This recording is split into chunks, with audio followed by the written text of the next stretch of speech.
Working. Let's turn that mic off. We have sound. We have sound. Hopefully, we don't have too many issues tonight. But I did realise earlier in the week, I was thinking about the microphone and the audio issues and this bloody Rodecaster Duo system. What's happening? I thought I turned the music off. I turned the sound effects down. That's why everything's been a bit weird. That I should probably take my microphone and instead of having it plugged into the gaming computer, I should plug it into the streaming computer. And that way I can take sound directly from the microphone to OBS.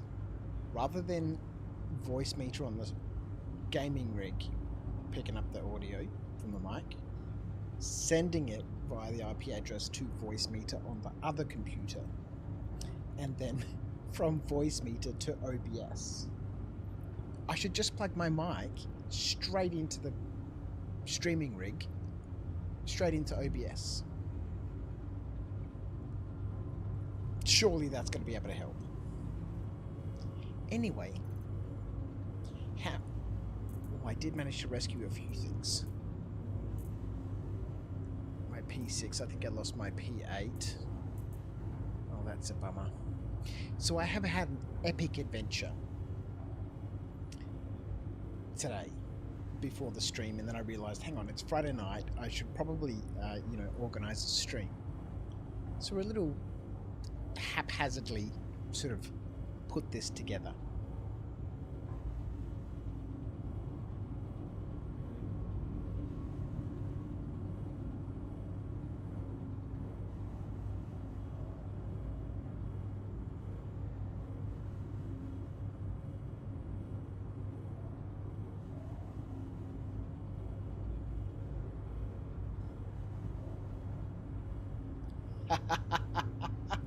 I'm a professional level streamer. Yeah, so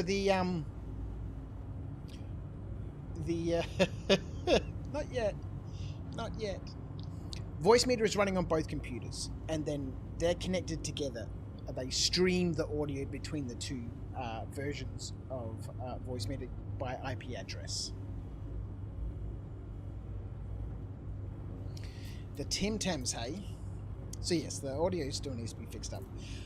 I have had some epic adventures this afternoon, and I'm finally back at the point now where this is all I've managed to get away with. I had 4.5 SC of loot from 3 different bunkers. And on the last bunker, I was walking out with a tier 3 arm injury, and I thought, don't get in that nurser, because as soon as you enter somebody else's ship at a bunker, you immediately become trespassing. The trespassing countdown timer just stops and you're immediately trespassing, and as soon as you board your ship, they fire up on your ship. And like Acorn says, I still did it. I got in that nurser, healed my tier 3 injury, and then because I was trespassing on someone else's ship, the game said you're trespassing. And as soon as I got out of the ship, the station said you're trespassing. And so as soon as I climbed aboard my ship, the lasers fired up on it, the turrets, and I couldn't get the ship started up and taken off in time, and it was soft death. That was the first part of the adventure. And then for the last hour and a half, it's been one of those ridiculous crouch rescue missions where I was like, well, look, so I went to jail, went to prison, went to Klesher, did my time in Klesher, got out and was like, I'm going back to Millerand here on Hurston.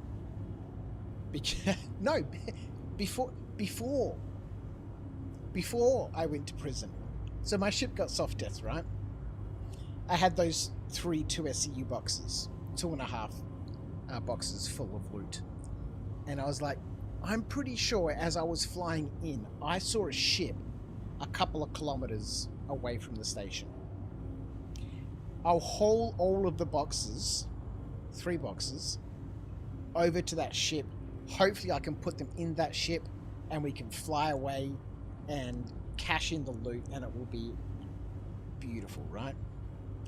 So I spend 25 minutes leapfrogging these boxes over one another.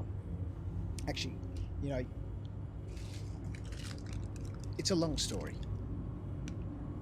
Too long for an intro. The good old Tim Tam Slam. How has everyone's week been?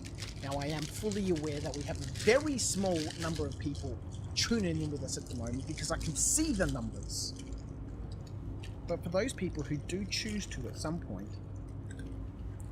come back and watch this, and for the good people who join me today, what is a Tim Tam? When are the Slam Wars? They're going to have to happen soon. I'm going to have to go shopping and pick up a bunch of stuff. Tim Tam, 2 chocolate biscuits, a bit of chocolate in the middle. We're going to bite off the opposite corners of this Tim Tam. We're going to use it like a straw to slurp up our favourite hot beverage. It's going to melt the inside of this Tim Tam, turning it into a delicious gooey mess. We're going to shove it in our cake hole. It's going to be entirely delicious. And tonight, I'm back on a hot chocolate because it hasn't been overly hot today. But I thought, let's go back to the hot chocolate. The last room was incredibly hot.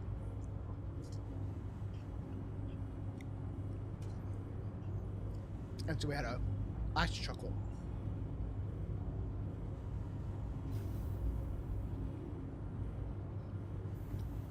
It's so good. Uh-oh.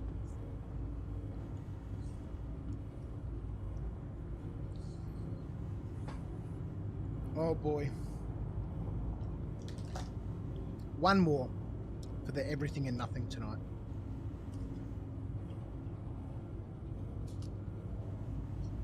Then I shall continue the story and we'll get on with the adventure.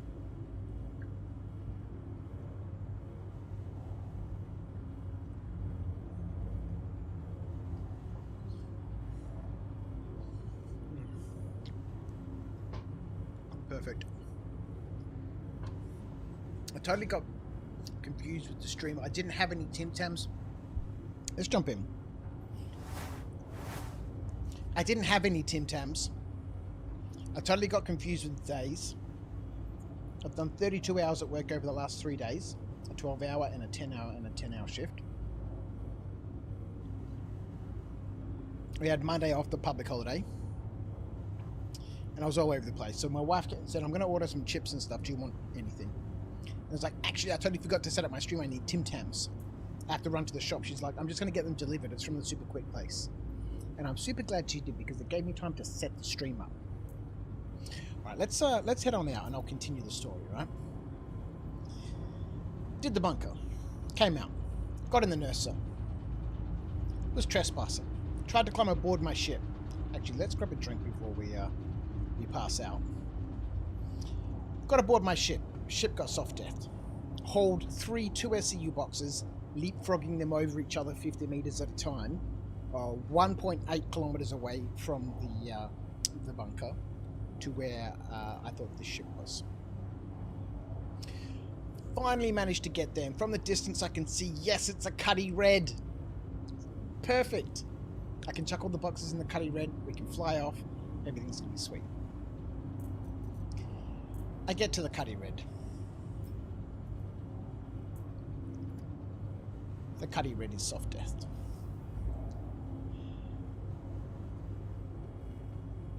No, it's not soft deathed.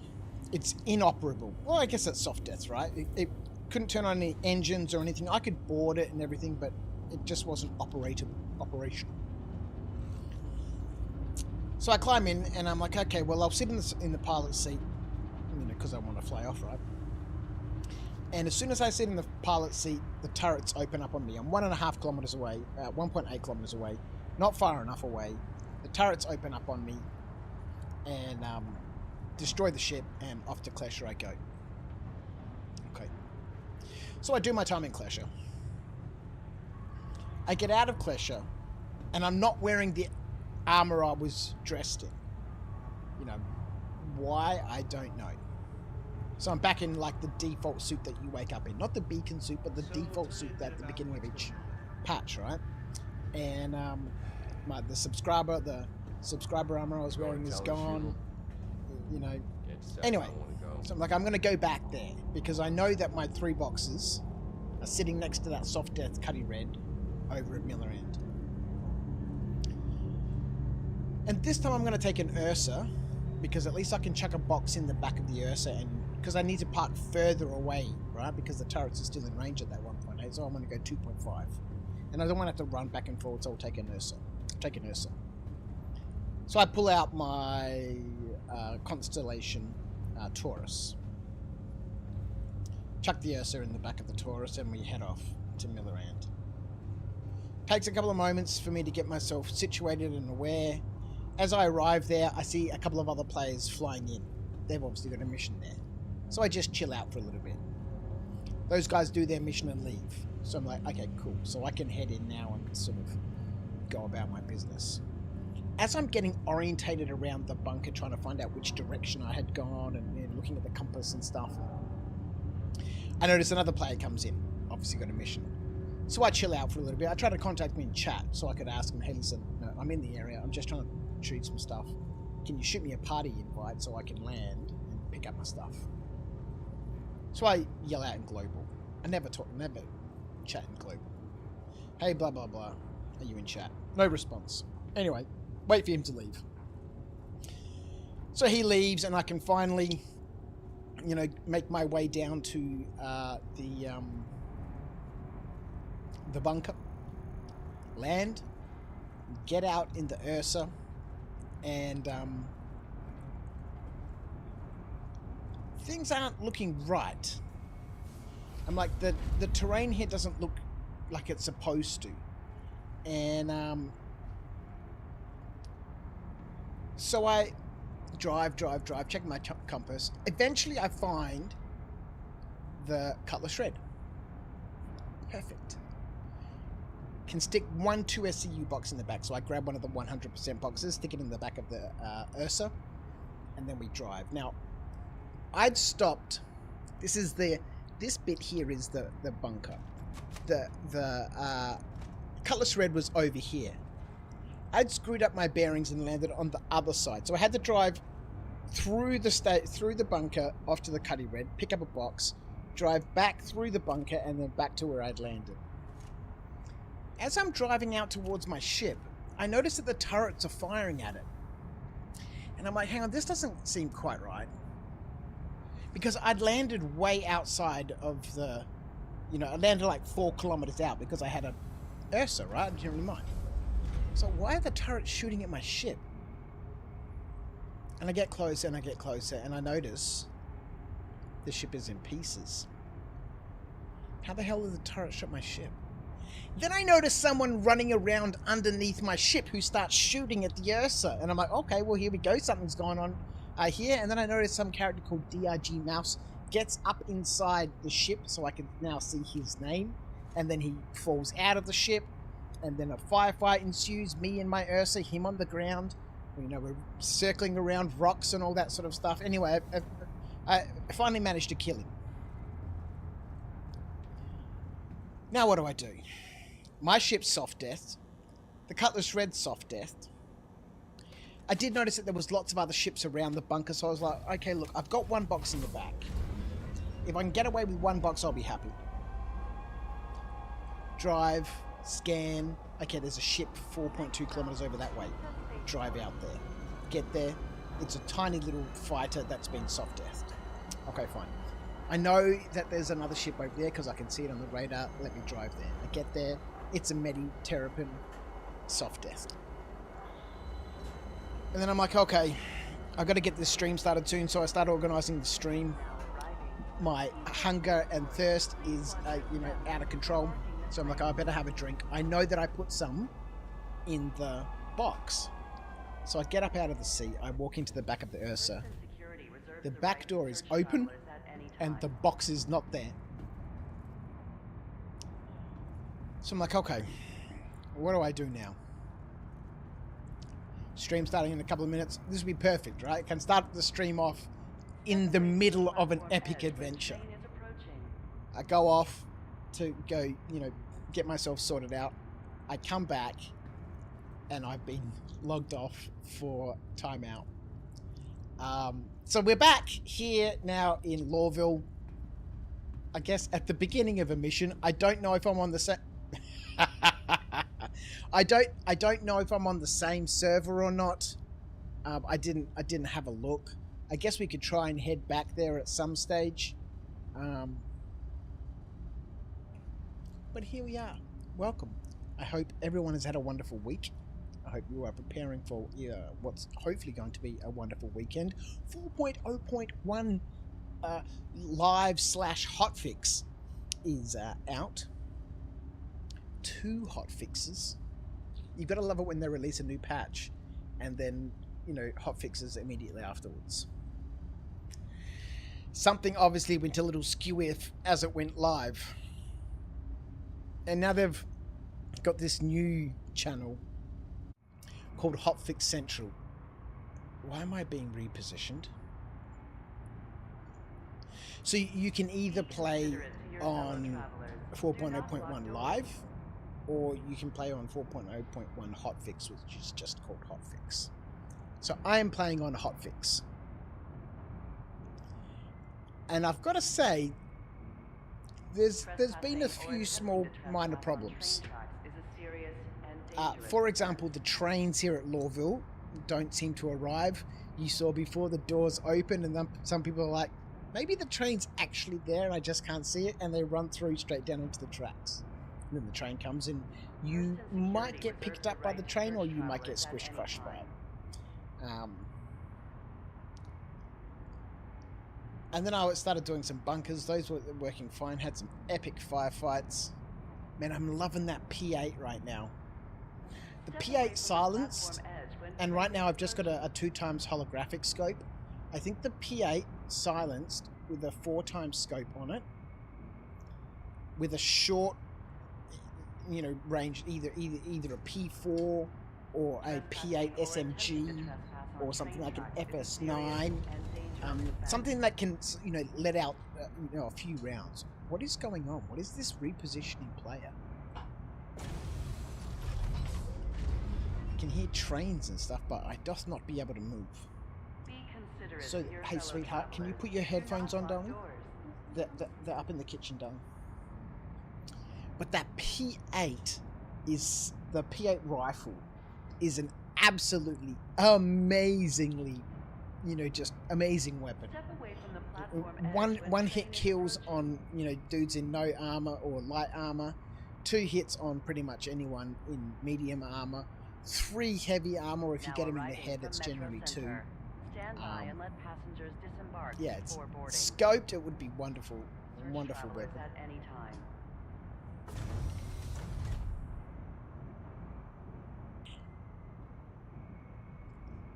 So I've obviously got some sort of problem going on here. Hey. Be considerate to your fellow travelers. Do not lock doors.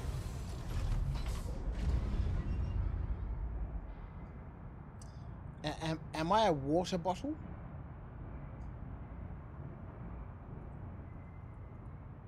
I can see people running around. On train tracks is a serious and dangerous offense. Okay. Oh dear me. So the plan tonight, basically just jump in, have some adventures, run around, do a few missions, check out some things in 4.0.1.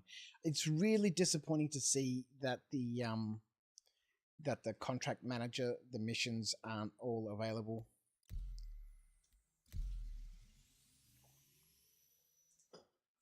I don't know what's happened to them. I don't know why they've gone.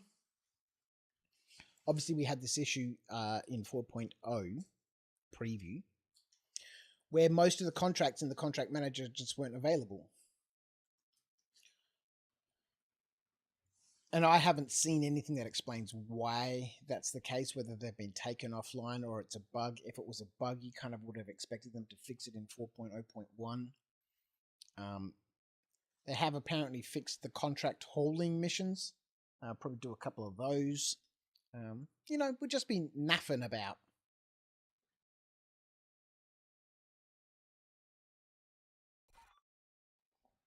I have also noticed that logging in takes a long time.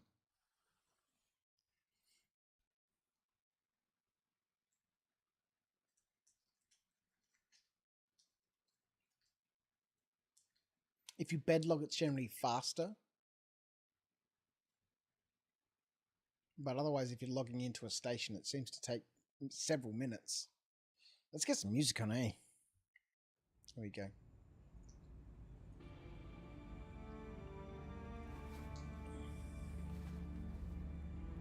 Okay. So if you've seen on Discord, I posted up some screenshots. I've decorated my hangar. And I got my big fish tank out. I didn't realize how big the fish tank was. It's freaking ginormous. And it kind of just fits into like the lobby area of your hangar when you come out of the elevators. It sort of just fits in there. Man, it would be nice when they can get, you know, placeables and stuff actually stable and solid. So you can put a table down, you can put some chairs down on it. You can put some things on the table without it vibrating and rolling and, you know, running around all over the place. Oh, I bumped my camera. Give me 1 minute.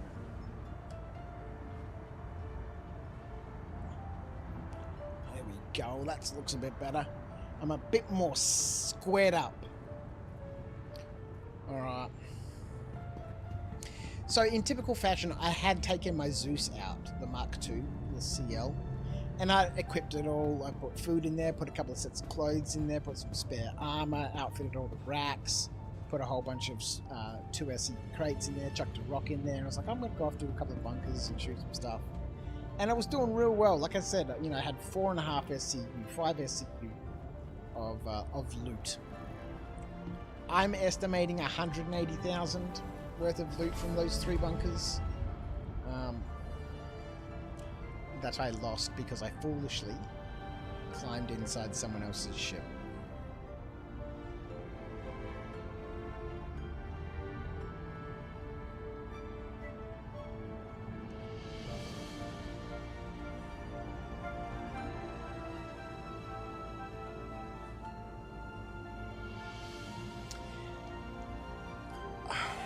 It really would be nice to be able to insure your weapon racks like they had, you know, the bug, right? That was perfect. Perfect.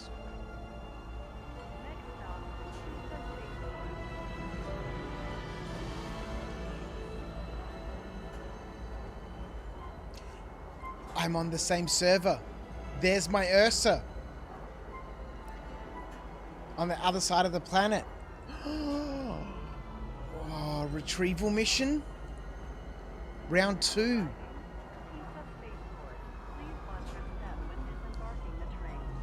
So what I reckon happened with that dude at the end who tried to hijack my Taurus was that he'd obviously done his bunker, climbed into the Ursa to heal himself and found himself trespassing, and his ship was destroyed. Now, I didn't see him in the bunker, but that's because he could have been landed and inside the bunker. He'd finished the mission, come up out of the bunker, and seen me cruising past, right? In the Ursa. Healed up, trespassing, ship blew up, and he's like, hang on, that dude was in a ship. Must be over that way somewhere. So he ran out, found my ship, tried to steal it, got blown up by the turrets. And then I come along and go, what the hell's happened to my ship? Take him out. It was a wonderful adventure. And now I'm back on the same server. We get an opportunity at round 2. But first, we get to have a look at the hangar. I've got pretty much every decoration that I can get out.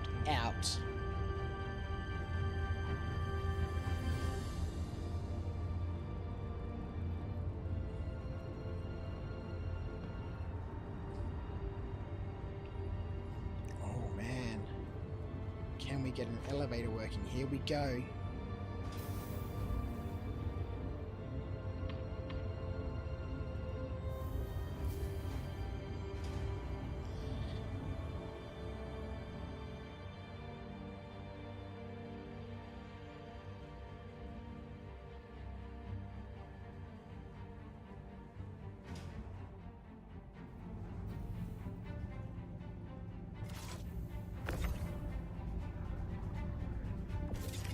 So we've got a couple of couches in. You can now put your posters on the walls. There's like little place like this poster here. If we carry this poster, there's little place icons on the walls. You know, they're kind of all over the place. There's some behind this table, all along this wall. You can put your posters around. I think that's kind of cool. Kind of like this one over here. So I've set up some couches. My little Aesop area, I've put a table here with a plushie. Got a poster behind it. My Valentine. Got a big table here, some pot plants, more posters. This table keeps bumping out every now and then. Let's shake everything off of it. Straighten it up. There we go. Put a couple of things on here. Let's pick this Vandal skull up and sort it out. Oh, there goes a plushie. So I have noticed as soon as you get too close to the table, everything starts vibrating. When you're not next to the table, everything seems to be okay. But as soon as you get close to it, everything starts bouncing around. This thing here, I'm assuming at some point, we're going to be able to put models inside here. Because I've got a couple in my inventory.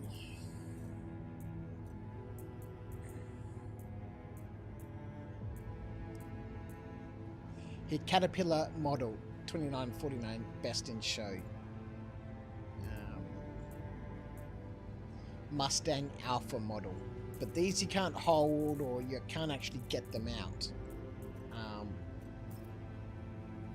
And then I was sort of setting up a little sitting area over here with a meeting table and, you know, but every time you get closer, everything starts bouncing around. As soon as you're not near them anymore, everything sort of settles down. So it would be nice to see that sorted out. The fish tank though. Look at the size of the fish tank. And I thought it was perfect to put it just here. Oh, I've got my Red Festival display hanger thing out. You can pick this up for free off of the website. When you open up the launcher, you'll see a link to it. You can buy this on the website for free. And so I thought the fish tank would be perfect in front of the, you know, the fleet manager, because I get to see my fish tank. I can see through it. And then from the other side of the fish tank, you know, you get these hangar services. But right now we can't interact with it. We can't seem to put any fish in it. There's obviously no fish in it. One other thing I did notice with the hangars as well, I don't know if this has always been the case, is that a lot of these areas have been stripped out of all their crap now. They're just empty spaces. So you can actually put vehicles and all that sort of stuff in there. My medical bay over there, I put my nurser in the medical bay. So, you know, when I get back, I can just run in there and heal up. But it's nice to, I don't know if this has always been the case, but having these empty bays is really, really nice. I'm assuming at some stage there's a bay, I think it's down this side here or somewhere around the place. There's a bay that really looks like it's going to be a vehicle elevator. I don't know, it just, you know, I don't think they're going to use the freight elevators for vehicles. Oh yeah, I've also got these holographic posters that we got for CitizenCon. The Ship Showdown, the F8C Lightning, and for some reason I got 2 of them. So I've put those up next to my freight manager, my freight elevator, random furniture. So I've been having a great time, you know, decorating my hangar, specifically the main lobby area. All right, so if we're on the same server, actually, let's head back this way because we need some stuff from our inventory. Oh boy, hopefully If we can at least get one box, I'll be happy. The box that was in the back of the Ursa is going to be lost, because who knows when that fell out during the epic adventure. As you know, I was driving around trying to find a working ship. That F8C Lightning poster, so cool. Oh boy! Hang on, let's get some ships underway. And then we'll organise food and supplies for the mission. So, let's get the Ursa. I guess we could fly down and pick up the Ursa. I guess it depends on where it is inside the turret's range.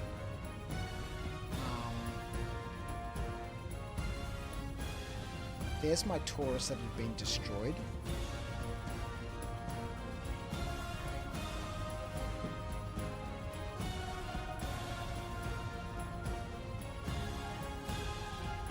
Where is everybody tonight? It's feeling very quiet here.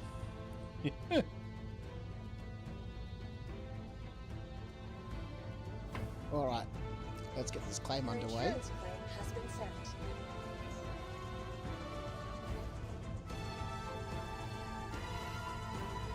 Now I either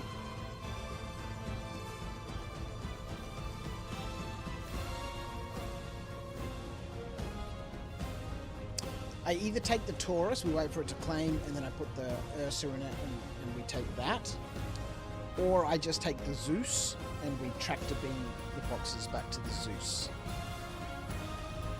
I think I'm just going to do that, because I don't think we're going to have far to run. If I can find my way back to the boxes near the Cuddy Red. That was 1.8. I think we need to be 2.5 or something, so shouldn't have far to run. Let's get ourselves some drinks. That's heaps of drinks. I need a couple.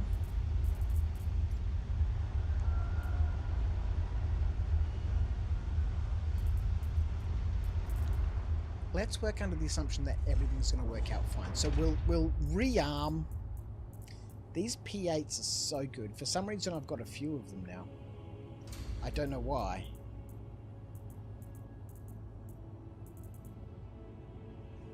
They sort of just duplicated themselves. So let's grab one of these. Can put a suppressor on it. I think I'm out of scope, so put this 1x reflex on it. Stick a bunch of ammo.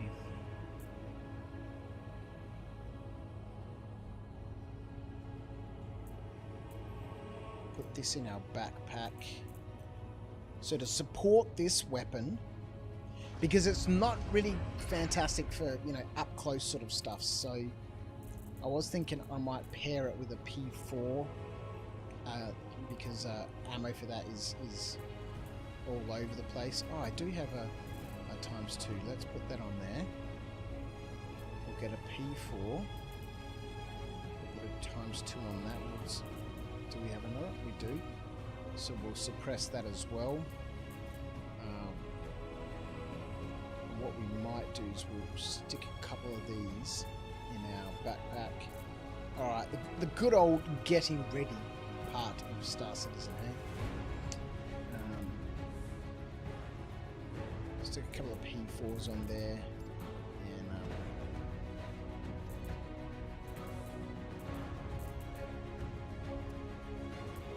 one more on the belt. Let's take the rest of these with us. Okay, so that's that. Food, utilities. Let's take one of these. Let's take a tractor beam, or a multi-tool with a tractor beam attachment. Let's take some medpens. We just get properly suited up here. Just because it's cool. Throw some grenades on. Alright. We get a helmet.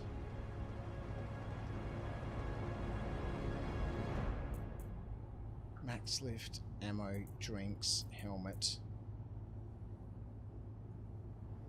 Guns.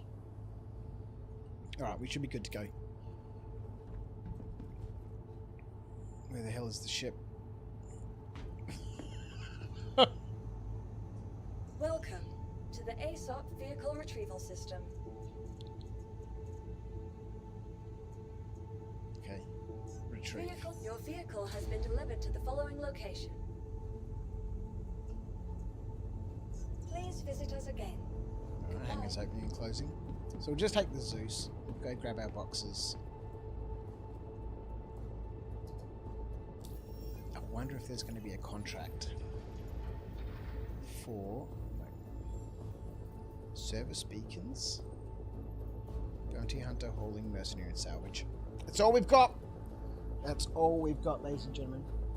Hey, sweetheart, can you do me a favor and get me some brown water, please? I said, can you do me a favour and get me some brown water, please? Can I have a Tim Tam? Can I have another one? Can I have another one?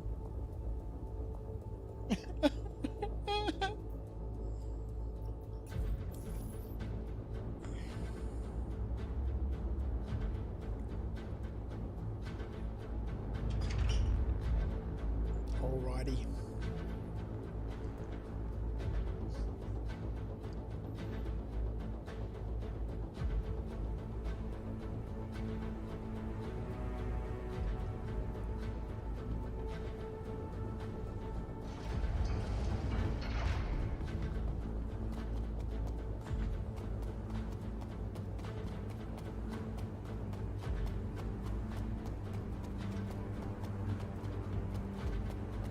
This ship might need some repairs.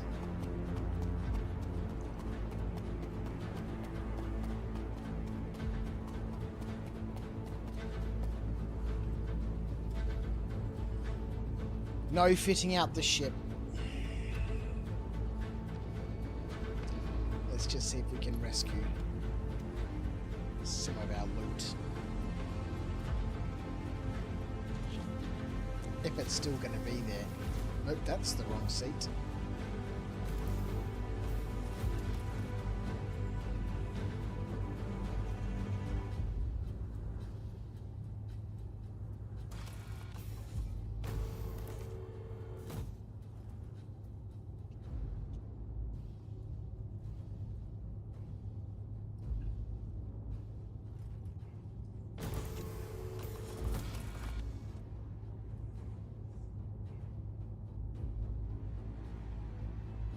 Alright, let's have a look. Repairs. I'm pretty sure we're going to need some repairs. Nope, landing. Wow, yep. Restock 5.1k. Might have fired some missiles. I think I fired 2 missiles accidentally. Maybe even 1. Oh, that's an expensive missile. Alright, let's go. Let me get a tray in the house.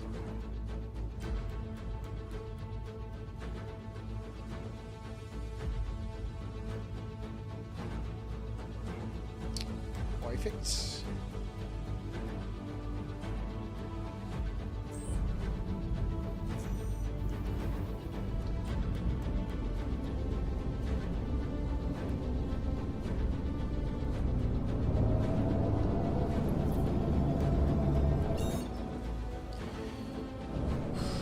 Alright, back to Millerand.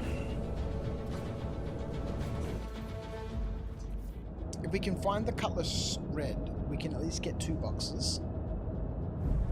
And then we can kind of skirt back around, pinging to see if we can see another store or box somewhere between the Ursa and the wreck of the Taurus. If we can find that 3rd box, that'd be beautiful.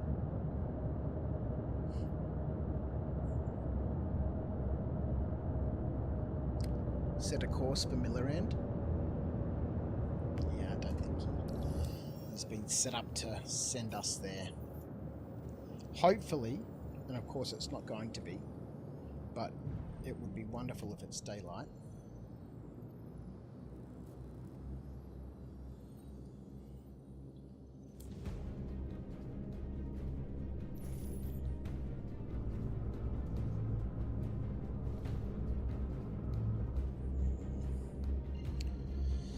Doesn't look like it's going to be.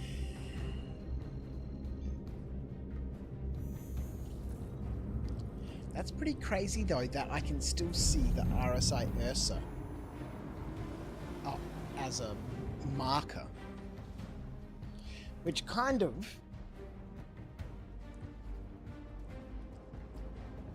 gets my brain thinking that maybe a whole bunch of STVs in something like a C2 or something as a marker drop. Of course it's not.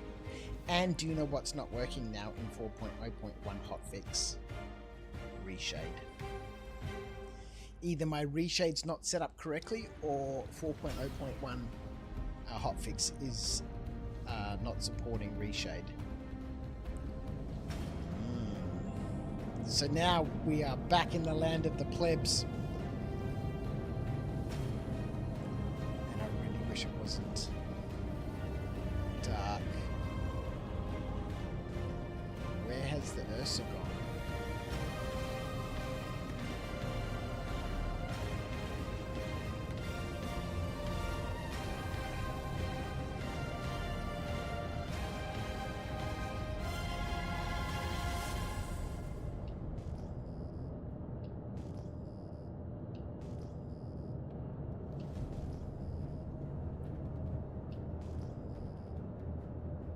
So all these ships that are around, I drove around to all of these in the Ursa, trying to find one that worked so I could get away with my bounty.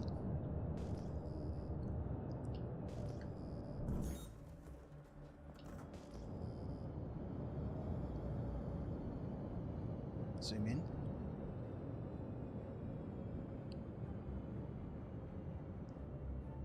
Ah, there's the Ursa.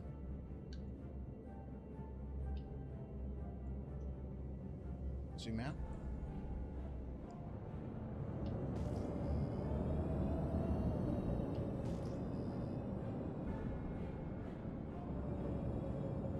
There's the Medipin.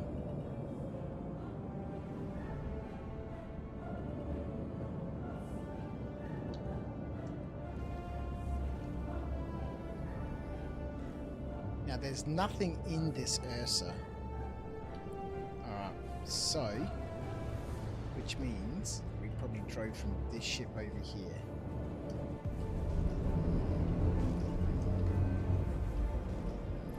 Copians. We're going to start taking hits in a minute.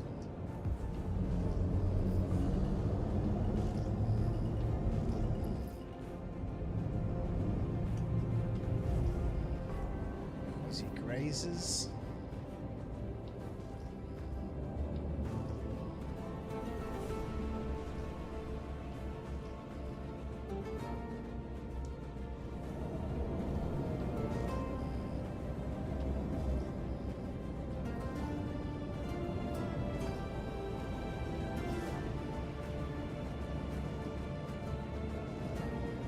Grazes.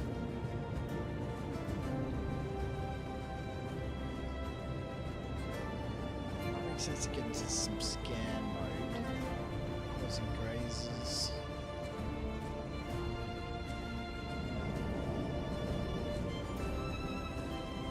So copians, because I have noticed Pyro Sticky's doing a mission there.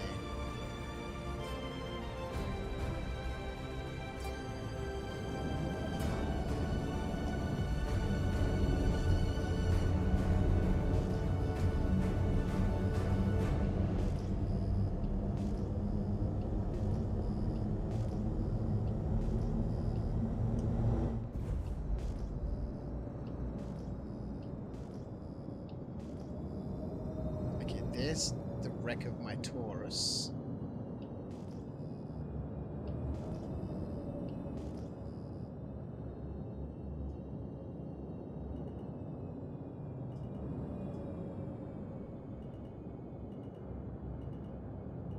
What the hell? Oh yeah, there we go. It's in pieces. You can see it's in pieces.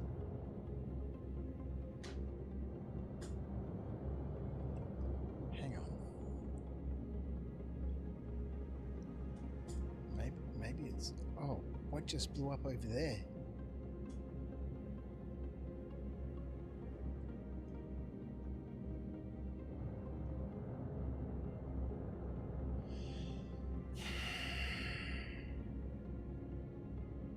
K6, how are you, my friend?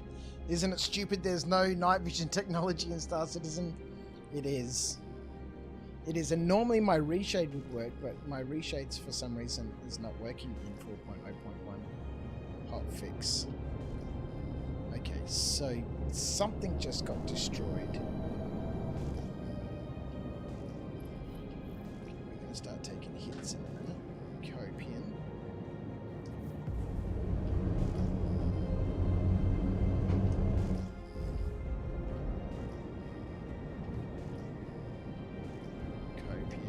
I don't think I've got any chance of finding this lost box.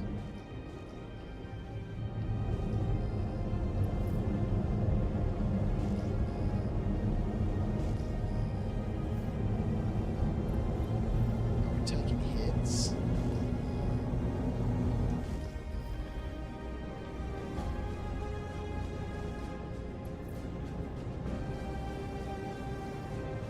This back here must be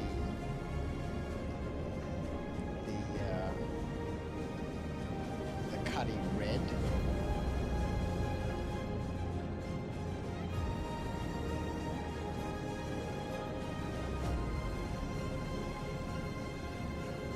Zoom in. It's not back where we started. Zoom out.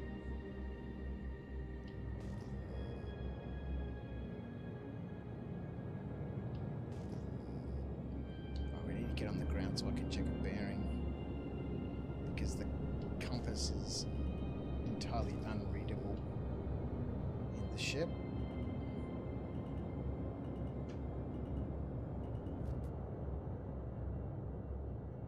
No gear down, clever.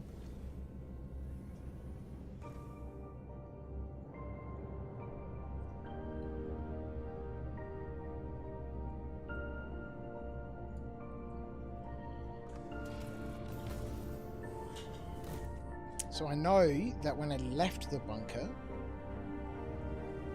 I was sort of heading around 175 degrees.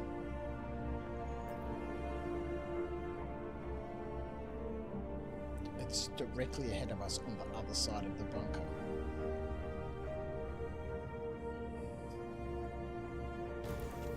If I can manage to get one of these boxes of loot, I shall be very happy. Okay, so we're going straight over the bunker.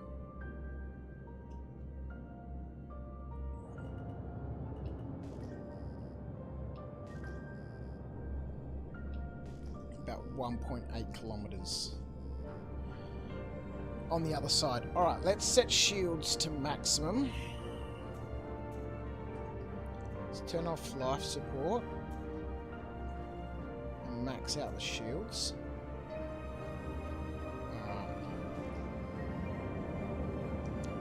Up. Just buzz the bunker. Take a bunch of shots as we go over.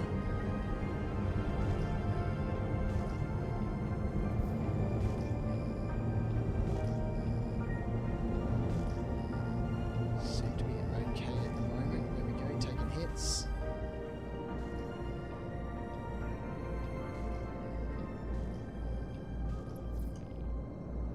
Outside. It doesn't make sense, because that's my Taurus.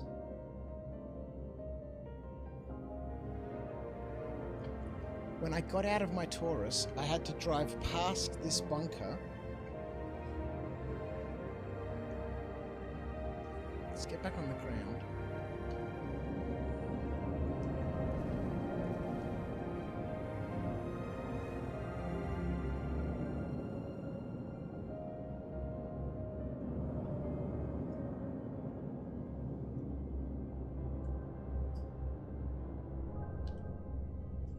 Looks like the sun might be rising soon.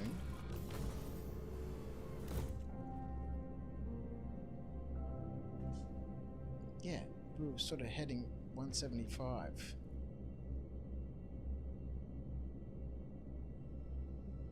It doesn't make sense.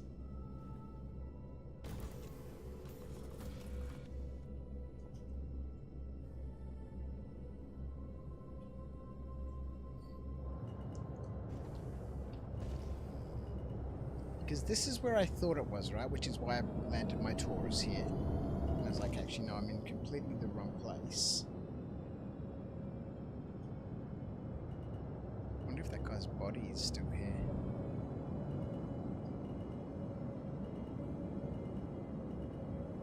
No.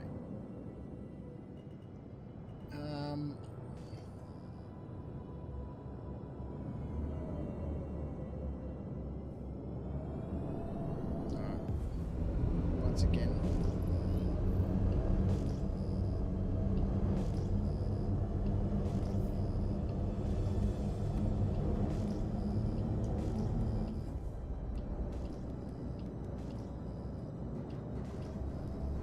Oh, we're taking a lot of hits. Shields down.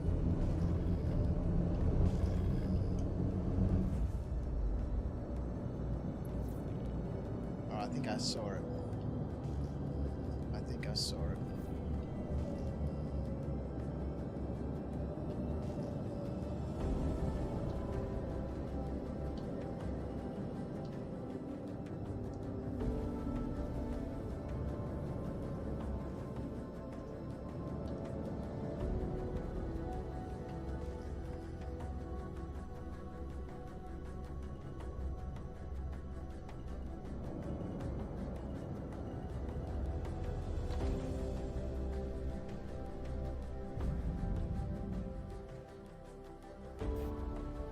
Jump back in that Ursa, back in the Ursa.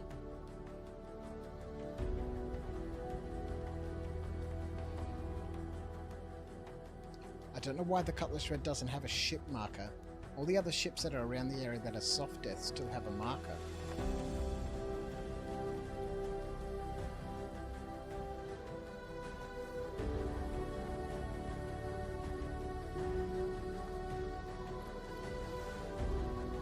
So if you're just joining us, I'm in the middle of an epic recovery adventure which started off several hours ago after having run 3 bunkers, having a whale of a time, collected 5 SCU of loot, and then foolishly got myself into a trespassing issue by trying to climb aboard somebody else's Nurser to heal a tier 3 arm injury, which sort of made everything a bit skew F. Alright, let's apply some power to the engines.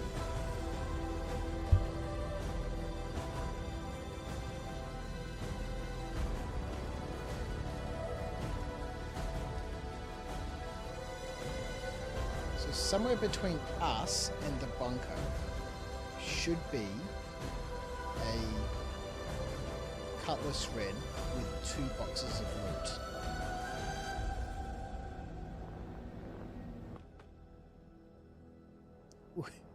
Which was part of the mission from earlier this afternoon. Oh god, we're in entirely hostile territory for driving here.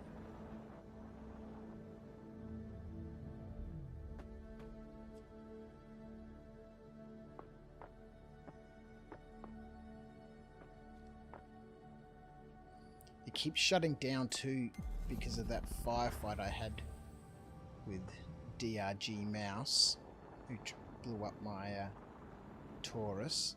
This has taken some damage, so it keeps shutting down and then doing all sorts of weird and wonderfuls.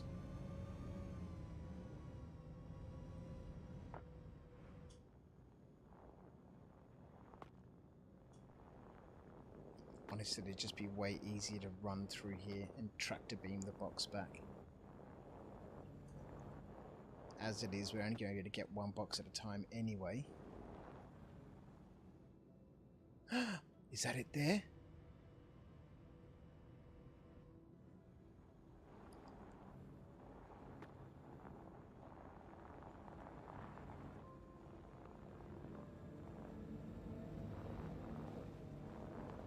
That's it, straight ahead.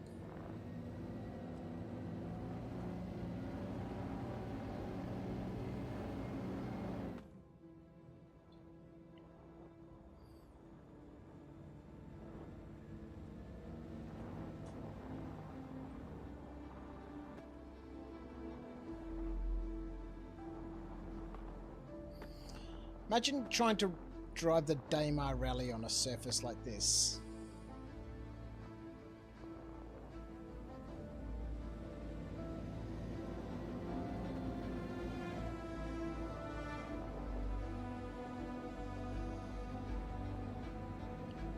Here it is. Yes, it doesn't have a ship marker for some reason. There we go. Store all containers to SCU.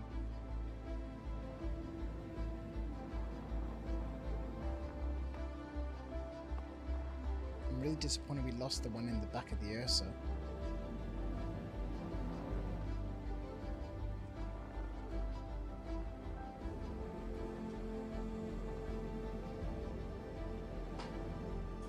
Yes! Let's go!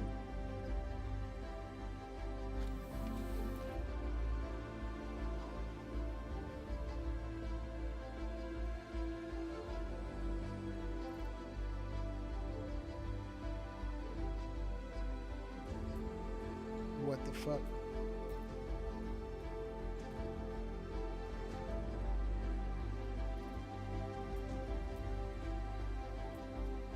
Okay, this one's full.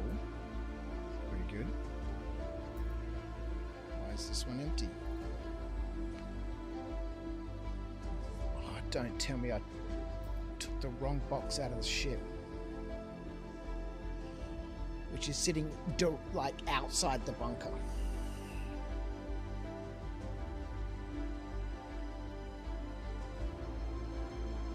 I guess we could drive to the bunker and go have a look. So I was on my Zeus earlier on. JP, my friend, how are you? Am I getting lost again?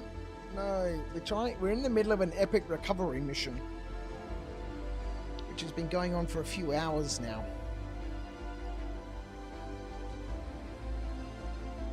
This all began in the afternoon when I was like, I'm going to go do some bunkers.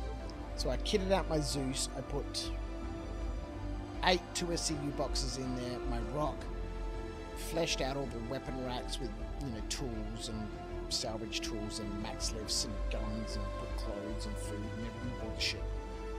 And I went out and did a couple of bunkers. I did 3 of them. Everything was going fantastic, lovely. Collected 5 SCU.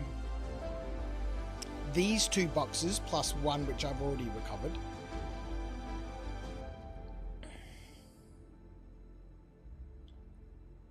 And then ended up in all sorts of, you know, trouble when, upon leaving the 3rd bunker, I said to myself, even though I knew I shouldn't, jump into that nurser that's outside this bunker and heal up that tier 3 injury. But I knew as soon as I got aboard that nurser, I'd be trespassing, right? Because it's somebody else's ship. And then when I left the ship, the 30-minute countdown time that you get for clearing a bunker or looting all the stuff is instantly zeroed. And because of that, when you get on your ship and you're trespassing, the turrets open up and, you know, soft death your ship.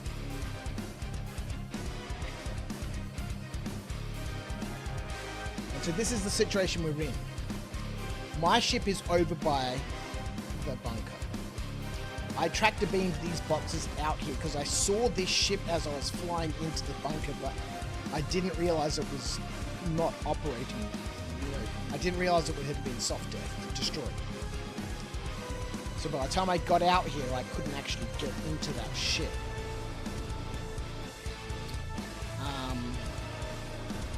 Well, I couldn't use that ship. And the box that I had in the back here has disappeared.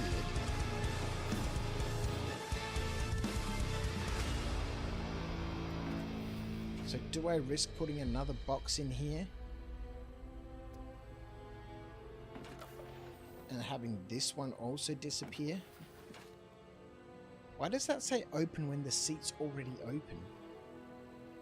Maybe that's what destroyed my box. That's my ship, 1.9 kilometers away. I'm not running that far with a box. The music is louder than the voice audio.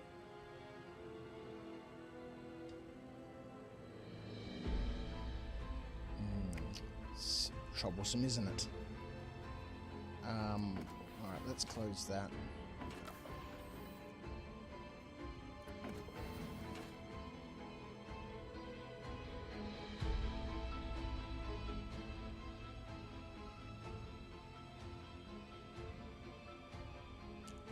Let's turn that down a little bit and then we'll jump into here.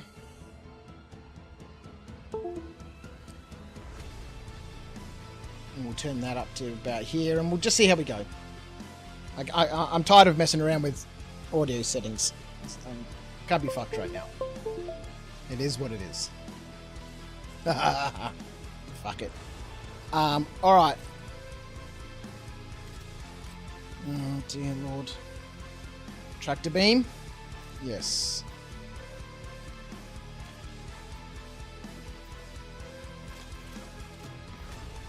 This is the full one.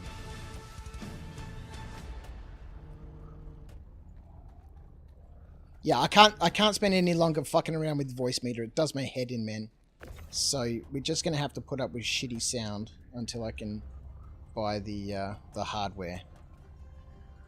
Because I can't spend any more time fucking around with that program. It's destroyed my soul enough already.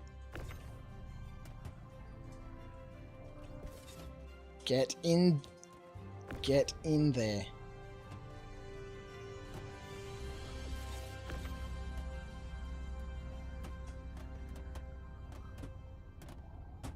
Why won't you go in there? I thought these were supposed to be able to carry a box, but it does not seem to be the case.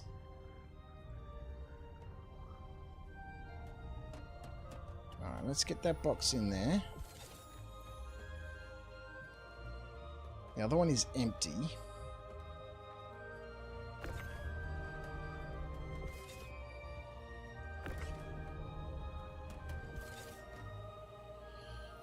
Alright, hopefully this doesn't fall out like the other one.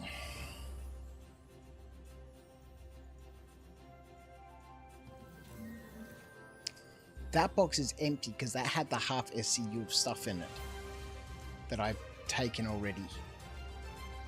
So this is the first full box. The second full box is somewhere out here in the wilderness. Have I done any of the save? No, this is the first chance I've had to play Star Citizen all week, man.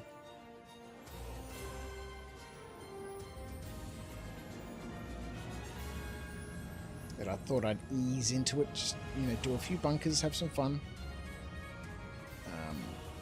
But I haven't done any of the Chapter 2 save stance and stuff yet. Haven't even looked at them.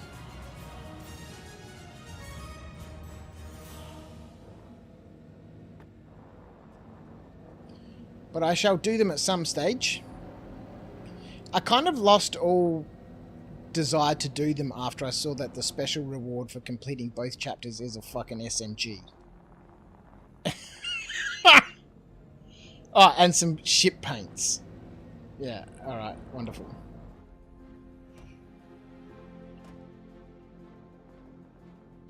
I think the SMG is the reward for phase 2, right? And then the ship paints are for you know, doing both of the phases, yeah? Am I correct? Papa Zuzu joining us on Twitch. How are you, my friend? Welcome in, 07s.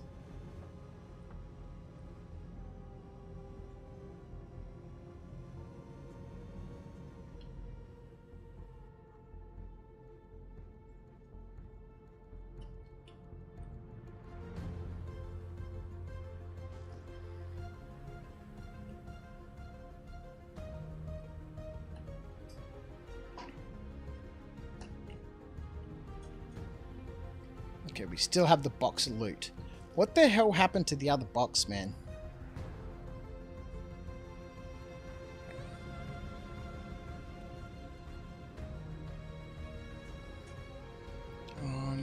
Why are there two markers out here now? Super close to each other. That to me says someone has landed near my ship.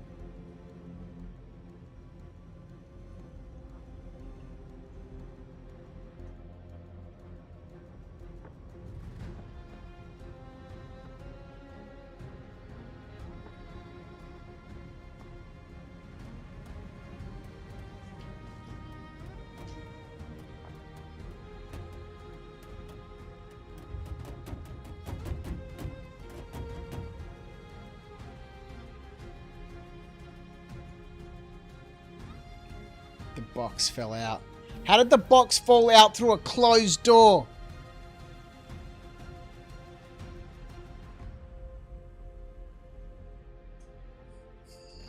Star Citizen. We're going on foot. So that's what happened to the first box that was in there. It's lost to the wind. Alright, so now we got couple of 100 meters to go on foot, hey?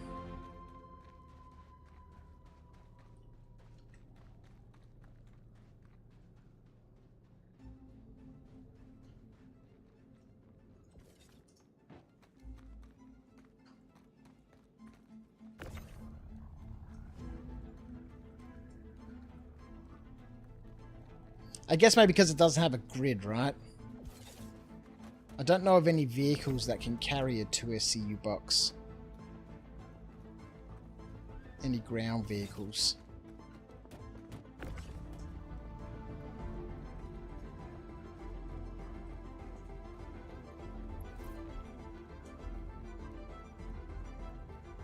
Oh, are you fucking kidding me? Oh no, no, that's right. That was the Medipin, where my Ursa was parked next to. This is the Zeus up here. Alright. Everything's looking good. JP, your account got locked to a shard that was so broken my ping was that high that I was like playing Star Citizen on a Steam Deck. Yeah, I've had some pretty horrendous server lag and interaction delays and stuff with this patch. It's only started happening when CIG added the Ute. What's the Ute into the game? Now the rover can't carry any boxes. Oh, the Argo. Oh, right, the Argo Ute. Right.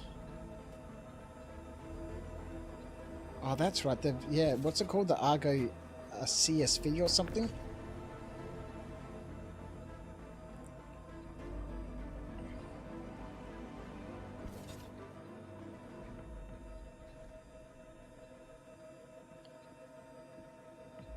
That sounds like it might be good for running bunkers.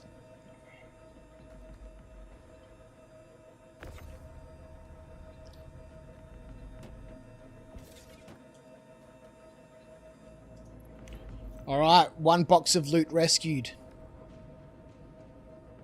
Now, who knows where the other one's going to be?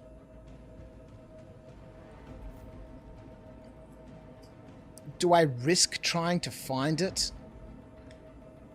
and getting attacked by the turrets? Because a lot of that distance that I covered originally in the Ursa was all through that trespassing zone because I was in a ground vehicle, right? Which I'm just not going to be able to fly around at any sort of sensible speed to be able to scan. Or do I just cut my losses and bail with this 2SCU box?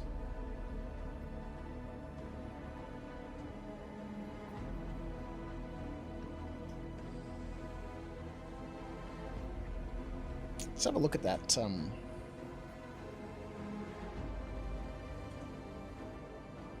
want to check it out.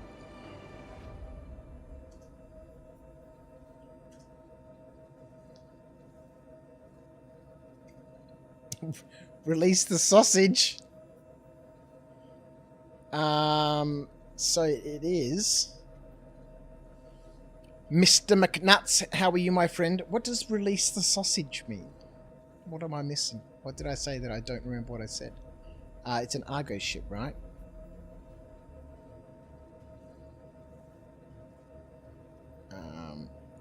Unavailable for purchase. Yeah, this one, the ground freight, the CSVSM.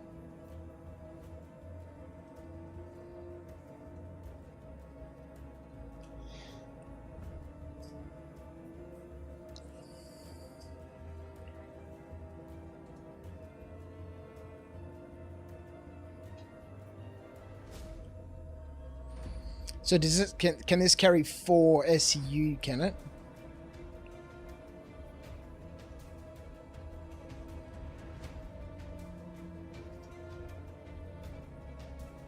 Actually, it'll tell us over here, right? Specifications, yeah, cargo capacity 4.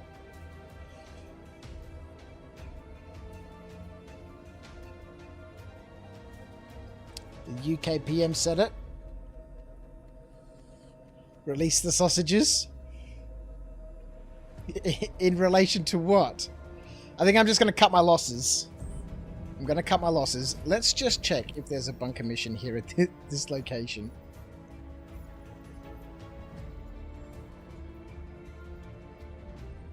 It's over at Tamar. Alright, let's go. He was meant to say hostages. Oh, amazing. Release the sausages. I mean hostages.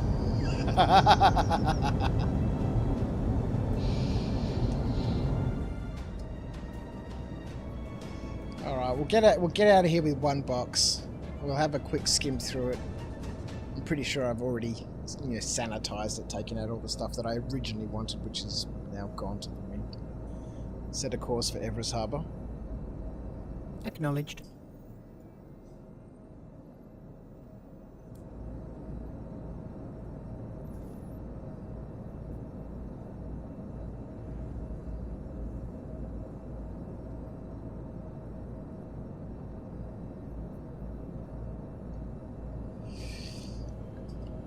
Alright, let's go cash in this box.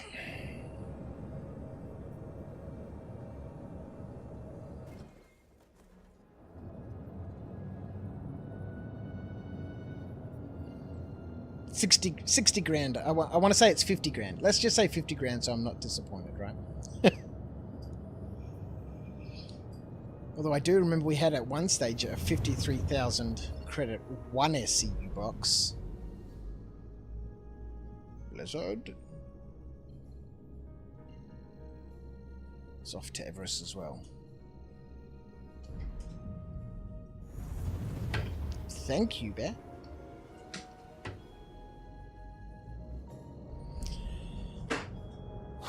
So we can pick up some more boxes. So the patch for Argo is disastrous. I haven't logged into Argo's account yet, but I've noticed on my main account here that all the small little bits and pieces that normally sit in the other tab have gone. Which means the 22 Luminalia gifts, the 11,000 credits in Luminalia gifts that he hadn't cashed in, gone. All the bloody golden Medmans, Heart of the Woods, Oza, all the weird little, things that Argo collects for the side quests, all gone.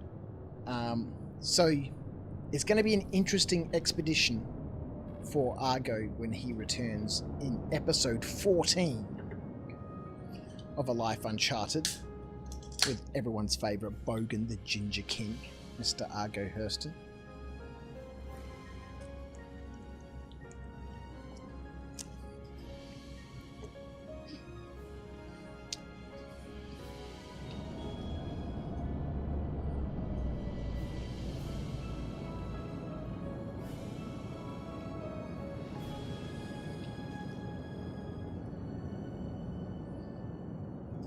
They really need to fix new baggage because there's entirely too many people at Everest Harbour these days.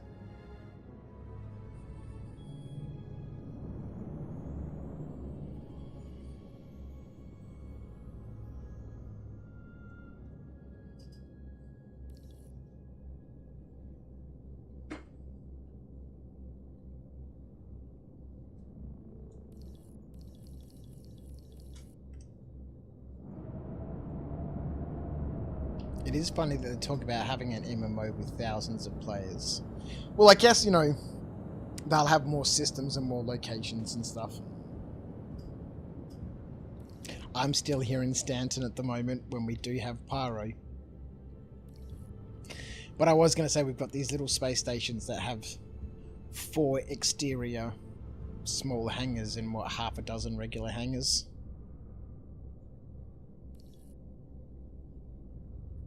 It does not look like I'm able to get a hangar. Calling for a hangar. No be worky worky.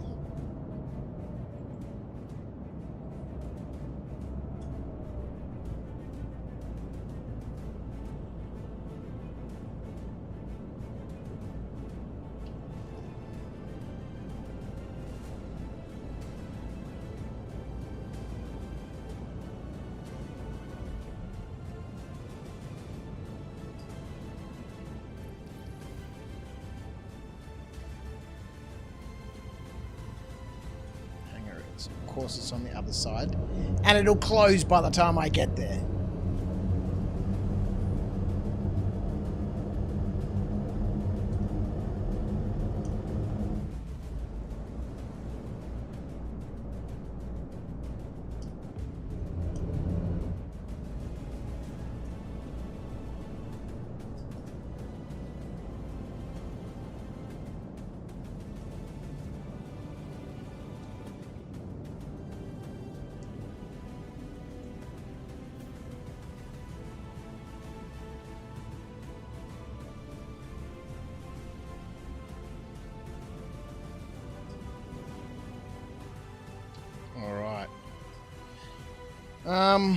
Let's just spin the ship around so it's slightly easier to put this in the freight elevator.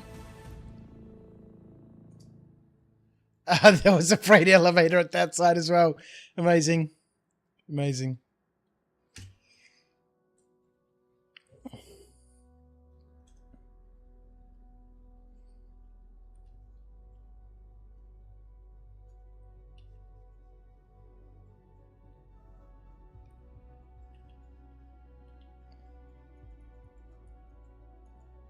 Why do we not have game audio anymore?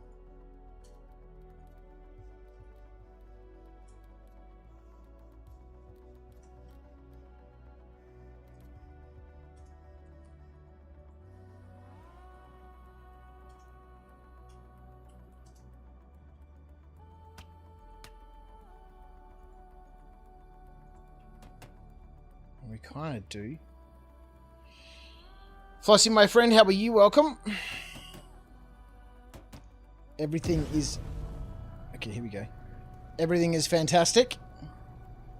We have managed to get 2 SCU out of the 4 and a bit SCU of loot that I managed to loot before the stream. 1 hour and 23 minutes of recovery. Alright, let's go sell this box. We'll pick up a couple more boxes. Oh yeah, that's the other thing I've noticed. Obviously now with the patch, you know, all of your possessions from all over the place get teleported back to your home location. I've now got 462,389 boxes at bloody Lawville. Bushwookies has joined us on YouTube. How are you, my friend? Welcome in 07s, buddy.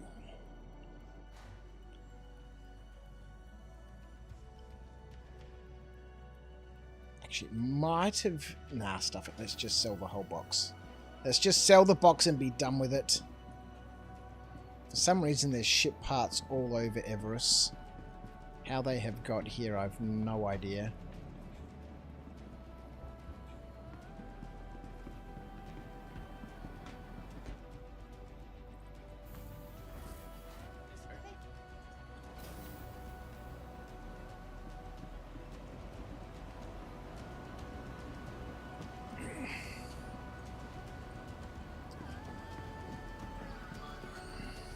I'm going to say 50 grand.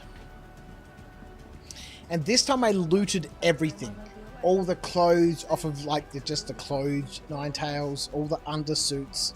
You know, I just took everything. Alright, sell. this box.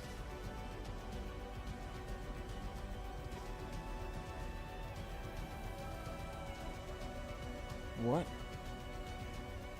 Yes! Took a little bit of time. Oh, there's a Scion Scorched Compensator in there. I should have taken that out. So those masks and the boots only worth 1.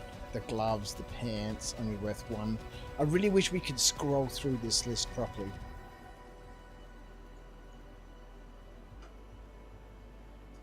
So maybe it's not worth the space taking all the clothes. 81 grand for that box. I shall take that. Thank you very much.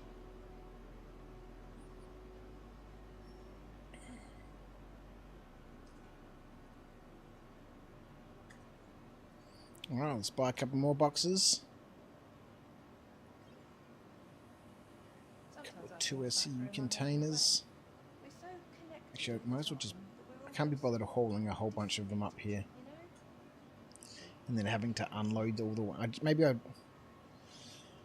It's so annoying having all those boxes at Lawville. Because I don't think you can sell the boxes at Tammany and Sons. Which means the only way I can clean up my inventory is to basically put all the boxes on the freight elevator, chuck them all into a ship, and then take them off somewhere else.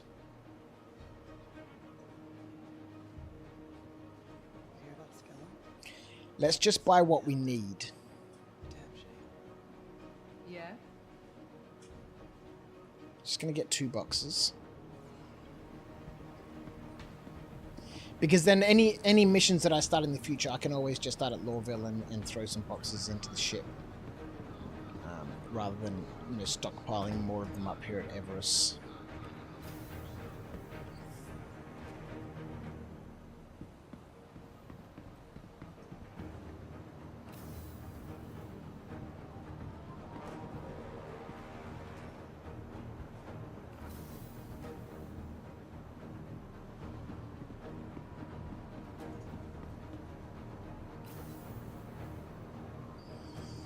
It's so good to see that they've managed to fix elevators. How? I don't understand why they just don't go, okay, let's just cull this back to basics. Let's forget about physically moving fucking elevators and shit around. Let's just forget about that nonsense. And let's just get some regular old game teleportation. You know, there's zero reason to have physically moving elevators. Zero reason.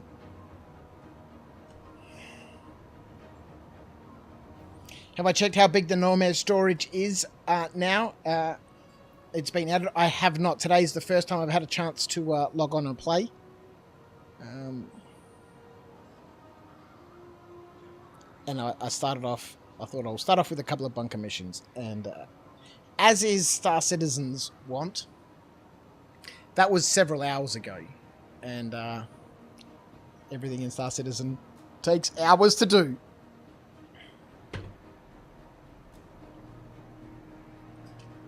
So I think I logged on tonight at 6 o'clock.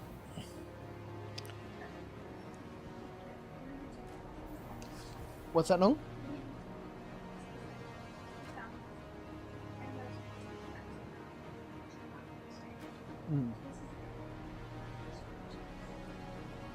It's pretty cool, sweetheart. You built all that? Very nice. Yeah. Very nice.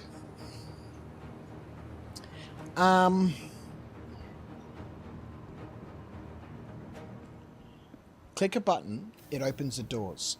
Go into the room, click a button, and it just teleports you to the next location. Like every other game on the planet. Elevators fixed. Tick.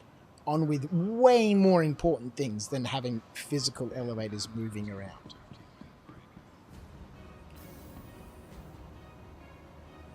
I think we may be stuck on the cargo deck. Do we have a helmet on? We do. Let's go.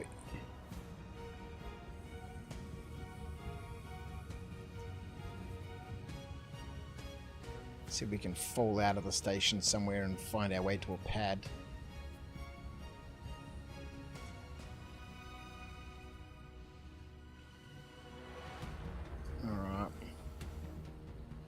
Bloody nonsense.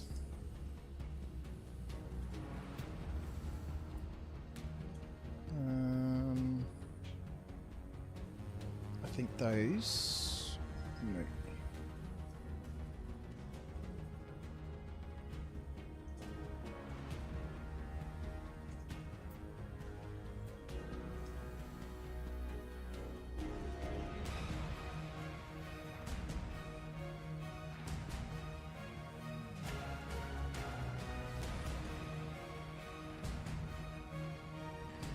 Does anyone have any suggestions as to why we need elevators that physically move about? Am I just missing something, or am I being petulant? But I can't see any reason for why we need elevators that move about. The only thing that I can think of is so you can see a little marker moving around a space station.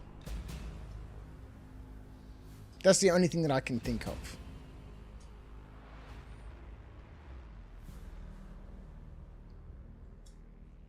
I do like this EVA motion though. Look at him swimming through space.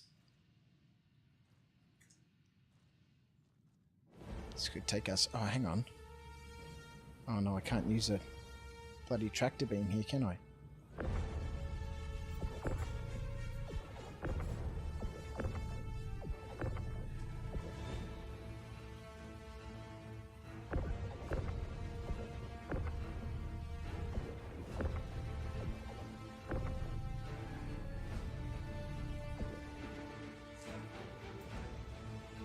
Metaphysical 1, my friend, how are you, 07s?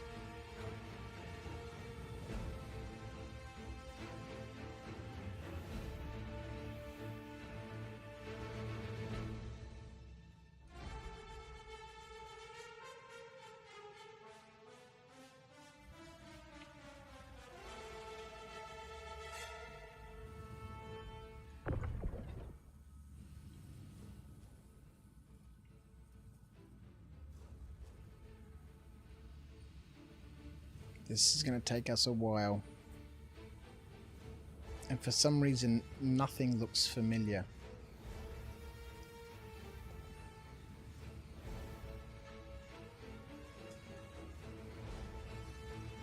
Alright, so I think this is the right way up now.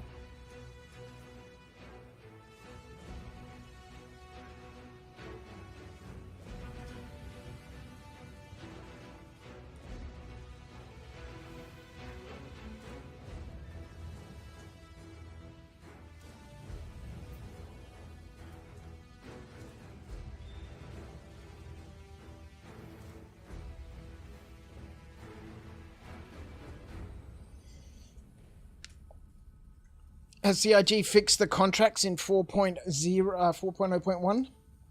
No idea, man. There's still only the 4 categories. You know, the hauling, salvage, mercenary, and bounty hunter missions. We still only have those 4 categories, so all the other categories aren't there. Do they all work? Well, the mercenary missions that I've been doing have all worked perfectly fine. Well, I've only been doing the assistant defending site. I haven't done the ship contract one. I haven't tried the hauling, you know, recertification yet.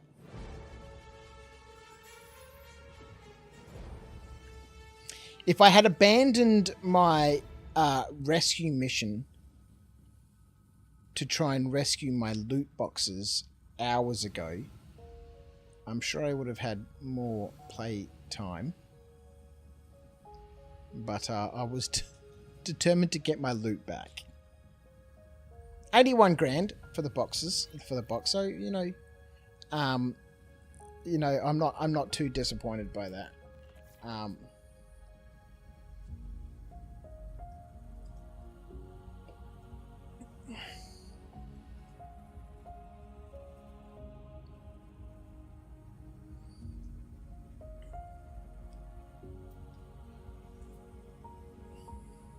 I don't know who sent me that friend request just then, sorry.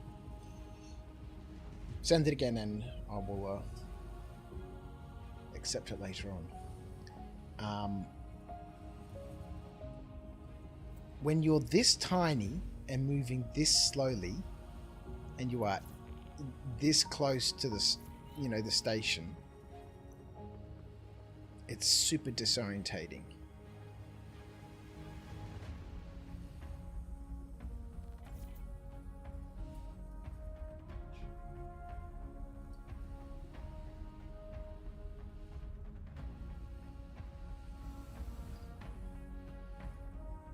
But they're normally on these really long arm bits, aren't they?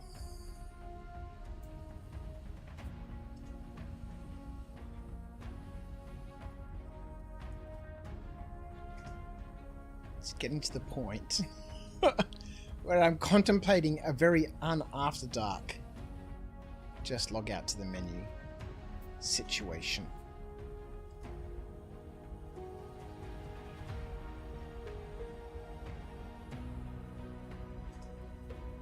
Got a feeling the hangars might be all the way down here, but then I do have a feeling that they're quite close into the station.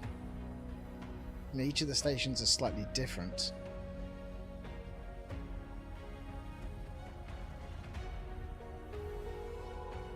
Yeah, fuck, I really can't be bothered. It's just so many things in the patches, patch notes, and the hotfix central notes. There's been 2 hotfixes now for 4.0.1. Both of them talking about elevators. Neither of them have made any difference.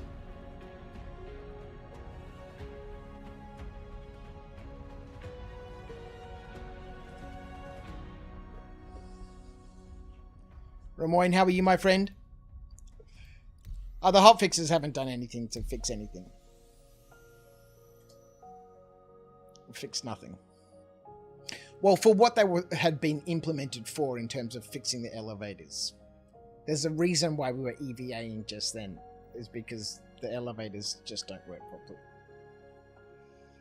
And the only way I could get off the cargo deck was to either log out to menu and log back in, or jump into the blackness and drift out into space and then try and, hope that I'm near a pad to land. But after 10 minutes of floating around, I've given up hope. I just want to be able to play a little bit. You gotta go to the hospital, hey Ramoyne. Well, I hope everything's okay, mate.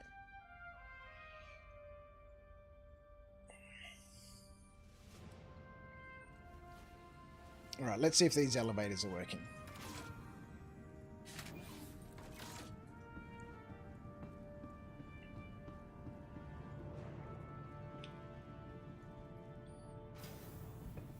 Hooray. Yeah, so far I've had issues with the elevators and I've had issues with the trains at Lawville just not arriving. Welcome to MediUnit. How may I help you? Alright, so we should have a couple of boxes here. Okay, we've got some boxes and all the things that they wouldn't buy. Oh, they wouldn't buy the Scion. Perfect.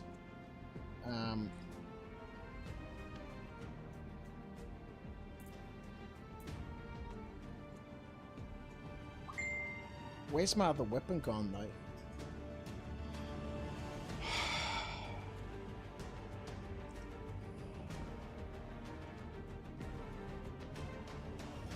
Alright, so we've lost another P8. Due to the magic of Star Citizen.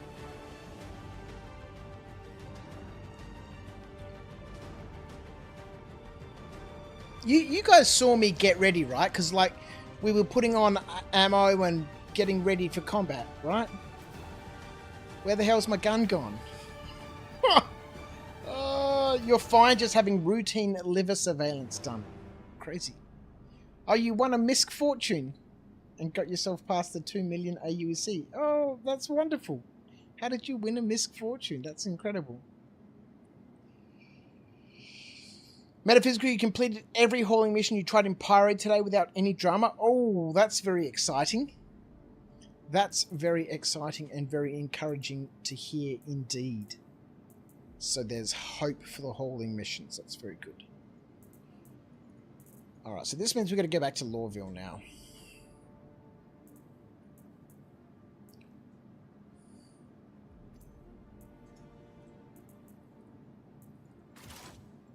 It's not just invisible. No. I guess we could just go with a P4.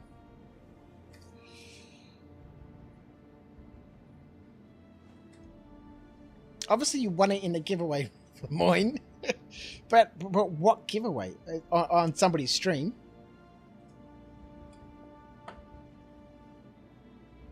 I have a pistol there, go for it. The P8 is such a wonderful rifle. We have no drinks or anything here, do we? I apologize for interrupting, Commander. Okay. YouTube is broadcasting a subscriber alert. Alright. Thank you, Adip, for subscribing on YouTube. Welcome to After Dark. Adip?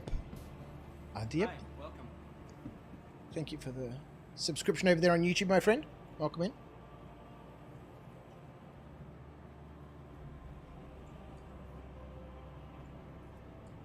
Oh, we've got a helmet on. Let's take that helmet off.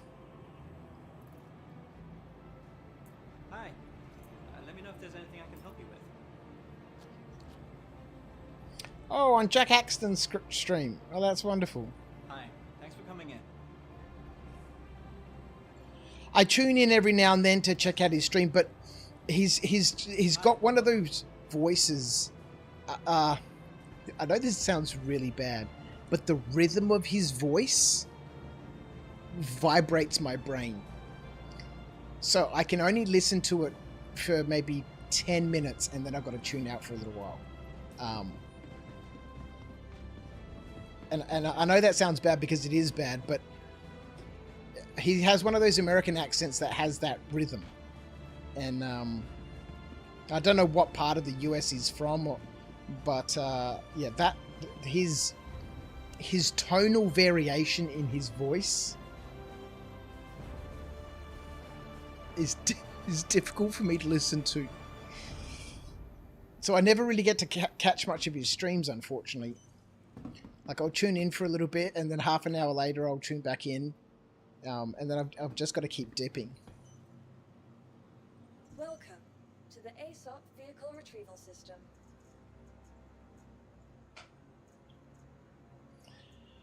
I'm so annoyed about that P8, man. Stand by. Actually, I was on his server early this afternoon. Following location. Oh, well, we were on the same server early this afternoon. Please visit us again. And he was... I don't know. I don't want to say too much about it. but it looked like he was goading people in chat and just trolling people. I don't know. I dropped into the middle of a conversation of a whole bunch of people just moaning.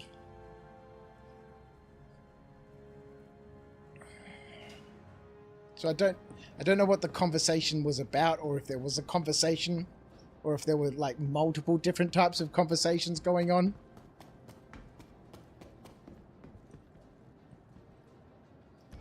People were talking about people's mothers and stuff. And I was like, you know, someone else actually won it, but wasn't present in the stream chat, and Jax did everything he could to get hold of the person, but couldn't find him. So a re-roll happened, and your name came up. Love a re-roll.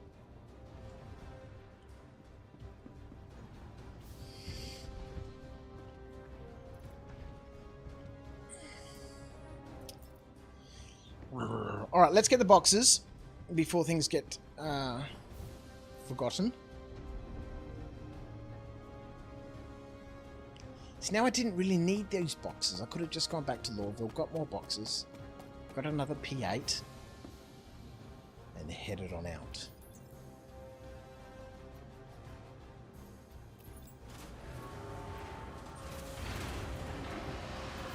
Having given away all that cash the other weekend, last weekend, because I was like, I don't need cash, I've got every ship that I want.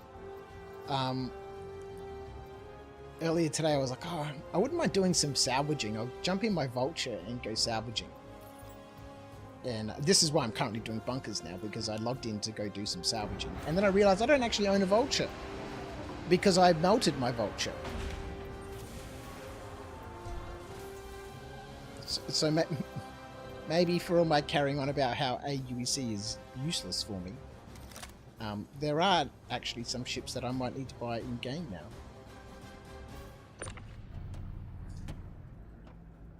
Or I could just jump back onto the pledge store and sort out my fleet. Although you only get a certain number of... You can only buy back a certain number of ships with store credit, can't you? It's such a rort.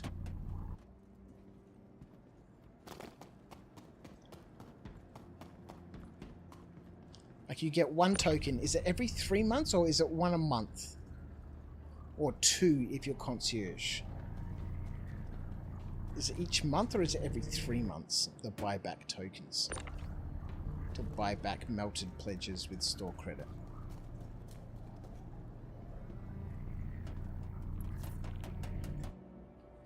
Alright, couple of boxes.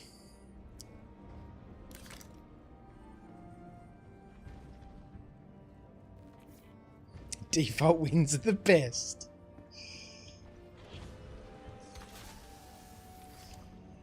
And of course, I was present in his chat, so while very surprised, was nonetheless happy to receive it. Oh, that's amazing, man. Metaphysical, yesterday the game was unplayable for you. You lost 2 1SU containers from exiting to menu because the ship became unflyable. And then you spent hours trying to get into the game on top of that. Yeah. This is Star Citizen in a nutshell, right? Sometimes you'll just have hours and hours and hours of just absolutely amazing experiences. And then the next time you log on, you'll just have hours and hours and hours of misery and tears and sadness. Bush Wookiees, you're asking me what's my thoughts for the Misc Fortune? Well, I haven't really used one, so, my opinion is, basically from the outside of watching ship reviews of people talking about the Fortune.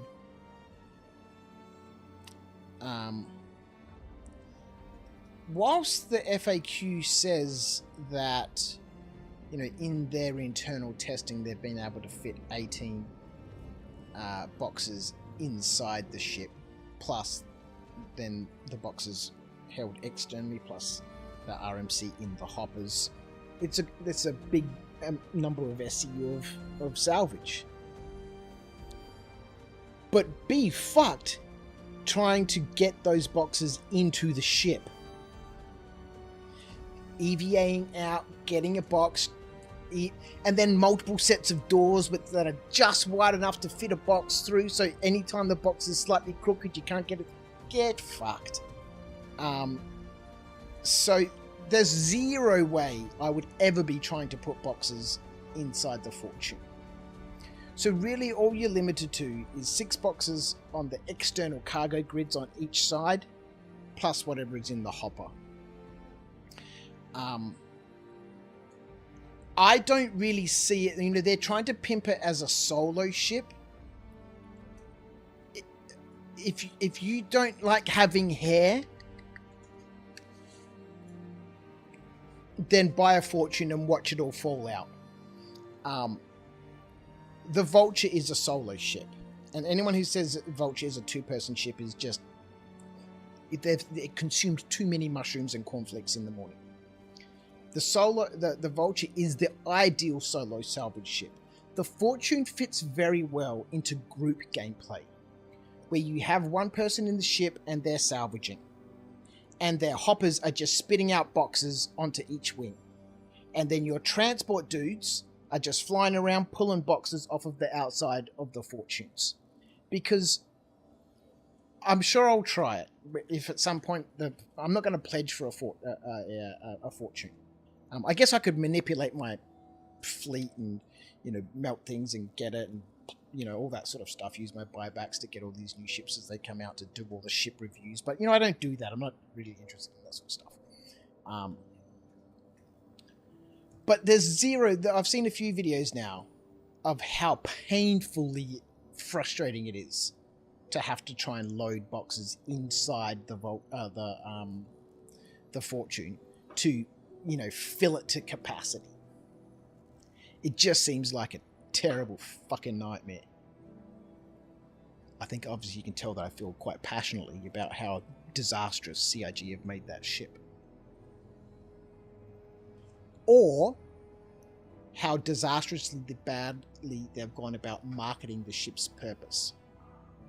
It's the same price as the Vulture, for God's sake.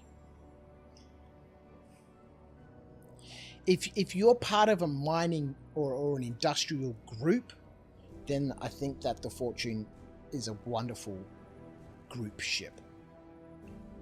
Again, simply from that perspective that you can just set your hoppers to start spewing boxes out. And then you have people just pulling boxes off the outside. But if you're going to try and put boxes inside that ship, I would rather cut off my nuts and eat them. That's my opinion of the Fortune.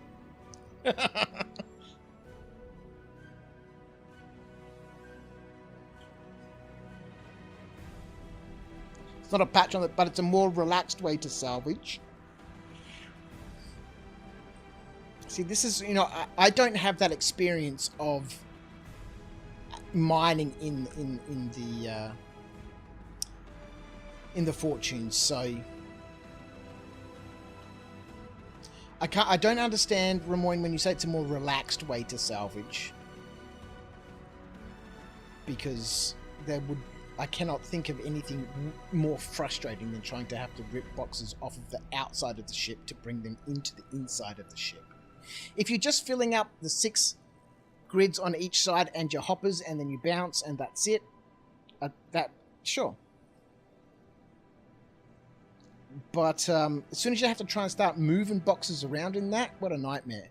In the Vulture, down the ladder, 1 box, 2 box, 3 box, you're there for 2 minutes and then you back up the ladder and you're on your way. I think you'd spend 2.5 minutes just trying to get the box off of the Fortune and up through the lift and through the first door. Let's get out of here. That's my rant over. I wasn't looking forward to the Fortune. No reason why I'd want to have a Fortune. I think it's wonderful that there's different varieties from the different manufacturers in terms of ships, but it just, for what they marketed it as a solo salvage ship,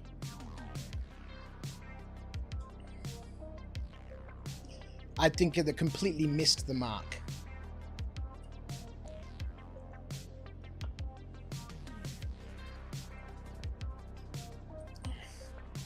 It's also a decent light cargo runner, a sort of discount hull A. Is it worth the asking real life money to pledge? Honestly, the short answer is no. No, that ship should have been $80. $80 to $100 that ship should have been.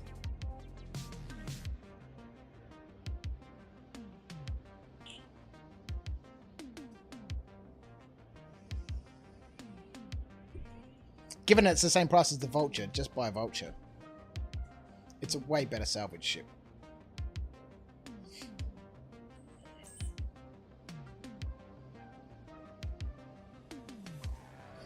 We need to apply some power to our engines.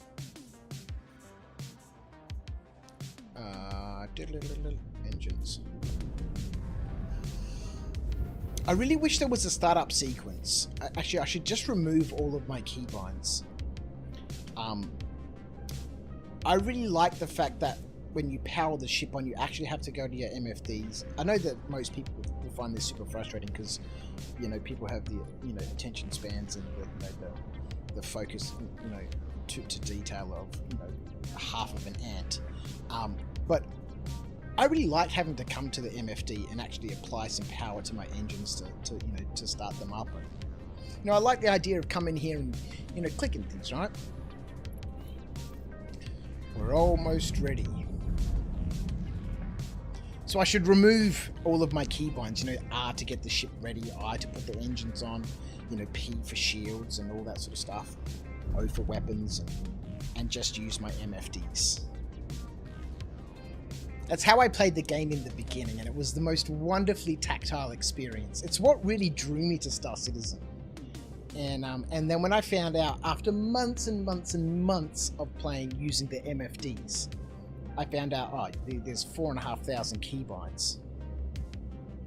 You don't have to be sorry to CIG, man. They fuck up a lot of things, man. They deserve as much criticism as we can give them. Charlotte, is that you? In that video? No. Oh my god, it looks so much like you. It's not college. Well, because I'm looking at the screen on an almost 90-degree angle. Alright, is my hangar open? Oh, hang on. Oh, they're closing the doors. Where are the doors? Is it a roof? Is it a roof hangar? Where am I? I'm at Everest, aren't I? It's a roof hangar.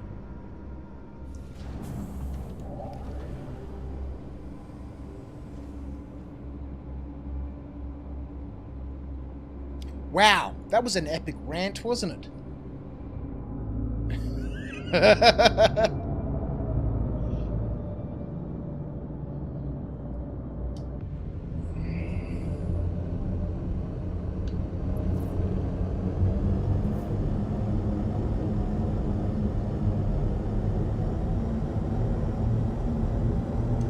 Clear navigation.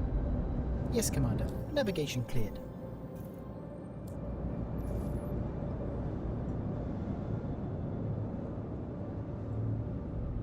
Oh, we are in SEM mode. I've really been enjoying running these bunkers this afternoon. I have noticed in one of the bunkers that I did today, there was so much desync that, you know, I couldn't hit people and I was being shot and it was, you know, panicky, and then I'd have to jump into the lift and then go up and wait for a couple of minutes for the server to catch up and then go back down. Then I'd be able to kill one or two people, and then, you know, I'd have to go back up and wait for the server to catch up. And so hopefully we'll see how things continue to develop now that they've got this, you know, this Hotfix Central channel going, where they're just going to be rolling out hotfixes for, you know, client side issues. So after Tompkins, hey. I really want that P8, man. It's really nice coming into the bunkers with a weapon that has a nice amount of hitting power at range. Anyway, let's go. Next time we're back in Moreville, I'll pick one up. Tompkins, hey. Oh, did we get a marker for it this time? Oh, we do get a marker, but it disappears. So this is also another issue that doesn't seem to be, or it doesn't seem to have been resolved, is mission markers don't appear properly.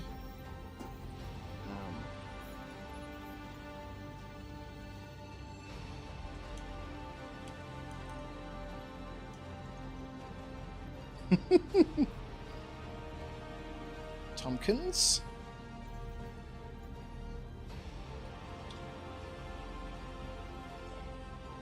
At least the mission markers for these bunkers haven't appeared for any of them that I've done this afternoon. And when I say any of them, this will be the third one. The fourth one.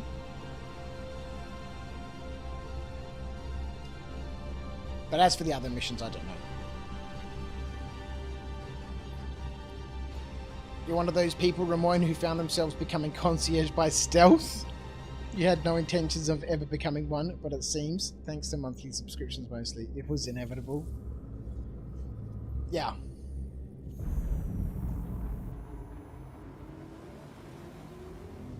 Well, you know, if you're paying $11, I think it's $10 US, right? We pay 11 because of our tax. It's $10 a month, right? So if you don't get in on one of the specials, that's $120 a year just in subscriptions. So let's say you subscribed for 2 years, that's $240. Plus your starter package of $45, it's $285. Plus you upgraded that to a, you know, a Cutlass Black, so that's pushing up to now what, $315, $320. It creeps up. It creeps up. And then some ship comes out, you're like, ah, you know, I've got some spare cash. This month I'll grab it.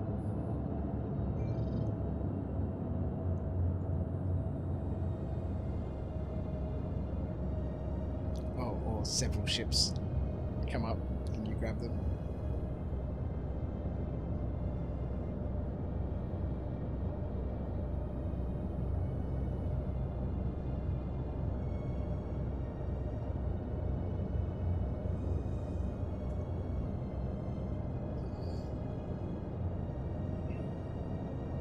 Alright, rant's over. Let's jump over. Let's go set ourselves a target on YouTube. 9 likes so far.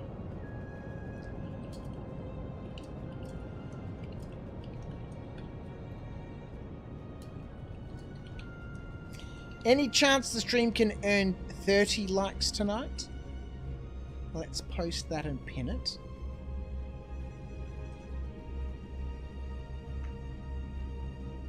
What do you reckon? We'll see how we go during the evening. It's Friday night. We've got a few hours to do a bunch of different sorts of stuff. We might jump in the old Nomad when we head back out to Pyro and do a little bit of rock mining out there a little bit later on.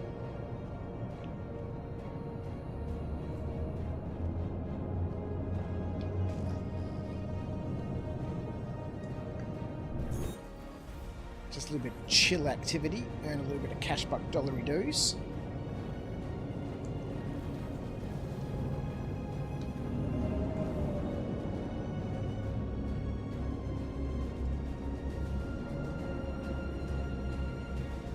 I landed on some plants. Oh my word.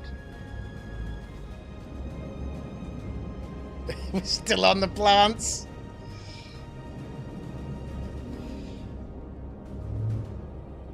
There we go.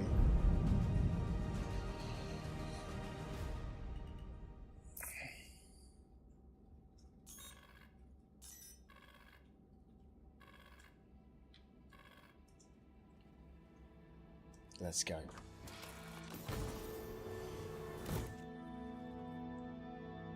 Can't complain and won't, but I will say I have kept a tighter grip on the wallet.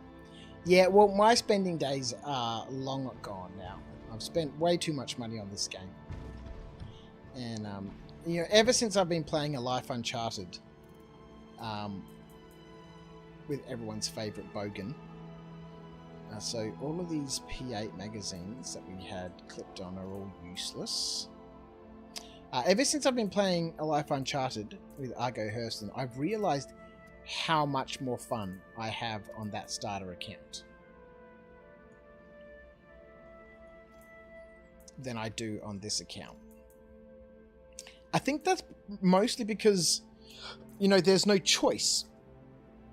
It's simply, this is the ship you've got, go out and do things. Rather than, I want to do this, what ship should I take? Or, you know, I'm not exactly, don't have a plan. And so I'm like, you know, what do I want to do? And, oops.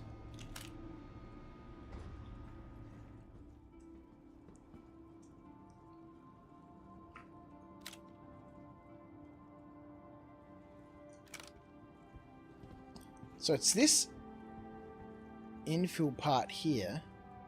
We're having a rifle that's got good hitting power at range, like the P8 or the S71. Something that's accurate, single shot, and it has like good stopping power. Really makes approaching these bunkers, you know, nice. You know, carrying 2 weapons, right? Your primary and your secondary. One that is good from range, and the second that's like the P4, good up close. So that as you're assaulting in and you're getting closer,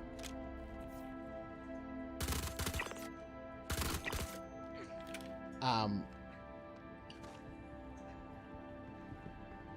you're in close quarter combat like this, you know, you've got, you know, more lead down range. Quick tactical reload.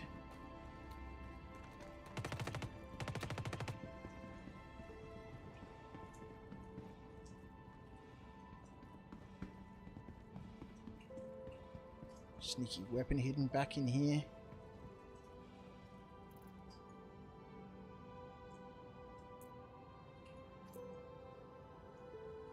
Oh, and I've noticed now that stripping bodies is so much easier with the large backpack for light and medium armor. And heavy armor doesn't quite work, but with the light and medium armor, you can just grab the undersuit and drag everything into your backpack. Heavy armor doesn't quite work like that because it's obviously heavy armor. You can get everything except the helmet and the undersuit. But being able to quickly strip a body...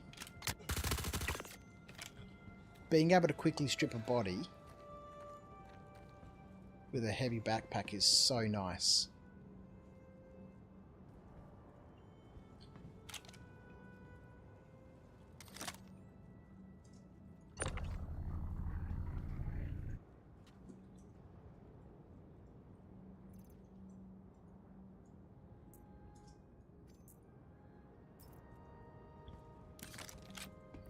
P4 really is a wonderful weapon. Especially with this compensator on there.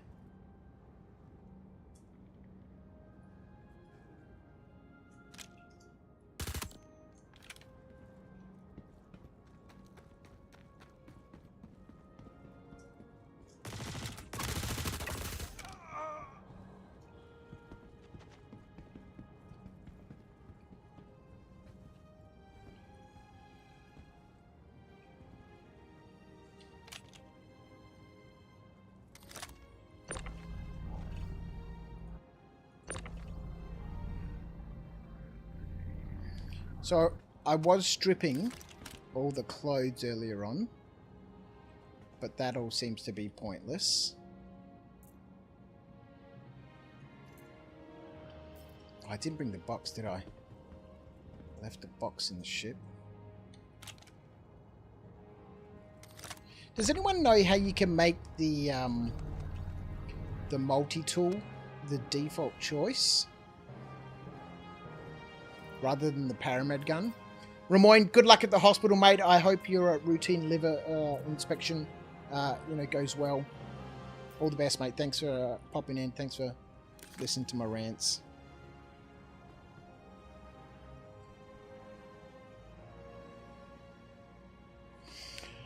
Got to get ready to boogie to the Megador facility and rely on public transport that isn't gonna yeet me across a map on a magical mystery tour before reaching my destination. Thank you, mate. Appreciate you, buddy.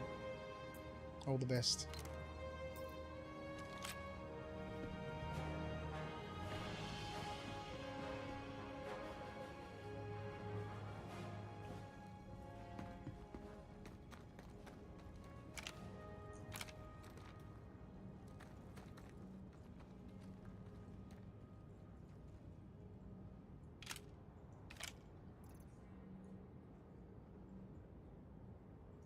I think we might go and get the box before we get too far.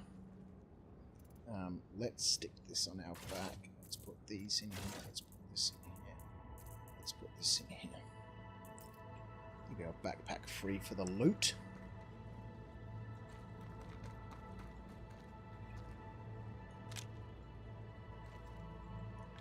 I really like this ×2 holographic sight. It's the ×4 is nice, but this one just feels a little bit nicer. I don't know what it is, but there's just something about it.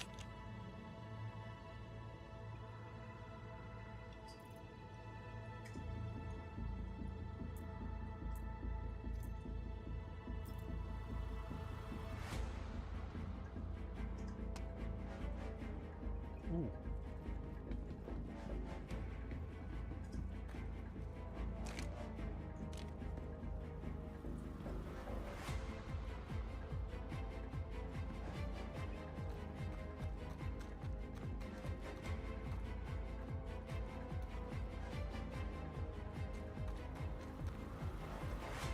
Right, let's go get a box. And we'll clean up this bunker.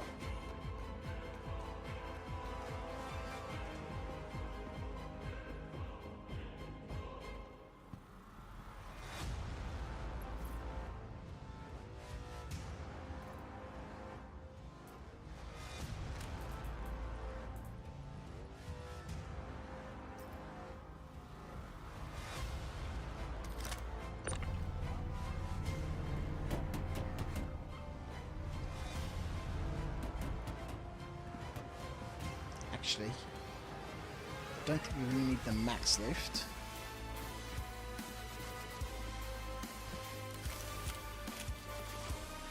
Let's stash that away. And that's going to drive me nuts. So until we actually need that, I'll stick it here.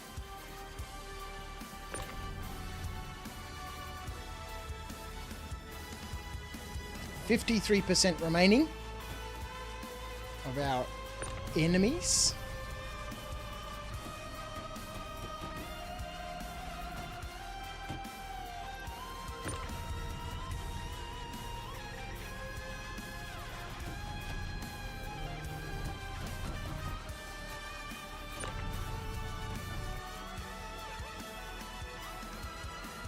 So I don't know why I haven't been doing this all along.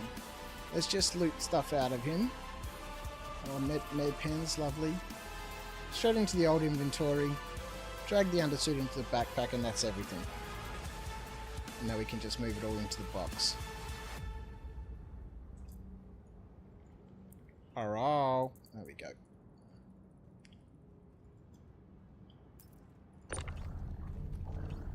The only thing we can't do is loot a fully equipped heavy like that.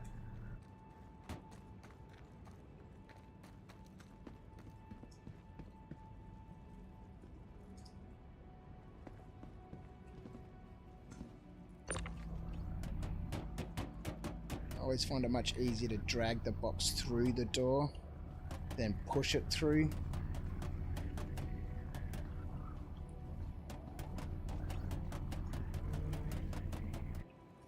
Let's go. I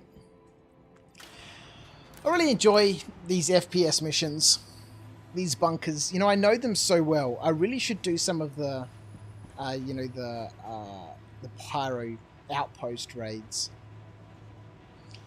I think the reason why I haven't done them yet is because I'm really not massively keen on, you know, the PvP side of, you know, someone just interrupting my mission.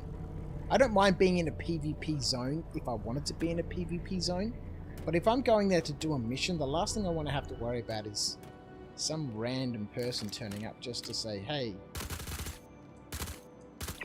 you know, how are ya? I'm going to make things difficult for you.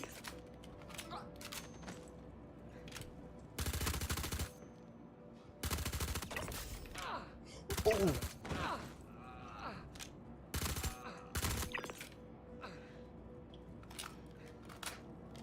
How good is this weapon? With a compensator on.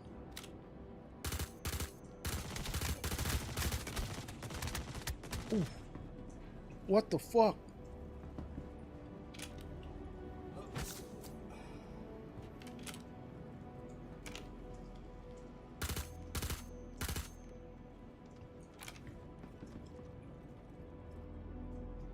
Crunchy business.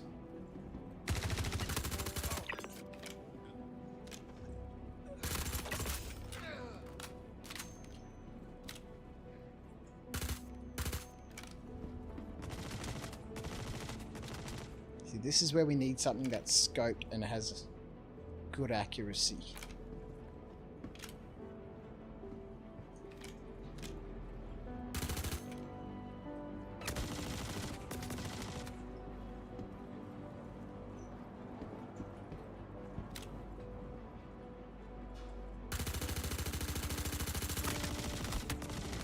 See that? This is what I'm talking about. Every now and then you get these guys that just aren't there.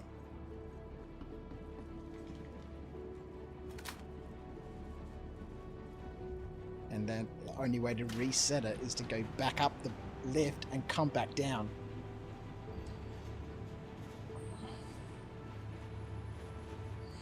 Bushwookies! Forgot to say you got a new job yesterday. Congratulations! Woohoo! You start on the 10th.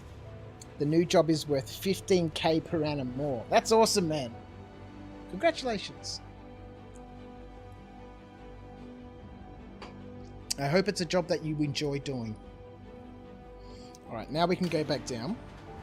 And it should have reset itself. We may have to fight this guy another 2 times or so.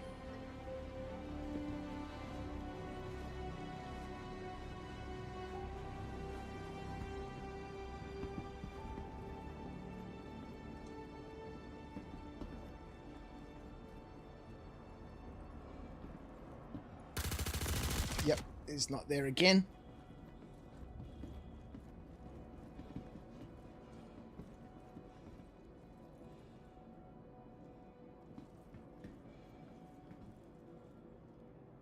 Alright, we gotta go back up again.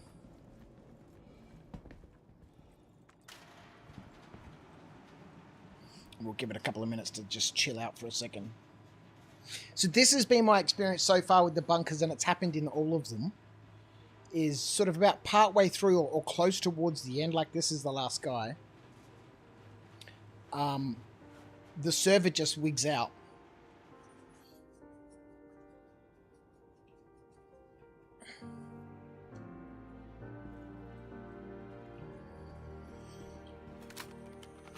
Now let's re-pull some ammo while we're here.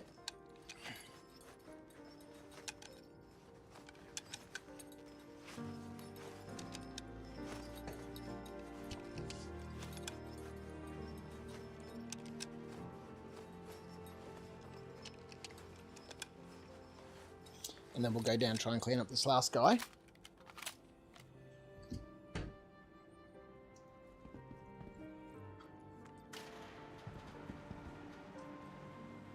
Yeah, I don't know why it didn't cotton on when you know, in 4.0 we got the bigger backpack sizes, that you can just loot a whole undersuit into your backpack. I don't know why it took me so long to cotton onto that. James, my friend, good morning, how are you? Not rock mining, I see? Not yet.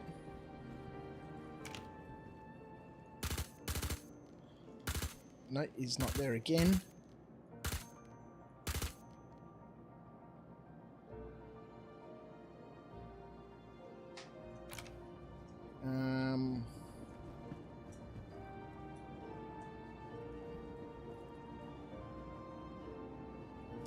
Because, you know, we can't really rely on that marker to know where he is.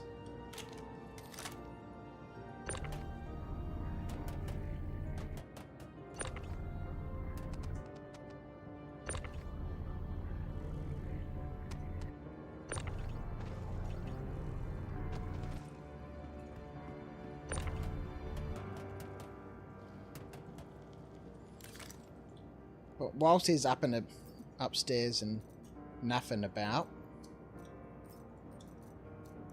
we'll quickly grab all this stuff.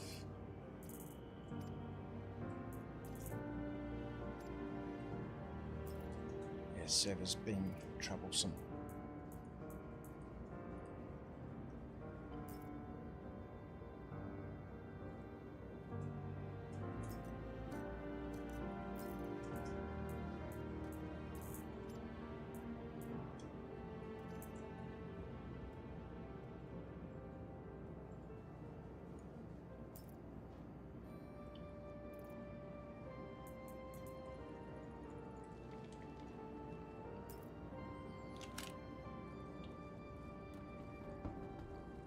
Diversity is the spice of life. I really enjoy these missions.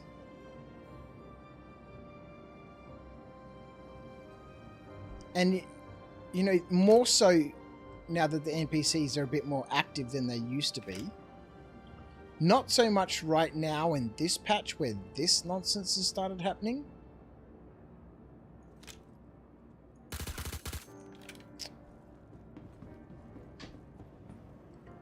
Where the desync is so bad that, you know, when you get down to the last couple of guys, you just can't hit them because the server takes a long time to catch up. Just knock him out. I can't. He's not where he appears on the screen. I tried that and he's just there. He's not there. The desync is so bad that, yeah, you can't punch him, you can't knock him out, you can't shoot him.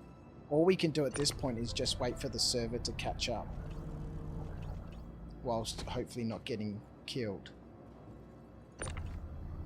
Because, like in one of the bunkers, he was upstairs like this, and then I just randomly started taking damage from behind me, and I turned around and he was behind me.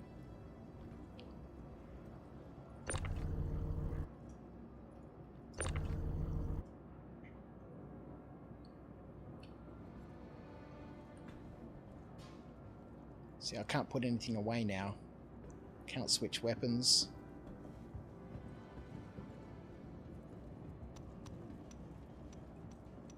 The server is shitting itself. Let's go back upstairs.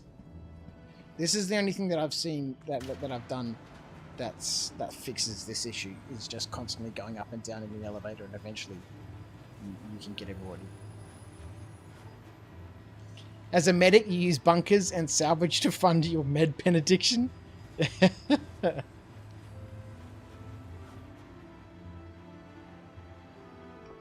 Yeah, maybe I should just go back to 4.0.1 live rather than hotfix. I can't put this away now, and I can't change weapons. In case of a server error, the elevator is the worst place to stay.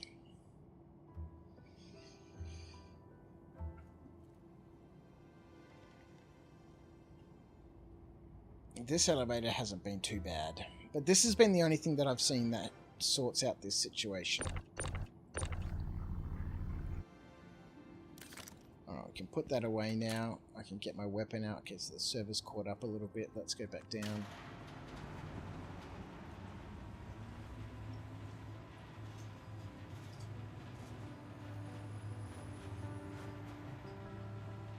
Now you can still see he's still glitching around.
Too bad no claymores. ODS TV, how are you, my friend?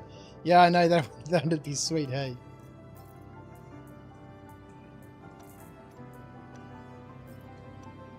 I really enjoy just being able to pull a whole suit of armor off into your backpack and then just transition it to the box. No more having to strip people naked and, you know, put boxes on the ground or, you know, take off your own clothes and...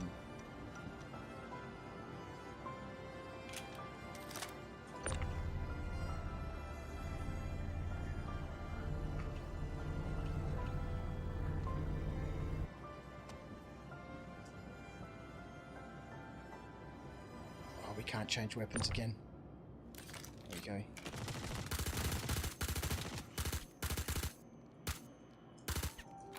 God damn it.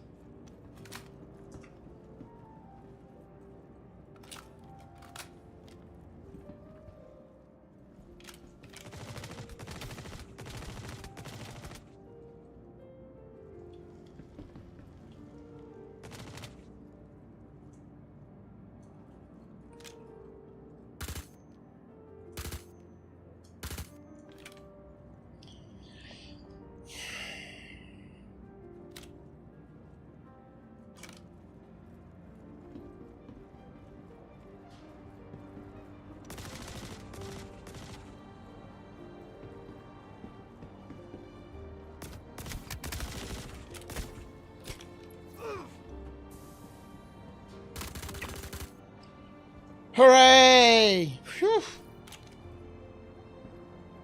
Brutal. So maybe just charging him does actually work. When I tried that earlier on, that's how I got the tier 3 injury. Which led me to the nurser, which led to the whole fiasco at the beginning of the stream. The recovery mission. What's in here? So no climbing inside vehicles anymore.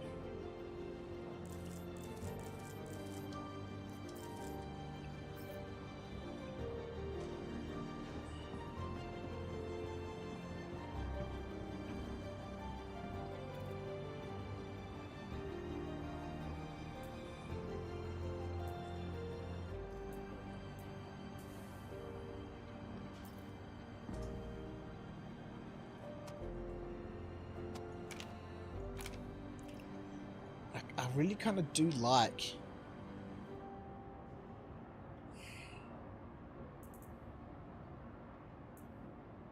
Alright, so what is the difference, right, between this one? Recoil stability, recoil kick, spread, projectile speed.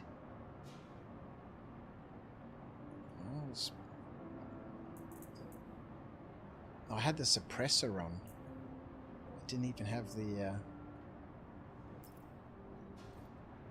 the Herge-Quetler on. What's it called? That compensator.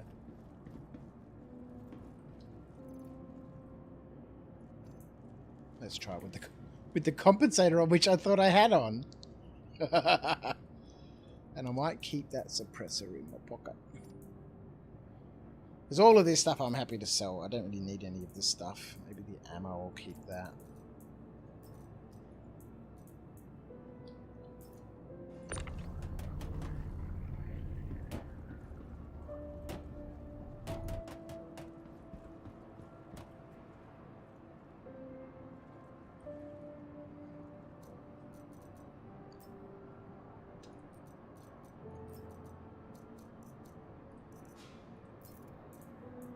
And this part, just the looting of everything, really satisfies my loot goblin.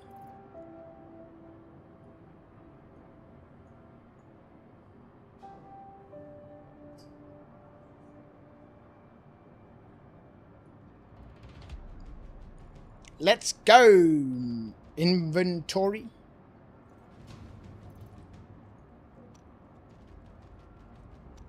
No worky.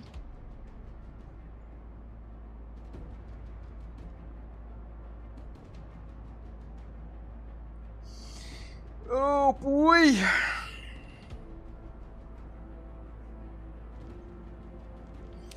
Hey Nungi, it's 11:30, sweetheart. It's time to start getting ready for bed early, and now school holidays are over, okay?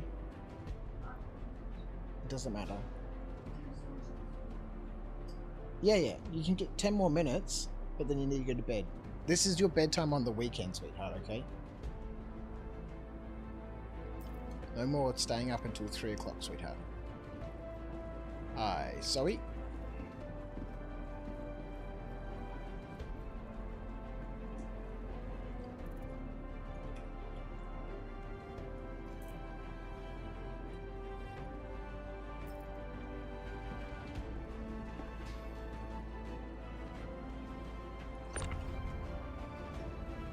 Give this server a couple of minutes to figure out what it's doing.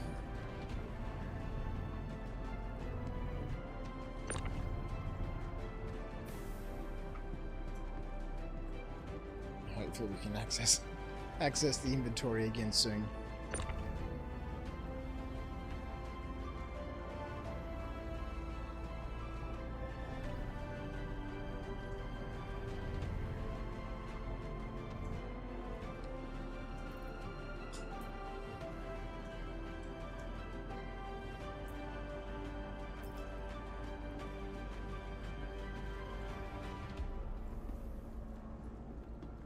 Yeah, the server delay has been super bad. And I don't know if it's 4.0.1 live or if it's the hotfix. Right now I'm playing on hotfix. I guess I can switch it back to live. And you know, test, I suppose, to see what the difference is, if there is one.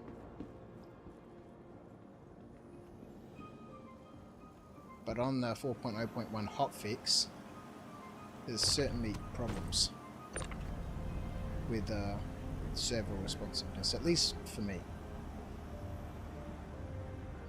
Alpha Rod, my friend, how are you? Morning Crouch, how's the verse? You on the latest patch? Yeah. Oh, yeah. I'm on the hotfix, which is this is the second hotfix now for 4.0.1. Both of which have primarily concentrated on fixing elevators, which still seem to not be fixed by the hotfixes. And right now we're having an issue with the inventory not loading. And before that we had problems with desync and, you know, not being able to hit targets because they just went there, and then you'd randomly start taking damage from a different direction and stuff. And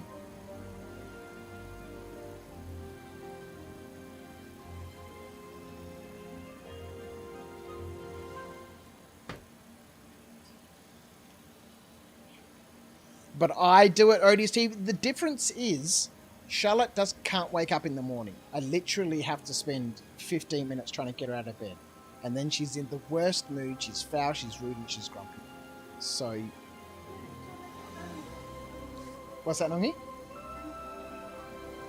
Well, no, it's not waking up early. It's waking up to go to school. Yeah, maybe I'll start waking up at 6 o'clock. Okay, then please turn that off and go to bed. Otherwise, I will wake you up. Yes, darling! It's a 11:30. Huh? You need to do what? Darling, you're not running a competition at 11:30 at night. How long is it going to take? Alright, well, given that you've already started it, you can finish it, alright? But, darling, this can't happen. I'm sorry. You're back at school now, darling.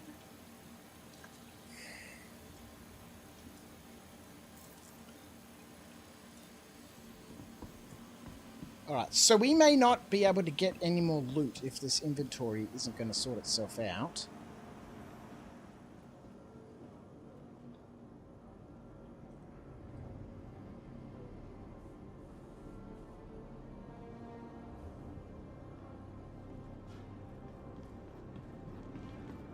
I buckled there, Alpha Rod. Well, she's been putting in so much effort to, you know, she runs these competitions with her friends and stuff on Roblox for, you know, judging dances and outfits and all that sort of stuff. If it was a school night, there'd be zero way she'd be awake. Zero way. But it is a Friday night, it's the beginning of the weekend. This will be her one night this weekend where she can stay up late. Because you are back at school. That is why. And you get grumpy and rude in the morning. You're lucky I haven't choked you.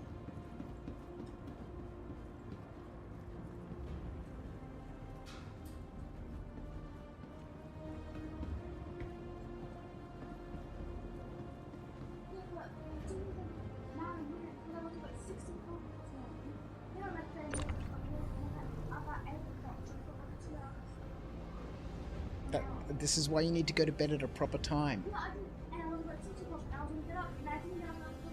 So who else has to put up with arguing like this with their 11-year-old? Nongi.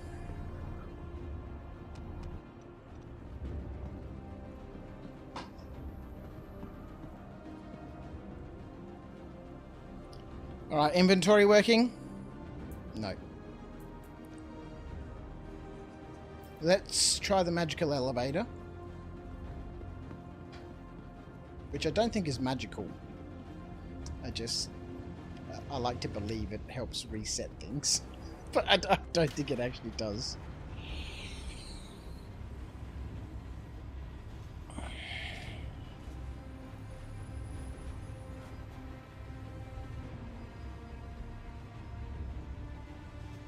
Is that everyone coming in for the competition, Charlotte?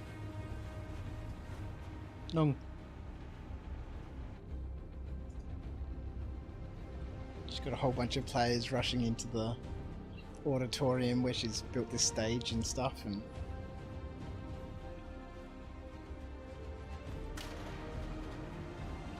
you pass all that, Flossie.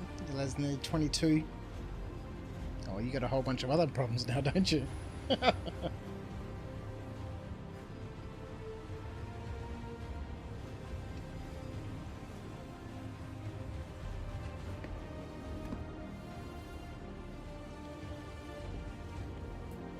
Magical elevator did nothing.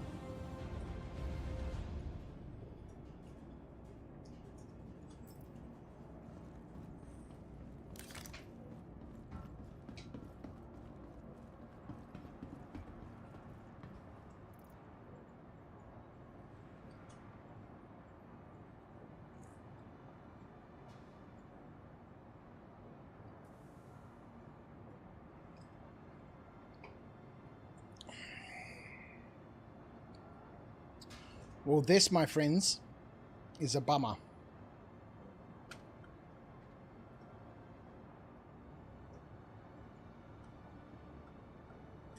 Alfred, your son made your granddad at 48. He's 21. Oh, father like son, hey?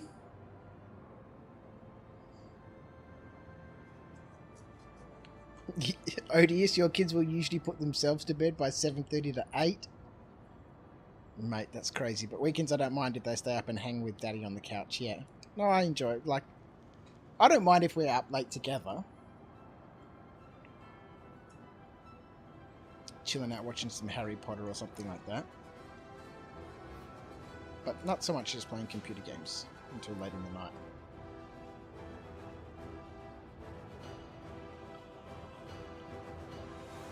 Charlotte is very much the same as me, ain't you, sweetheart? A night owl. Doesn't like the mornings and likes to stay up late.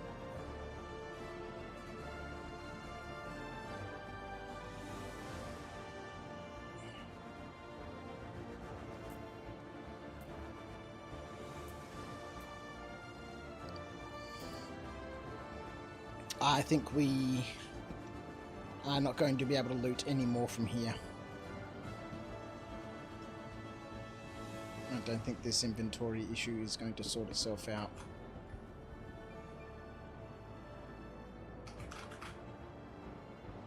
Let's just try something real risky. Let's Alt F4 out of there.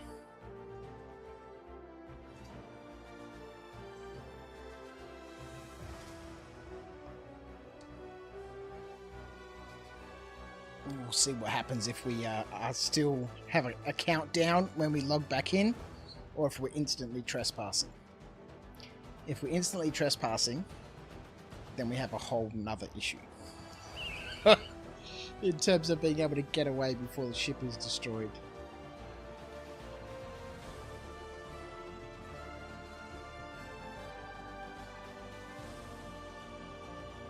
Hello Rhino, how are you my friend? Welcome in. Watching over there on YouTube. I hope you've had a wonderful week and your weekend is set to be nice and relaxing.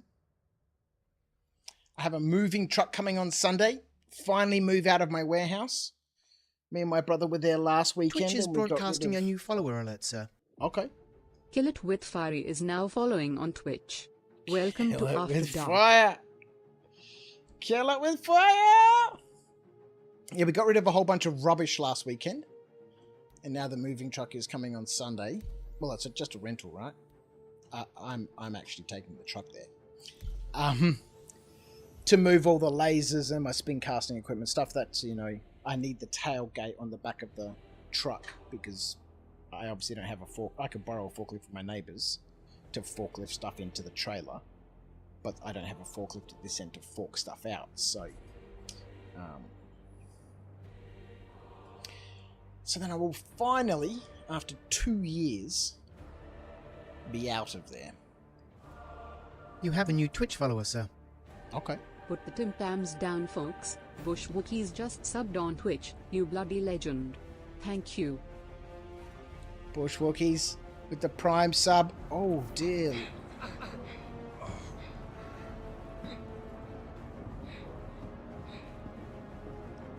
It's like a horror movie. It's like a horror movie.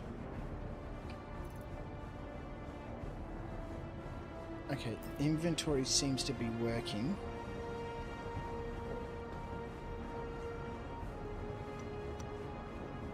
Alright, let's loot this guy. Twitch is broadcasting a new follower alert, sir.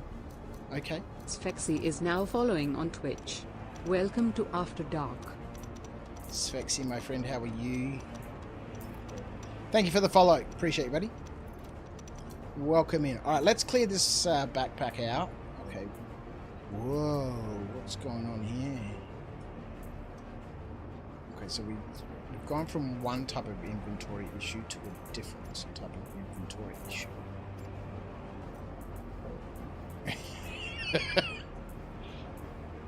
Now we can load our inventory, but we can't actually use it. Okay. Where is the countdown? That's a very, very good question. And apparently I'm not trespassing either. Oh dear Lord, what's going to happen? Glutrino, how are you, my friend? What the fuck is going on here? Well, look, we've just completed this bunker, but we're having issues with our inventory, as you can clearly see.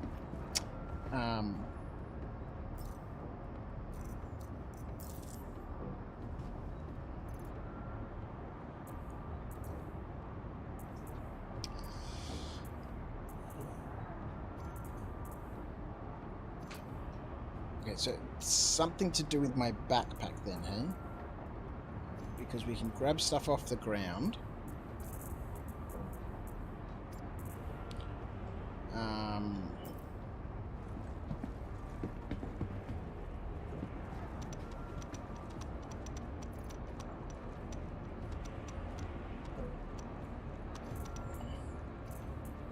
Yeah, so I just Alt F4 to try and fix this inventory issue. And when we logged back in, everybody was, like you say, Glutrino, all Matrix. Kill it with fire! You don't have the game yet, but is it worth buying the $100 package? If you have the money to spend $100 and can find enjoyment in the game at the worst of times, then yeah, if you've got $100 to spend, if you want to get, like, pick up the Nomad starter pack or the Cutter starter pack, yeah, I mean, just be aware, this is the game experience right now. Sometimes you will have game sessions that are just unbelievably bug-free and super enjoyable, and other times you will have the most amount of misery in your life. It's kind of like going swimming underwater with a snorkel that's full of wet toilet paper, and the snorkel is also under the water.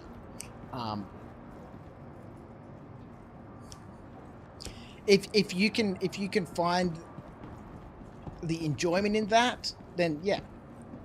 If you can play for hours and walk away with nothing, or more than likely lose a whole bunch of credits or gear or equipment, then yeah.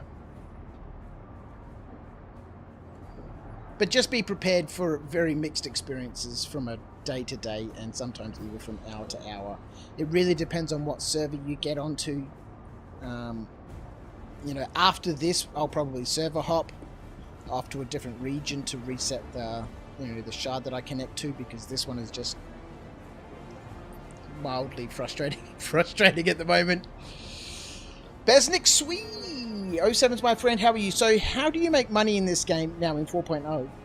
I only have 20k in credits and an Avenger type ship. Want to get to the Vulture so I can solo mine. So, well, I guess it depends, Besnick, on what you enjoy doing. You know, bunkers are a good way to make money. Right now, this default bunker pays $44,000 to complete the bunker. And then if you spend the extra time, which normally doesn't take this long, to strip all these bodies and stick it in one of these containers, which you can buy at like cargo centers at any of the orbital stations. So if you're at ArcCorp, then the one up above will be by Genie Point. If you're at Lawville, it'll be Everest Harbour, etc. So from over in the Crusader area, or Port Tressler if you're up in New Babbage, buy these 2SCU storage containers. You can buy them in different sizes. And then just strip off all the weapons and armor and stuff and put them inside this box. And then you can take this box back to the same place you bought it from and sell them the entire box. They'll buy the box from you at 50% of the cost that you paid for it. So this box is 4.2. You'll sell the box back to them at 2.1. Plus, they will pay you for everything inside the box. So the last box that we sold about an hour ago was $81,000 for the box, plus $44,000 for the bunker itself. And normally, if everything is running smoothly, you can turn these over in, you know, half an hour or so. It does take time to collect and strip and, you know, stick everything inside this crate. Right now we're having some sort of inventory dilemma. Let's grab this guy's jacket. It's worth $2,500 if we can get the jacket. Drag it, put it on the ground. So that seems to work fine. And then putting things into the box at the moment seems to be fine. Okay, no, it doesn't.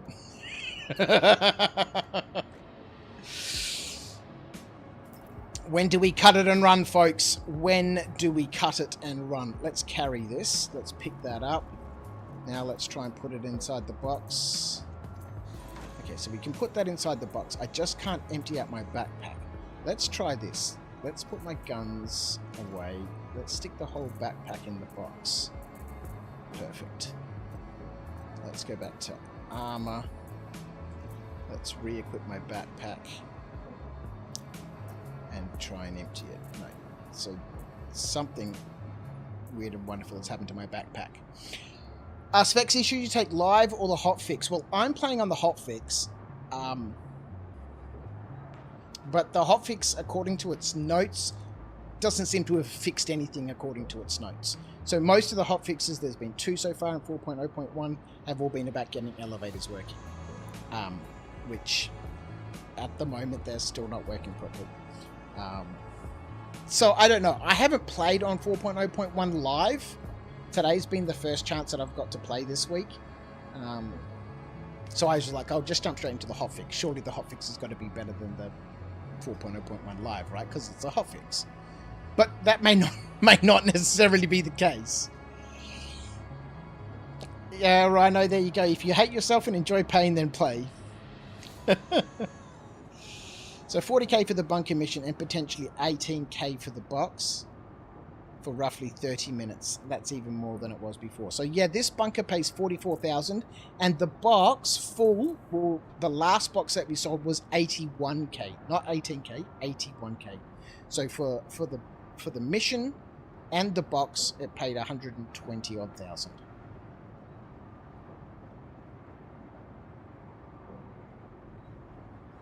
Or cargo hauling is also another good way to make quick, easy money. I haven't tested it so far. We're probably going to go try some of that in a minute. I'm just about to give up on what's going on here. What we might do is we'll do this the old-fashioned way.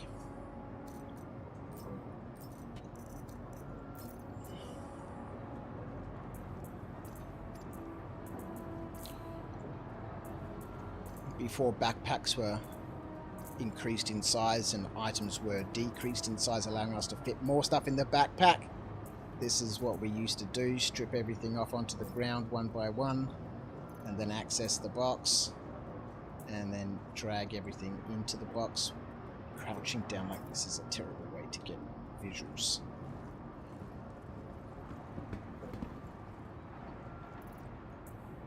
And then drag everything into the box. That seems to be working. So there's a problem with my backpack. Alright, that's working. So the only people that we can't loot directly, like if my backpack was empty, this is a large backpack, 150k capacity. It's not the largest ones are 180k. You can just grab the whole undersuit and drag it in. But there's obviously something wrong with my backpack. Except for these large armors. It's with this light armor and the medium armor, you can just grab that whole undersuit and drag everything into your backpack. But the heavy armor doesn't. It's too big. It's too big. No can do.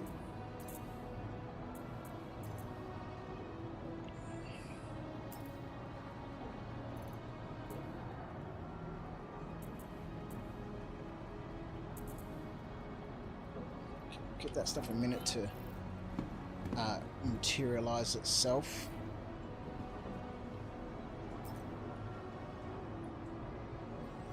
Mr. Sharp Steel, my friend, how are you? Try putting your backpack in the box and then re-equip it? Yeah. Yeah,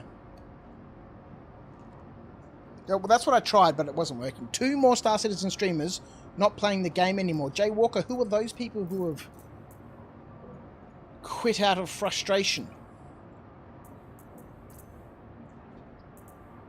People say that, though. You know, content creators are always, you know, saying, I'm not going to do this anymore. And then, you know, when they realize it's impacting their revenue, they're like, actually, you know, I'll jump on and there we go. So those boxes have materialized. Let's chuck those in.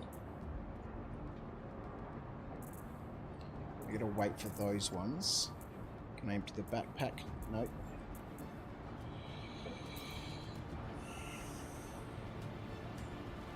And the box I lift with the gun, yeah. So the box, I've got one of these multi-tools with a tractor beam attachment in it.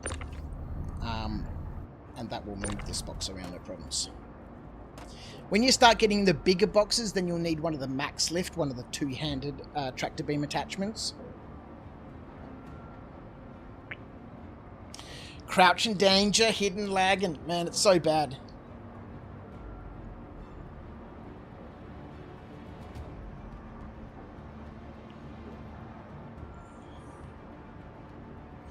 You saw a cool space kung fu movie, Crouch? What was it called? Crouch in danger, hidden lagging. Alright. I see what's going on here. Alright, have these boxes materialized yet? Man, the server delay and the desync is so bad right now on this server. I am kind of hoping. Well, I'm slightly concerned that there's no countdown timer until when I'll be trespassing in this facility, and the fact that it doesn't say I'm trespassing is also of a mild concern. My ship is still there at least, so that's a good thing.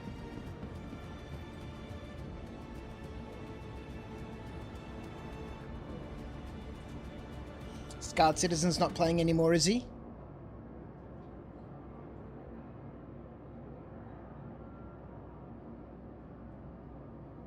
He's been frustrated for a while.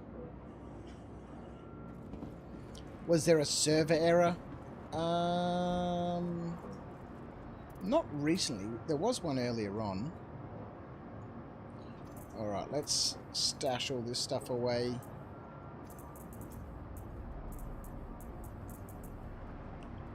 Can we get to it? Alright. I'm gonna worry about that helmet on the ground. Let's go! So this box is only 50% full, so we might do one more. I'm gonna server hop. We'll go somewhere. We'll bedlog. We'll do one more bunker. We'll fill up the box, then we'll go sell it because there's no point selling a half box.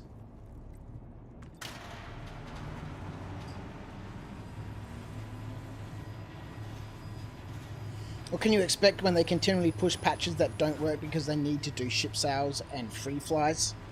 I don't expect much, man. I don't expect much at all. I play the game, warts and all. I'm fully aware of the state of the game. And, you know, it's frustrating from time to time, but I'm not emotionally invested in it. And, you know, this isn't my job. I don't make a living from this. You know, obviously I make a little bit of money from the Twitch, you know, followers and stuff. But, you know, it's not an income. So, you know, I do this for fun, and you know, here at After Dark, we enjoy the pain and the misery, and you know, I've written the whole Life Uncharted, you know, custom rule set specifically to enhance that experience. Cruise bottle behind the elevator, pick her up. All right, you can find me if you want, man. I'm not paying no fines tonight, buddy. You're 30 grand into it, Jay Walker. That's a healthy sum, man.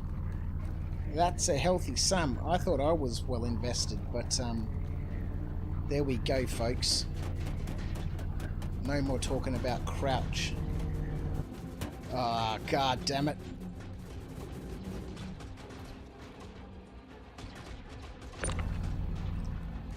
What have we got to lose?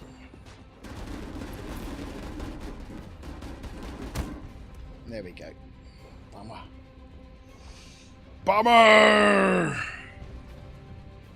Fire on the ships now. And this fire will just disappear as soon as we run up to it, but have you noticed now that you've got fire extinguishers in your inventory? I've got 5 fire extinguishers in my inventory.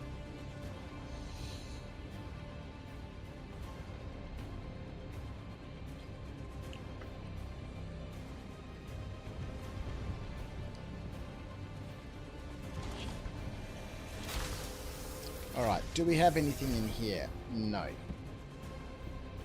Magical disappearing fire. Do I have anything in the lockers?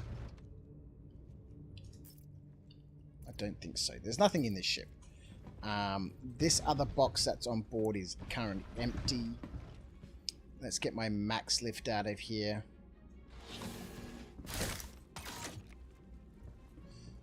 So this is the big tractor beam. Okay. So the ship has had it. The ship has had it. Do I want to pick up from the stream angel? Yeah, why not? Even so, we like some meaningful reward from our game time. You do at least. Yeah, of course, but you know, you can't expect it. I wouldn't expect it. You know, the game's so broken and everyone knows that it's broken. So you can't expect it. It's nice to have them. I mean, this is the only game that I play, really. You know, every now and then I'll log into and I'll drive around a little bit in ETS and, you know, maybe I'll fire up Kingdom Come and, you know, cruise around there for a little bit, but... Did I break the ship again? No, we had some issues in this bunker. And so I thought, you know, Alt F4 would be the best way to fix it. And it fixed part of the problem we were having. And I kind of knew that this would happen. Yeah, my inventory's still not working properly. That would be trespassing immediately as soon as I log back in. So yeah, I guess I did break the ship.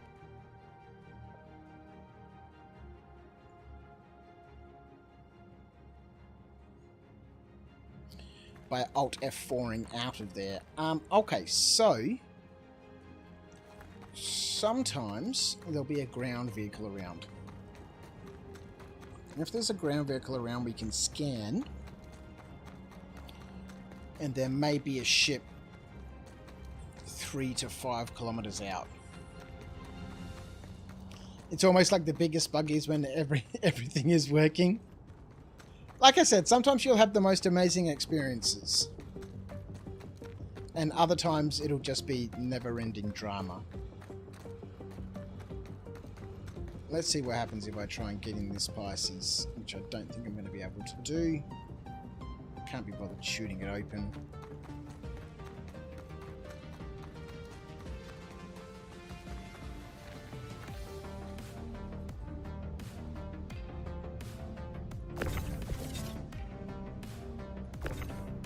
Where's my gun gone? Oh, yes. Okay.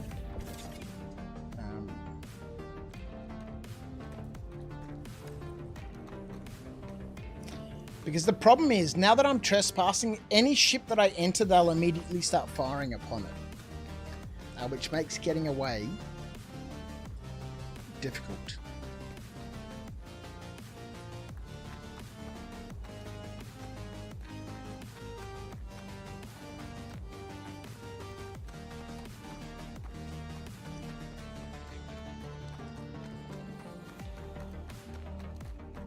And my reshade stopped working now. So we've got no more hacks, man. Where's the box gone? There it is.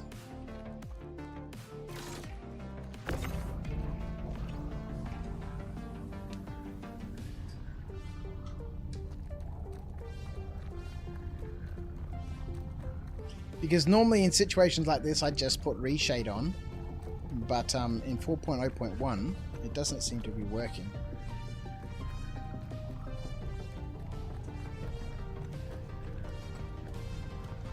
So I think after this, I might quickly log off.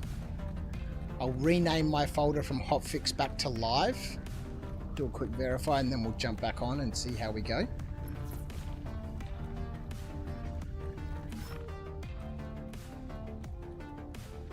Hello?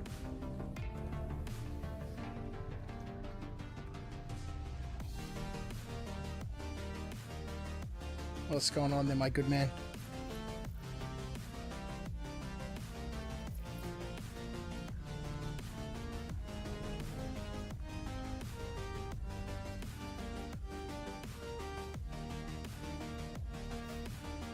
Be interesting to see if the VoIP works.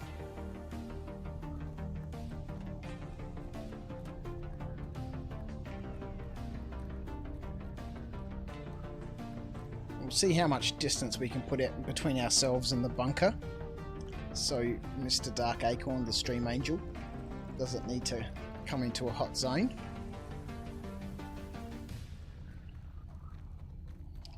But that's going to be at least 2.5 kilometers.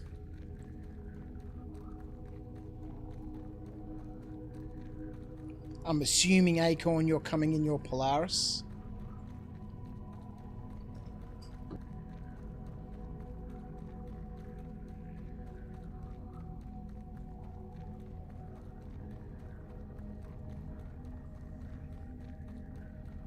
How are they going, sweetheart? Are there some good ones? There's really good ones? They're all running above 10. Okay. She's running a dance what's the game called? Aura. She's running a dance competition on one of the Roblox games. Aura Main Dance Studio.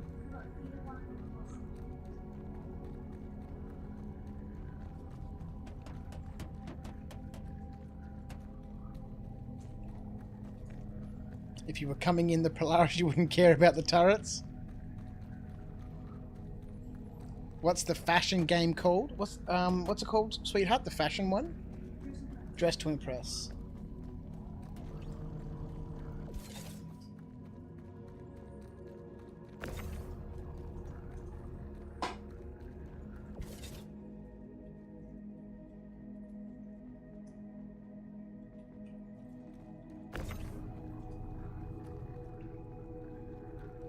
Pay to win fashion game?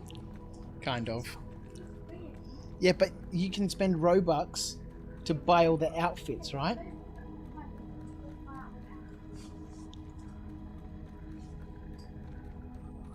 It's more like, it's not paid when you just get more items. And I have every person, Yep. I have every person there, right? But I mainly go into sections of the But you buy those passes with Robux, right? yeah. And every game has a pass That That's why it's called pay to win. But like every single game has a pass. Yeah. Yeah, they're all pay to win games, yeah. You spend money on your games to pay to win. Exactly. Gotta love features in Star Citizen. I can't even get a ship to your hangar. Bush Wookiees, what's going on, man?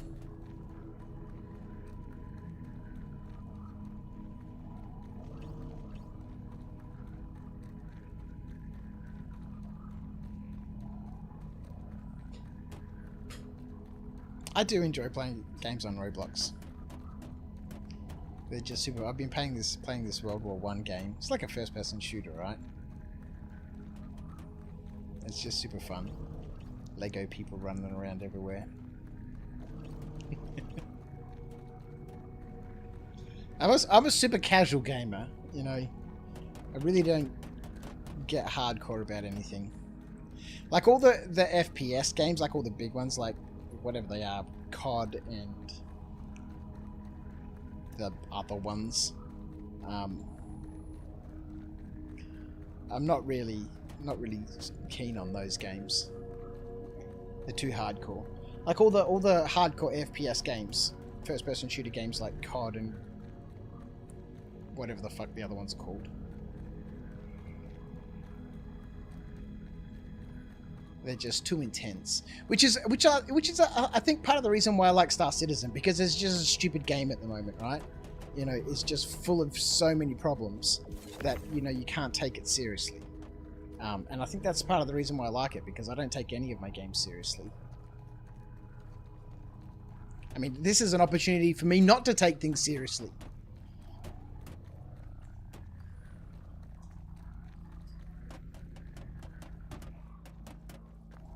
COD isn't hardcore? I think it's hardcore, man.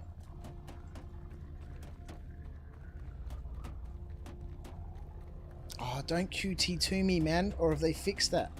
Are you going to fly straight into me and the planet, man?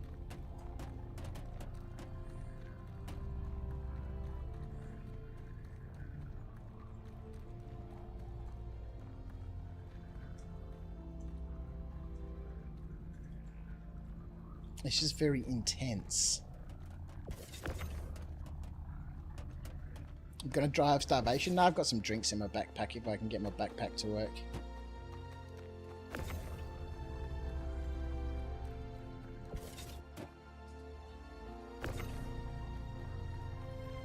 Right, here's Acorn.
Hey, Acorn, just go land outside, man, and I'll run to you, man.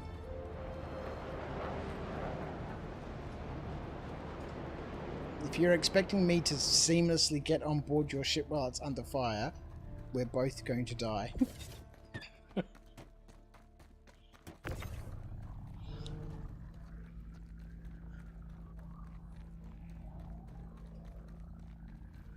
It's popular and difficult above a certain level.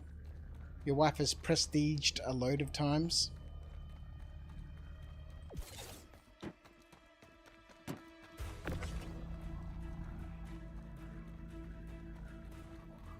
I don't know.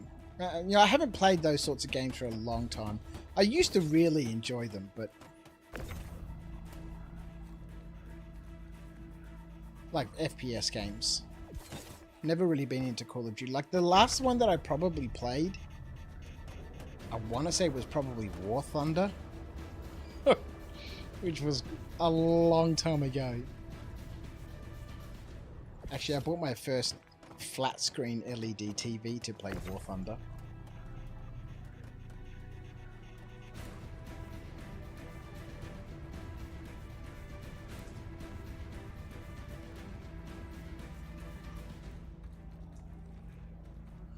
And then I played a lot of Planet Side 2.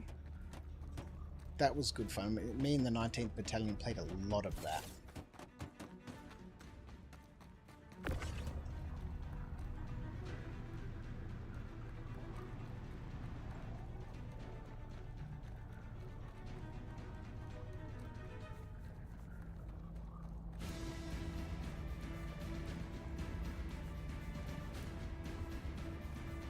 That was good fun.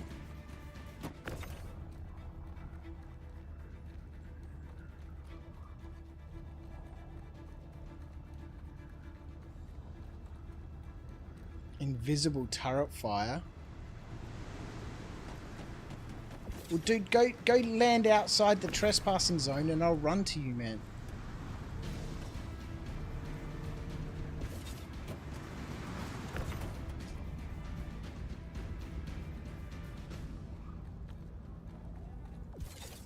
Alright, let's go.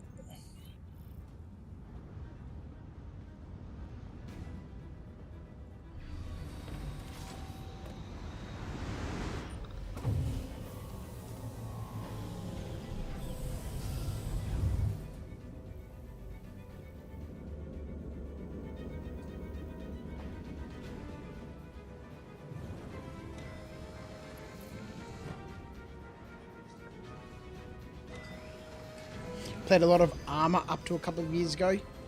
Sniper Elite now. Armor is hardcore. Armor is hardcore for sure.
Each time I sit or leave a seat, I reset your quantum.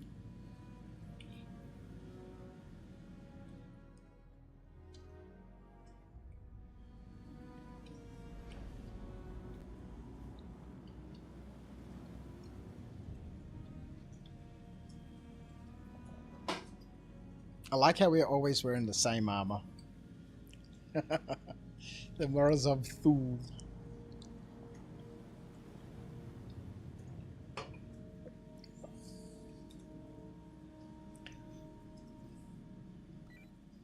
Can you hear me in the game?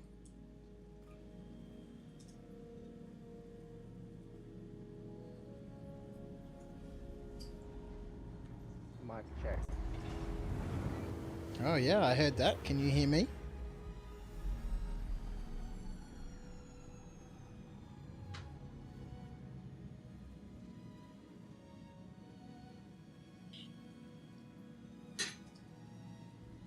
I cannot hear you.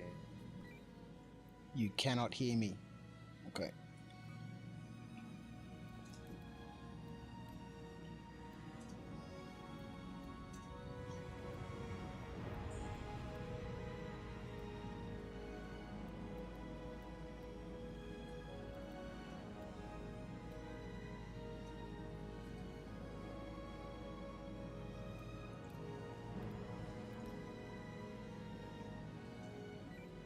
Can you hear me now?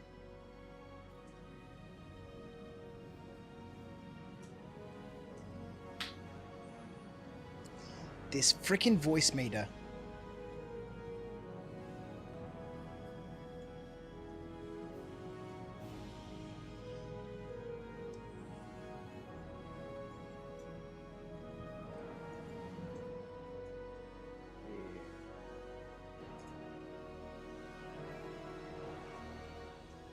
Did you or did you not hear me in the game?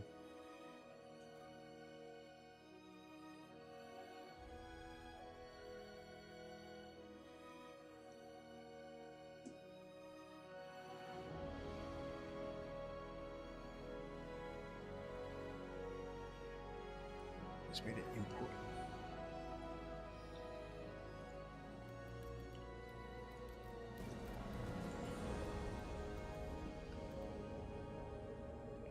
Nexior, how are you? I know that you guys can hear me, but my game VoIP's not working because voice meter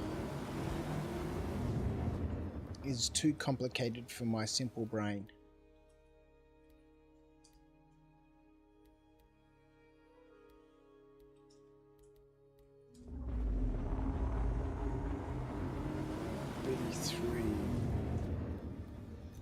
B1.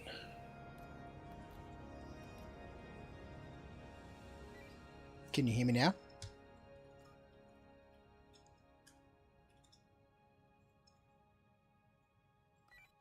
No.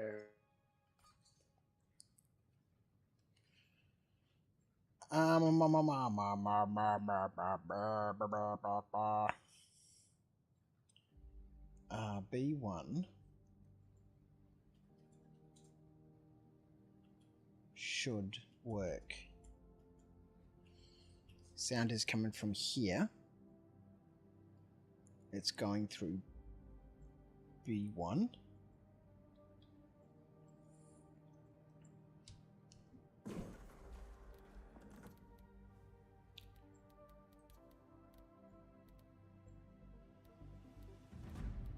Maybe if I just use operating system default. Has that helped at all? Can you hear me now?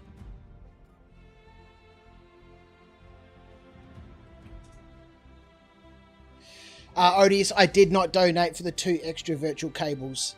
I really can't be bothered with voice meter.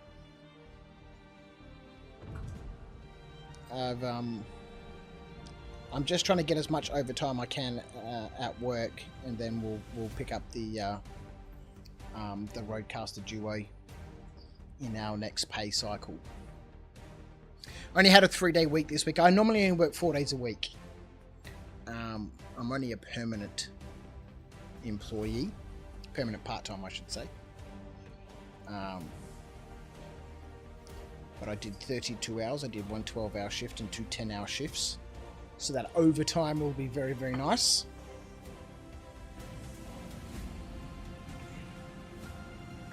Get out. Get the fuck out of my ship. No, mate. This is my ship now.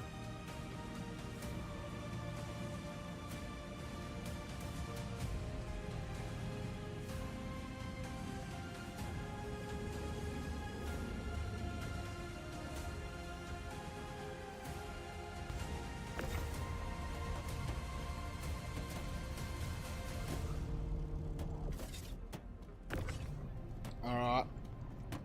Thank you for the rescue. On my ship.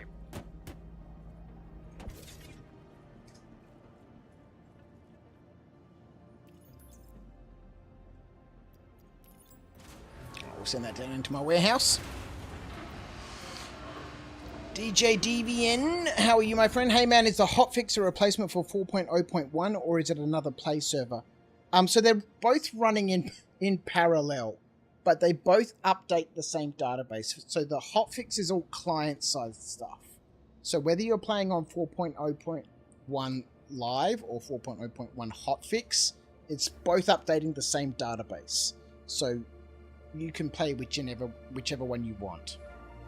I'm about to log off and go switch my folder back to live rather than hotfix because the hotfix doesn't seem to have fixed any of the issues that they say the hotfix has been implemented to try and fix.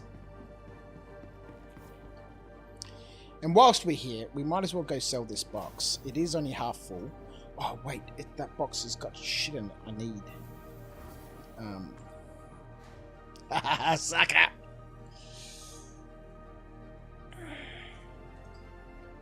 Personally know the struggle of voice meter, potato, and also know that I need to do a complete redo. Look, it's way too advanced for what I need it to do.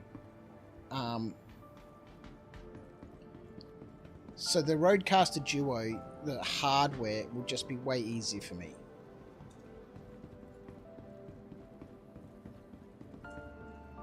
You take care. Thanks, DJ. Thanks for popping in, mate. Appreciate you, buddy. Guess what happened? What happened, sweetheart? So someone needed, because Emily's got someone to phone me. So someone asked to get admin in it because we grabbed it in so we could get admin. So she asked, because we've done it before, can I have admin for myself? We've done it before and it worked.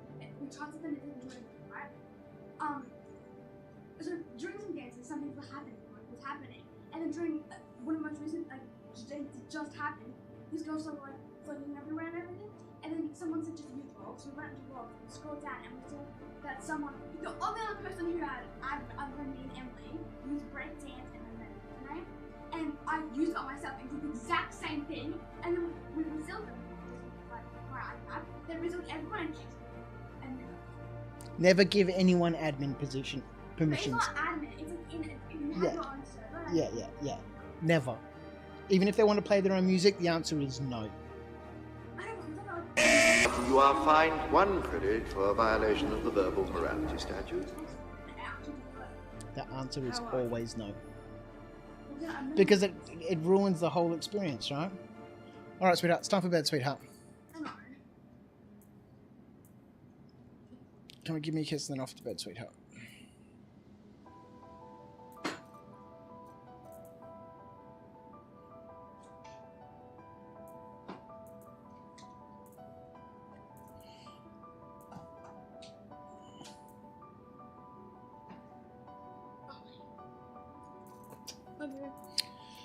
I love you too, sweetheart. Good night, darling. Alright, so it's kind of impossible to tell which one of these P4s had my my Hurge Quetlers on it.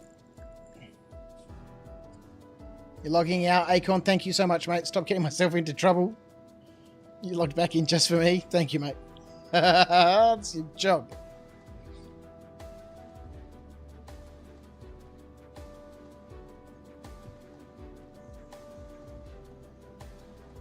Nexio, sorry mate, over on YouTube. Did they fix quantum jumping to the stations? Yeah, I haven't really had a lot of trouble jumping to the stations.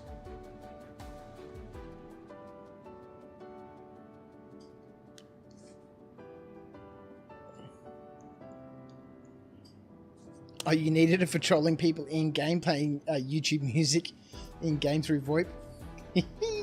Alright, so at least I've got a couple of weapons. Can I put this stuff...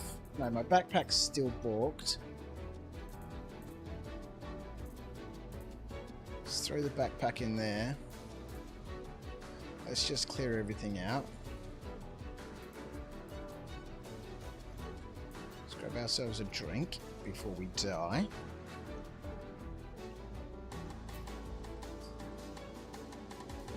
No, that's not working. Okay, fine.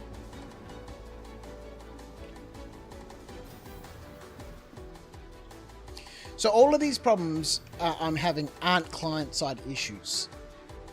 Well, I don't know. I'm not going to talk about that. I don't know enough to be able to say definitively. But we'll go sell this box. It's 61% full. Your favourite instance of that, Acorn, was that guy who went around Port Tressler with a Cuddy Blue playing the Cops theme song, pulling people over. That's amazing. Alright, let's have a look. We'll sell this box, sell this container, 2 SEU, sell it.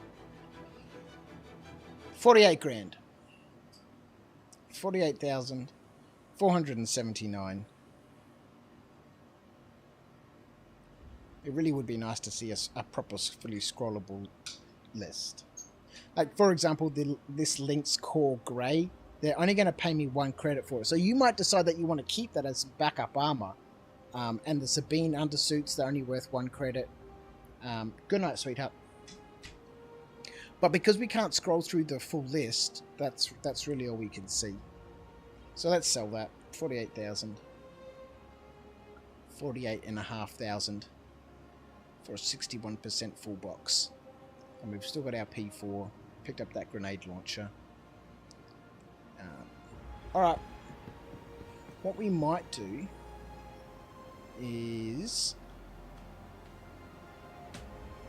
I think I will quickly. We'll jump out. I'm going to quickly rename my installation folder back to live.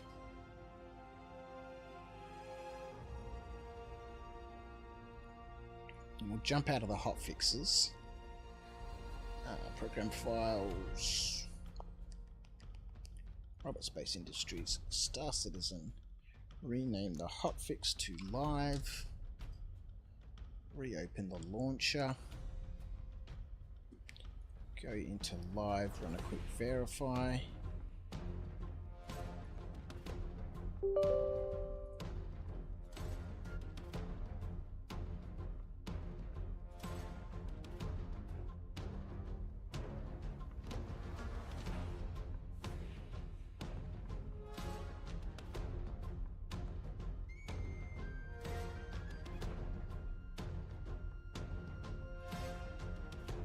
Watch that in the meantime. It's the sound of the police. Sexy Potato, how are you, my friend? Welcome.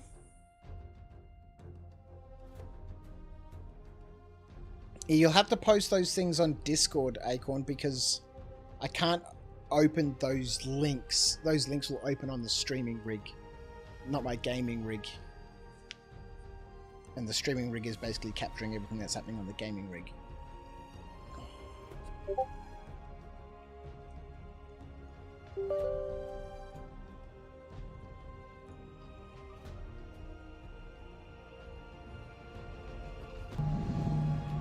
Here we go. Freeze! Freeze! This is the police! Hands where I can see him! Hands where I can see him! Come on in there! Come on there! We've got you surrounded! We've got you surrounded! Freeze! Put it down! Put the weapon down! Put the weapon down! Don't make us tase you! Do not make us tase you! Get down on the ground! Get down! Get down on the ground! We've been watching for a long time! We've been watching you for a long time! Hands where I can see them, punk! Hands where I can see them! Don't make me tase you! Alright! Let me see what you got on you!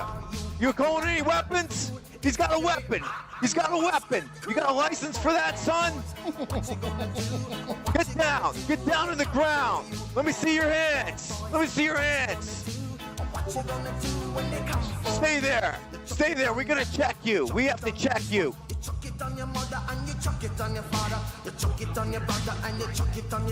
Alright, you're clear. You're free to go.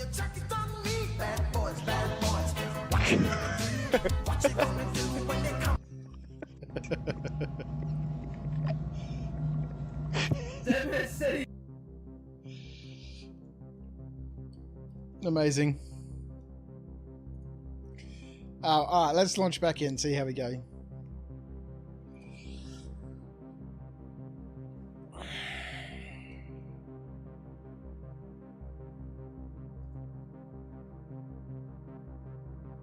Oh, there's an alternate point of view as well. There's one from the Pep's point of view.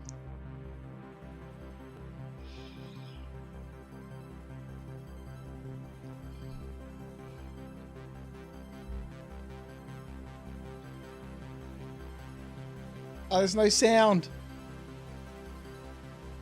There's no sound. I think YouTube has blocked the sound.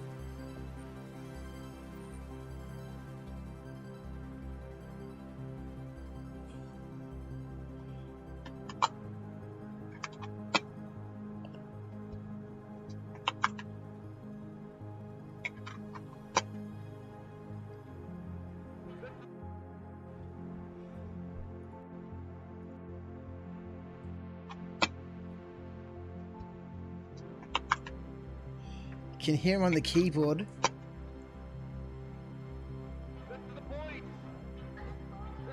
Oh God. Come out with your hands up. We got you surrounded. We know what you've been doing. We've been watching you for a real long time. Come on, get out here. We got you surrounded. You got nowhere to run, punk.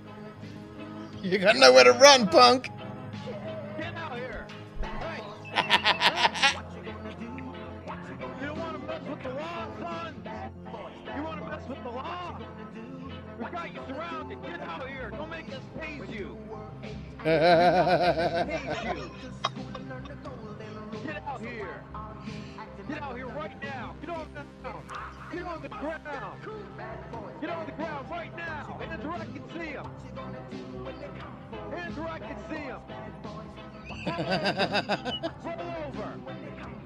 We gotta check you. Freeze. Freeze. Don't make any sudden moves. All right, you're free to go.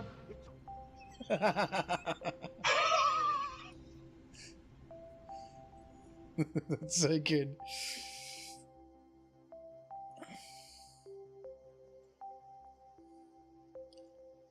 On Miro, teams work faster on the new What's happened to my taskbar? Go away, taskbar.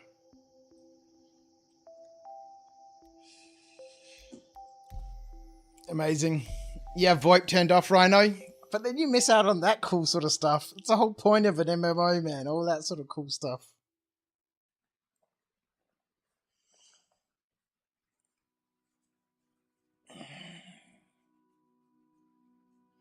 You do also get a whole bunch of annoying stuff, admittedly, yes.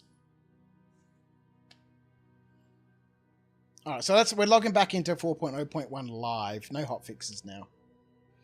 We'll see how we go on 4.0.1 live. Now that I've played for a few hours on the hotfix, the break is over. Platty, thanks for tuning in, mate. Enjoy the rest of your shift.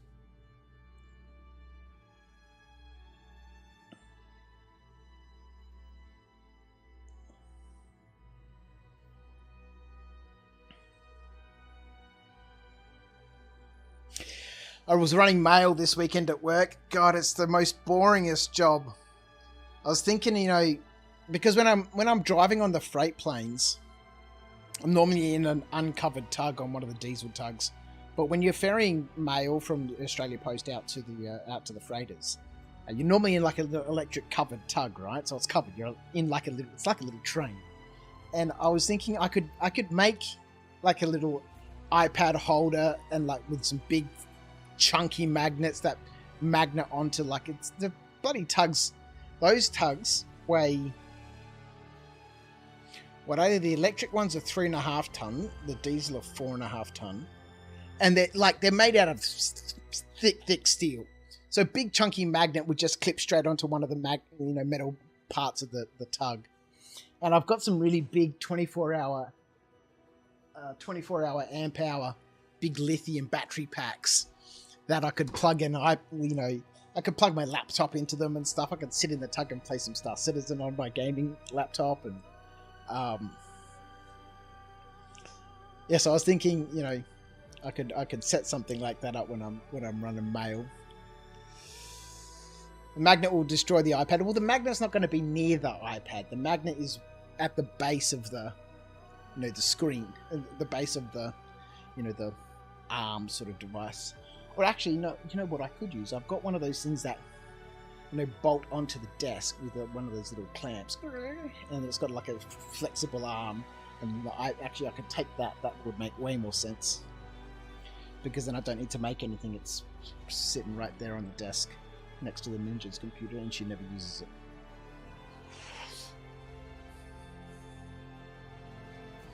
Your favourite one, Acorn, was a random guy in Grimhex playing Life Could Be a Dream through VoIP, and we were all just dancing.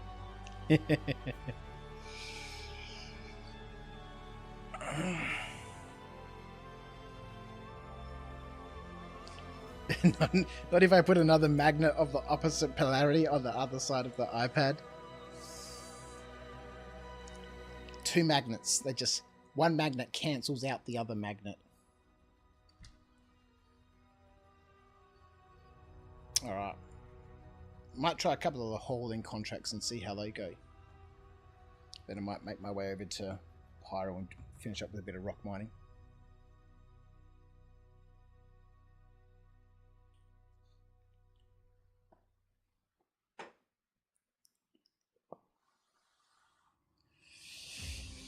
Can you post a clip link? Yeah, sure.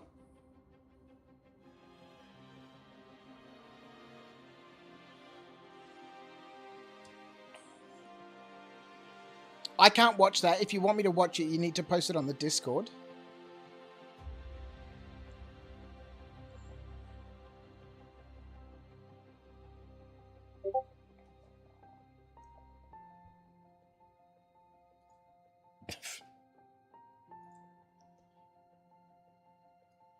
iPad holder and like with some big chunky magnets that magnet onto like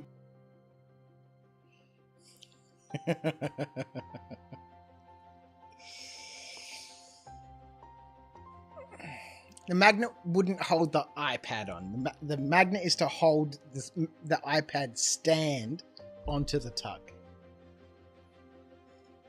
Oh, you couldn't see the vid?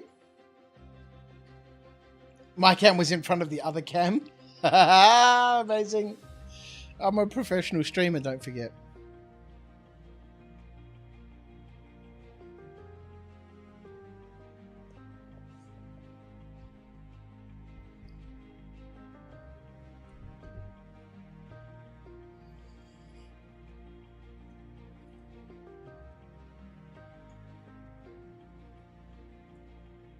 iPad holder and like with some big chunky magnets that magnet onto like a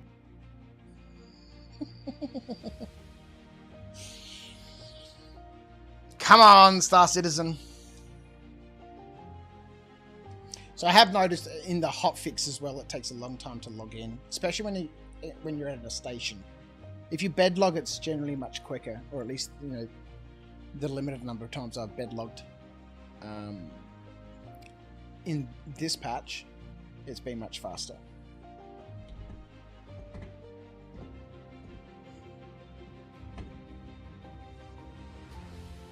I think I'm really missing something in that clip.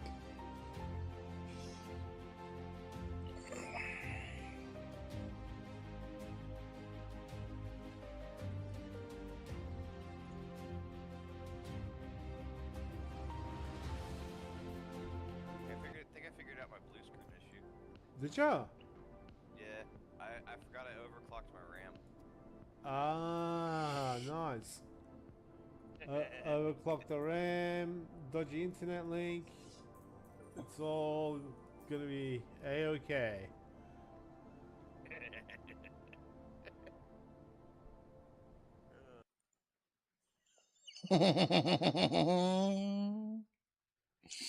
It's all going to be a-okay, hey? No, my friend, it's not.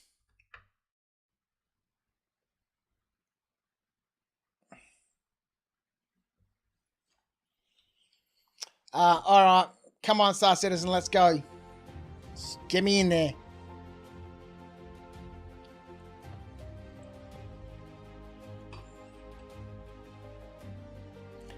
Did you show me that clip someone got of you, Acorn? Oh, yeah, was that one of your Polaris med rescues? I think you sent it, you deemed it to me.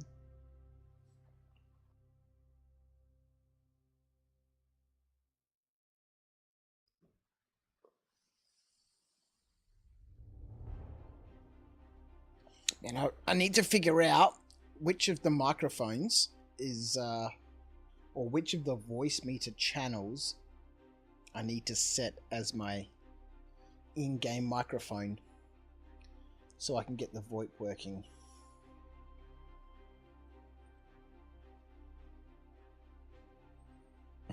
that one over there. Ah, it's so annoying.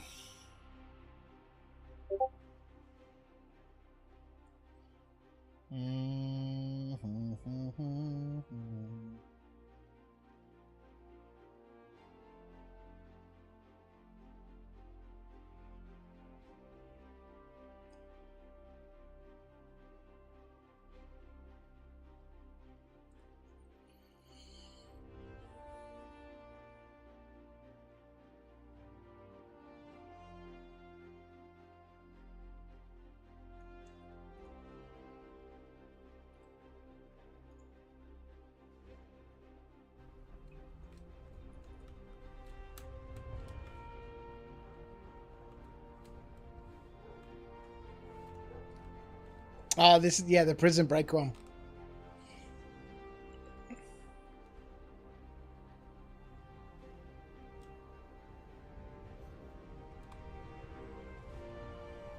Holy shit! Holy shit.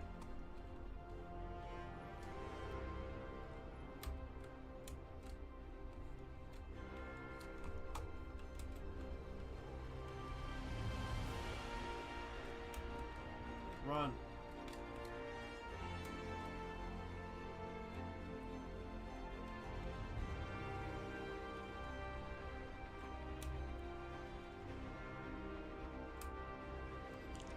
See those ships come crashing in? The shield's taking all those impacts. Holy shit.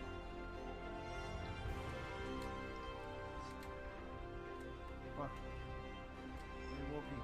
Fuck.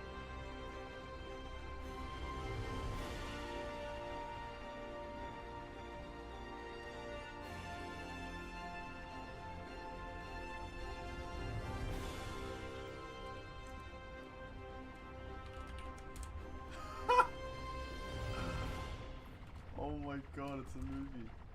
It's a movie. Holy shit. Oh shit, the G's. That's amazing. I think this one's going to time out.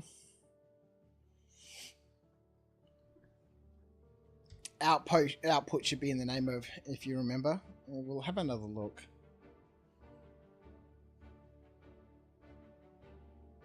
If there's one video you want played at your funeral, Acorn, might have to be that one.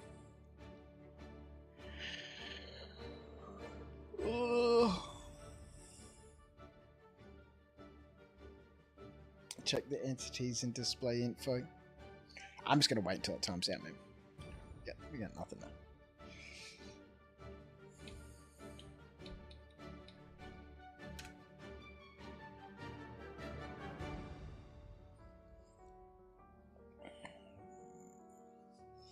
It don't look like it's moving around. We'll just let this time out and then we'll log back in again.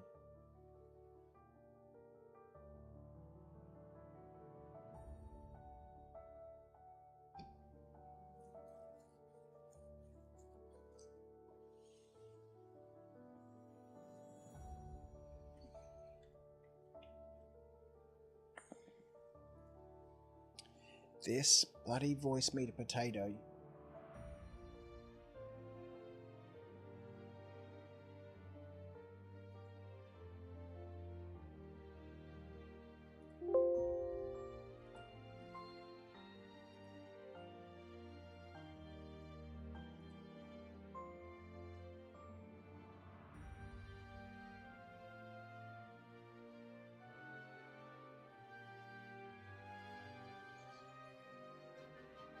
V1.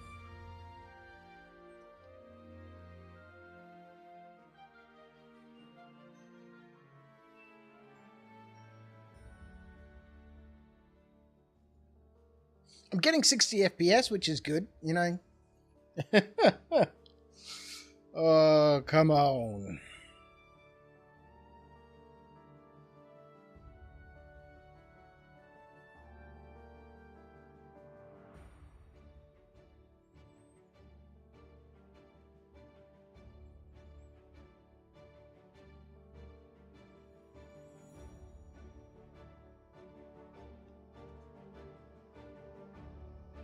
I know when I was on a Zoom meeting the other day, I couldn't get voice meter working, but I could just select my, my microphone as normal and it worked fine. But that doesn't seem to be the case in Star Citizen.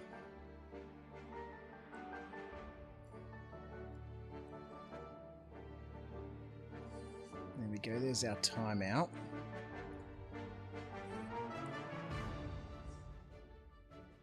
I'll give this a couple of moments just to recombobulate itself.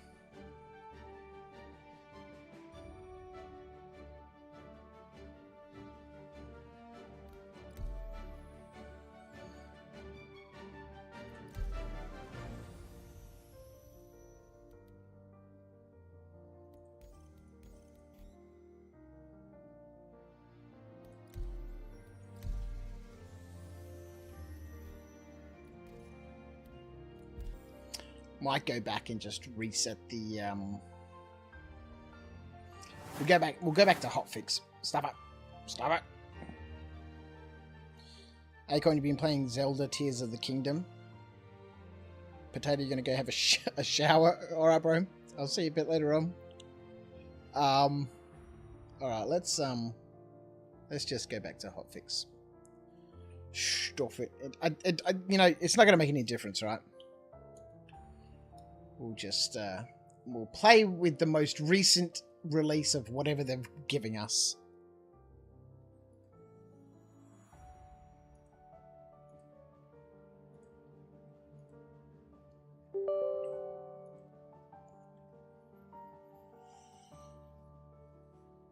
I've never played any of the Zelda games.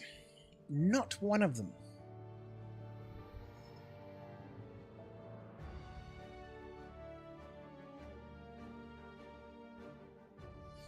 Why do I have to re-download the files for the hotfix people?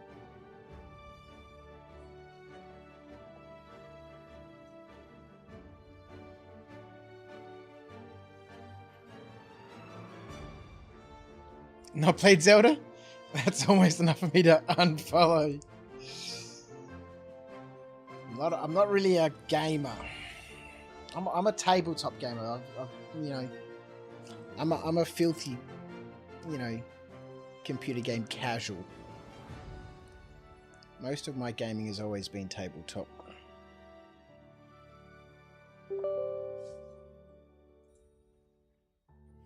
Alright, in we go.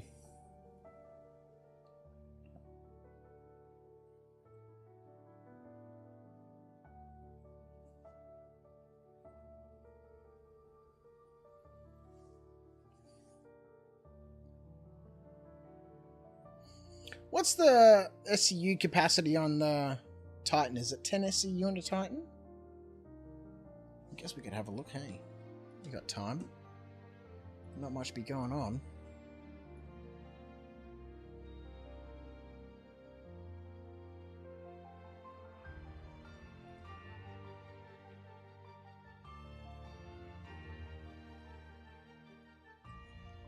Why is that happening?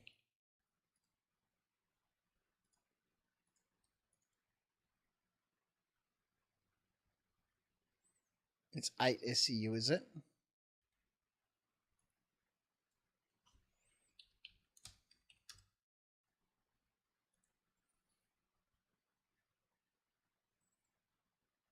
All right, let's change up the music a little bit. We'll go into one of Epidemic Sound's default playlists.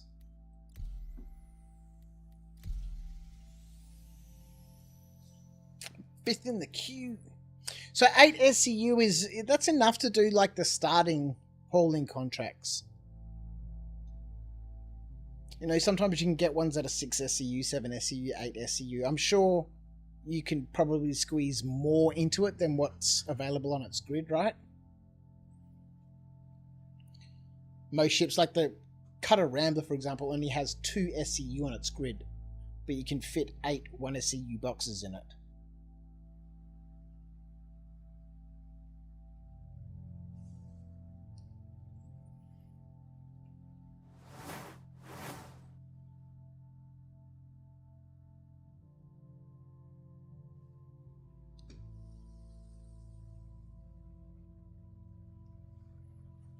I really would like to just have a nice 6-hour session of just running missions that just work and work and work and work. I think it's one of the reasons why I really enjoy rock mining and salvaging, because they don't require, you know, any game mechanics outside of the spawning of those resources, right? There's no missions. Well, if you're just going and scraping panels and stuff. The Vulture is 2.6 million in the game. So I need to finish up a little bit of rock mining at the stream. I need to finish up the stream with a little bit of rock mining tonight so that I can get myself a Vulture. Although I do have the Reclaimer. I guess I could take the Reclaimer out, hey?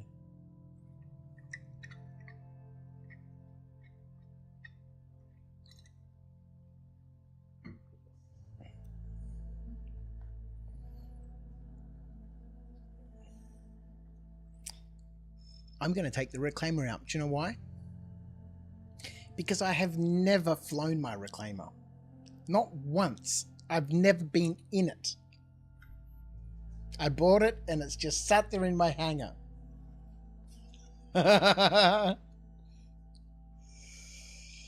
Mr. Magical Trevor is joining us on Twitch. How are you, my friend? The Reclaimer is super fun.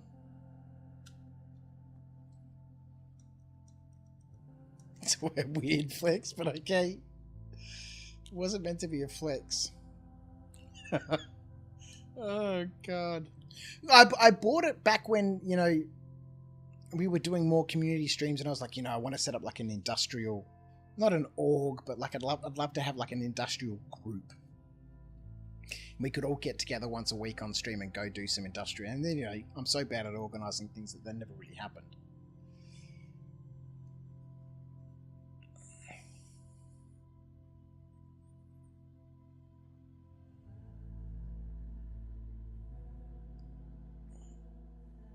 The hauling missions have been working for you, Ubersmith. That's good to hear. Metaphysical confirms. They've been working in Pyro, which is good. I do need a crew for that meta. I need a crew. Yeah, for a little while I put something together on the Discord called Crouch Consolidated Industries. And in my typical fashion, it was all getting out of control. In my brain. With, you know, different uniforms and, you know, obviously there has to be rules and regulations and, you know, and I was like, I can't, no, we got to chop this right here. If you take the Reclaimer out, you only munch, not scrape, Rhino. Just going out and breaking stuff up for that construction material. How much is construction material worth these days? I've no idea. What is it? 6K per SCU?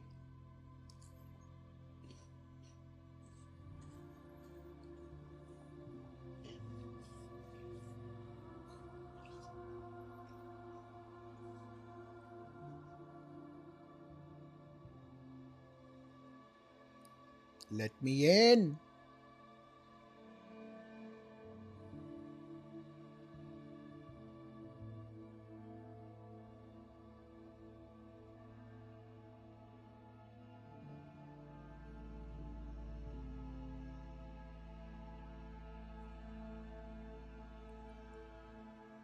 Oh, it's more like 2K. Okay.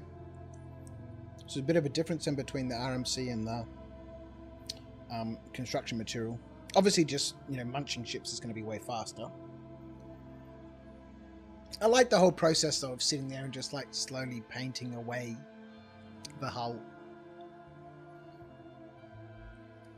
That mindless tedium.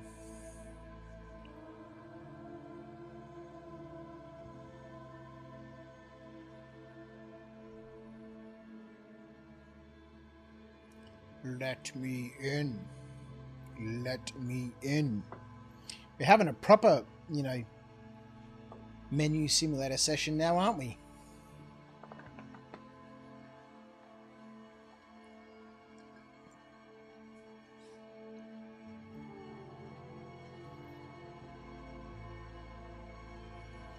Has the docking on the Reclaimer been fixed? I've never docked a ship before to a, you know, a docking arm.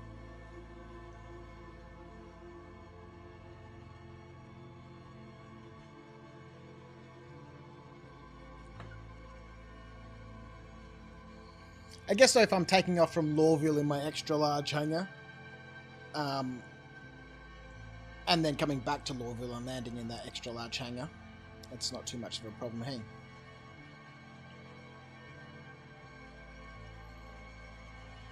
Docking doesn't appear to work yet, which limits the number of places you can park. Yeah, Ryan confirms that nope, it's not working.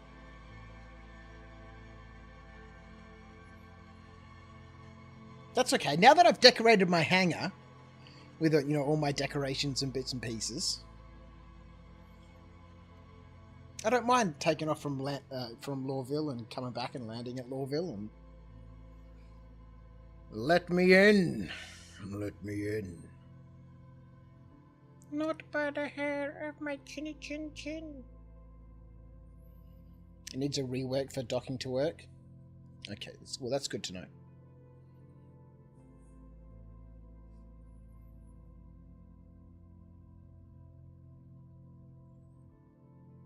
The leg is in the way of the port. Amazing. Skeet, you still have those Hadronite nodes in your hangar, hey? I couldn't get any of them to work for me, unfortunately. I'd love to add some to my decoration. Alright, so when I can finally get back in, I think I might do a little salvage run. What do I need to do? I need to change any of the laser heads on the Reclaimer? Do I need to upgrade any abrade modules or anything like that? Or does it already come with them? I know nothing.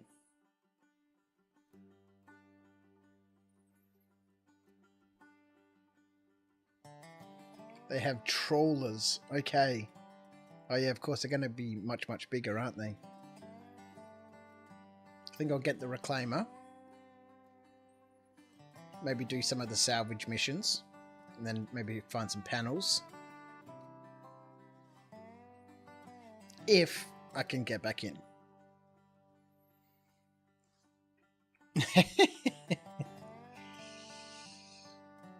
Ron, are you saying change the beams to abrades?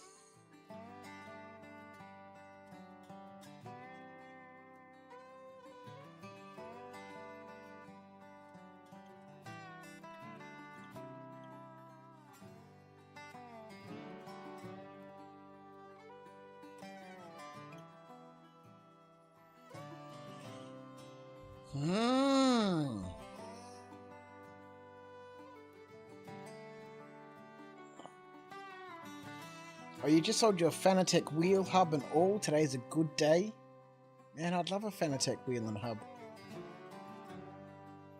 I have a crappy little PX910. It's like a cheap wheel and hub. Excuse me. Man, there's so many cool accessories. I was looking at the is it Monza? That have like the multi-stalks with the indicators and, you know, wiper pedals and wiper levers and stuff, and that looks super cool. That would be sweet. Really level up my truck driving. It's a strange deal, but a good deal. He's paying in 1 ounce silver coins. You collect silver, so it's a good deal for you. Yeah, well, you know, precious metals, man. Precious metals.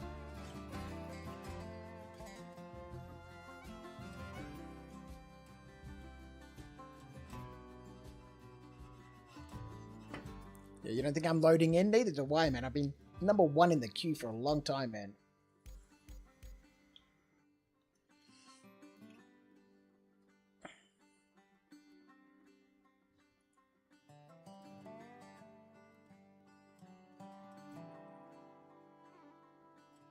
Don't you get started on the Perth Mint? You're annoyed with them this year?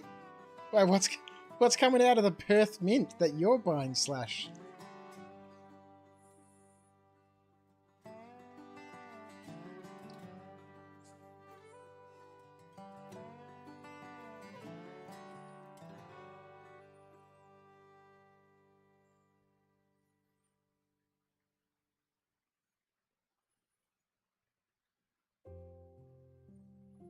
Now, Slash is in the US, aren't you, Slash? You got many Aussie coins. By the way, it's AUSSIE. Just letting you know.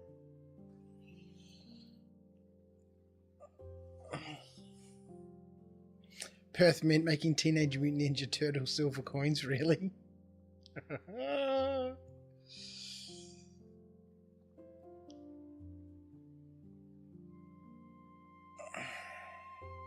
Alright, let's try again.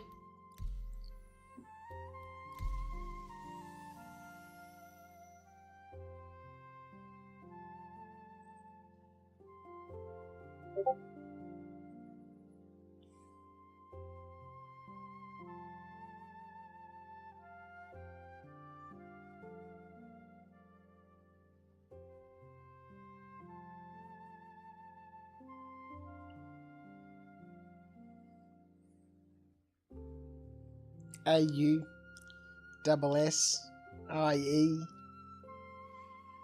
Aussie.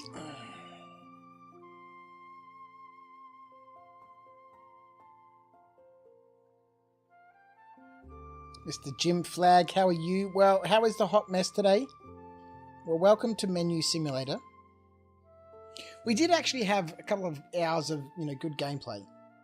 Well, we had a couple of hours of gameplay. It did have issues. But as of the last 4 days, we've been trying to log in. After I thought, look, I'll just quickly server hop to fix the inventory issue that I was having. And that was 6 years ago. It's a proper British game, Q Simulator. Anyone want a Kermit the Frog shaped 1 ounce silver coin? Yes, please.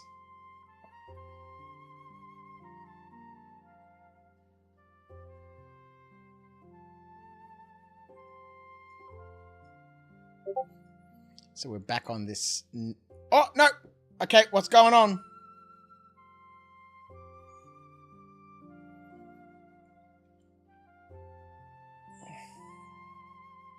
Mintage. That's a great word. The mintage. Alright, now how long do we get to spend on this screen?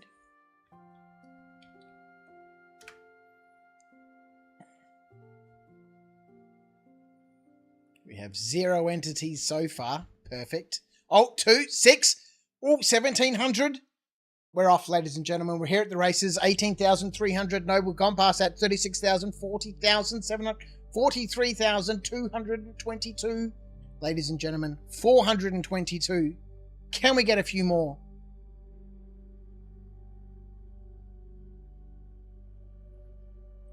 We have faith. All hail the great Chris Roberts. Well, this is where we got to last time, 43,422. And then it stopped. Teenage Mutant Ninja Turtle Leonardo 2024, 1 ounce. Silver proof. Coloured. It's coloured.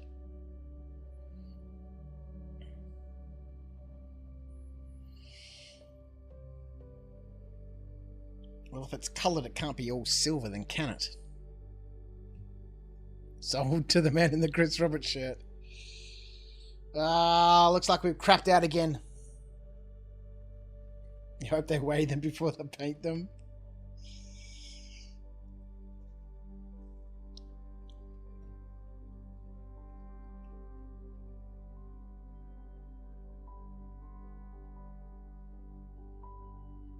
Alright, we'll give this a minute to figure out what it's doing. Kermit 2025, a 1 ounce silver proof coloured coin, celebrating 70 years of Muppet. Kermit the Frog with this 1 ounce silver coin from the Perth Mint. Ideal memorabilia for Muppet and Kermit fans. Shop now!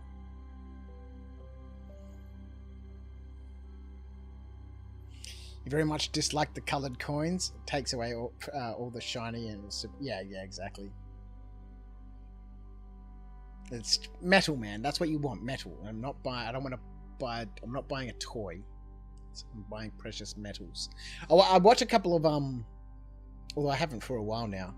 I follow a couple of YouTube channels, forging channels, and basically melting down different sorts of metals. A whole bunch of common and base metals, copper and brass and stuff like that, and aluminium and these guys that just melting down and have these huge stashes of base metals. I'll reveal your true form.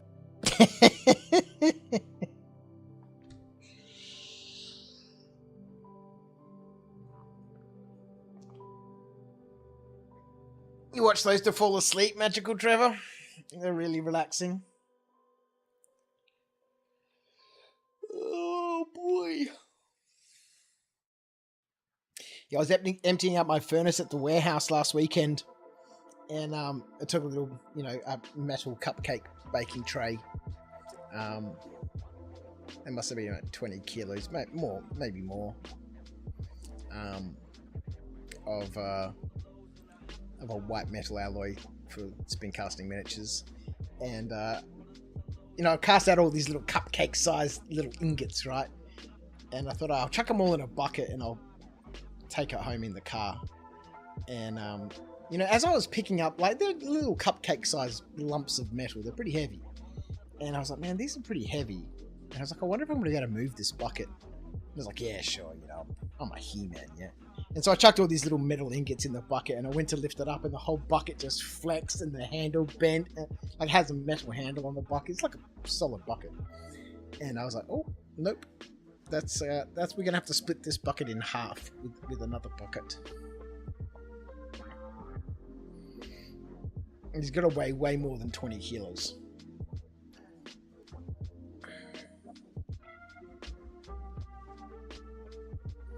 I don't think we're getting in. The entities have not changed. Oh, what a bummer.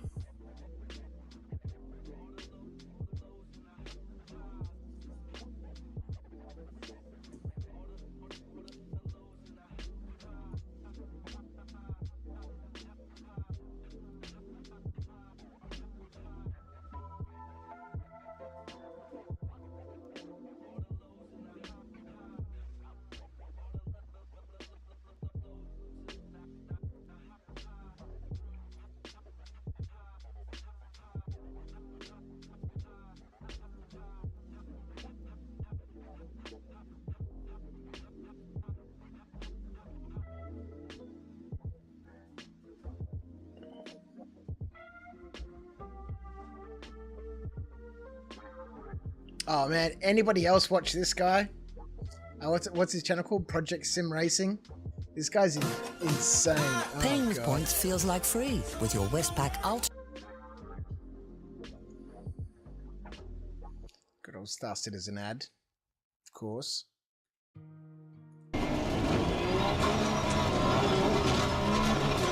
This guy has the most unbelievable setups. And he's got everything. For rallying and truck driving and have a look at this setup, man. Yeah, it's triple monitor, right? You can see his monitor bezels just here, and here's the other one over here.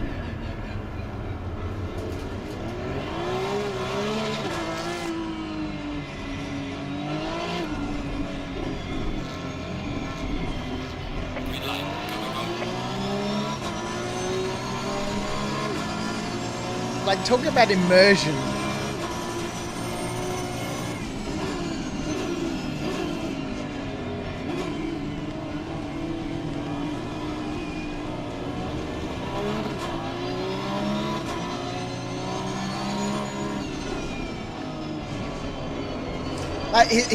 He's got a full rig and stuff, and he's got different rigs for the different cars and stuff that he drives. He's got one for his truck and stuff.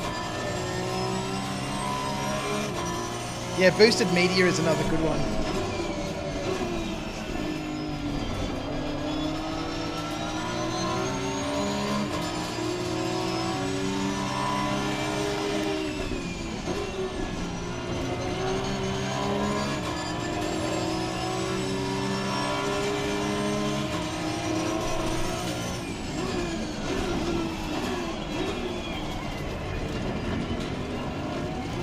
Like, he's got a full, like, motion simulator as well. You thought you were getting fancy, Trevor, when you bought 2 flight sticks.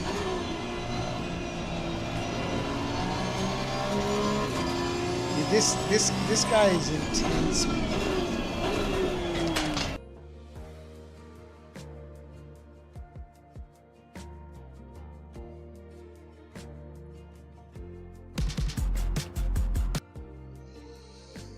Yeah, I don't think we're logging in. We'll wait for that to time out, and then I guess we'll just keep trying, hey?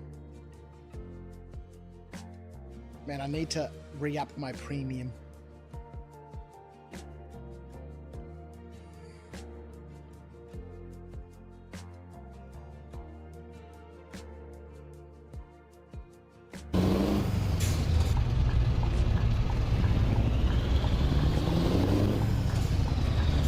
Yeah, this is the wheel I was talking about. Moser Racing, yeah. You can see the stalks. See? Same guy, yeah, same guy. Project Sim Racing.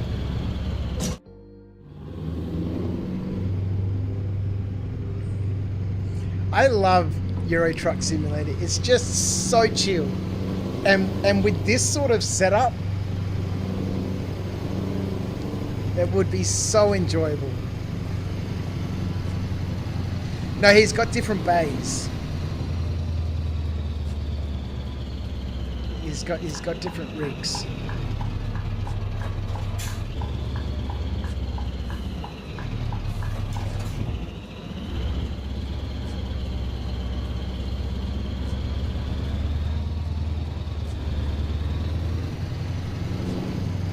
Oh, he's going to hook onto that trailer, isn't he? Yeah. Oh, I thought he already had one trailer, but I've seen him back up one trailer onto another trailer just effortlessly.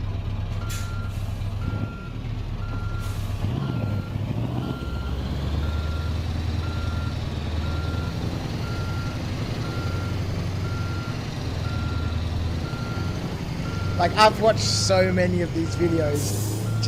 It's just so chill.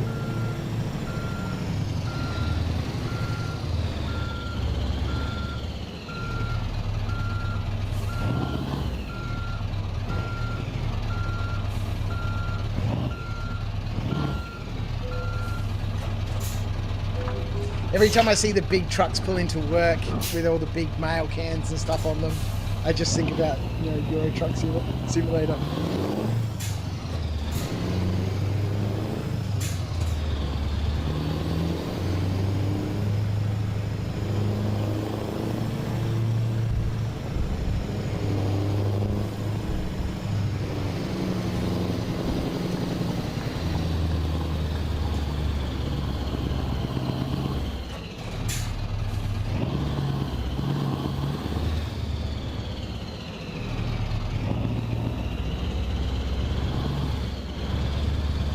Crazy. Crazy. Come on, man. Let me in. Shouldn't have logged off.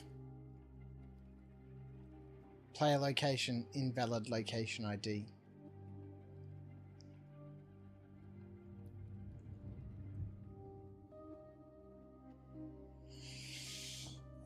You were watching a guy, Trevor, that had a setup like this for trains. It looks like the inside of a modern engine. Really great stuff. Amazing. Yeah, some people really get into their, you know, simming stuff. Mr. Jim over on YouTube. Sorry I missed your message, mate. We need 3 things here, G. 1, login. 2, claim ship. And 3, get to and out of Hangar. 2025, the year of playability. We're not doing a great deal of playing at the moment.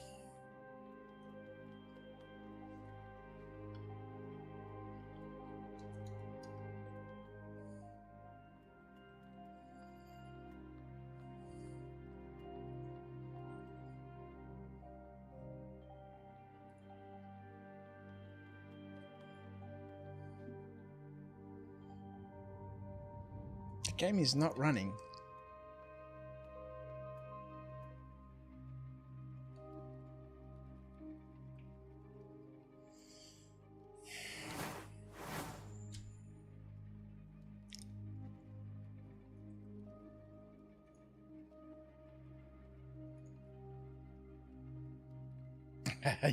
Are you asking for too much?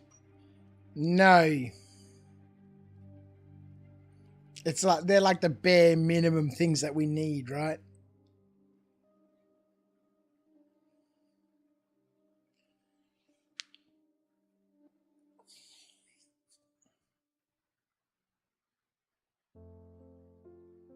And here I was hoping for 4.0.1 to be, you know, a lovely smooth experience.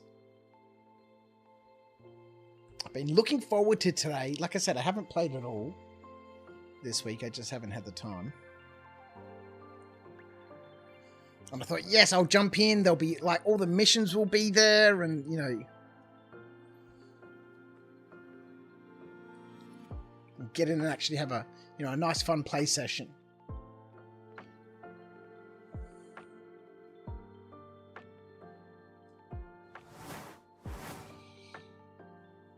We're stuck on number 1.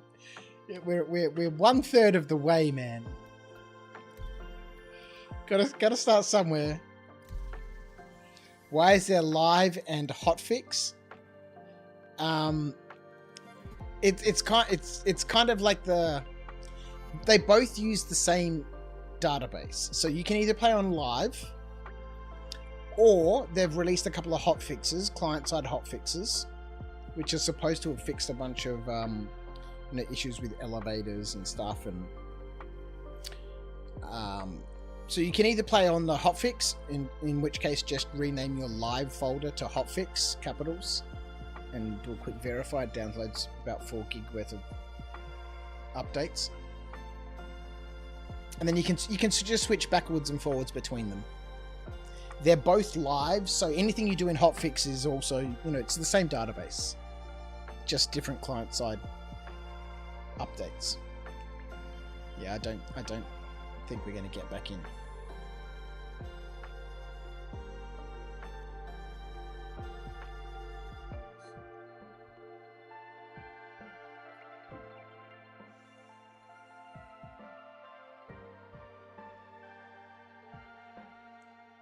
Normally when you get to this point, position in the queue is 1. you can just get straight in. Same servers, yeah, it's the same servers. So if I'm playing on live and you're playing on Hotfix, we're both playing on the same servers. It's just that my client has some updates that your client doesn't. And they're client-side issues. So they're not necessarily affecting the, you know, the game, so to speak. Shard server locked. My only way to fix that, I found, is to wait.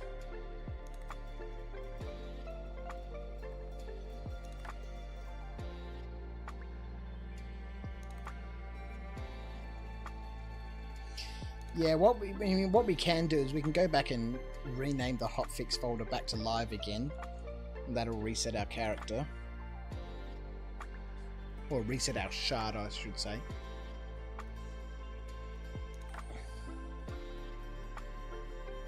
You were logged out for 24 hours, Dustin. Welcome, by the way. Yeah, that's crazy. Normally when I'm shard locked like this, it's, you know, I just log off for 10 minutes and then it's normally fine.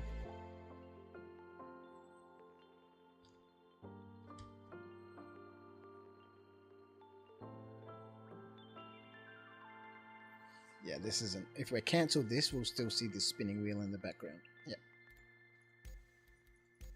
Yep. No worky.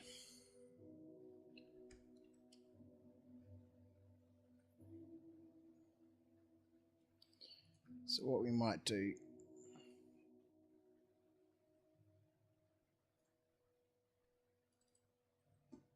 We'll just go back to, oh man, I was really looking forward to playing tonight.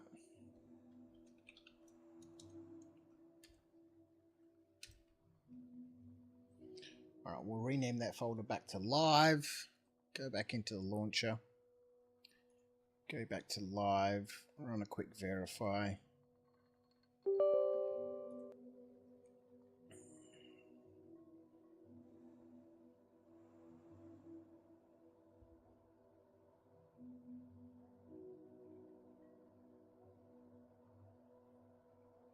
I will say each time you switch between live and hotfix, it does download this 4 gig.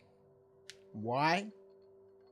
Maybe it deletes them when you verify or something and re-downloads them as part of the verification process. Not sure.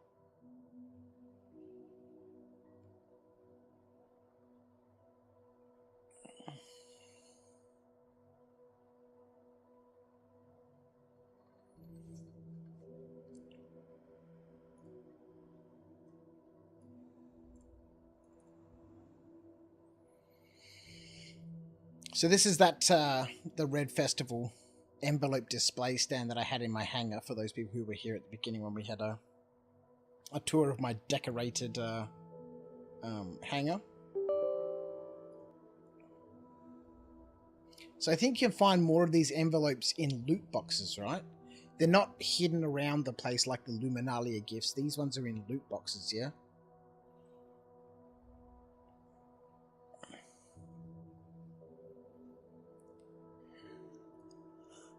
Alright, let's go. Verify has been completed.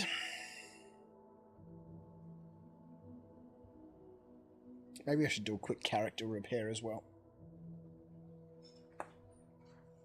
Send me back to Lawville, where we can easily get the reclaimer out.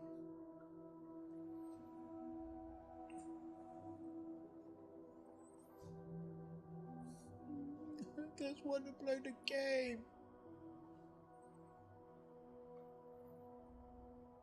And I want some sweets too. Got no sweets. There are no stream snacks.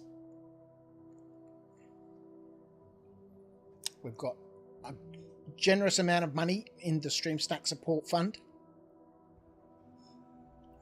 Courtesy of some ridiculous generosity by Dutchman Ace and Team Nomad. So while I'm out and about tomorrow, I think I'll hit up some stores and, you know, restock the Stream Snack cupboard. Customization unavailable. Yeah, so we're shard locked.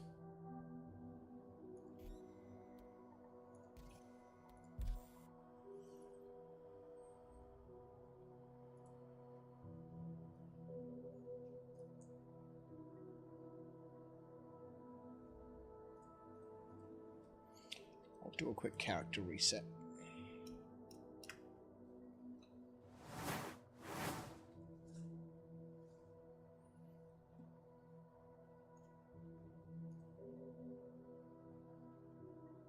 I shouldn't have logged out, man.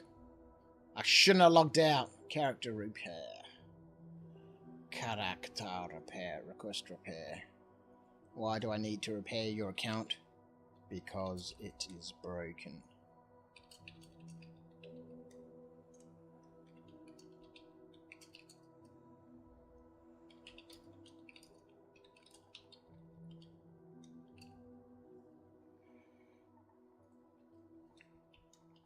Stuck on never ending loading screens.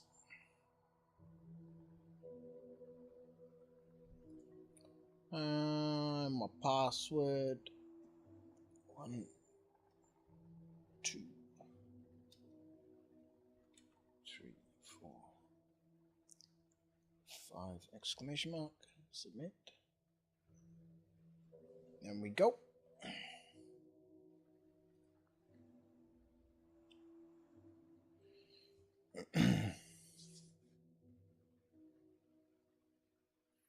So there is no way back, only forward to hotfix and onwards. Well, you can swap back and forward between them. They do mention that in the patch notes that, you know, you can swap backwards and forwards between them.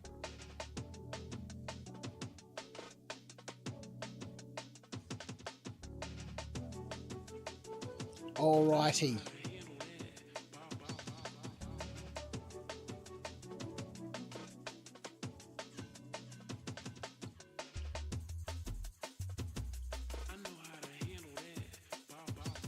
They say a lot of things, don't they? Sharp Steel, they do indeed, my friend. How are you? Oh, Sharp Steel's got me a hankering for a little bit of sharps practice.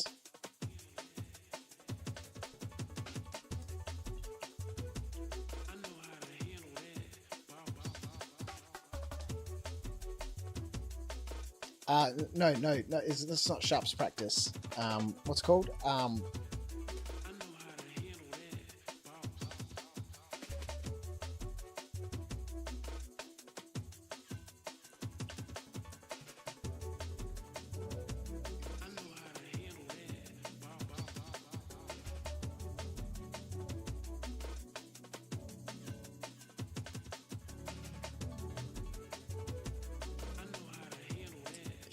Sharps practice is a tabletop game.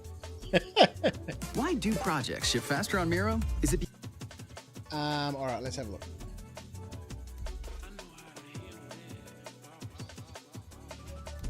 Let's go, people. Metaphysical, you're stuck in the loading screens too. Don't say it's the truth. Don't say it's the truth.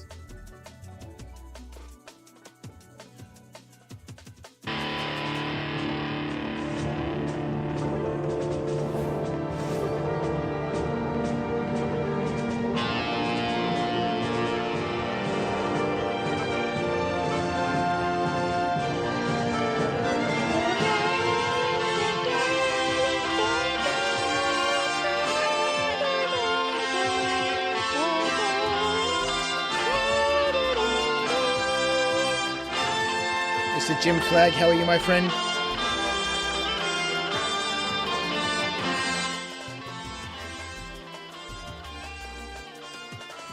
We are not logged in.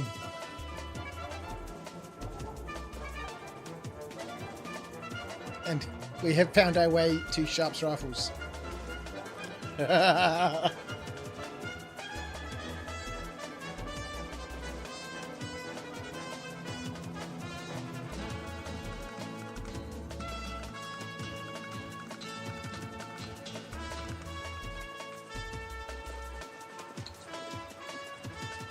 We are stuck in position 1 in the queue.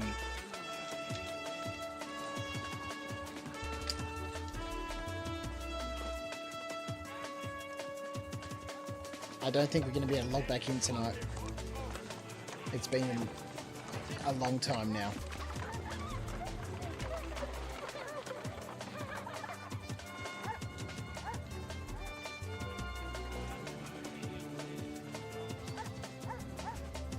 Here comes Nosy. Yeah, I love this series too, McNuts. So good. This and Hornblower. Sharp, yeah. Morning, Hogan. Morning, sir.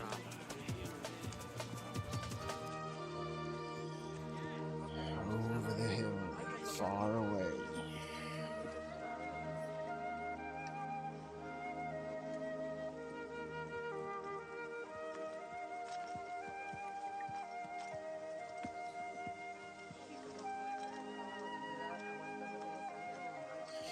This and Hornblower. I'm so annoyed. And then a couple of months later, oh, did we drop out? Did we? We're back. And then a couple of months later, I was like, I wanted to, I was watching through Hornblower, got up to episode 6, and I was like, where's episode 6? It's not here in the folder. And I was like, no, I don't. It's got to be somewhere.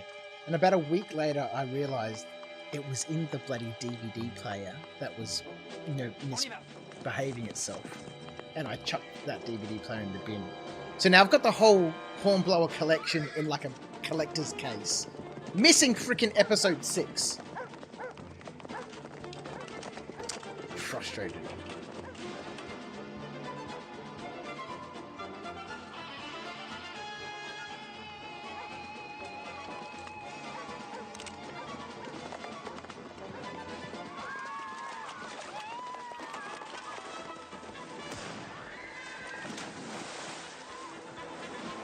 I don't think I'll be able to join on you now, Metaphysical, because I'll be shard locked now to this shard again.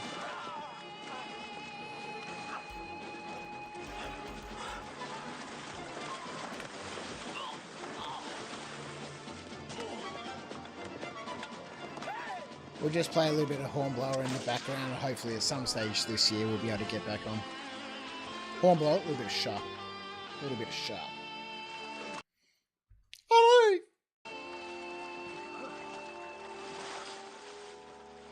Look at that, man. An hour and 40 minutes. Like, the proper movie length, series.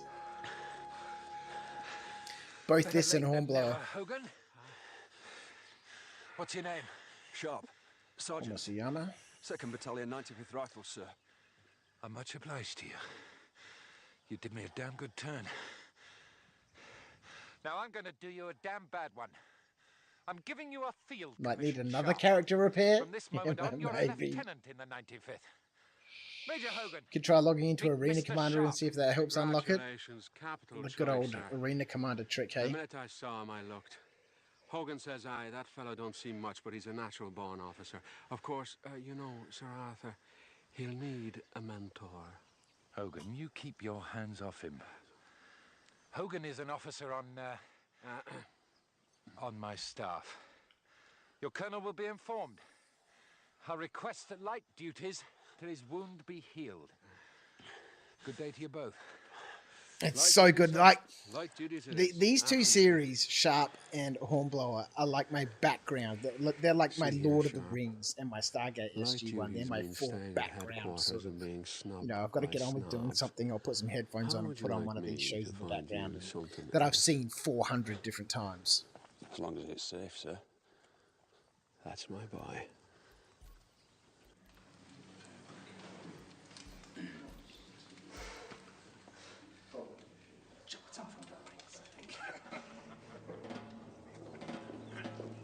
You? Let's see. Let's see. Afraid not, Sir Arthur. We need to find Rothschild. I'd like to suggest we add that fella Sharp to Donna's search party. I make a man Two an entities. officer today. We're off. You want me to send We're him into the the mountains races. tomorrow. Have you no heart, Hogan? No, sir. No, sir. We need somebody to command Donna's sharpshooters. Hey, 77,000, we're in. We are in. There must be something wrong with that shard. We're off. We're in. Here we go. Details. We've got them. And we should be back at Lawville, which means jumping into the Reclaimer for a little bit of shenanigans.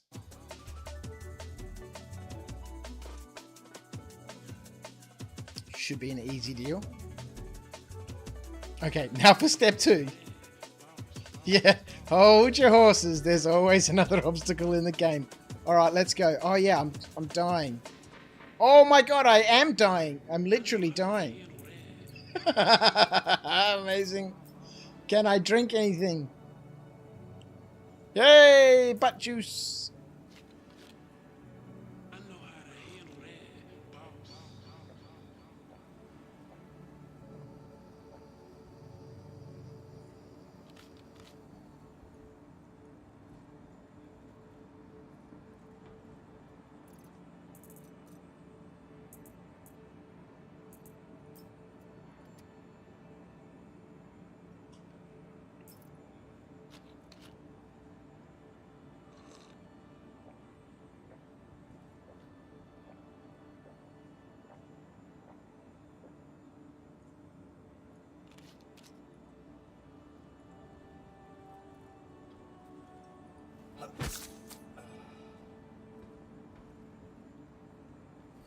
Alrighty.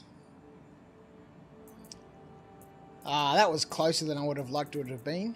We need a baku. I don't think I've got any more bakus. Because the backpack is up at Everest.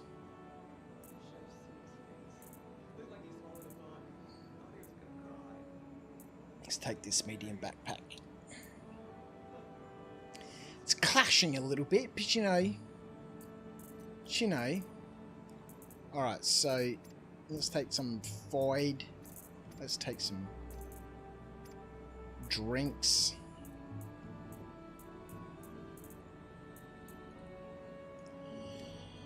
Let's get ourselves a Maxuliftu.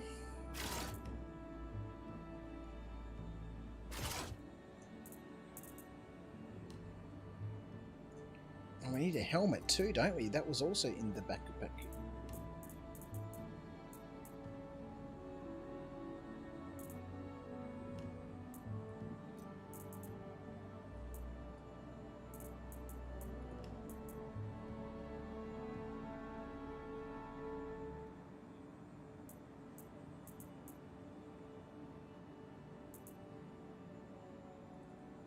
Let's take this weird bug-eye helmet. And you know, just for the sake of it, let's take a weapon.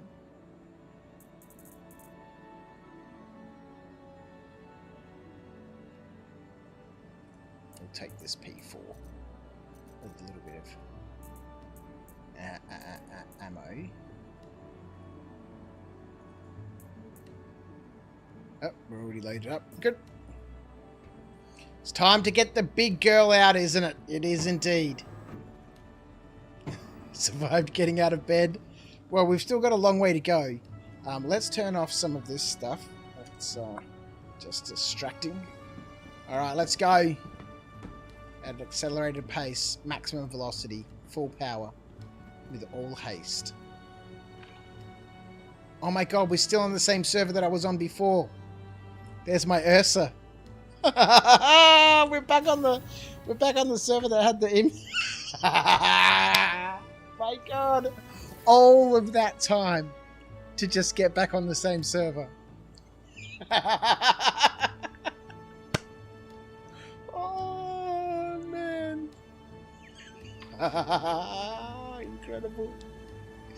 Incredible. This is the server that we logged off because we were having all those inventory issues. It was the whole point of logging off.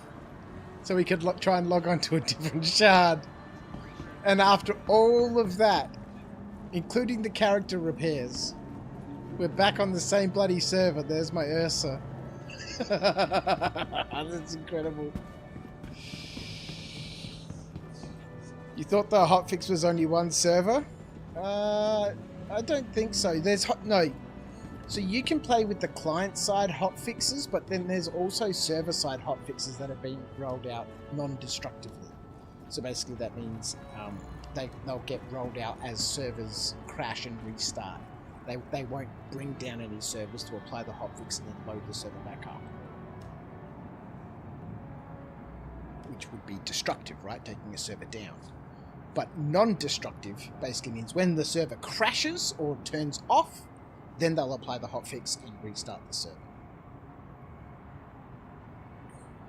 So there's both. There's hotfixes both client side and server side.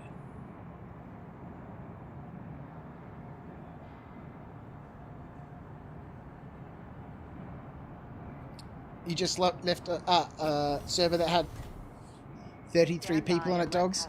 The NPCs were going off. Love it, man. I really love it when the fights are super sort of...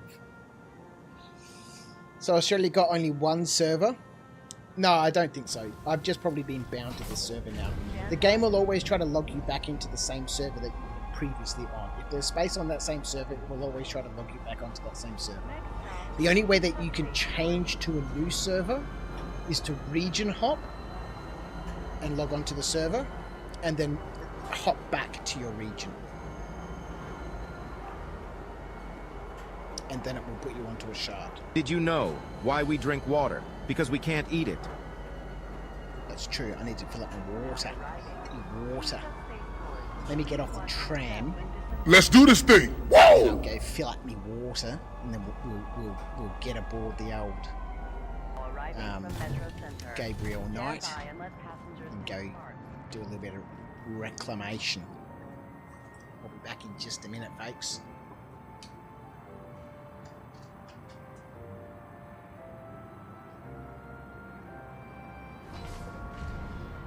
Trespassing or attempting to trespass on train tracks is a serious and dangerous offense.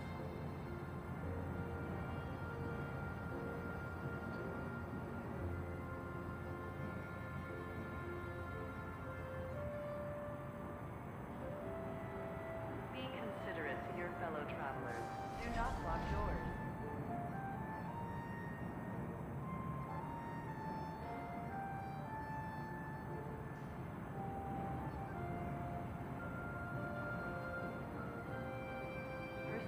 Reserves the right to search travelers at any time.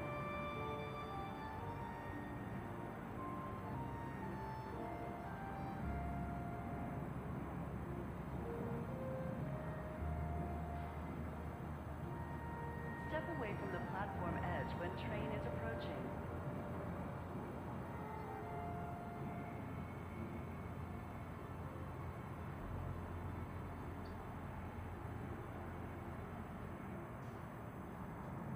Trespassing or attempting to trespass on train tracks is a serious and dangerous offense.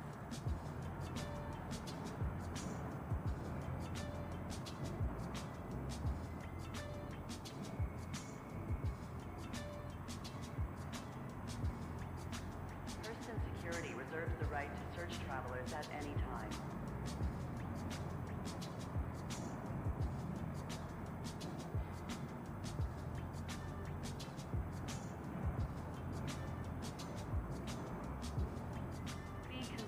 To your fellow travelers, do not block doors.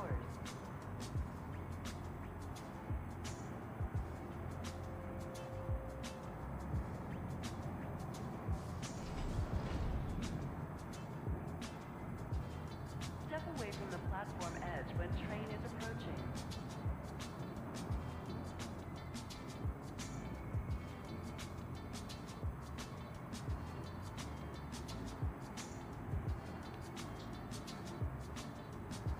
Security reserves the right to search travelers at any time. Alrighty.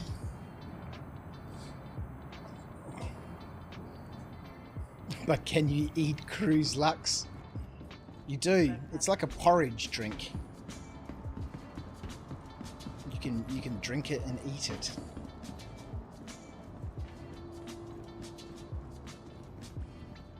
Welcome back. Thank you so much. Let's go. Let's go. So I've never been in my reclaimer before. And I think I've only been in a reclaimer once before. let's summon it from the hangar itself. And for those people who didn't join us at the beginning of the session... Did you know why we drink water? Oh, because we yes. can't eat it. I refilled my water.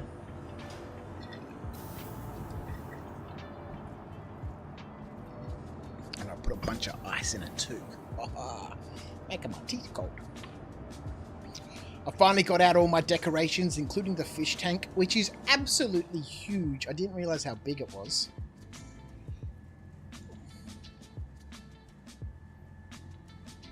I put up my posters and stuff. So there's places around the walls where you can place your posters.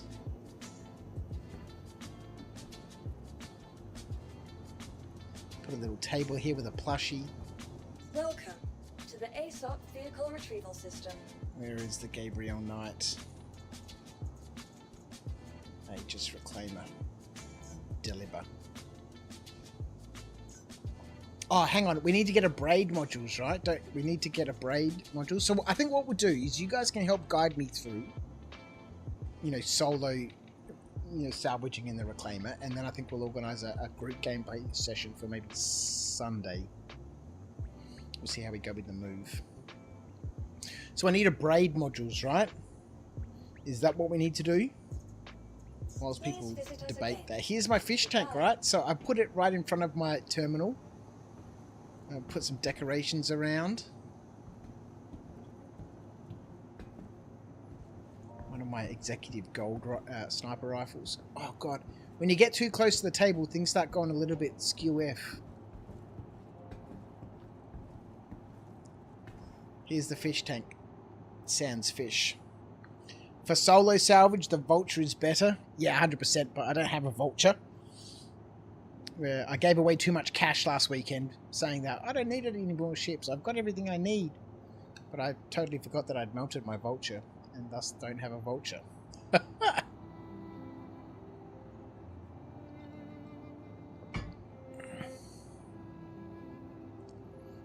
Does the fish tank blow around when you land?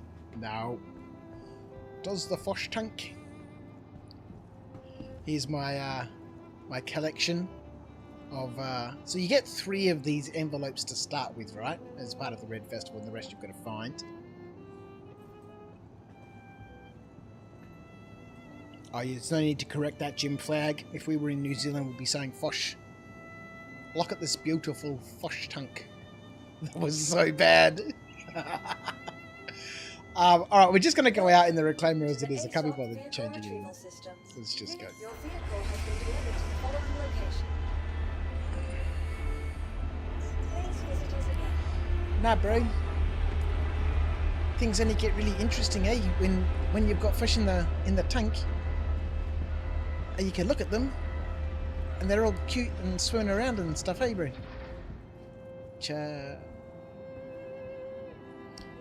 Alright.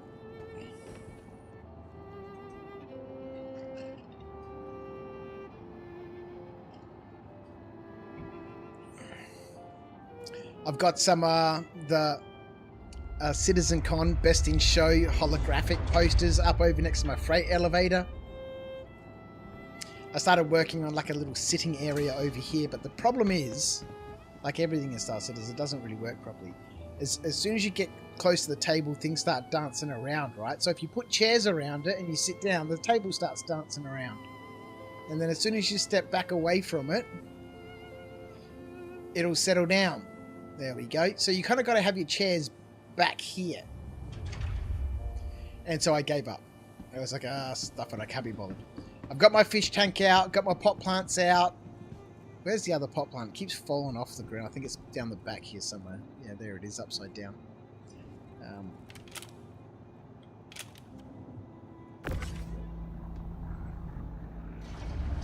The Hello Sunshine Happy Plant. There we go, put that back on the table.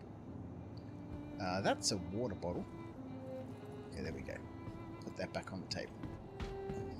Here he is, the Gabriel Knight.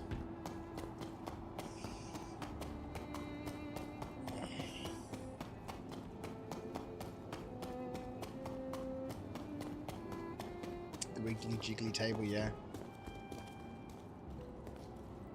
You would never not see a buffer New Zealander.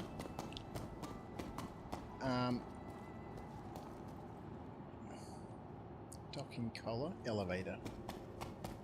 Oh, there's a little circle on the ground. Do we press that circle?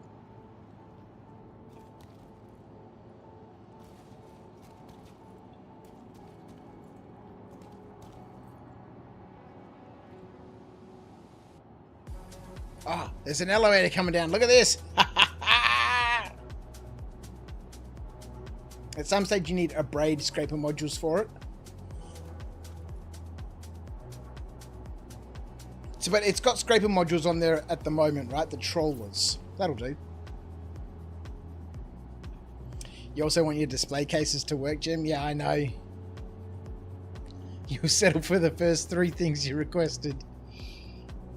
Do I have to go out? Okay. So we'll be able to do some salvage with these trawler modules though, right? Or are the trawler modules just for construction material?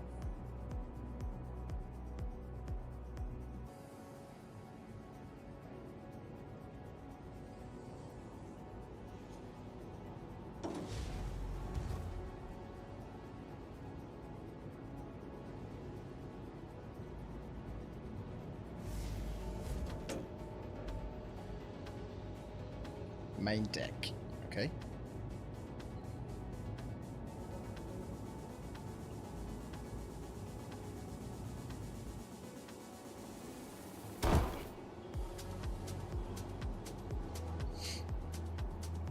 So let's go do some rock mining.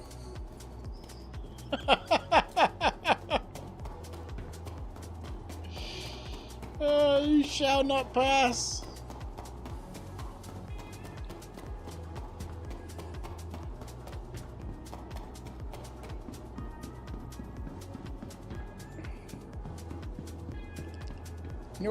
You know what we could do is we could jump into my hangar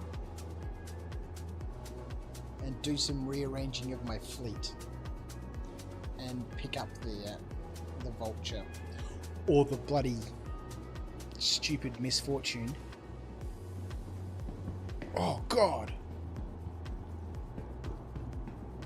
Just push that back up. Oh, it's crazy talk.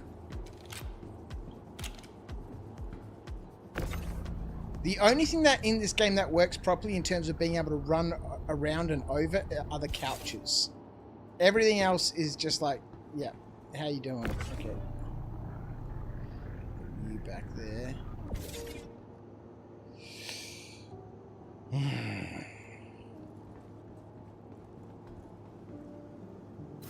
Nope, that's the wrong way. Welcome to the ASOP vehicle retrieval system. Okay, so that just stored itself. All right, is that a common occurrence for the reclaimer?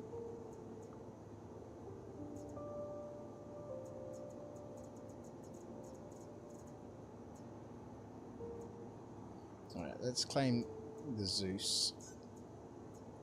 Your insurance. Oh, you know what I can do is I can melt my 400i.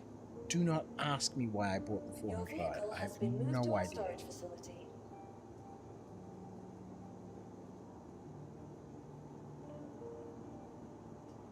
Not just the reclaimer. I've never seen that happen in any other ship.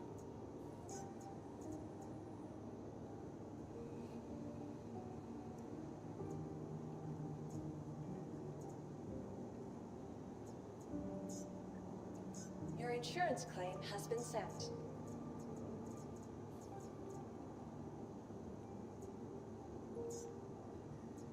Your insurance claim has been sent.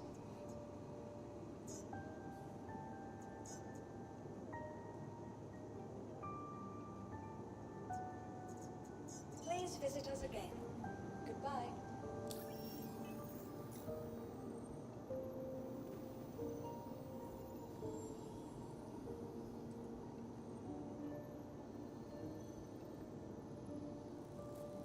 Black cherry, harvester, or quicksilver? Quicksilver.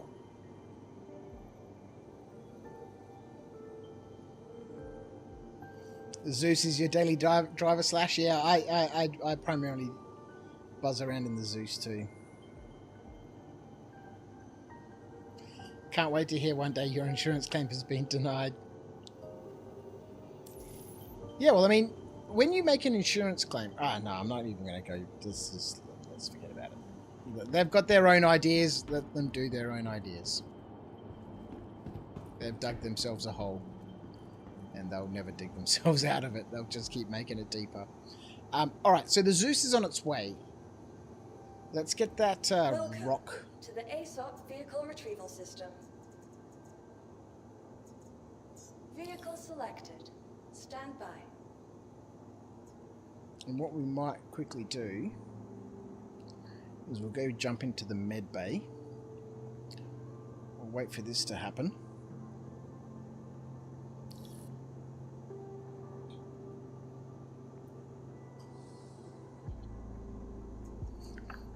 Wonder how they're going to do that, because ships come with 6 months insurance and lifetime, etc. Well, they're talking about something to do with warranty and insurance, right? That is an invalid request.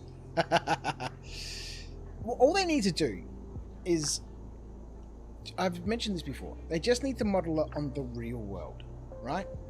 So if you don't have insurance in the game, or say you had a ship that came with 6 months of in-game insurance, after that has expired, then you need to pay for your insurance in the game, your premium, right? And then whenever you make a claim, you need to pay an excess. I think in America they call it a deductible. I don't know what they call it in the Europe or the UK. Here in Australia we call it an excess. So I pay, for example, for my car insurance about $1,500 a year for my car insurance. And then if I have an accident in my vehicle and I need to claim on my insurance, my excess is I pay the first $600, that's my excess, and then insurance covers everything else. So the first step is to pay for your insurance. If you have lifetime insurance, you never need to pay for your insurance in the game. But every time you make a claim, you have to pay an excess. And just like in the real world, the more claims you make on your insurance, the more expensive your excess becomes. So your first excess for your first ship claim might be 1,000 credits. And it might be 1,000 credits for the first 3 times you claim that ship. And then it will go to 2,000 credits. And then 5,000 credits. And then 15,000 credits. If you keep claiming on your insurance, it's going to get more and more and more expensive. That cuts back on insurance fraud, but to do that, the game needs to be stable. Because there's way too many bugs and way too many issues that require people to have to claim a ship. CIG have mentioned that over 90% of ship claims are for abandoned ships. Now, a big reason is because we can't recover ships. So just like you would when you have an accident in your car, you get a loaner vehicle, and they've spoken about this before, is that if you're stuck somewhere, you will get a loaner Pisces, is what I think they mentioned. And you will be able to use that Pisces until you can get to the point where you can spawn one of your ships. When you either reclaim your ship, retrieve it, or spawn a new ship, that Pisces goes away. That solves that issue of abandoned ships. Then the other issue is insurance fraud, and that gets squashed simply by making the excess higher and higher and higher. If you've got 100 claims on your insurance, your fucking excess is 1,000,000 credits.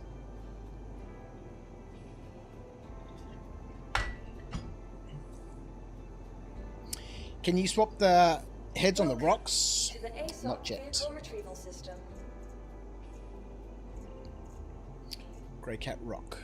Which one is it going to be? Let's just try this one. Selected. Stand by. I may not be able to claim anything because it might think that my reclaimer is doing weird things.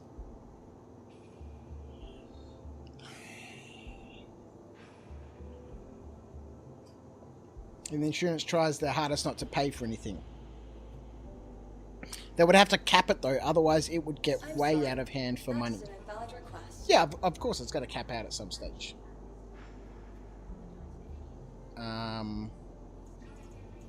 Please visit us again. Goodbye. Welcome to the ASOP Vehicle Retrieval System. Let's do this. Your vehicle has been delivered to the following location. Please visit us again. Goodbye. We'll bring up the reclaimer and then we'll stash it away. In the meantime, like I said, let's go to the med bay. Just over there, see, med bay. Let's go to the med bay and get ourselves healed up a little bit.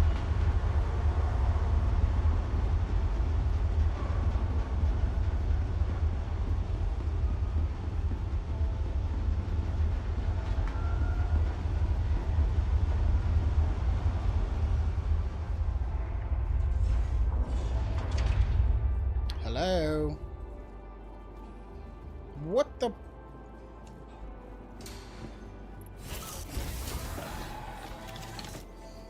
Alright. Quick trip to the med bay.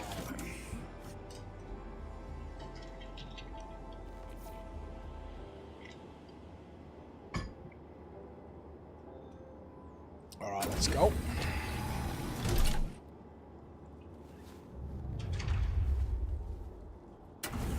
Character's too thick, he couldn't get in the door. Alright, there's the Gabriel Knight. Let's store that now.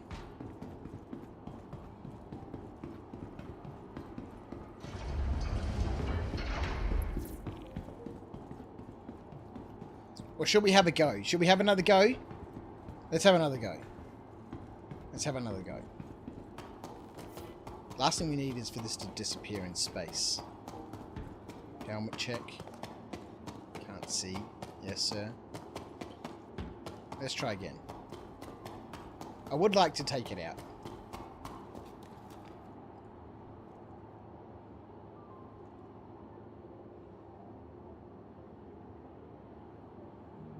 What happens? Oh, there it is. It's right. It's hovering in the air. Okay. Call the elevator. Let's try one more time. Let's see if I can find my way to the bridge. Having such a large personal hangar seems like a bit of a curse. It's a pain in the ass, man. Before 4.0, I had 7 PTVs. Had a couple stashed over here. And there's another entrance over here, right? A couple over there. I normally only ever use this entrance. And this freight elevator.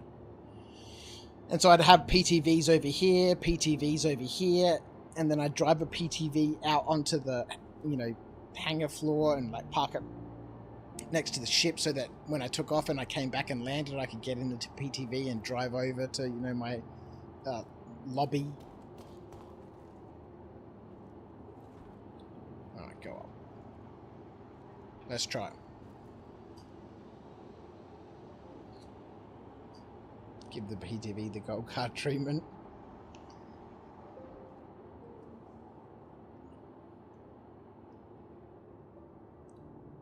Oh dear God, I don't like this elevator. We stopped moving? Not quite.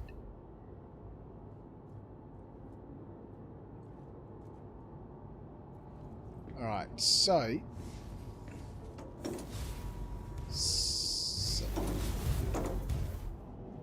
Oh, is this the bridge? Oh, that was super easy.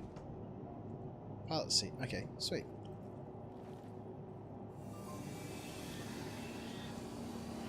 So I'm assuming we can't... This is like the mole, right? We can't salvage from the pilot seat. Let's crank everything into engines. We can't, you know, salvage from the pilot seat. Let's get some VTOLs on. Does this thing have VTOLs? New display, right?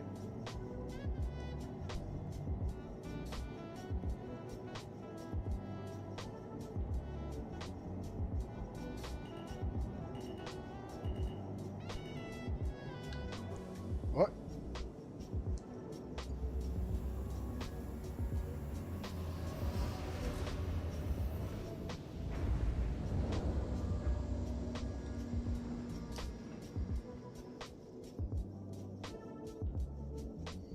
You have to use the second seat behind the pilot's seat.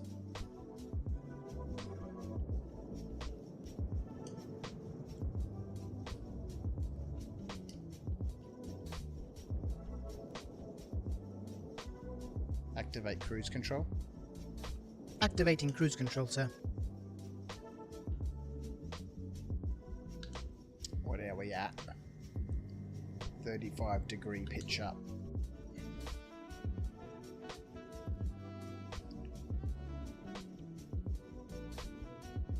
It's really fun to watch the different planes at the airport take off because they all pitch up at different degrees, right? You know, anywhere sort of between 8 and 15 degrees. And it's really interesting because the bigger planes, you know, they take off shorter. It seems like this anyway. But, you know, I get to see the takeoff point, not the start of the roll. So they might be starting, like the smaller planes might start their roll further down the runway because you can come onto the runway to, you know, taxiways, right? So they might be starting, you know, further down the runway, and thus, therefore, when I see them take off, they're taking off here. And the larger planes might start at the start of the runway, so they've got a longer roll, but when they take off, they're sort of taking off here. So the short planes take off here and the long planes take off here, and they have such a steep incline on them as they lift off. I need to go over to one of my friend's house, Jimmy. He just injured himself, unfortunately, so he's off for a while. But like Project Sim Racing, Jimmy has like a full life-size 737, a Boeing 737-800 cockpit that he spent like 180 grand on, and pilot, co-pilot, or first officer, and it's a full simulator. So I must go around to his house at some stage, and you know, we'll go do a couple of flights. He mostly flies around the US in VATSIM. VATSIM's like an online sim world that has, you know, pilots and then air traffic controllers. And, you know, some like in this game, some people don't want to be a pilot, right? They want to be crew. So in VATSIM, you have people who are air traffic controllers, and they're controlling all the traffic and landing, and they control all the airports and stuff. There's like a full virtual flight world.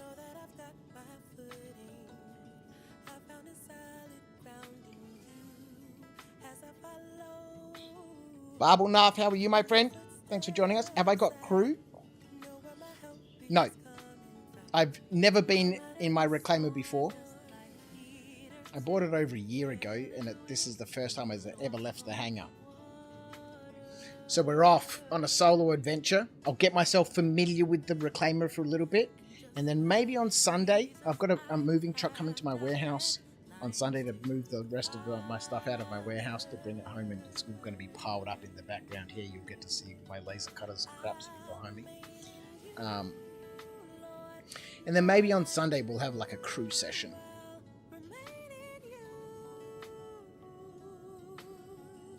So the co-pilot seat does fracture and vacuum.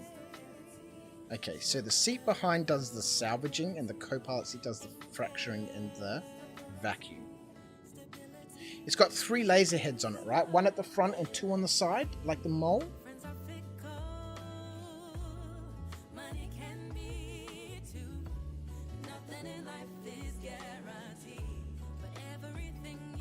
Colin Merritt. Might be a hot take, but I think the Misfortune is better than the Vulture. Oh my god. I don't know, man. I haven't used the Fortune, but it just, from the videos that I've seen in the ship reviews, it just seems like a nightmare if you want to try and put things in and out of the Fortune. Trying to get boxes through the doors and all that sort of stuff. 3 to 5 business days to get to Atmo. That's the same thing with the Fortune, right? 3 to 5 business days to load a box inside the ship.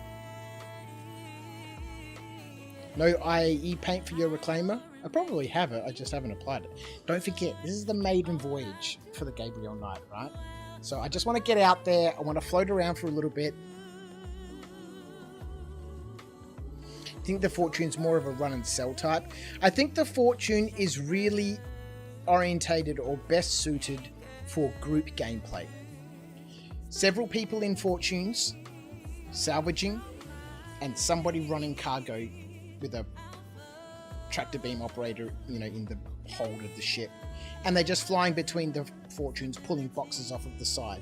While the guy salvaging is just sitting there, he's got his hoppers on auto eject, and he's just salvaging. And the cargo guy is flying around pulling boxes off of the side. That's where I can really see the fortune being a wonderful industrial component. Not for solo gameplay, but for group gameplay. I think the marketing of the fortune is upside down, right? You know, it's totally back the front. It's not a solo ship, unless you want to get 12 SCU of salvage and then bust home, or spend 3.5 business days putting boxes inside the ship, and then another 3.5 business days taking them out of the inside of the ship. I've never done it. I've just seen other people doing it, and it just seems like a massive nightmare. And every video I've seen, people have like, this shit is just, for this type of gameplay, is you're just way better off with the Vulture. If you want to go solo, just use the Vulture. If you want to go in group gameplay and organized activity, then yes, the Fortune probably trumps the Vulture there. Simply because it's just auto-ejecting to the outside of the ship, so cargo ships are just cruising past and pulling boxes off.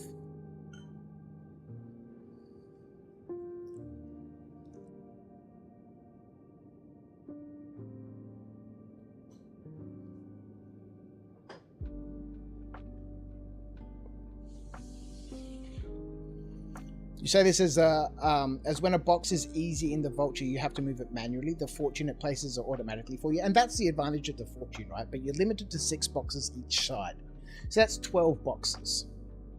And then you've got to get out and EVA about and naff about trying to put boxes inside the ship, trying to get them through the doors where the door's just wide enough for the box. So if the box is on an angle, you can't get it bouncing boxes around and trying to, you know, rotate it and twist it and, you know, try to pull it through the door. And if you're trying to put boxes inside the Fortune, then you're trying to, just slowly murder yourself with, frustration. That's what it would be for me. If I wanted to get out there by myself, I'd 100% go on a Vulture. It's so quick, it's so easy. People talk about manually stacking boxes. It takes less than 3 minutes to empty the hopper. Less. If that.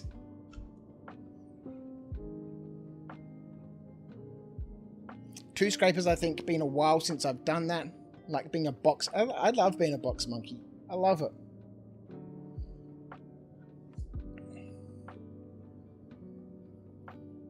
Alright, so I think we'll head out to a Lagrange point, see if we can find some panels. I'll get to grips with the Reclaimer.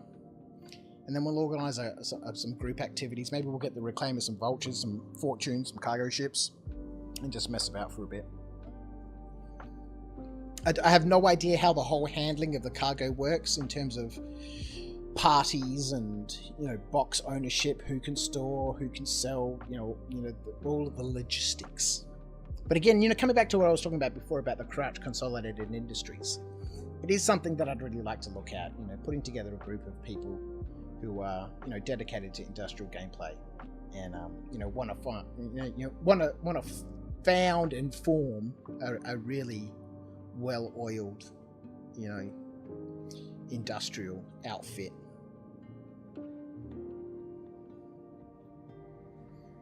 Where are we? Okay, so we're way out in atmosphere now, and we're in SCM, aren't we? Yeah, okay, that was a great idea. I could have been in nav mode, be going 110 meters a second instead of 109. Crouch Consolidated, you're in Bush Wookiees? Yes, sir. Let's go. I also enjoy the feeling of 200 FPS in the middle of nowhere, playing with boxes in the Vulture, as it's the only time you will ever hit that.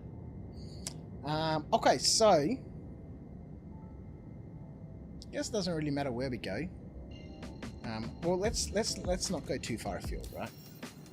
Let's not go too far afield. Let's just jump out here. Let's jump out to Retrieval 1.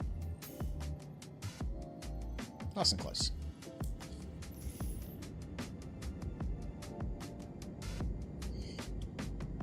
Colin, you reckon salvaging should be a 2-ship mission, Vulture with a Cuddy Black, or personal choice, Corsair, the Fortune the Fortune teaming with the Hull A. Yeah, yeah.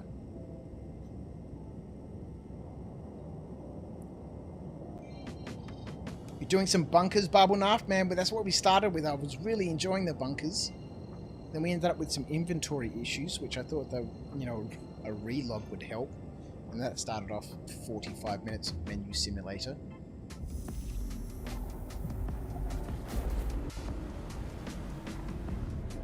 Oh, we've got one of these big floating F interaction keys.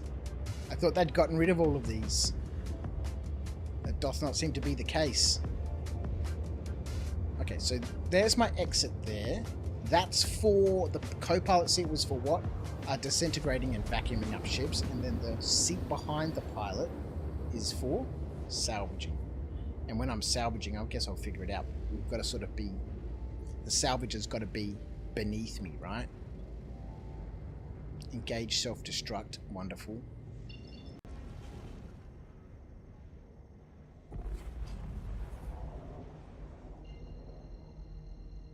Flight scanning mode.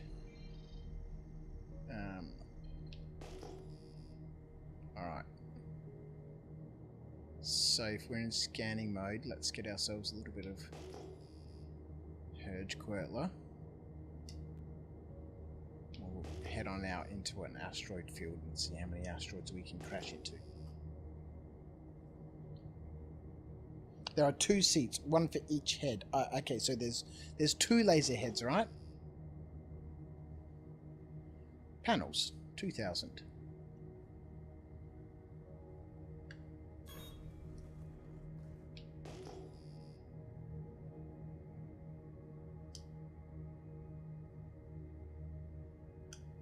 Two panels. Panels are multiples of 2,000, which makes them easy to find.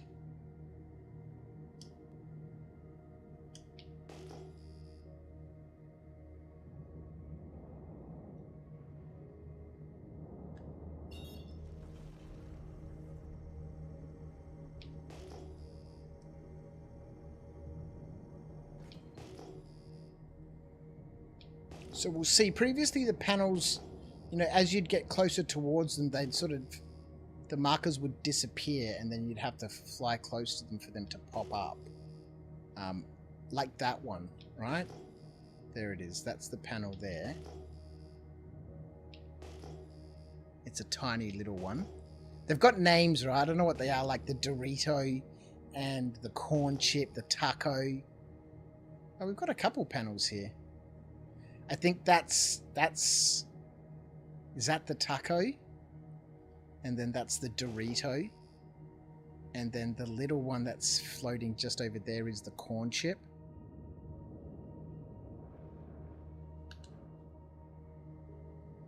That looks like an asteroid. What's going on?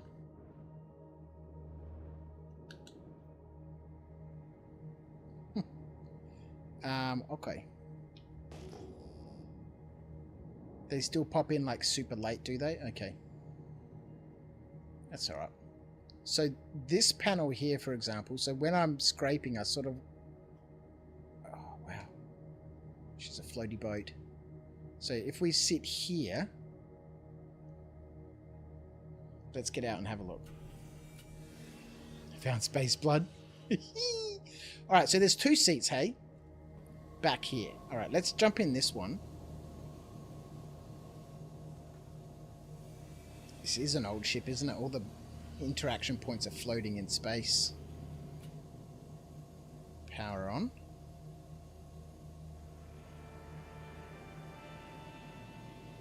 Ready to scan. Power management.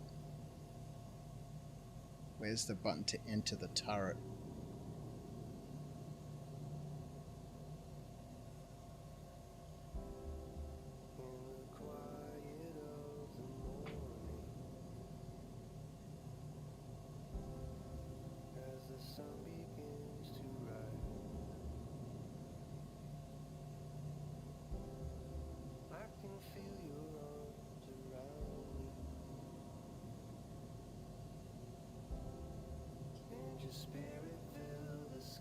The red switch. But that's power off. in the bottom.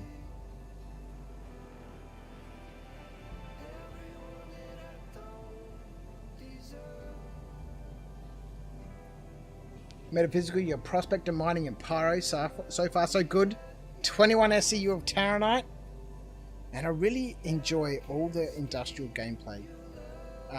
It's not working. So it's this switch here, right? That's not working. Okay, lovely.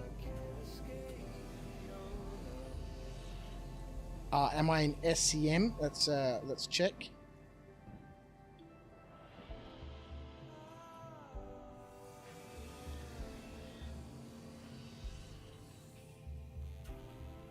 We're in nav mode. Okay, so we're going to be in SCM, right? It's a turret, yeah? Okay. We'll not work in nav. Okay, cool. So this is one thing I'll need to get used to, is the positioning of the reclaimer so that the people salvaging, like if I'm piloting,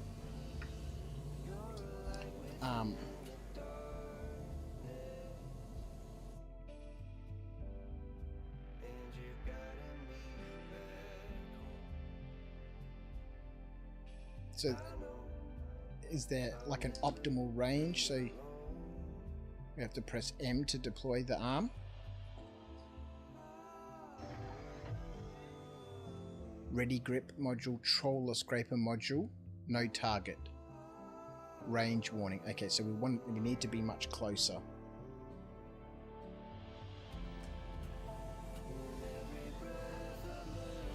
Oh, I can tractor it closer.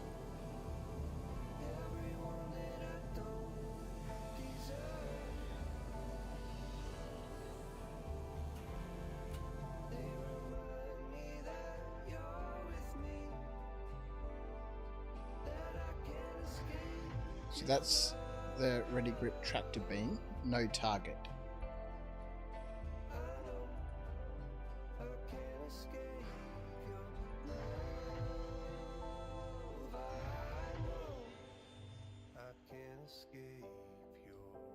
So is that because I'm too far away?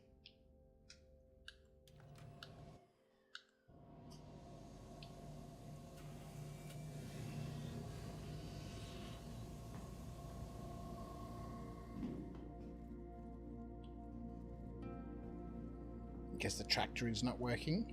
Okay, lovely.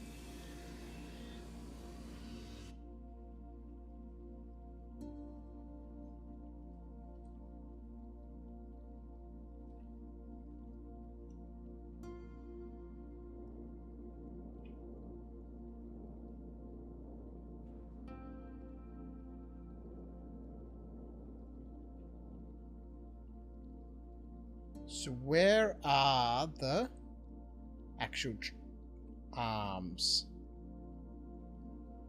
The laser arm thingies.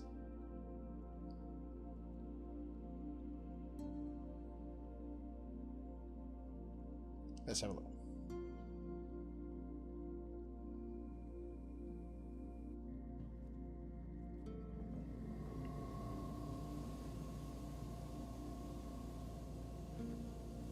What type of doo-doo tractor has such small range?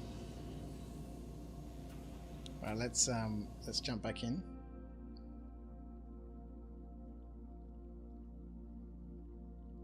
Okay, so it still says no target. So maybe, alright, let's no material.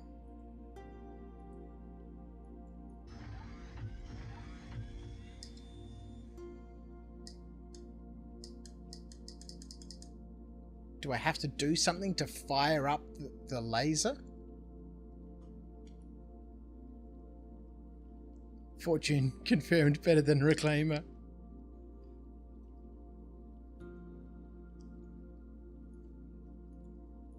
Okay, so you kind of really need to have this tractor beam operational.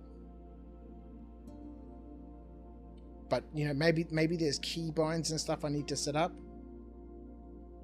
Do my weapons have enough power? Just have to be closer. No tractor is tough. Do your weapons have enough power? I don't know. Let's have a look. Interesting. I'm liking it so far. the nuance. As long as the nuance results. Let's just reorientate the ship a little bit, like this.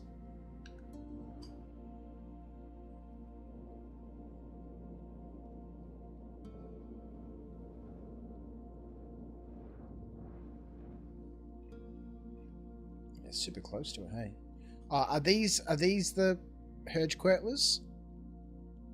Those little white box lighty things? Alright, so let's have a look. Guns. Alright, so we want power to the guns. Okay.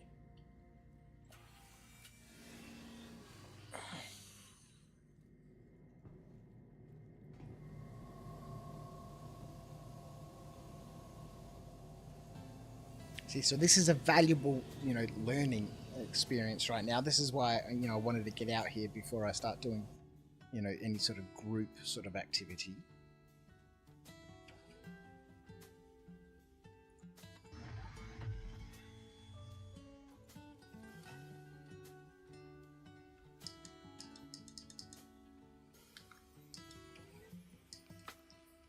So when I get in the turret, it should just operate, right? Left click to start scraping. Right click obviously changes between the modes.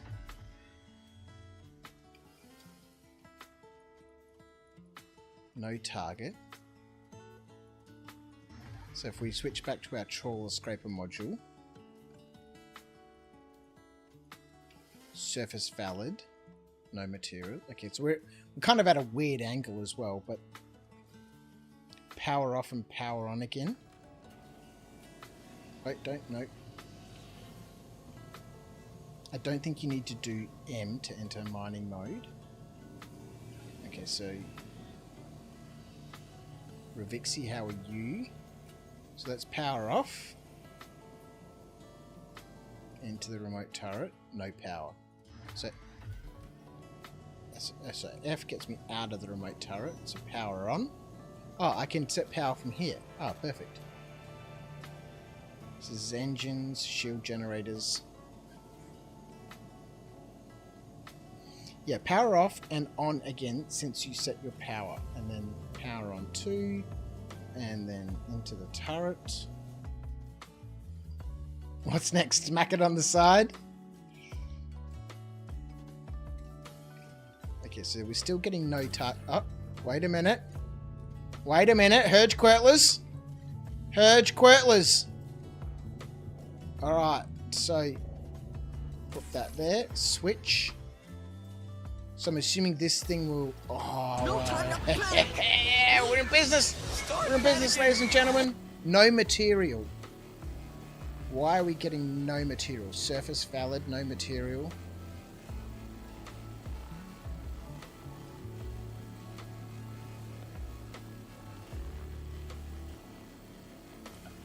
It's empty. You reckon? Already scraped by someone? Alright, let's jump back in.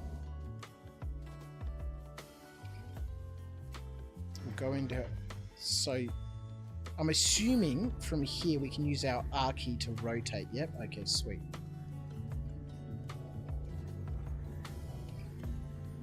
That panel doesn't look like it's been scraped.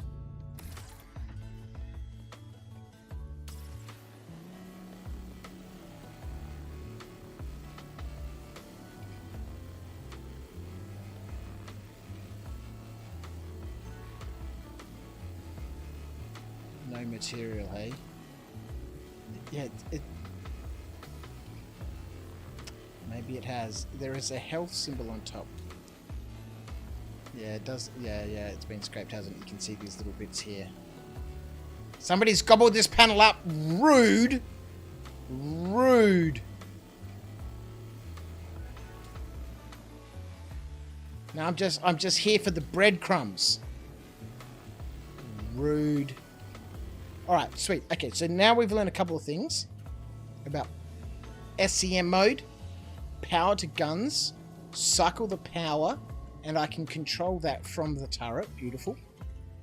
Oh, click L for lights. Oh, perfect. Thank you.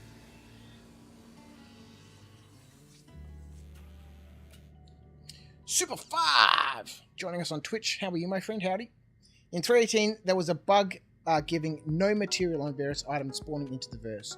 Not saying it is the same now, but try another item to scrape if there is one. All right, so let's just move on.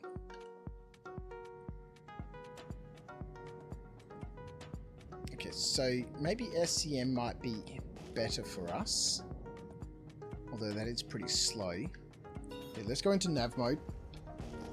We'll keep exploring this asteroid field. See what we can find. Oh, you know what we should do is from a practice perspective, is just take some of the salvage contracts. Obviously, it's not going to give us the RMC we're looking for. This is not the RMC you're looking for. Alrighty. Let's see what we can find out here, hey? That's the station. Let's head this way. How are you, by the way, Super 5? Thanks for joining us over there on Twitch. I hope you're keeping well. Hope you had a wonderful weekend. New name for me in the chat there. Welcome in.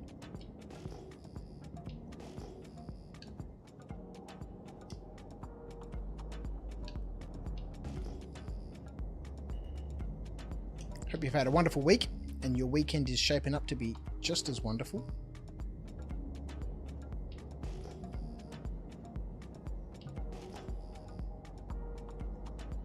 No markers at all. Maybe we should jump to an actual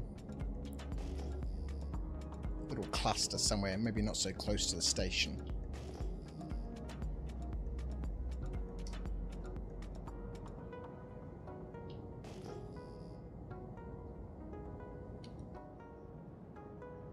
That looks like a huge asteroid.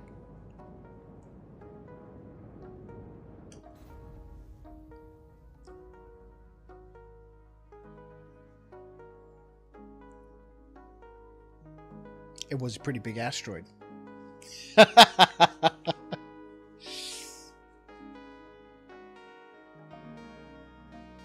I've got to get the vulture back, hey?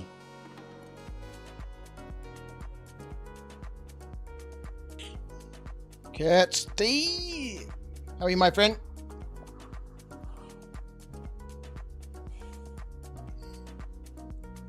I guess there is salvage there now. Your weekend was good, Super 5. Happy SC4 is on live. What is SC4?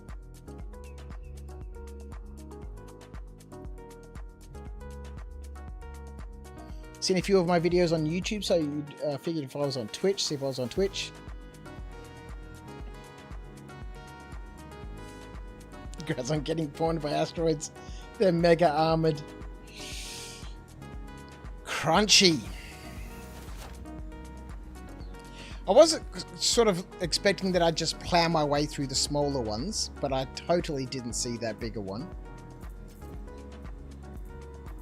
Alright, so what I think we're going to do... We need about 100 grand, right? Let's have a look whereabouts we are.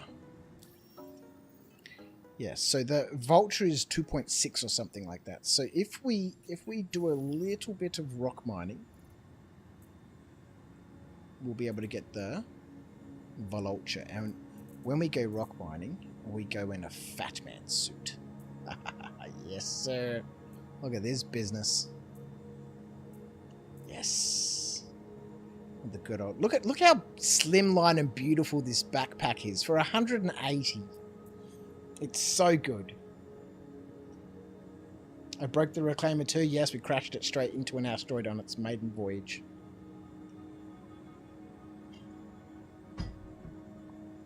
Is the hotfix any better? I don't know. We've been having all sorts of issues.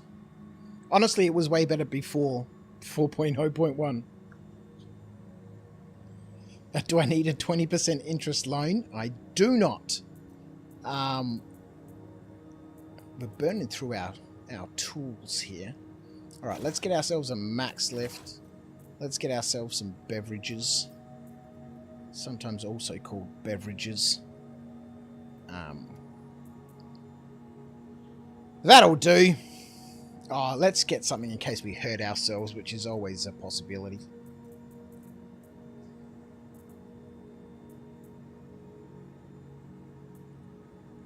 That'll do. Let's go running through town in our fat man suit. This is not a life uncharted. With everyone's favourite bogan, the Ginger King, Mr. Argo Hurston. Probably have an episode of A Life Uncharted tomorrow, and then on Sunday we'll probably do some group salvage stuff.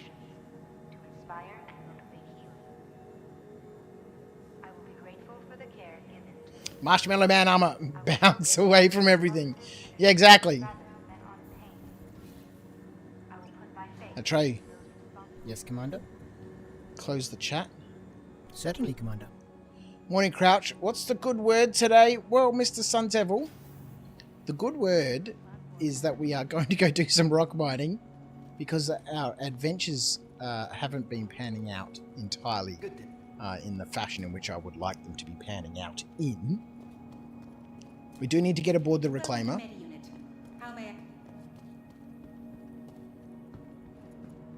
And get some experience in that. If we're going to run some, you know, some big industrial activities, I've got to get myself across all these ships. So I am quite keen to do something in terms of that Crouch Consolidated Industries I was talking about before, and get a bunch of organised industrial gameplay happening.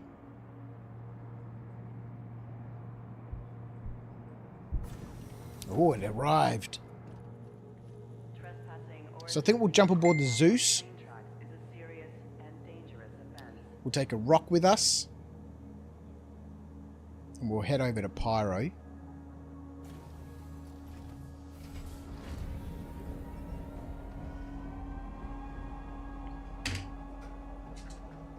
And gobble up ourselves a couple of gems.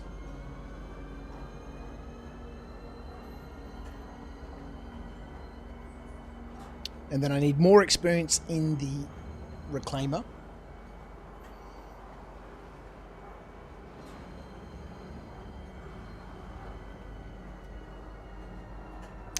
Honestly, I'd like to be a box monkey in the bottom, right? You know.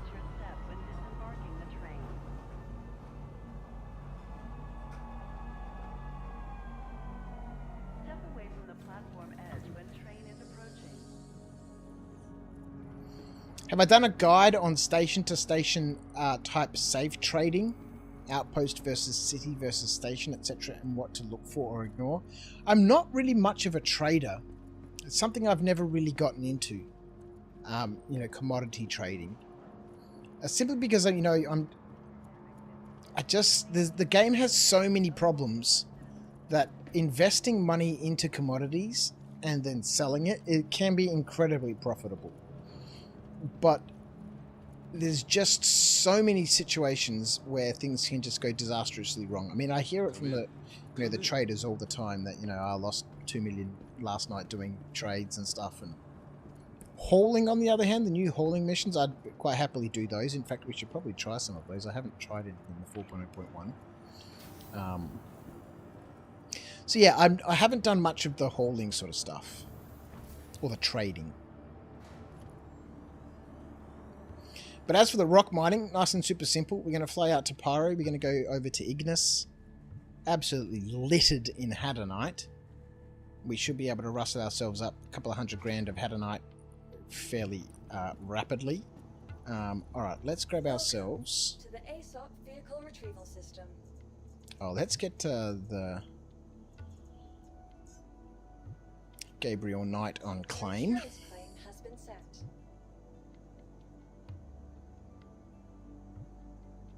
Has it been sent? Are you sure? Do you want to check your records? Okay, wonderful. Let's get ourselves a remote ore collector. That's your favourite part of reclaiming duty as well, box monkeys? Yeah. Let me just sling the boxes. I wasn't a bad pilot and muncher. You know, having piloted the Reclaimer for the first time just then, obviously, you know, I'm not used to the floatiness of that ship. So there's, you know, that's going to take time, right? Being a Reclaimer pilot is obviously a skill that I need to learn. It's much easier to bug out on a bounty than lose all your capital.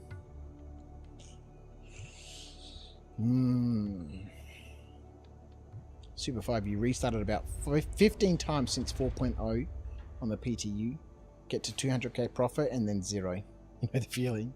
I still struggle to figure out what to look for in hauling mission contracts to find only station-to-station trading. Yeah, well, I mean, I think, you know, I'd stick clear of the big ships. The ones that require docking, right? Whilst that's on its way up...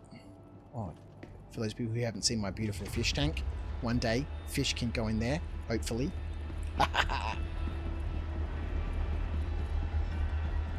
Yeah, anything that requires a docking collar. Like, I've heard so many dramas about the Hull C and stuff.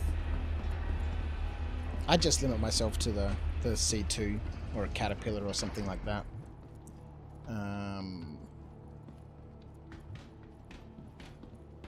These cool holographic banners are cool. I wish we could get more of them.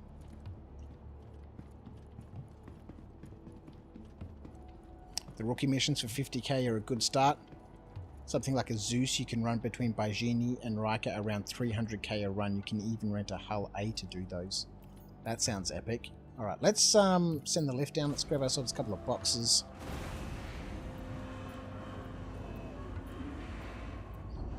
Luckily, you don't need to rent. You own a multiple of all 99% of the ships with LTI. That sounds like a chunk of change right there. Let's grab ourselves a couple of boxes. But we don't really need them. Gaslight is my main depot, so to speak, out there.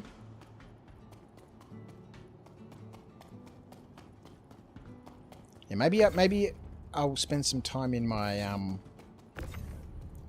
hangar after this and just, you know, rejig my fleet. I really am very much an industrial player. I do like to run bunkers, but I kind of just need a Pisces for that, right? Med Pisces. That's my break from industrial gameplay, right? So I might go back into my hangar after the great rework of 2024 and have a look and see what I really need in there. I would like to get the Vulture back. Just to, you know, it's so much fun just to float around in the Vulture. Welcome to the ASOP Vehicle Retrieval System. The worst is driving to a bunker, kicking out the bad guys, and 0 red boxes. I don't know, I'm a loot goblin, right? So I don't mind if there's no red boxes, because I'm going to loot everything that's there anyway. So I don't really mind the lack of red boxes, which has been significant recently. Your vehicle has been delivered. Alright, let's get the Zeus. Amazing how much money one can save by not drinking nor smoke and instead spend a few every year for 13 years on Star Citizen. This is true. This is true. We all have our hobbies, don't we? And our vices.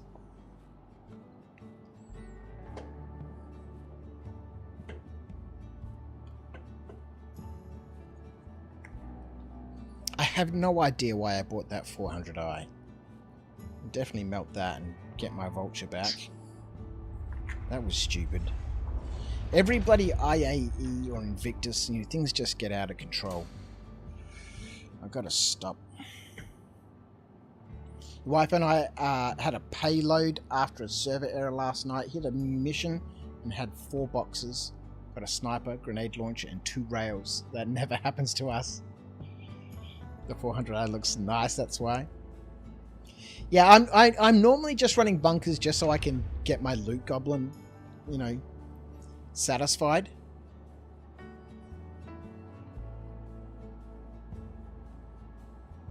I never used like the rail guns and all that sort of stuff anyway. All right, let's do this. Come on. Yes, please. Add it up. Speed that's appropriate. Thank you. Let's pop you.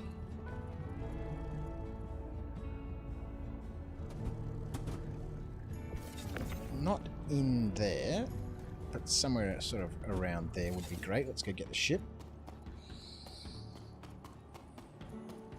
It's the fashion mini yacht.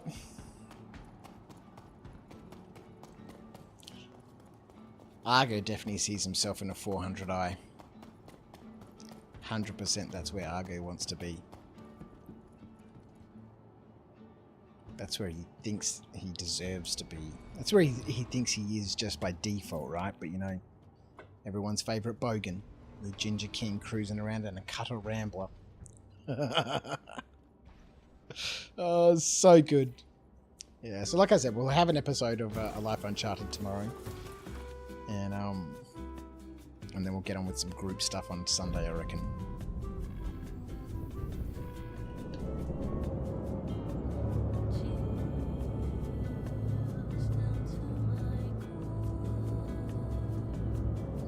Alright, let's put that in there. Looks good to me. Careful with looting NPCs, as some items is bugged and causes serious character inventory issues. It basically kills inventory for a period. Items have to be dropped to recover. Yeah, that's the issue that we had earlier on Super 5. I've never seen that before.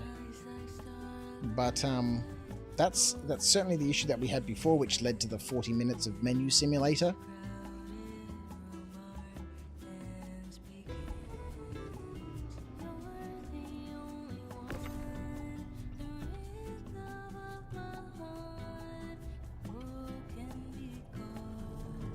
Basically, it's been arrow backpack and armor with infinite space in.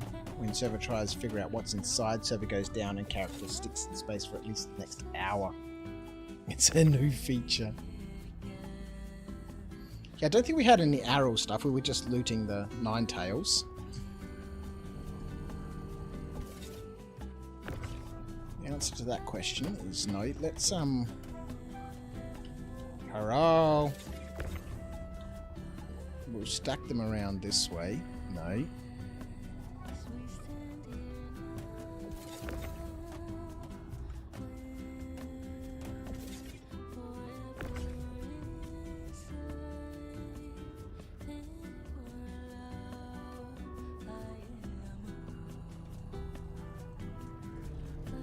Did you know why we drink water? Because we can't eat it. This is very true. Once we're on our way, we'll do a quick calculation about how many gems we need.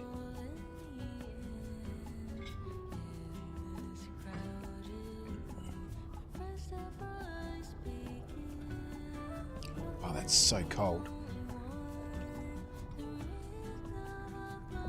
This bottle is like an insulated flask, and a couple of weeks ago when we were doing our streams, I had filled it up about half full of ice and then filled it up with water.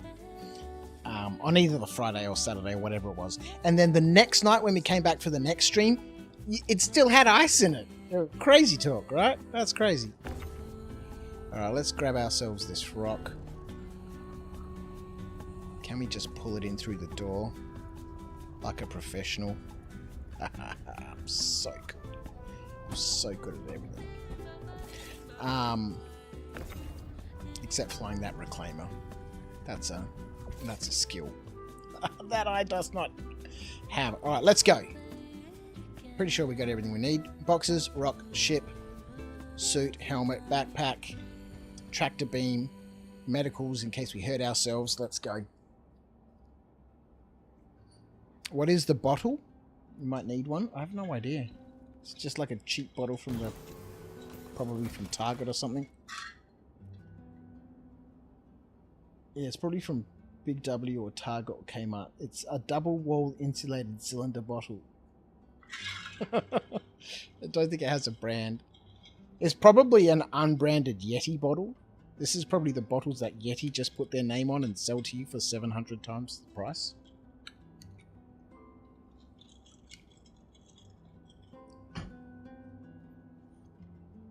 Can't loot or use your multi-tool. Gonna have to abandon my crate. Bible Knife, that's what was happening to us earlier on. The server just seemed to be really unresponsive.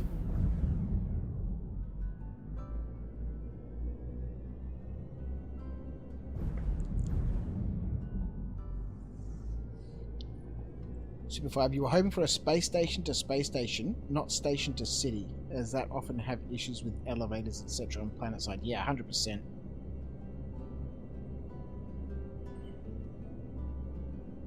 I normally use uexcorp.space to have a look.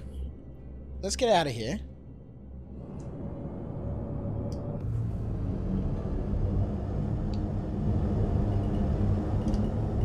Activate cruise control. Activating cruise control, sir.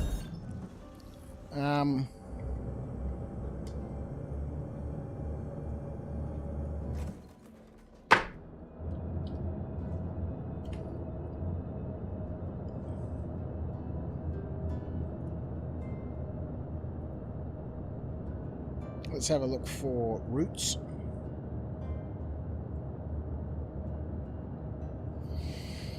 So let's say we want to go...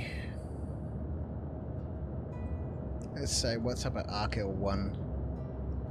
And we want to end our orbit at Crew L5. So we can take RMC for minus 46% on return on our investment. Yeah, I'm not convinced that's a good run to do.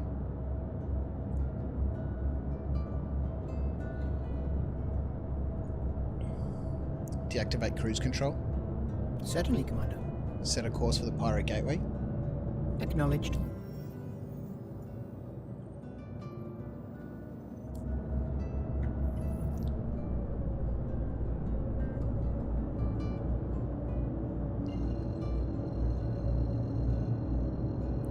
Alright, the Pyro Gateway.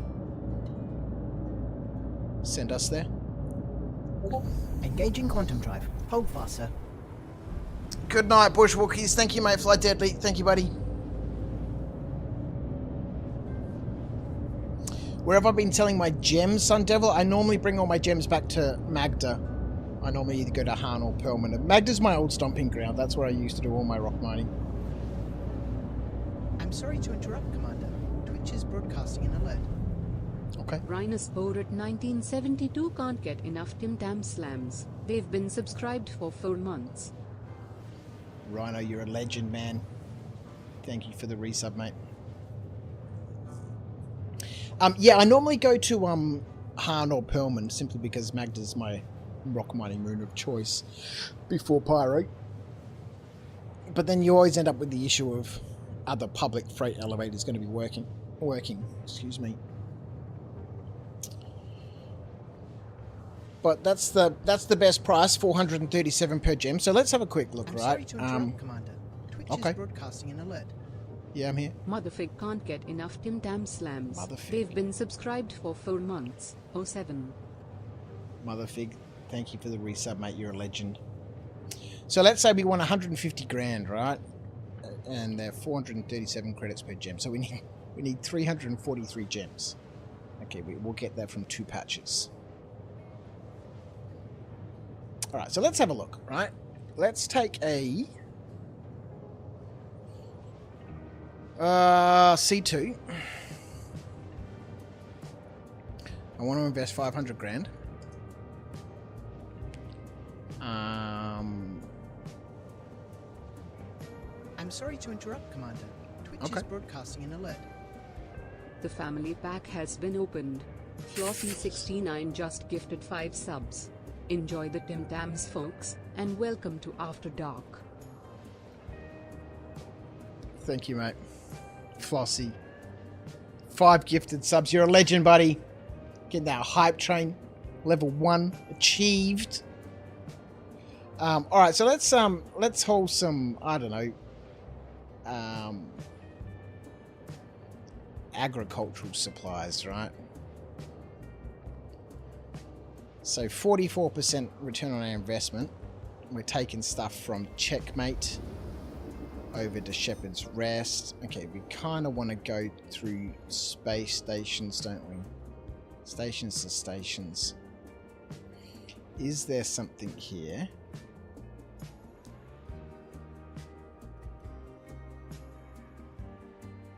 So let's start in orbit, right? Crew L1. Let's get rid of the accurate. Oh, are we there already?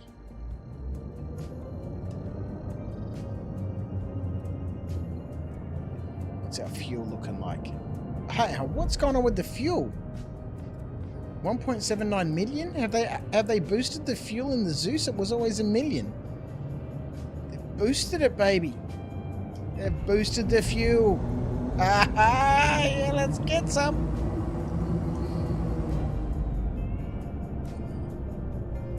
Alright, let's get through. Man, we might not even need to stop at Rods now.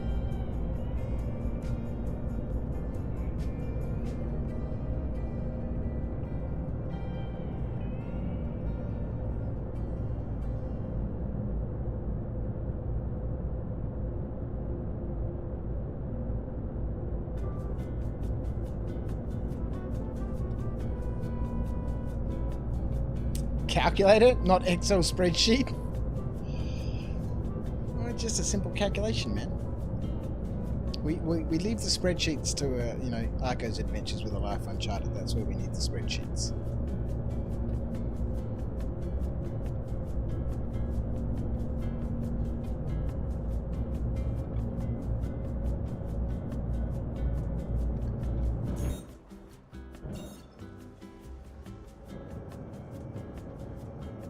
Alright, let's go. Am I using HOTAS, dual sticks, or keyboard and mouse? I'm using dual sticks. So I have VKB Gladiators, and my left stick has the Omni throttle on it. The N64 controller.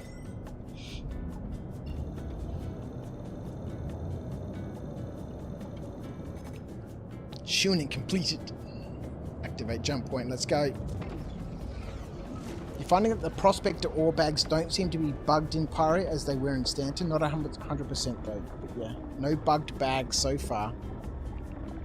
And I haven't been in the Prospector for such a long time.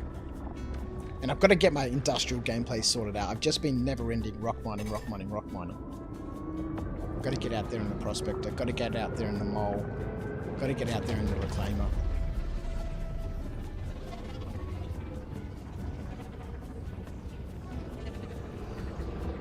Let's fly atmospheric. Certainly, Commander.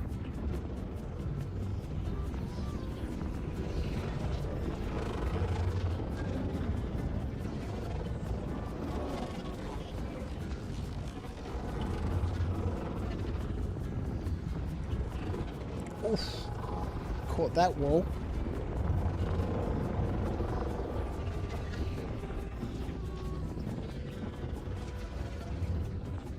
I really enjoy flying through these tunnels. It's such a weird sensation. Here we go, crossing into Pyro. It kind of feels like you're flying, but not. You know, I know that I'm inputting controls on my sticks. But, yeah, it's such a weird sensation.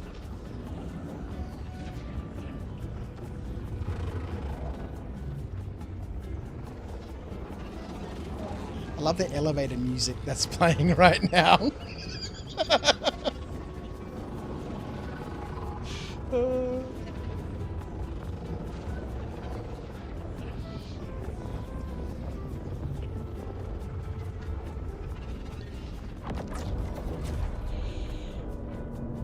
So we jumped into Pyro now with 1 million litres of fuel. Set a course for Ignis. Acknowledged. We cannot make it. Set a course for Rod's fuel and supplies. The star map is being updated, sir. Oh, he can't do it. He's wigging out.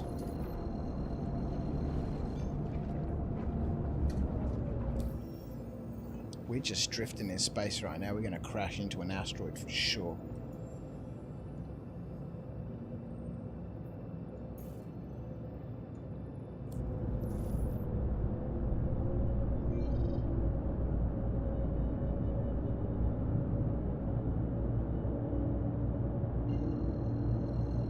All right, here we go.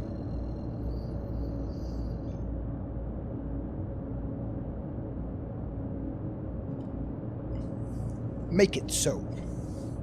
Hold fast, sir. Engaging quantum drive. What? The town of business? Why are we in SCM mode, Atreyu? What are you doing? You called that incident with the asteroid for rock mining? Interesting. What's happening? What did I miss?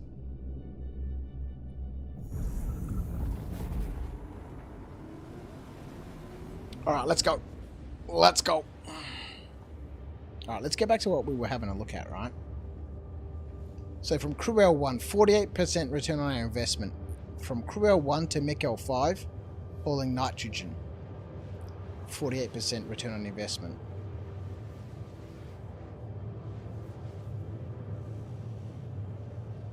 We're investing 500k, we're going to make 242k from Crew L1 to Mick L5, hauling nitrogen.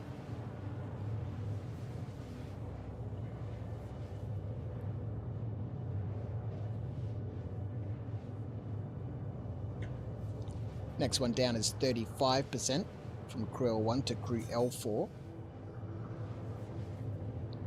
Let's pick another starting point, hey?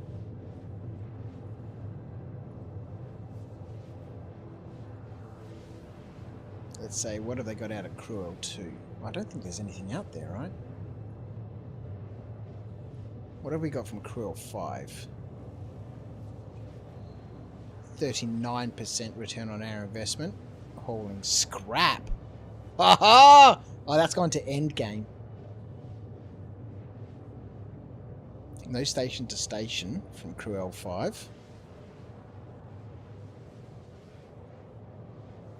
Let's have a look what her L1's got.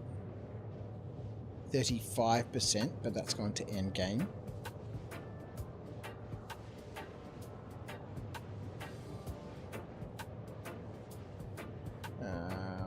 Her L2. They're all going down to stations and landing zones. So that first one that we looked up seemed to be pretty good. Crew L1 to Mick L5. Crew L1 to Mick L5. 48% return on your investment. That's pretty damn good.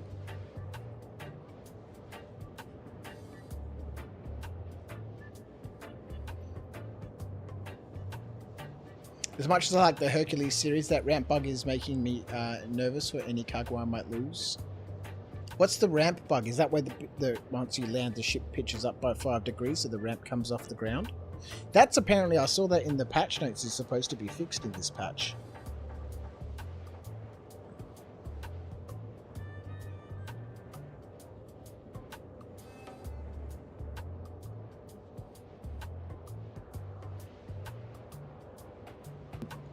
Maybe worth having a look.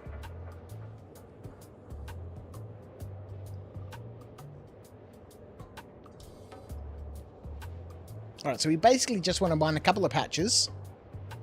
It's just one more patch. This is my problem out here at Ignis, is it's just so hard to just mine a few patches and then, you know, bail. Because there's Hadonite just everywhere. They say it's fixed. Yes, and the ramps may cause ships to shake and flip around in worst case scenario. Yeah, if the ramp is what's lifting the ship up, then, you know, it happens on the Zeus too. It dances around on the ramp. You've got to make sure that the landing gear are on the ground and the ramp is, you know, situated properly. But the Zeus dances too if it's sitting on its tail, on its ramp. Alright, quick refuel here at Rods. Then we'll duck down to Ignis. Go collect ourselves some gems. Where are we? 6 hours. What's the time? It's 3 o'clock. Okay, we got a little bit of time.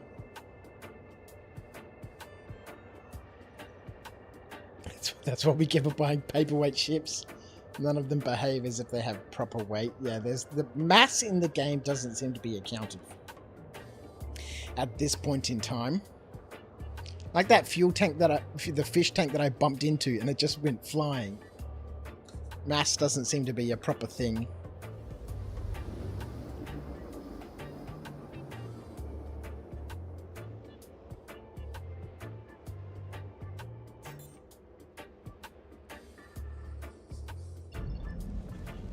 Atreyu. I am listening, Commander. How can I help? Tell me a joke. This joke was submitted on Discord, sir. I'm not sure I really understand it. But Dog writes, Jesus walks into a bar, hands the innkeeper 3 nails and says, "Can you put me up for the night?" I think this relates to a biblical reference, sir, but I couldn't be sure. That's so bad. Oh, man. Tell me another one. Of course, Commander.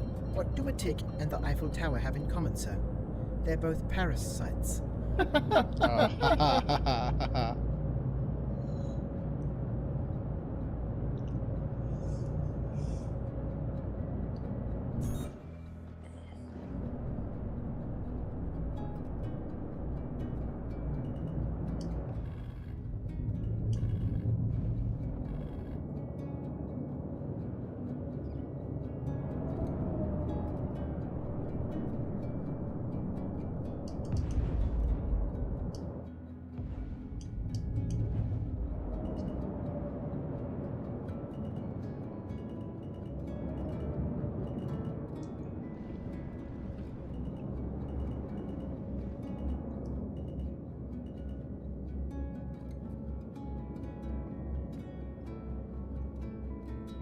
Alright. Let's quickly refuel. Glad that this screen is opening up properly now.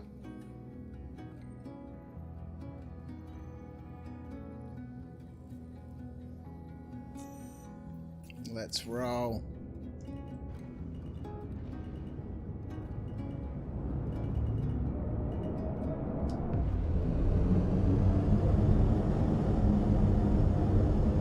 Clear navigation. Clearing waypoints and updating navigation, sir.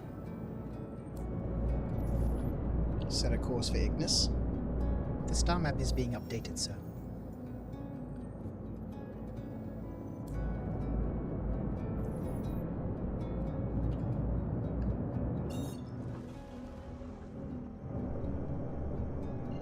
Alright, let's go! So apparently in this patch the orbital markers around Pyro 5 have been fixed. Not sure how keen I am to test that.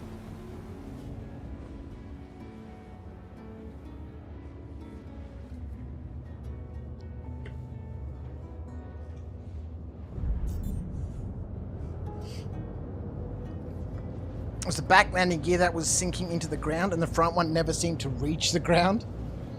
Yeah, ships that have these little stubby landing gear. Although the C2 doesn't really have...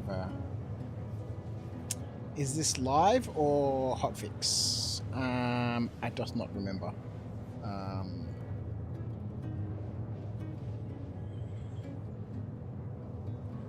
We changed it backwards and forwards so many times.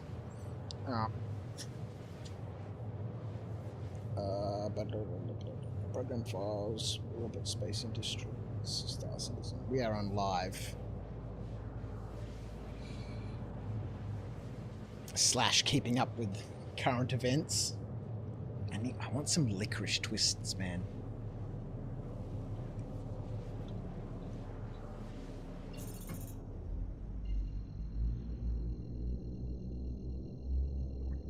Are you fucking kidding me?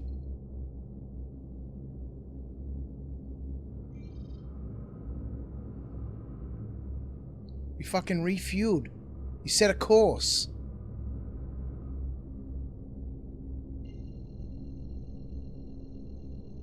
I'm sorry to interrupt, Commander. Twitch is broadcasting an alert. Barbelnoff gifted a subscription.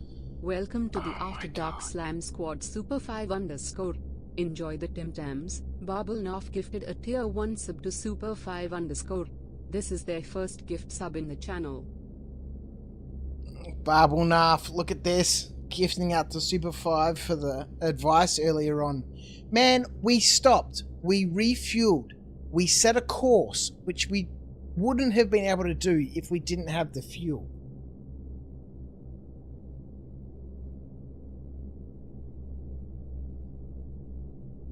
Am I winning, Metaphysical? We were about to. You're about to say 4.0 was behaving very well, great performance, etc. versus 3.x. You just quit out of the game, metaphysical. 2 successful prospect loads was enough for one night. In case my charmed life decided to backfire. I don't understand what's happened. And up on the top right, it still says I'm in my Aegis Reclaimer.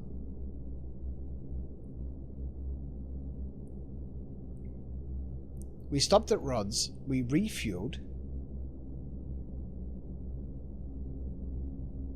we waited for it to finish, we set a course, and then we left.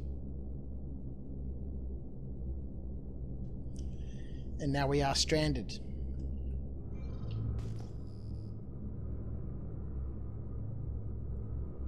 We are stranded in the depths of Pyro with no fuel.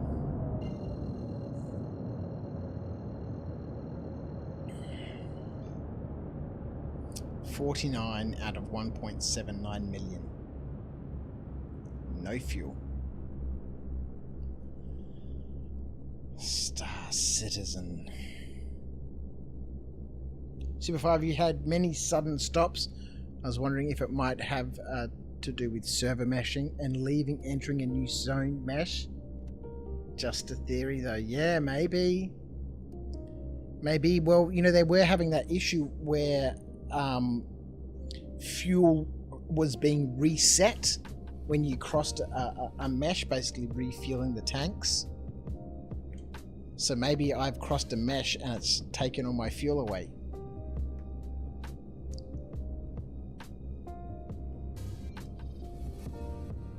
Where was the last place we landed? Rods. No, we freaking stopped on the pad.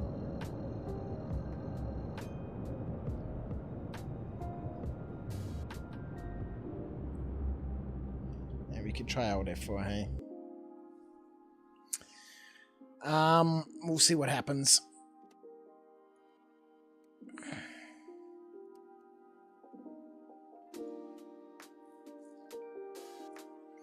Although I don't think this is going to help us.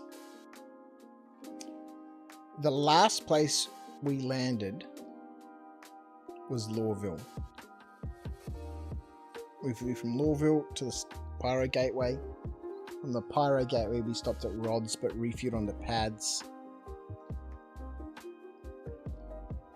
So if we have to menu log, could end up in another scenario where we get served shard locked.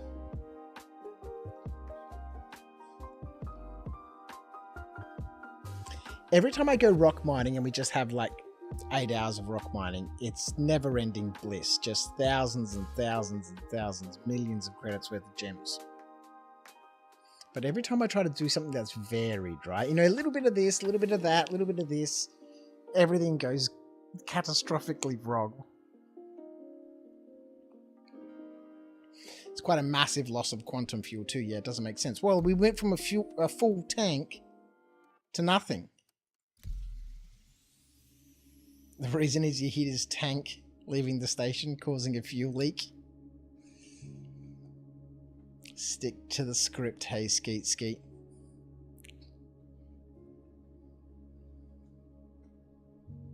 What is the script? Just page after page of rock mining? Not that I'm going to say no to that.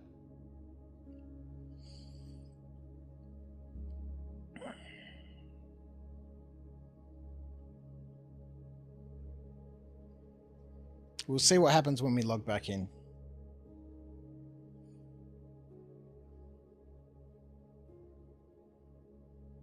Maybe I'll just make my way back to Ignis and then we'll just bedlog here and we'll just do some rock mining. Log out, log back in. If it works, well, you know, it is a very enjoyable activity. And it doesn't really have a lot of issues. It's a very good money maker. It's like salvaging, right? You know, in the Vulture, you go out there and find panels in the, you know, open space. And scrape and make. Scrape, take and make.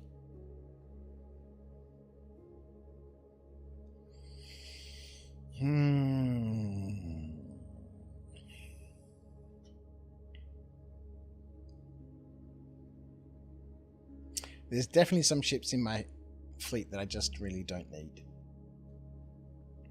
I'll get rid of the 400i. I'll get my Vulture back. You're on your way to Lorville to buy a Vulture, Skeet? Oh, yeah.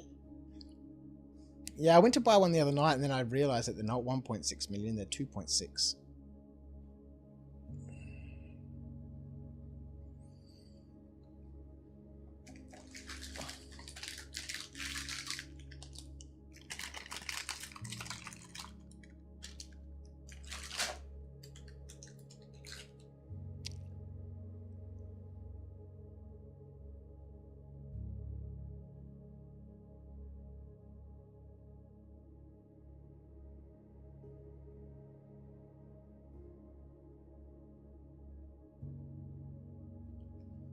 And buy 10 more PTVs with the leftover melter currency from the 400i.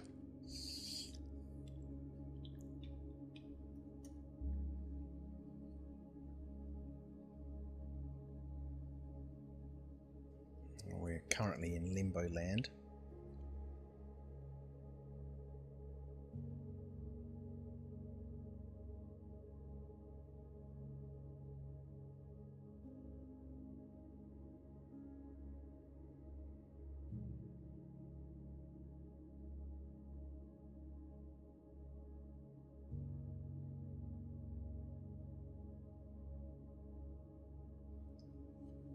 Your stream snack tonight, Metaphysical, was some Coles plain potato chips. Man, plain potato chips can be just, you know, perfect. Perfect. While you own tons of LTI ships, you plan on starting at scratch on day one on Star Citizen's full release. Go the route of trading, the Nomad, to the Zeus, to the Starlancer Max, to the C1, to the Hull D&E, as it makes sense to upgrade. It's going to be interesting to see what happens when Star Citizen releases, right? Are we actually going to have all the ships we pledged for?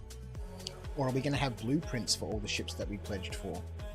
And everyone starts on Star Citizen 1.0 with an Aurora. That's what I'm hoping happens. And then those people who have pledged for ships will get blueprints and can start, you know, working their way towards building those ships before everybody else has to work their way through, you know, all the reputations and the guild systems and all that sort of stuff. You know, that's your head start. It's not the ships, it's the blueprints. And everyone starts with an Aurora. That's what I really hope happens. I can just imagine the pitchforks.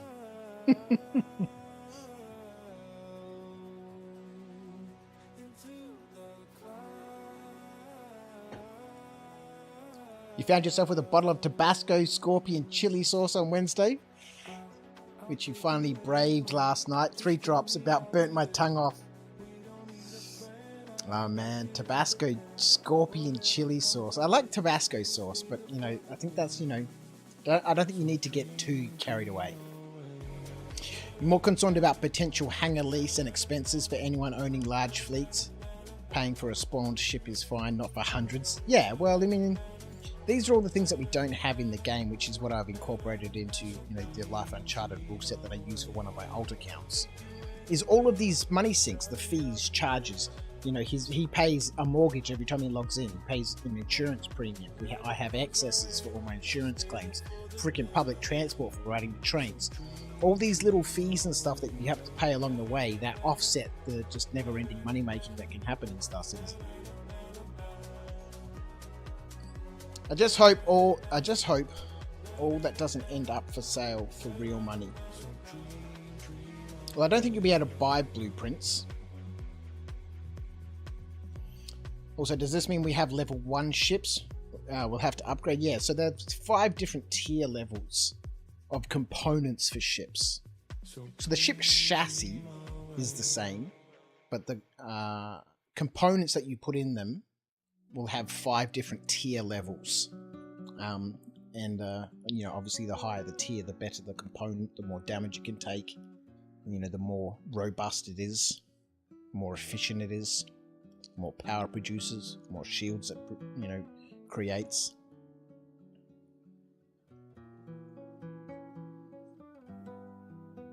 Yeah, I really like this is going nowhere. I really like what they've spoken about so far in terms of crafting. I just, you know, as someone who's in every MMO I've played has always been a crafter, you know, a resource gatherer and a crafter. You know, I've never really been into all the fighting and all that sort of stuff. You know, I'd just rather chill out in the background and make all the cool weapons and armor that people need. Is that I hope that, you know, in so many games, crafted equipment is just obsolete when it comes to drops. I really hope it's the other way around, that, you know, the best equipment that you'll be able to find in the game is equipment that's been crafted by players.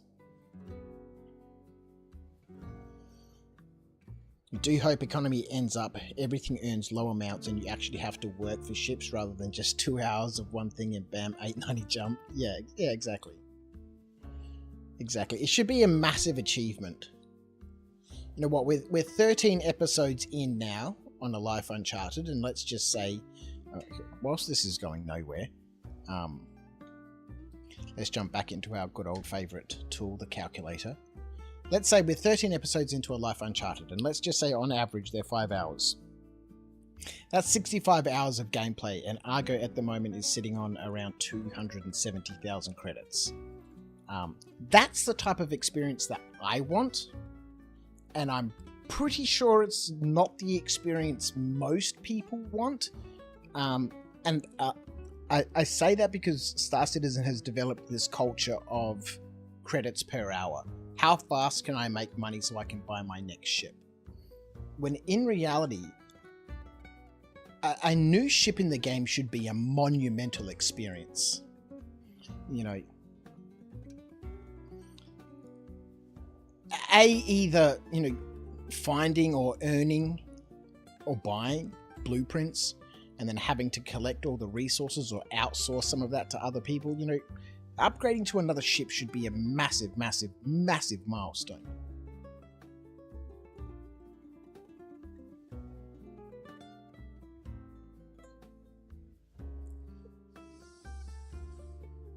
Because yes, otherwise we end up with what Super 5 was saying before, people with hundreds of ships, right? You know, I guess if you want to have hundreds of ships and then pay millions of credits per hour for the maintenance and the warehousing of those ships, I guess that's okay, but, you know, I don't think that should be the thing. Super 5, you look forward to spawning some endeavors. Do one for crafting, one for farming, in chill, safe-ish space, at least until Org get to work on Org space stations, etc. Do I know where to get the best armor in the verse? Go to Jones in Pyro. Just ask anyone for Joan armor trading. Yeah, exactly. Exactly. Like when I used to play a lot of a game called Neverwinter Nights. It wasn't an MMO. It wasn't, you know, it had its campaign, you know, narratives, single player story. But then it also had both official and unofficial servers. In fact, me and some good friends when I was younger, we built our own servers. I can't remember what the world was called. One of my friends, Todd, God bless him, he was the best scripter. And he just learnt it so quickly and easily.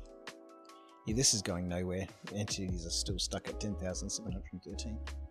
Anyway, that game was amazing. I think the max server pop was 40. But on the server that I used to play the most on, I had become like the dwarf that everyone would go to for weapons and armor, because that's all I did. I was, if you logged on, fucking Crouch would be there in the deepest mine, surrounded by people who protected me because I couldn't fight for shit, because that's not where I put my skills. To go and get the best resources and the best materials and the best metals, I'd have to take a posse of people with me, my bodyguards basically, to go into the deepest dungeons. So whilst I was there just click, click, click, click, bashing the rocks, all those guys would be fighting off all the NPCs and the enemies and stuff. And then if you went to one of the PvP zones to go get some of the, you know, the higher tier, you know, resources, you know, the posse would be there. And, you know, I became Thorgrim Bonebreaker. Well, I didn't become Thorgrim Bonebreaker. That was my character. I became the, you know, the go-to crafter for the highest level, you know, weapons and armor you could get in the game. And that's the experience I've been looking for ever since. This was back in 2004. And every game that I've played, every crafting experience has just, like I said, just been meaningless when it comes to gear that you get from the game itself.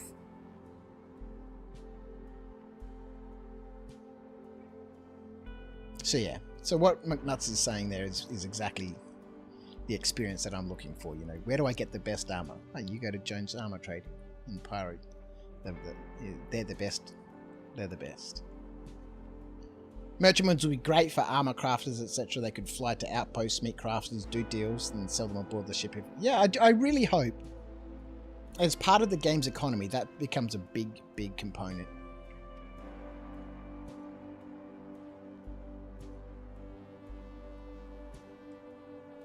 Like a system where only ships that spawn in Hangar or reverse is added to cost. Other owned items from backing, etc. shouldn't. And of course, if we were able to lease out ships, there should be income expenses with that too. Yeah, there's, you know, I well and truly puff on the freaking hopium pipe. You are fined 1 credit for a violation of the verbal morality statute. For not knowing what Joan Armor Trading is. No, I don't know what Joan Armor Trading is. Did you know why we drink water? Because we can't eat it. If I was logged in, I'd pay the fine because, you know. But I can't.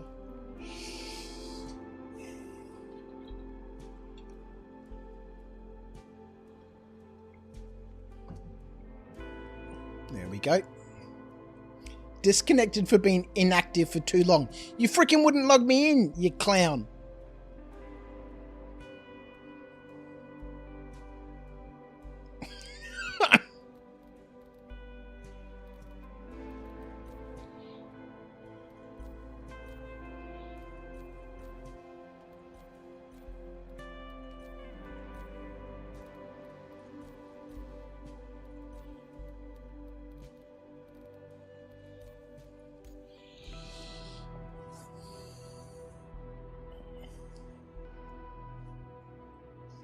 You just had the same refuel of Quantum Bug as you?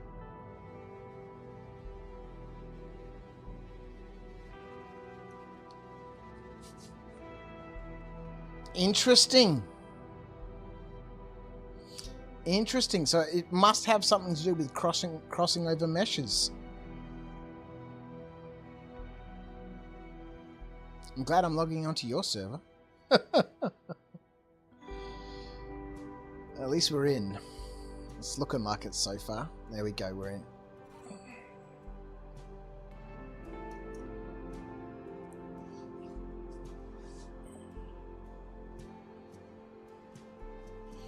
So I guess so. Pinhole. 2.3 gigameters on main thrusters. See you next week, Slash. Mr. Acorn, how are you, my friend? Welcome back. Having fun? Well, we're once again trying to log in. Ah, nope, we're back in Lawville now. Okay. Maybe we just go do some mining on Magda. Close the chat. Of course, Commander. So they fixed the DGS fuel bug by wiping out all the fuel? Yeah, exactly. There can be no fuel bug if no one has any fuel. I freaking melted my Starfarer too. God damn it. I'm really unhappy about that. They've already told me once. The last time I melted my Starfarer, and I've told the story before, and I got real upset, you know, when I bought it back, that it didn't have the same date, right? You know, I thought, I'm going to buy back my Starfarer. It's going to be my Starfarer, right? With that date of fucking whatever it was, June the 3rd, 2013 or whatever. And, yeah, when I bought it back and it had the date of the buyback, I was real upset. And when I contacted the concierge support, they were like, we'll do you this one solid. But you know, this is a one-off. When you melt the ship and you buy it back, the buyback date is the date. The date of the ship is the day you buy it back.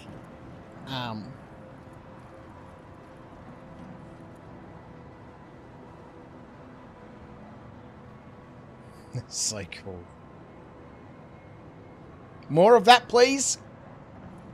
NPCs and ships flying around all over the place, and but then I melted it again. I'm like, the Starfarer is never going to be useful. At least not for players. We need stability, and then we need NPC missions. That's really what we need, you know. It's such a massive part of every MMO. Is, you know, is the NPCs. You know, they're stupid enough to run out of fuel, right?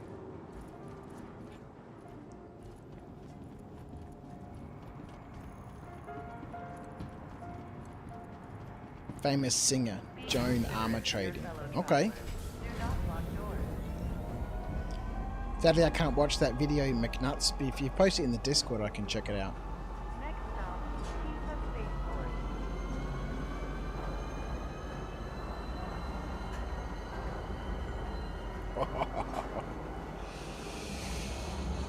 Odd Seam server remembers that you put on that marshmallow suit but forgotten about miscellaneous other stuff. Check cache, inventory, ship status, reclaim needed or not, etc. Well, this was the last place that I landed, so this is where it sent me. And, you know, it sent me here because I've logged onto a different shard, right? Because I couldn't get back onto my old shard. Oh, hang on. I've got a death marker over there. Maybe we're all just logging in and off on each other. It's just been the same shard the whole night.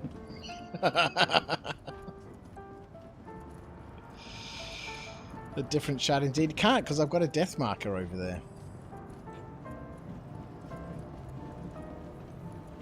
You joined on me, Crouch, and I joined on you earlier. So I've just been going in and out of the same shard the whole night.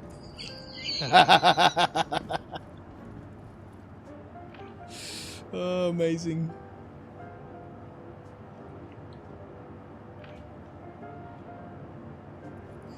Musical shards, but it's the same shard. Is wild. You always joining me, Slash? I do normally have good servers, don't I? But this patch seems to be a little not amazing. At least for this session. Like I said, you know, sometimes you'll just have a session that's just flawless and amazing. And then sometimes you'll just have a session where it's just never ending. You had a ghost ship land in your personal hangar.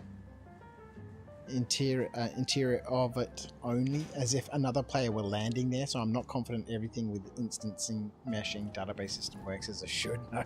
No, I'm pretty sure things don't work as they should.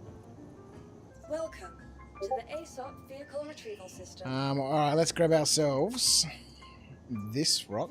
Your vehicle has been delivered to the following location. There goes the hangar. Welcome to the ASOP Vehicle Retrieval System. Let's grab ourselves a new Zeusy. Oh, actually, you know what we might do? No, we're going to take the Nomad. Yeah, boy, let's go.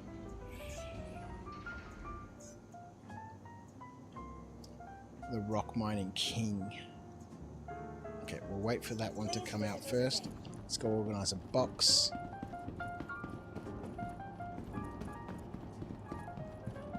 Are you posted to the Discord, McNuts? Thank you so much.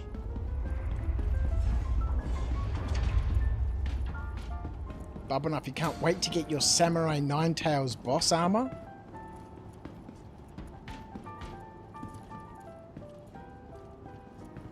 Not a C2 for a rock? No. We're gonna take out the good old Gypsy Queen. Oh, speaking of the Gypsy Queen, we should put some paint on her.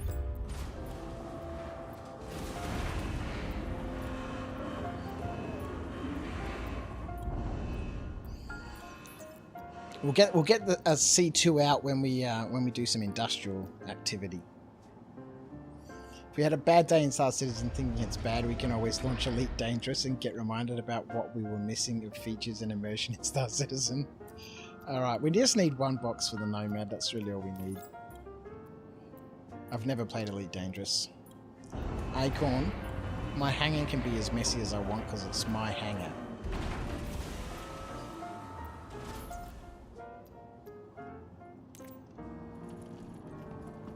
I do what I want. If I want to have upside down chairs, I'll have upside down chairs. If I want to have a fish tank with no fish in it, I'll have a fish tank with no fish in it.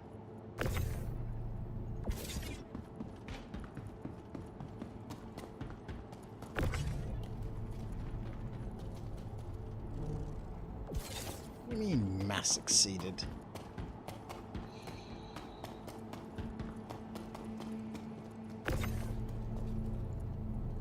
Yeah, we'll have to have another group gameplay and another group rock mining session. I really enjoyed the one we did a while back now in the Carrack. But we'll get C2. Chuck you know, I think last time I fit 8 rocks in a C2. You can probably fit way more.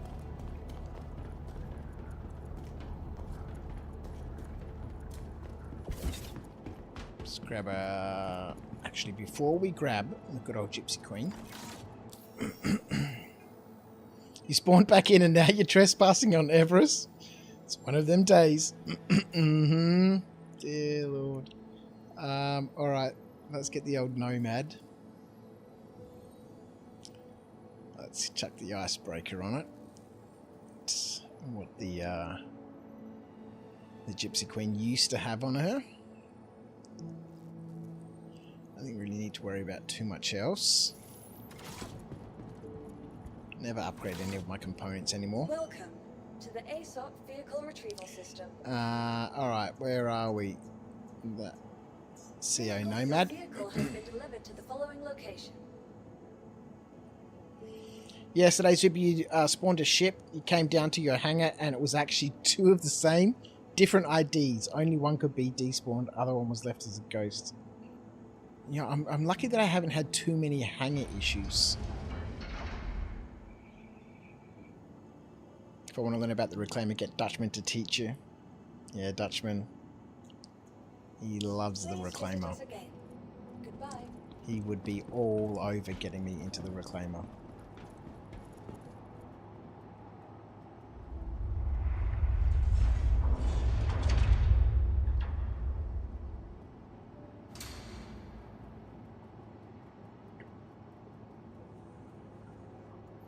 Love to join for some group rock mining. Yeah, I definitely need to organise my streams more efficiently, I think. I just need to plan things out. I'm terrible at planning things. Scorptep's taking it with their sweet time warranting your shit. Scorptech. I think I got my monitors from Scorptech and my chair. It was one of those days when I was feeling stupid. And I was down that way for work and I was like, oh, there's a Scorptech, you know, store here. I'll pop in. And then I left with $1,000 less in my pocket.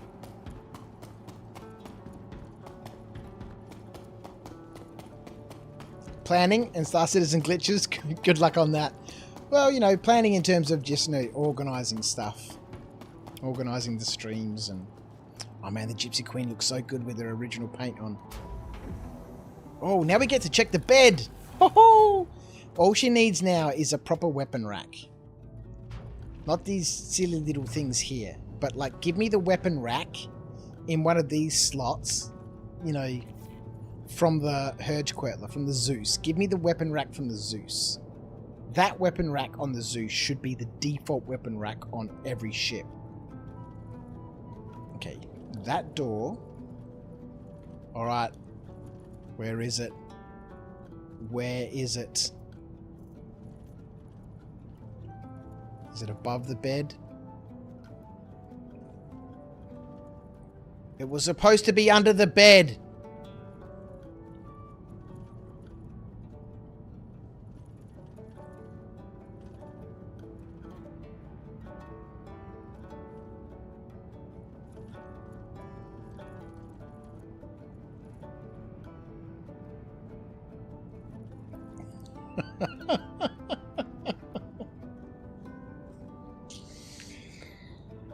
Oh, when am I going to melt that ship? Which ship? The Nomad?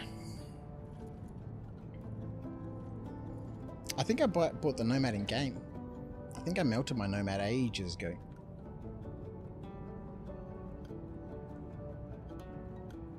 Does it even work yet? I seen it was under the bed but not working. Nope, it doesn't seem to work.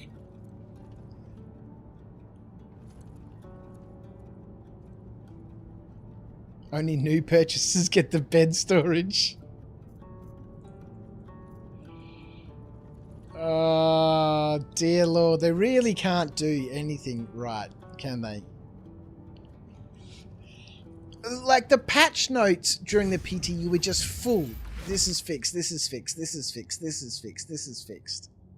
And they had a whole PTU cycle for it. And yet, everything, including the stuff in the hotfixes, just doesn't work. You know, it's just, you know, I totally understand. You know, live environments are completely different, right? Everything just always...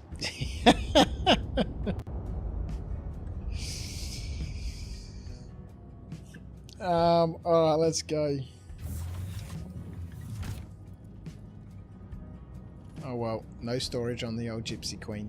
Still. It's probably got something to do with the interaction button for the bed. Blocking the interaction button for the freaking locker.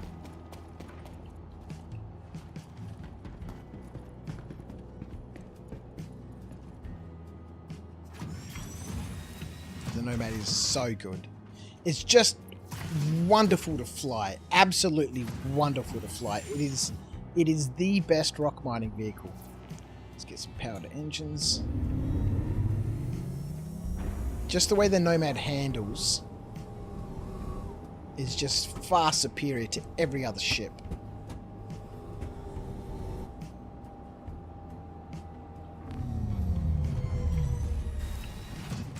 Hence your title, Everything and Nothing. Mm-hmm. Exactly. How are you, ODS, by the way? Welcome on YouTube. Alright, that'll squash our rock in there and stop it from jumping out. Give us a little bit of storage.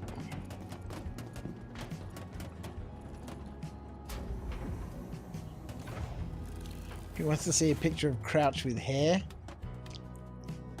Oh, man. I probably got an old picture somewhere of when I used to have dreadlocks. Those were the days. When I had dreadlocks and 11 piercings in my face. I still remember the day I took them all out to wash my face. And I was like, holy crap. This is what my face feels like, and I never put them back in.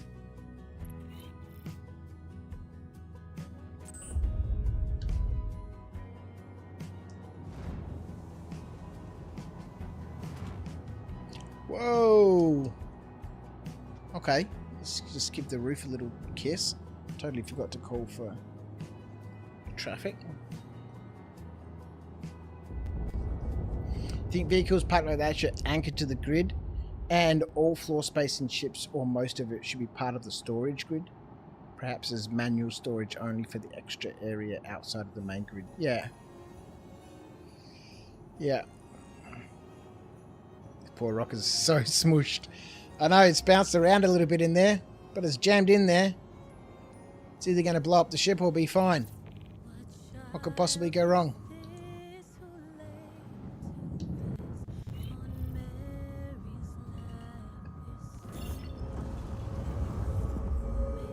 Activate cruise control. Acknowledged. So we really only need 400 gems to be able to have enough money to buy the vulture, and then I'll be broke again. But that's all right. You know, we can do that over on Magda. Give that rock a shake or two and experience New Year all over again.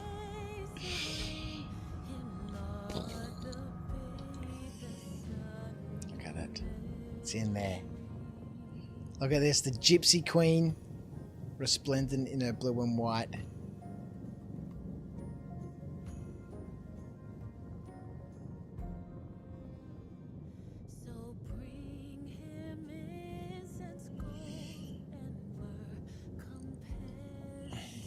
You like the lift for the Nomad? You like that the HIF, or do you mean HUD for the Nomads, is an actual screen instead of just appearing and floating there? Yeah. Yep. It's so good, man. Deactivate cruise control. Cruise control has been deactivated, sir. Set a course for Magda. The star map is being updated, sir. What the hell is this song?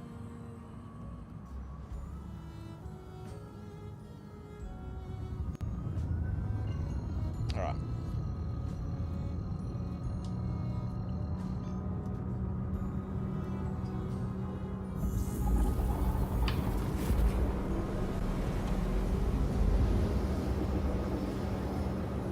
It is still a hologram, Rhino, but there's an actual display here. It's not just floating on the screen.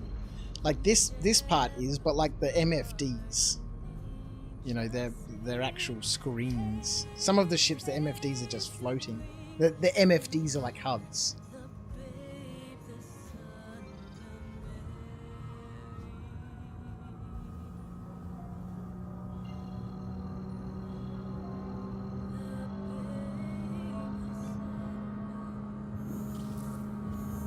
Boot over to Gonzo.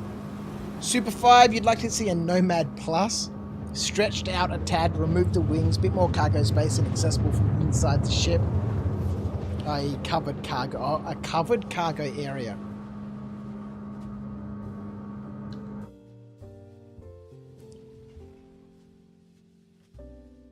Just like box it off, hey? Stretch it out a bit, box it off.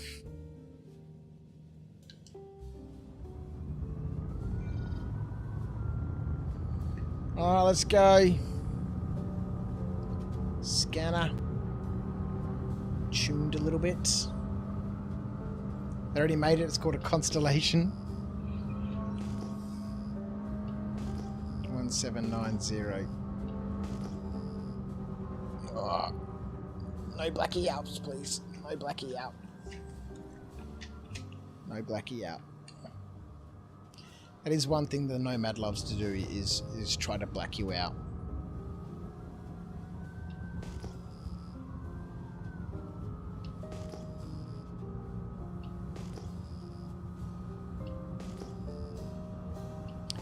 It doesn't really have a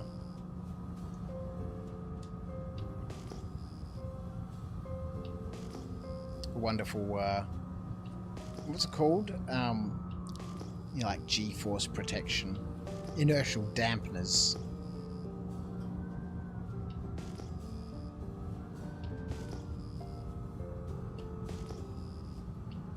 Alright, where's the sun's at? Let's just go this way. Up into the mountains.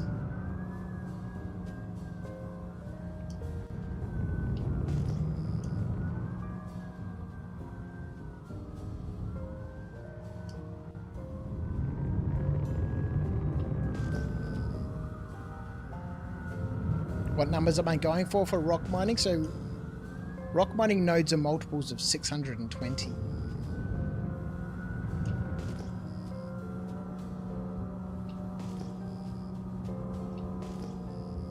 If we were on Ignis, we'd already be on a patch by now. And it's pretty much all you find out on Ignis. It's just everywhere. It's been a while since I've been rock mining on Magda.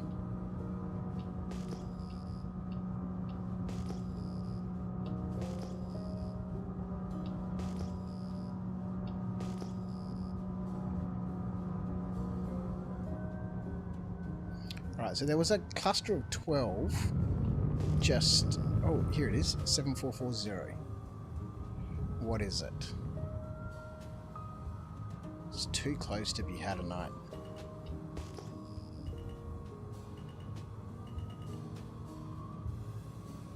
It's freaking ghost rocks too. It's not even there.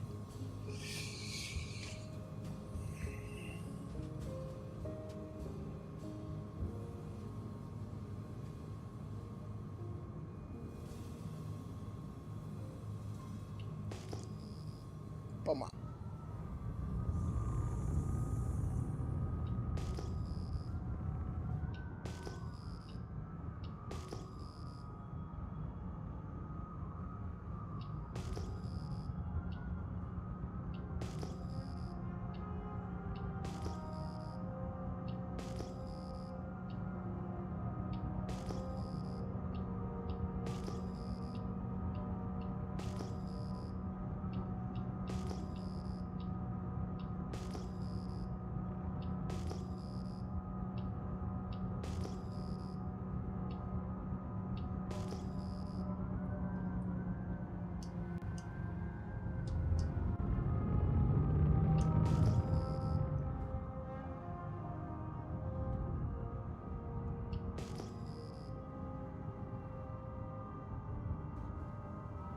Had a night. Nice little cluster of 11.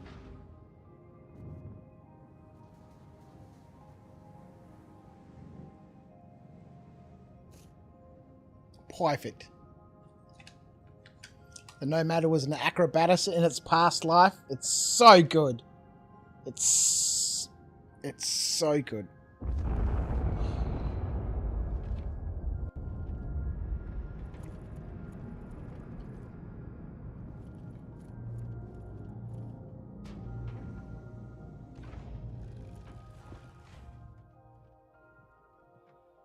Sometimes you can just jump straight past that animation. Sometimes it catches you.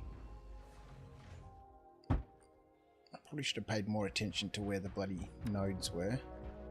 Haha, they're right there.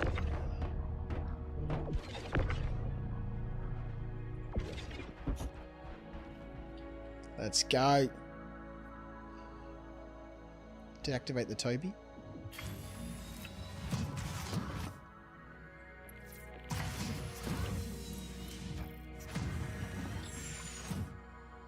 Can you walk backwards off it to skip the ladder animation? It depends on which button you press in the ship. There's two freaking interaction buttons. One just opens the door so you can jump out, and the other one exits ship. And if you exit ship, then we need power for the laser. If you use the exit the ship, then yeah, obviously it uses the ladder. Full power to the laser.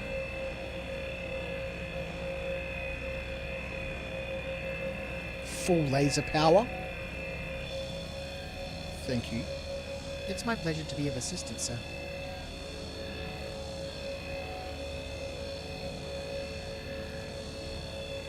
An alien Nomad would be sick. Never been a fan of the alien ships. Alright, so this one cluster should get us close to the number of gems we need. Close.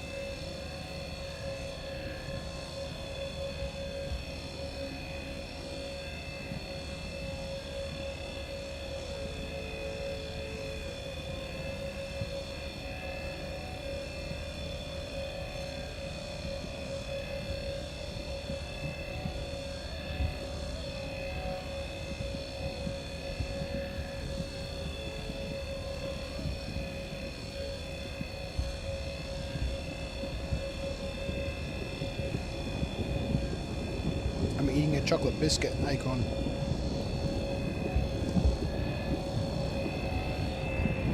What is a Tim Tam? It's a delicious chocolate biscuit. I think it's almost time for a Tim Tam slam. I think it's almost time. Did you know why we drink water? Because we can't eat it.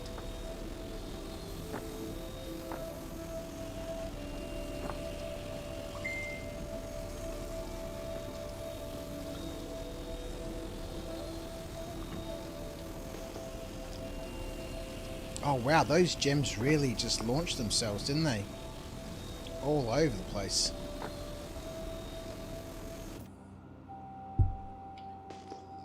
That one way out there. How the fuck did it get out there? Magda. And its light atmosphere.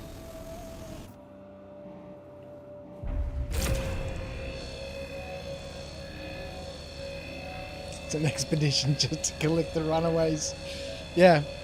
This is why we need to go rock mining in groups. So people can actually go and collect the hadonite that flies around.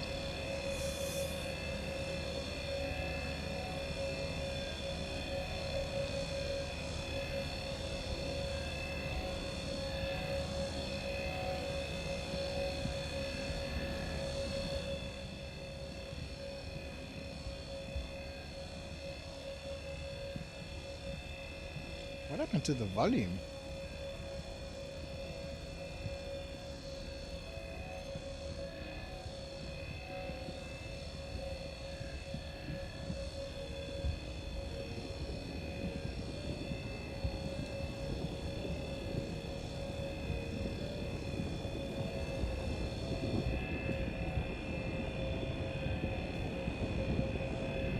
Yeah, it dropped, didn't it? Super weird. Oh, I think we one-hit that. Pretty close to it.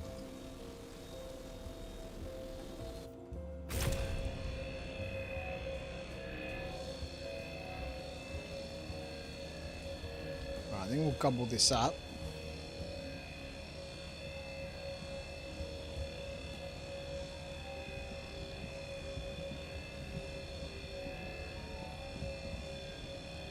Compromise is king. Hello, Magda. It's been a while. It's been a while. But, you know, realistically, we only need a handful of gems. I do want to buy the vulture tonight. And we really only need a handful of gems. I'll save the getting out to Pyro for, you know, an expedition for later on. I really should just have a... You know, I've got a couple of alt accounts, so I should just have a character who's just... That's where he is, and that's where he stays. He never leaves. He just mines and leaves gems at Gaslight. And then I'll hook up, you know, with, you know, one of my trade accounts. And he'll fly out to Pyro, meet, you know, whoever at Gaslight. Pick up all the gems and fly back. And so that account is just... That's where its home base is set. Actually, it kind of sounds like Curtis Crouch, doesn't it?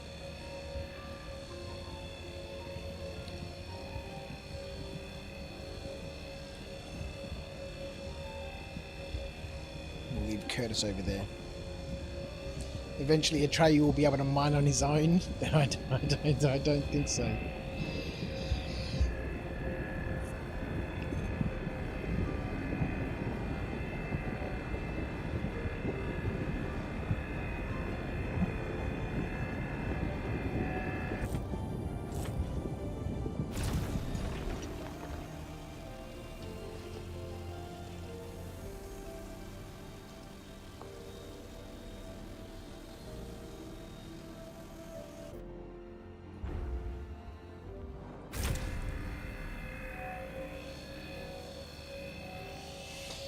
Good night, Acorn, mate. Thanks for chilling out. Thank you for the rescue earlier on. I appreciate you, mate. Have a wonderful weekend, man. I'll see you tomorrow night, maybe.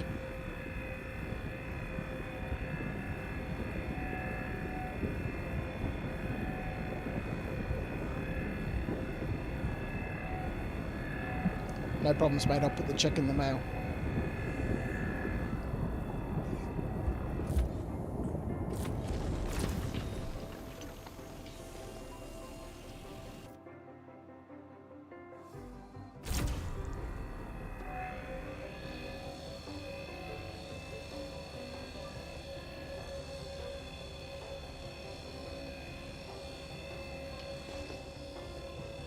Don't know what happened to the gems from that node.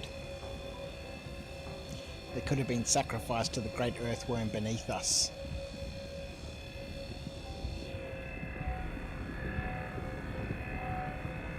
You ate them, did you, Potato?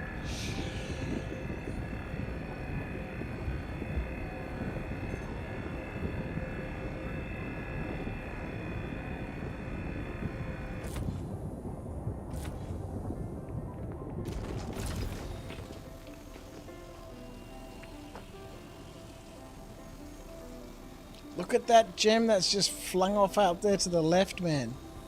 This doesn't happen on Ignis. Magna has such a light atmosphere that these gems just get thrown about, man.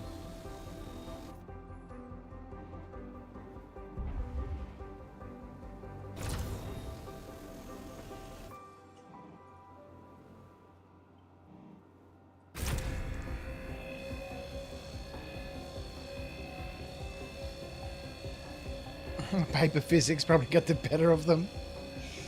Oh, man. In Ignis, they just explode into a nice little pile. Here they can get flung in all directions.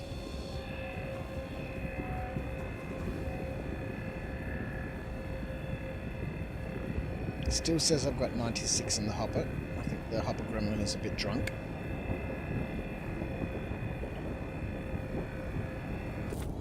He'll wake up in a minute and decide to count the gems.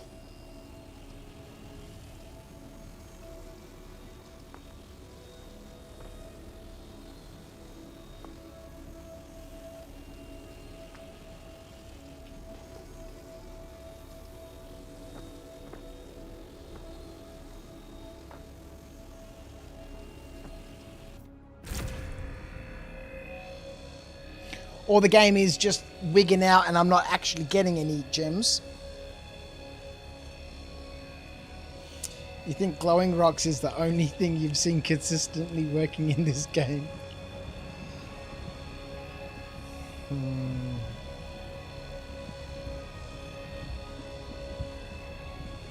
Yep. I've never, you know, opinions vary of rock mining over the patches, but I've never really had a bad patch. And, as in game patch, not patch of nodes, but... In fact, I think my favourite patch was 3.19, and that's when everyone was losing their shit about how rock mining had been screwed and, you know, people were exploding rocks left, right and centre, you know, the ROCs left, right and centre. You know, the optimal window for Hadonite was real small. It was so much fun. And if you'd mind Dolavine, you know, it would dance all over the place. And if you watch the older streams, I constantly said I really love the dance with Dolavine. You know, having to, you know, manage the power up and down, and it would spike, and then you'd have to bring it back under control. And it actually felt like you were doing something. Now it's just like, you know, a background activity when I'm watching a movie. Oh, that rock's broken. Oh, time to do the next one. Set the power and forget it. Oh, time to do the next one.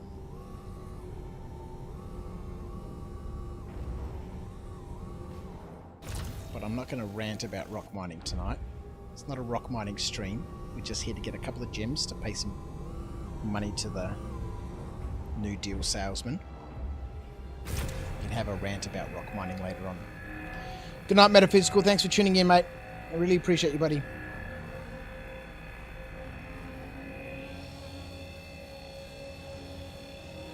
You have an exciting 36 SU of Taronite to go sell when you get up. That's exciting. Oh, yeah.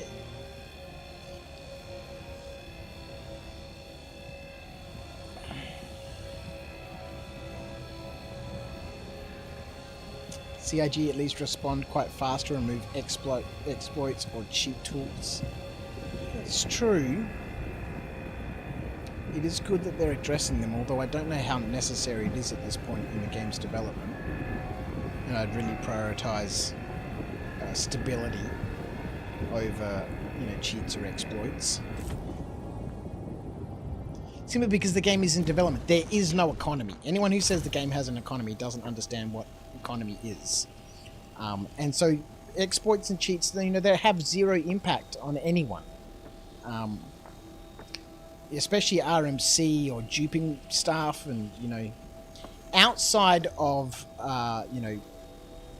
AUEC, the consequences of duping stuff, like the Great C2 escapade of the RMC duping of 2024 or whenever it was, that had an influence in terms of shit lying around.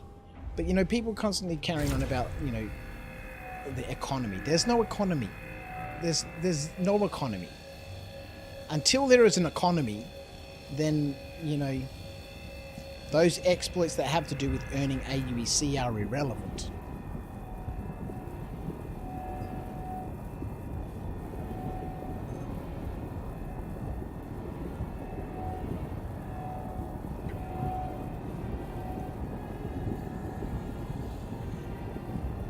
This is the one alpha game I don't hear people constantly calling hacks on people. Yeah, true. That's very true.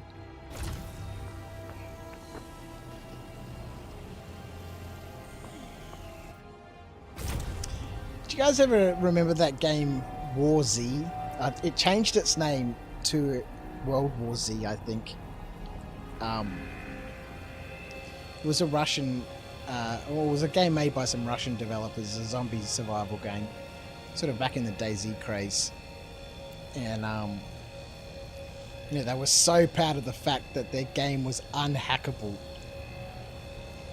What happened? Every freaking hacker on the planet and his two best friends were like, okay, let's go to work. And the game just became a terrible, terrible mess.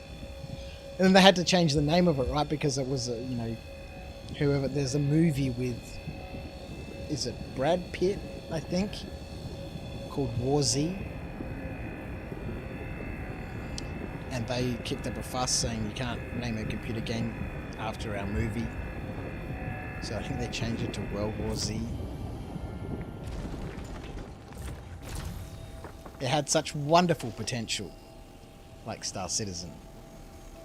But, yeah, they just flopped it bad.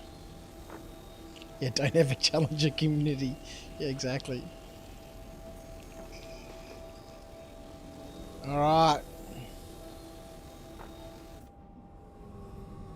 So the Hopper Gremlin is reporting a measly 160. And he didn't even count that one.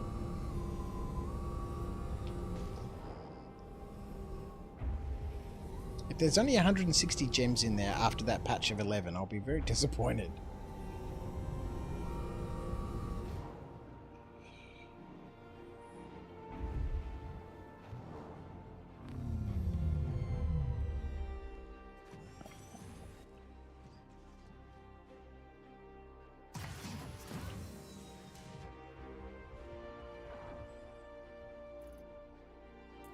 Are you kidding me? 189 gems out of 11 nodes. What the hell, man? We can put, what, 170 in here. That's... Hang on, wait a minute. That's really disappointing. Ah, frustrating. What happened to the 30 I just split off?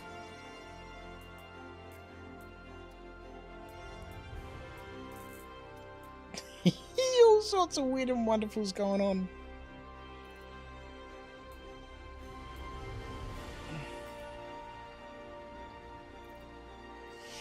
You spent 12 plus legally reverse engineer copy protection, game code, etc. and remove what I wanted long ago, but I can assure you everything is hackable. It's just a matter of will and resources. Yeah, exactly. Have I been able to bed log in the Zeus? All the time.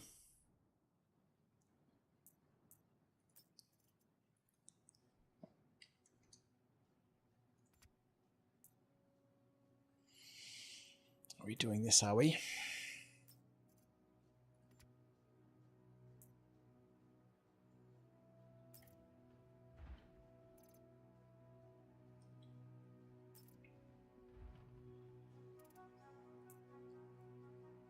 Yeah, okay, so the server is running super slow.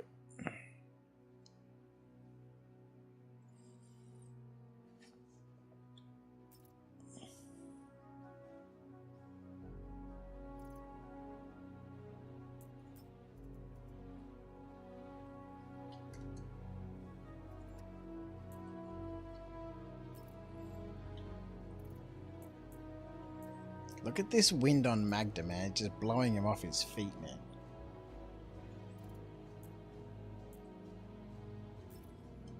Character looks like he's been standing for 178 hours straight.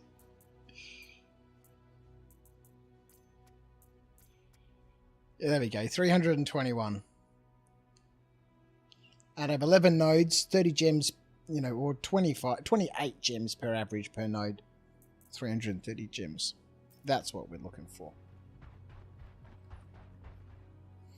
Alright, so according to our good old friend the calculator, 321 gems times 437 is 140 grand. I think we'll do one more patch.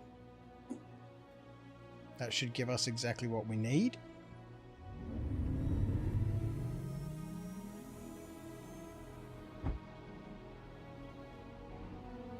To get a vulture.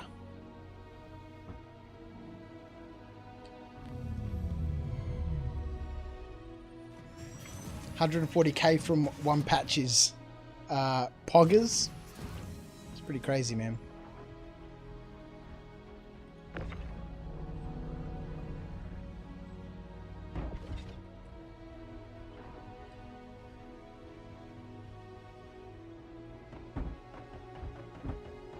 Just settle down back there.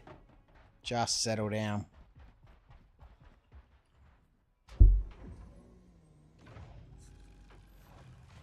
Now, if we were on Ignis, I'd fly for less than 2 minutes and there'd be another patch. This is what Argo needs to do in his spare time. Well, Argo's got to, you know... he's got to unlock the rental features first. And then we can rent some ships and stuff. And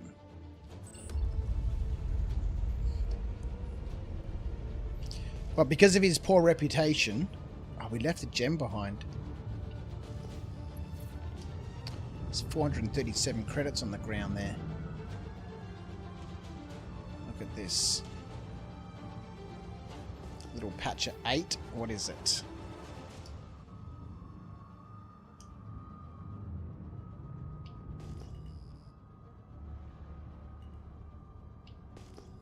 Olivine.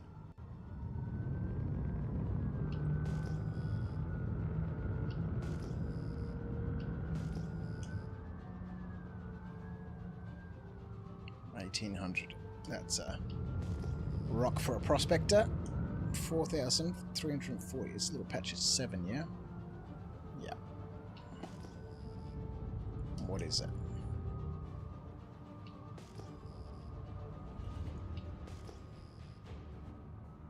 Hadanite. That's what we're looking for.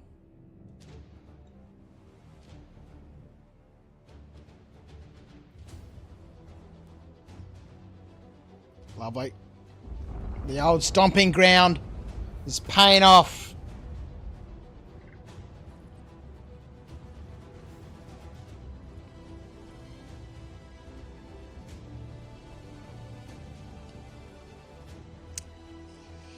I wish they'd get rid of that freaking second interaction button.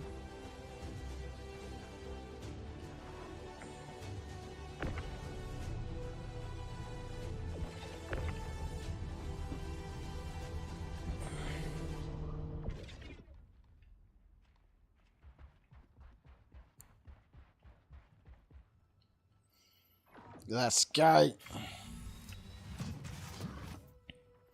Yeah, Argo can't make money this quickly. It'd break the whole game experience.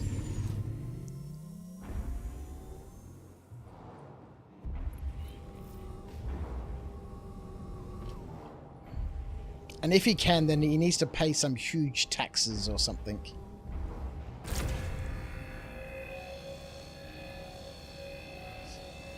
He needs to pay like a 65% tax to the Hurstons. Given has he discovered Magda yet? I don't think he's discovered Magda yet, so I guess it's still within the Hurston district, right? So, he's going to have to get a license to mine. To do that, he's going to have to rebuild some of his reputation with the Hurstons, which we're sort of slowly grinding our way through. Maybe once he's rebuilt his reputation with the Hurstons, the tax that he pays, or the license fee that he pays, will be a lot less. But in the beginning, until he's rebuilt his reputation with the Hurstons,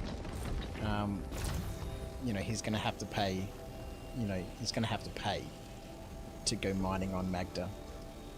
They're not just going to let him go out there and mine whatever he wants.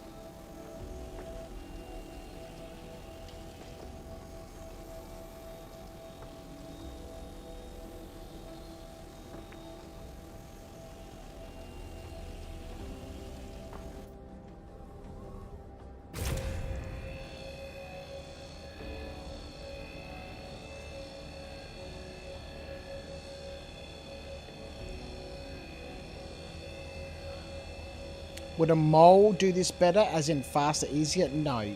This is the rock mining game loop. You need this vehicle. This is the remote ore collector, and these nodes are broken by this vehicle. If you fired a laser head from a prospector or a mole at one of these, you disintegrate it instantly and destroy all the gems. These are bigger than hand mining nodes, and way, way, way smaller than anything a prospector or a mole would be looking for. Like, you'd tap the laser with a prospector and it would instantly explode this node, and you wouldn't get anything from it.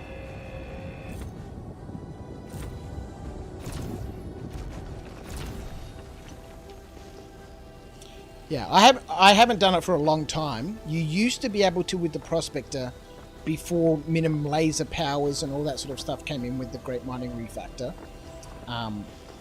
You used to just be able to tap the power with a prospector and you could break them, but then you'd have to get out and pick them up by hand. Now obviously the multi-tool with the mining attachment can vacuum them up into a backpack. But yeah, no, this game loop is specifically designed for this vehicle.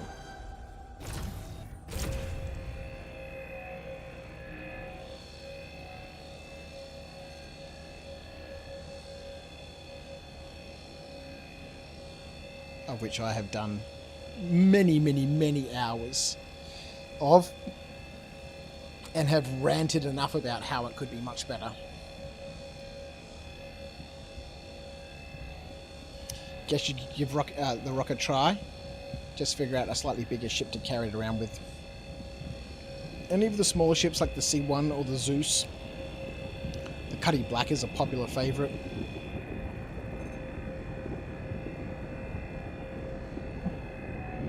It's just that the Nomad handles so much better than any of those other ships in terms of tight corners and flipping back on itself and stopping really quick. Like, we're traveling at incredible speeds here in this vehicle. Oh no, sacrifice to the great earthworm beneath us. Goodbye, gems. Earthworm, enjoy that tasty treat. Yeah, from a performance perspective, the Nomad is just unbeatable. Does the Rock fit in the Cutlass Thread? No, it does not, unfortunately. Not that I'm aware of. I mean, I guess you could probably try and cram it in there, but I don't think so. Use your Connie for it. Potato? Yeah, I've done a lot in the Connie. Right, so we need a Cutlass Thread plus variant 2. Another couple of meters.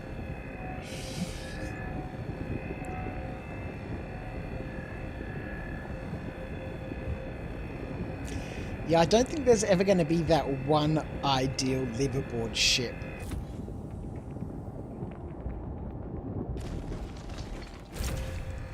I don't know, maybe the Carrack?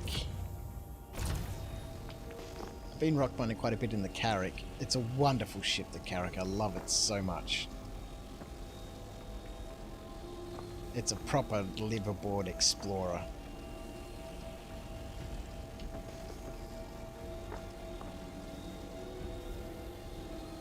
It's not too big, it's not too small, it's got everything, you know, it's got everything.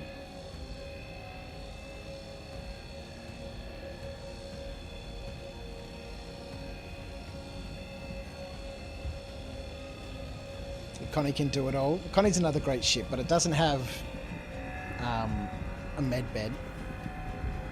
It's got the snub ship and a vehicle hangar, like the Carrack does. It just doesn't have the med bed.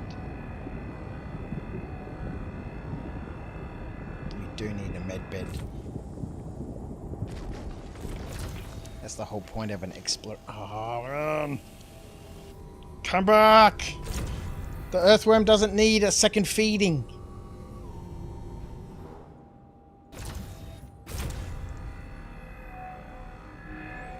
You can't have an exploration ship without the medical facilities on board.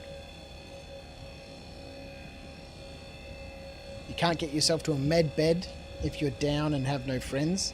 So med bed not needed. What are you talking about? If you're down, you respawn in the med bed. There you go. You get up, you go into the crew quarters, you put on a new uniform, and you keep going.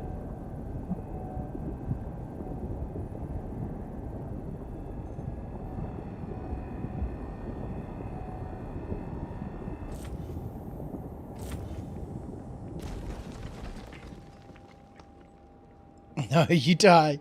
Try a new style of gameplay. Oh, get stuffed! This earthworm is hungry. Yeah, she's hungry today, yep. 100%. That's 3 nodes out of this cluster. She's greedy.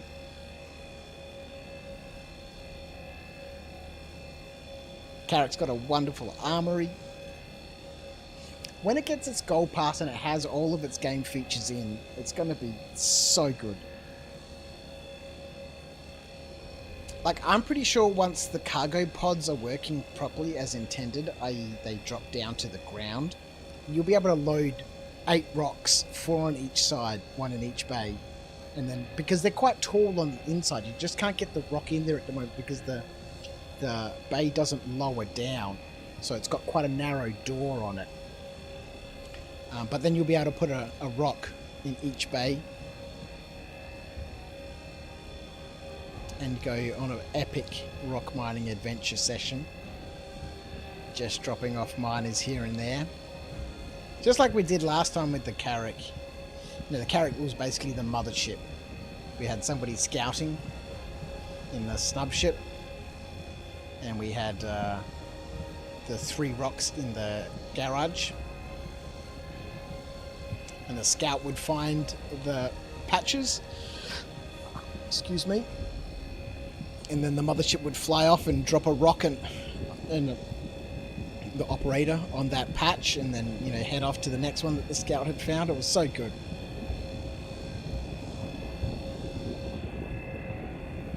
Might take longer than expected with all this taxing going on to get a vulture. Oh my word, are you kidding me? Rude. She just must be pregnant.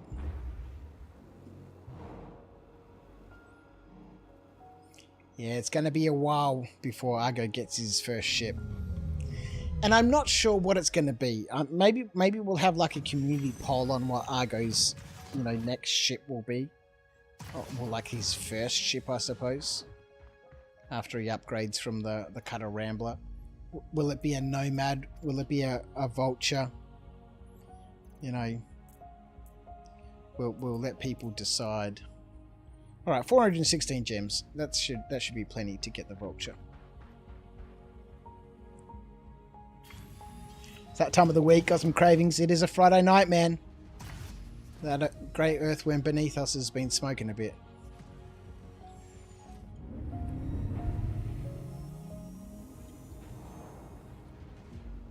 Can we get up that ramp? Oh. That's alright. This is where we just chuck it on the back.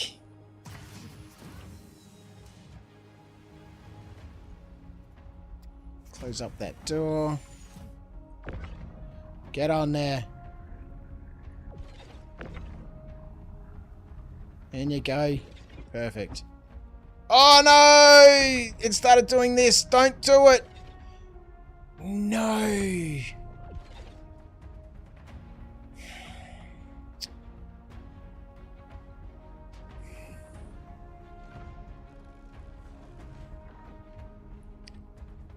Oh, bummer.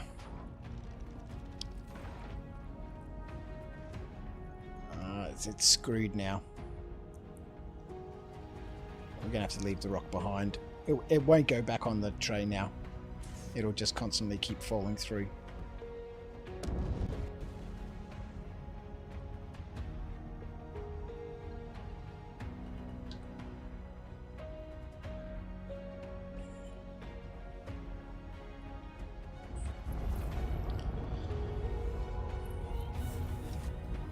This is where shot put practice comes into play. No, it won't explode. It'll just keep falling through. Got to pay your tax to the paper physics god more often. Oh dear Lord! All right, we'll try one more time. We don't really need the rock. We got the gems, and that's really all that matters.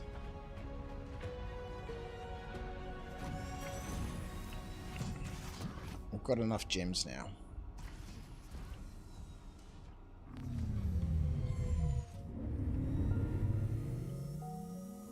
So we'll be able to put this on the tray. But as soon as I get out of it, it'll fall through. Hopefully it doesn't. Yeah. Okay. No.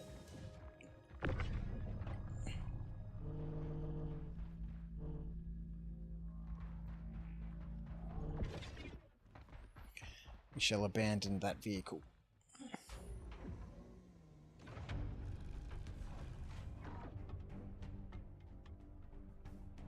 Worm claimed the gems. Now the rock took on a mind its own since you're leaving. Well, look, you know, it is what it is, unfortunately. When this happens with the Nomad, it cannot be recovered.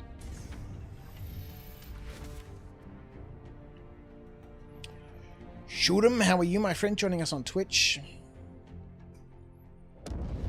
Can you track to beam it? No. Once it starts falling through the bed like that, if you're not in it, it won't stay on the bed. Was there gems in the rock? I don't think so. There shouldn't have been. If there was, we've left them behind.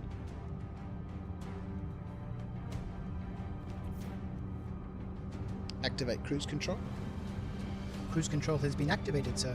I will maintain the current speed. This game starts to remind more of June and the always hungry sandworms.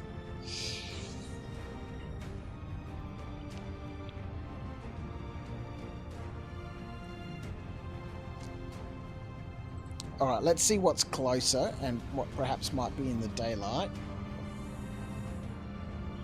Gonzo. Oh, that'll do. Let's go see if any freight elevators are working.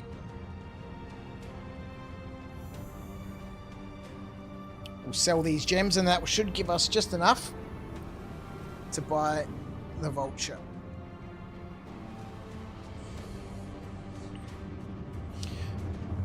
So what did we have in there? We had I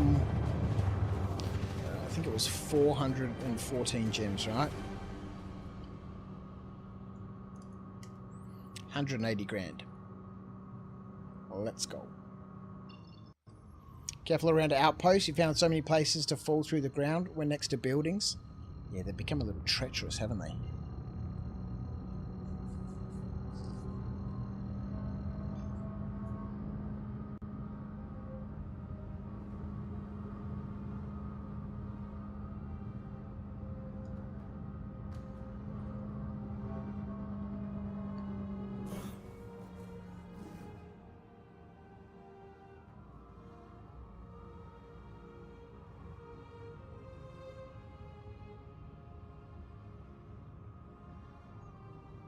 There's some people down here doing a little bit of rock mining.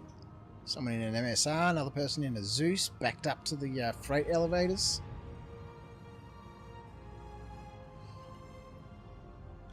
Zoom in. Zoom out. So that one doesn't look like it's working.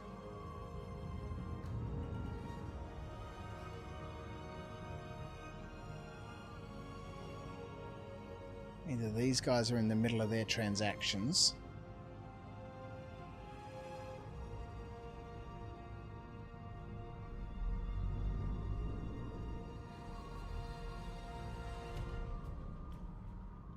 That doesn't look like it's working. Oh look, it's worthwhile. Whoa! It's worthwhile landing and just having a quick look. Sneaky peek.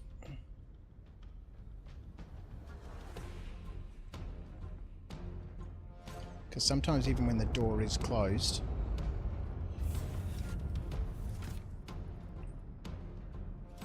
it can still be working.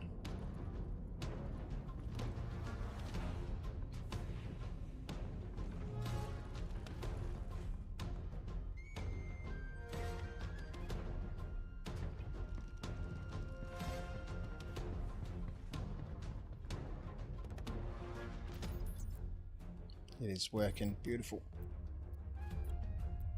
Around them elevators, don't try jumping onto the ground or the sides of the buildings.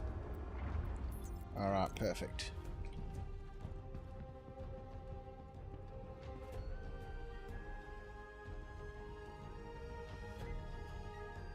Why can I not get my freaking Hurge Quetler out? I just want to quickly check this rock. Nothing. It's looking a little damaged too.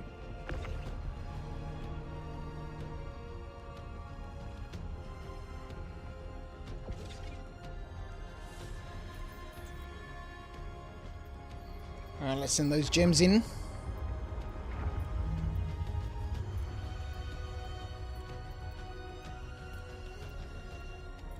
Beautiful.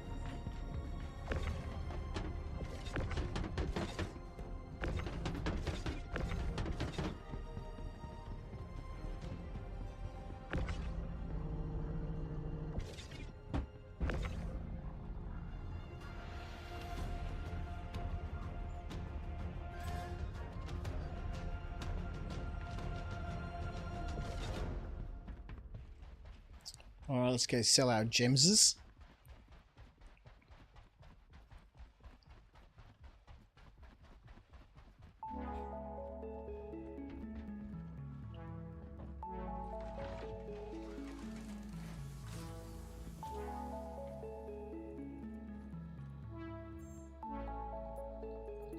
Ah, freaking stupid. Forgot to take him out of the box. This is when the elevator doesn't work now, right?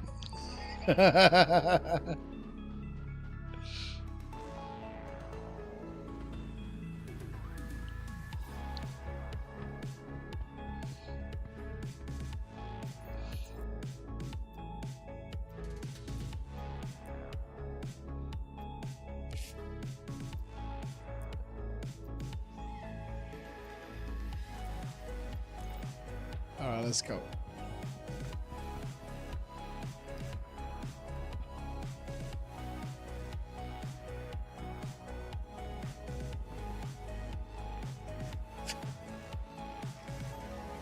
I hope there's gems in the box. There was 416 of them.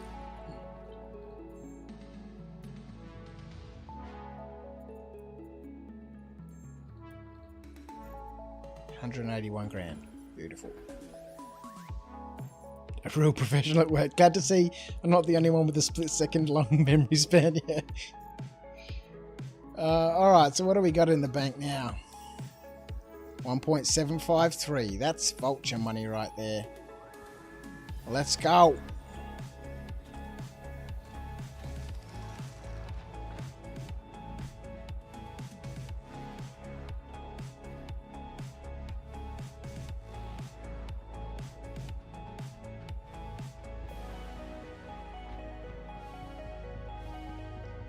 Yeah, it's a bummer. This is why I don't Did you use know the Nomad why we drink water? Because we can't eat all it. the time.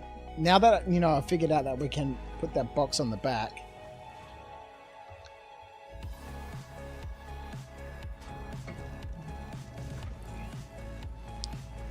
The reason I don't use the Nomad all the time when I'm rock mining, and I normally use the Zeus, is because of that glitch that can happen. Because once the rock starts falling through the tray on the Nomad, it can't be fixed. The ship needs to be cleaned.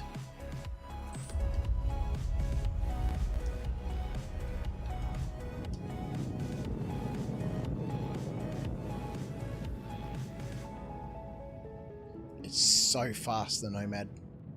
It's out of control, man. It's faster than the Zeus.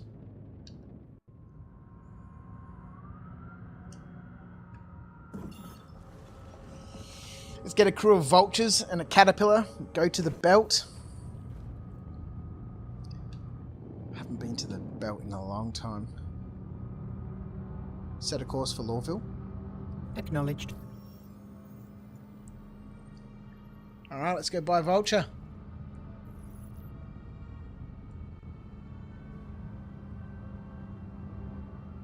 Are you serious? Clear navigation. Clearing waypoints and updating navigation, sir.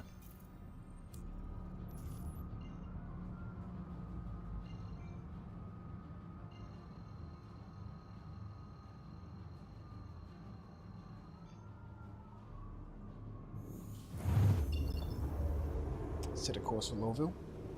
Acknowledged.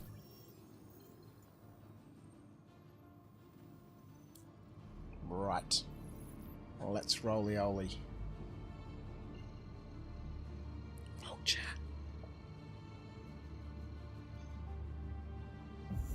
So I bought the Med Pisces that I wanted to get. Now we're going to get the Vulture. I don't think there's any other ships that I really need.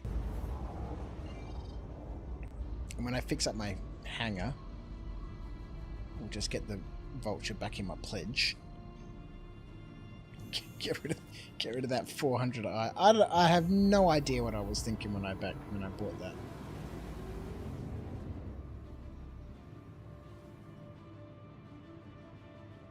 I really want to just industrialize my fleet.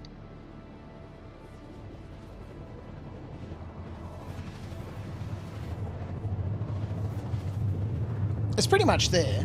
It's pretty much there, but there's a couple of small gaps.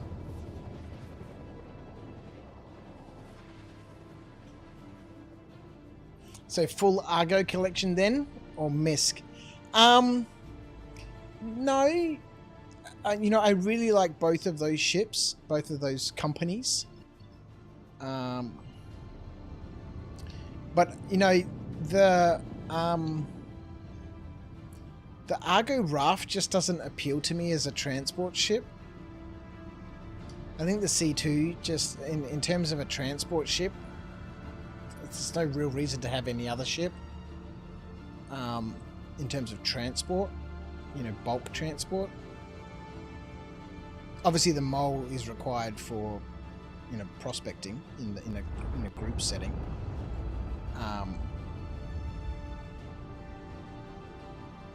Misk, you know, the Star Lancer, I really like as a versatile liveaboard, quite flexible ship, which is why I have it. And obviously the Prospector. You need the Prospector for solo activity. I've left the box at Han. It doesn't matter. We've got boxes galore here in Lawville at the moment.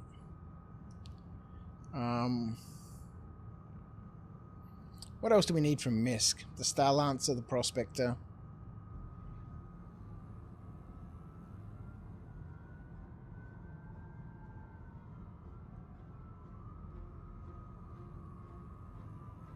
Who's on my main account? It'll be one of these hangars here. It's normally the middle one. Contact landing services. Contact submitted. Stand by for confirmation.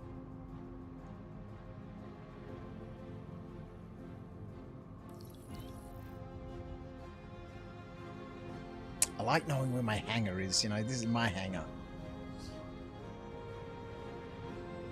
You agreed on the Raft versus the C2? Yeah.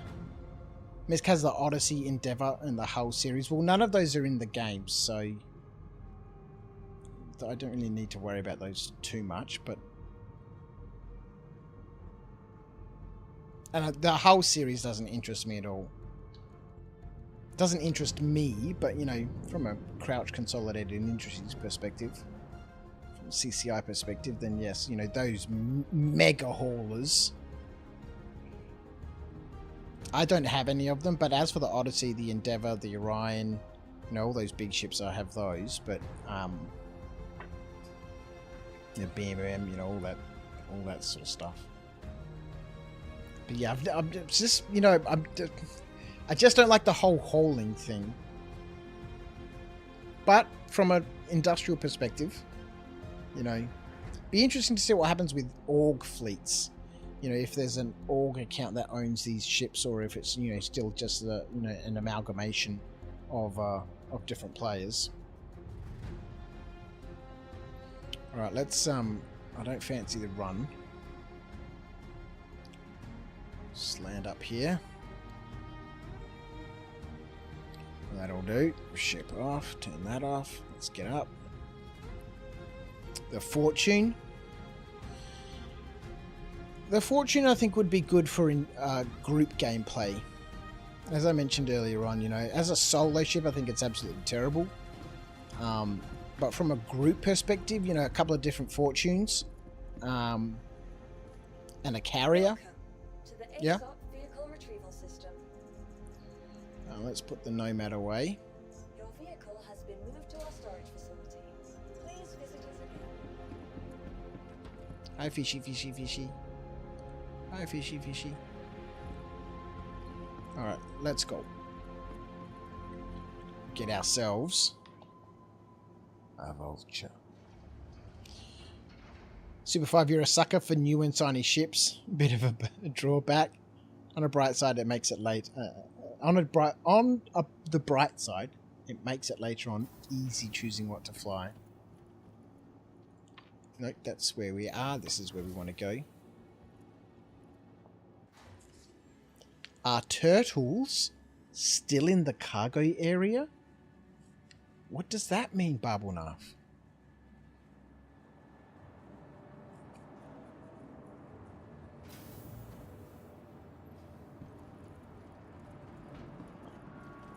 Just think, when you can build your own homes, you could form a whole crafting industrial community. Yeah, I know, that's going to be, hey, you know, that's going to be a thing, right? Great to have you.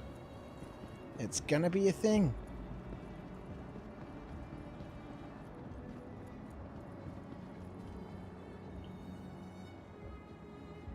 You developed an allergy to melting and CCUing in 2012. Just can't do that to new shiny ships. Yeah, I never did it until last year. And I was like, I'm never going to be able to use this freaking Starfarer. I'm just going to melt it. What are we doing here? We want to go to Drake. For Drake. It's down near the bottom. There it is. 2,646,000. I'm going to be left with 107 grand. Purchase the ship. Let's go.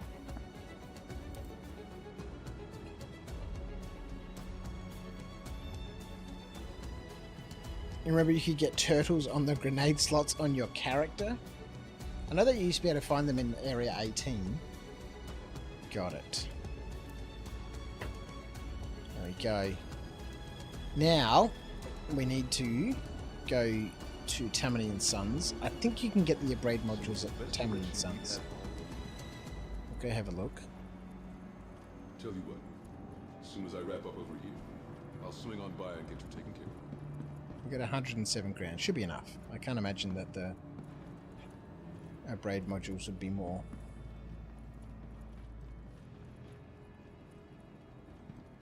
They're in the sewers on Hurston eating pizzas and fighting the Hurston tyranny. I was about to say, go Power Rangers! The Buccaneer is a cool ship. The Buccaneer is a super cool ship. It's so quick. And, you know, it's not meta, right? But, you know, it's got decent firepower. It's just shields are a little weak, that's all. Step away from the platform edge when train is approaching.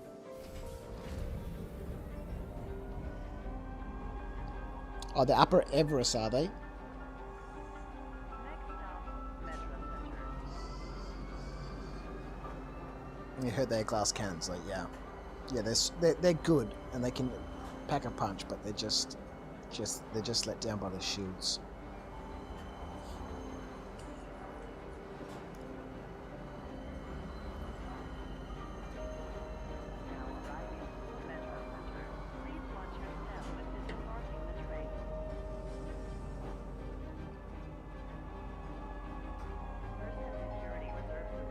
You just bought a braid, so you already had Urkel pulled up. So they're not at Tammany and Sons, hey? What do we need to go to Tammany and Sons for?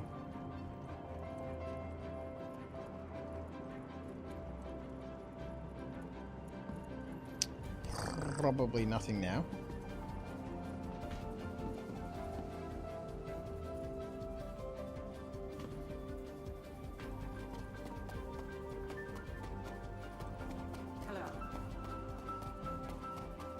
No, there's no depot here at Lorville, unfortunately. There's reclamation and disposal, but that's just there's nothing there. Except Cletus. You can't buy anything there.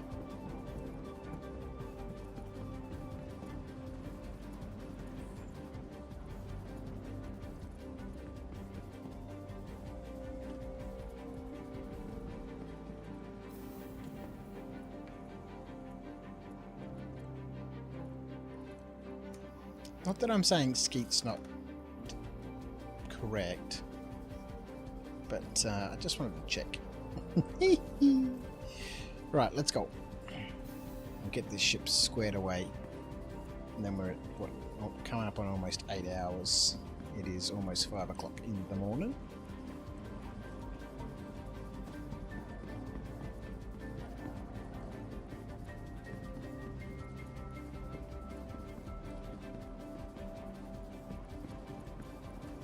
Get this ship all squared away and then we'll be good. Feeling ready to get back to work? They're sold in Area 18. Yeah, Skeet was just saying he bought some up at Everest, so we'll head up there. Help you return to the job in record time. Where did you buy them in Everest? At the cargo center? You sure you bought them at Everest? Is that what he said?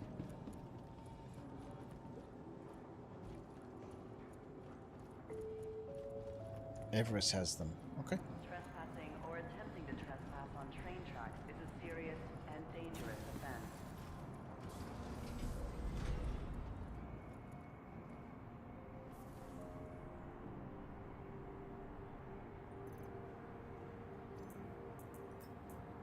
Be considerate to your fellow travelers. Do not lock doors.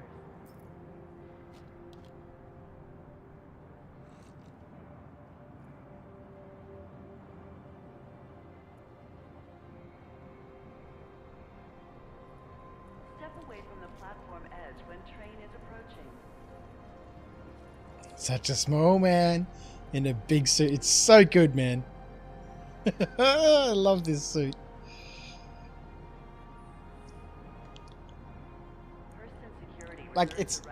It's just so much better than the Pembroke. So much better than the Pembroke. Obviously it doesn't have the environmental effects of the Pembroke, but you know, in terms of Fat Man's suit, it's just so good. All right, we'll get the Vulture sorted out. We'll stick some paint on it, and then we'll head on up. We just got to wait for a train that's actually going to arrive. That was a bad idea, mate. Yeah.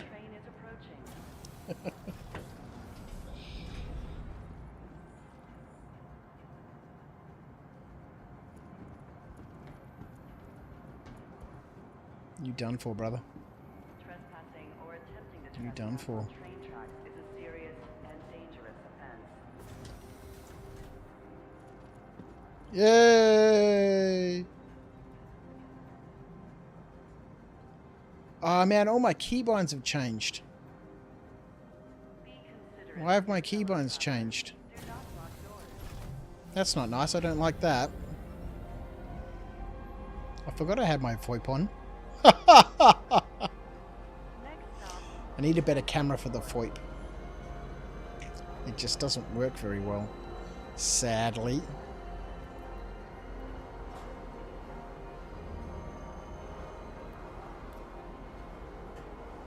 Oh, there we go. And I like it gets my eyebrows confused with my glasses. 15 frames. Sad. Look at my background, man. And I've moved all my shelves that hold my miniatures and everything on it. There's no more beautiful stuff behind us. Just the garage doors. Yeah, the head does look so tiny, doesn't it?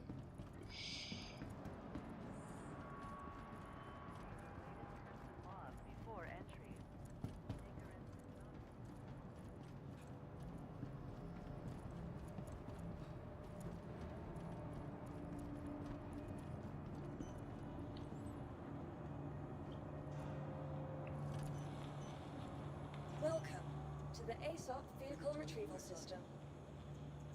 One of my friends just told me about this huge deposit. Nah, we don't need the helmet on just yet. Everything goes according to plan. The two of us are gonna go half in on an extractor. Retrieve? No, it's already here. Perfect.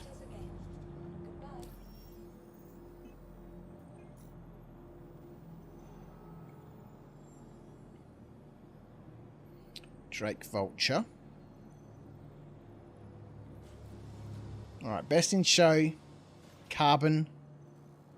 Icebreaker. Deck the hull. Should we go best in show? All purple and shiny.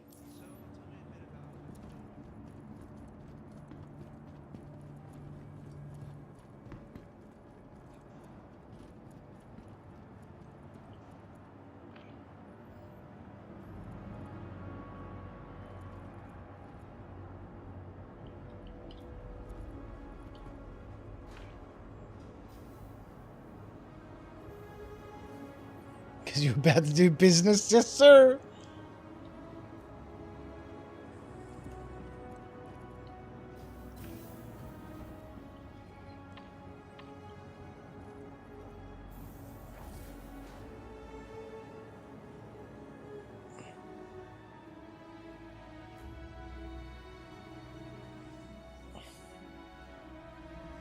I'm so much looking forward to the Eurastra. The Eurastra is going to be my liveaboard. Hey, let's just settle down. The Eurastra is going to be my liveaboard ship. Bit of prospecting, a bit of rock mining, and somehow throw a salvage ship in there. Now, what are we doing? We're looking for a Drake Vulture. Your vehicle has been delivered to the following location. I do not like the look of that. There we go. You might have to get a better job rather than stocking shelves to afford more stars and ships and skins. Your Astra is hot. It's going to be so good. Alright, I think what we can probably do...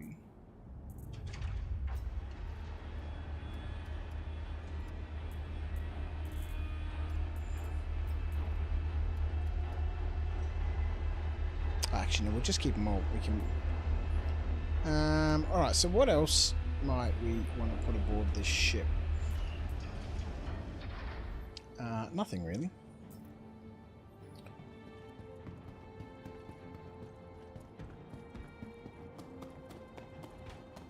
Barbel Narf, so pumped for you and the Vulture. Love it, man. It's so much fun. I really love the Vulture.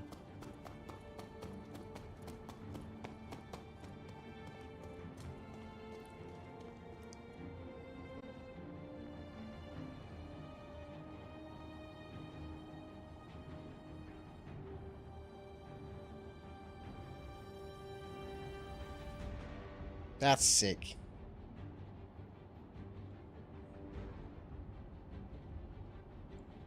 Yeah.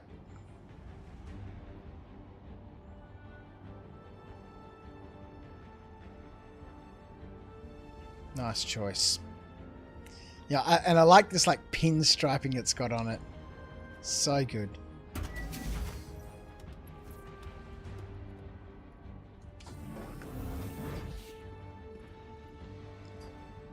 Let's go.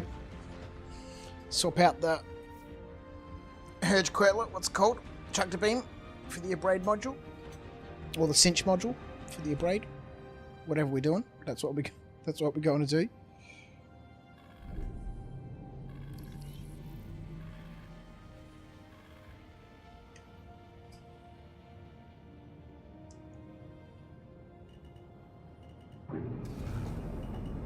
Whoa! Let's just settle down. Let's go.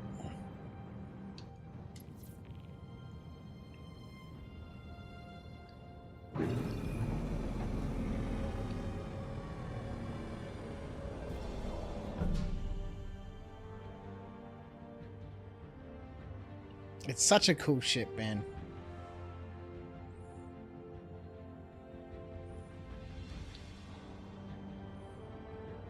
The blue thrusters.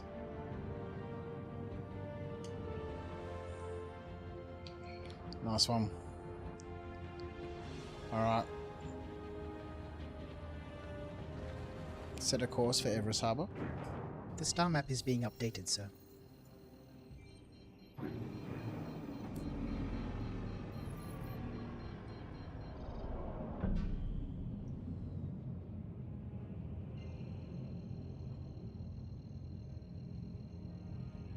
So the only place that these... Oh, maybe Platinum Bay.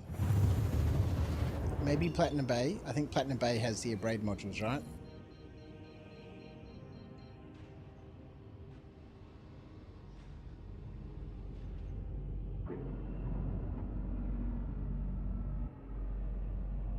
Now, I always forget about how long these arms on the Vulture are. Constantly crashing into things. Contact landing services. Contact submitted. Stand by for confirmation. We're in the queue.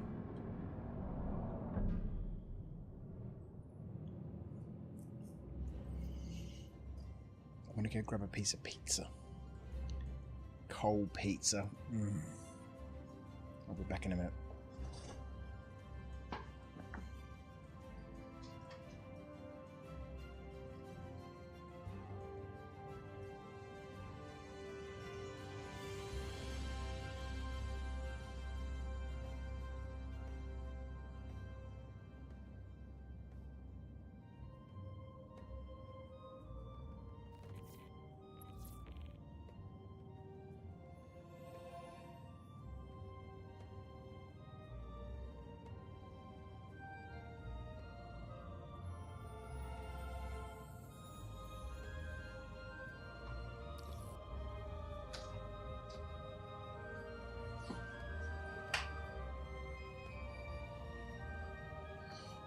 Oh, excuse me. Platinum Bay for the abrades. Lovely. Alright, no one needs to see me eat pizza. So I shall duck out while we are... excuse me. Feeding ourselves. Let's get into our hangar first before it decides to close.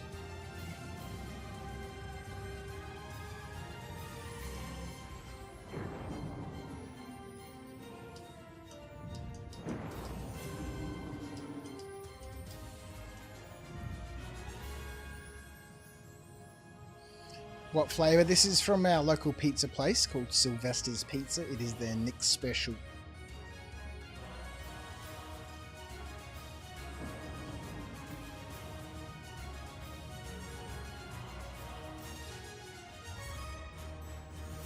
Beautiful.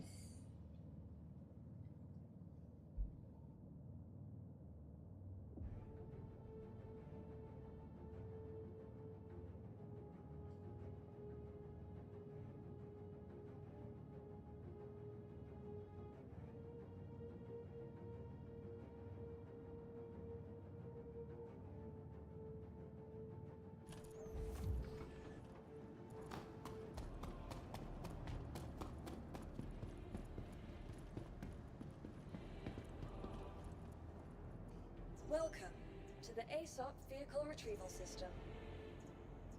Your vehicle has been moved to our storage facility.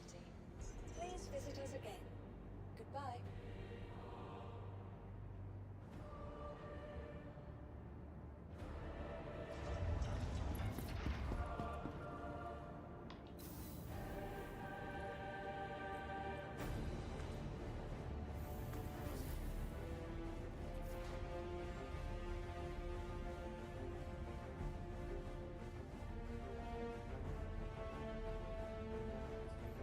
I'm so blessed with such a wonderful wife that I have no idea when we pay our mortgage.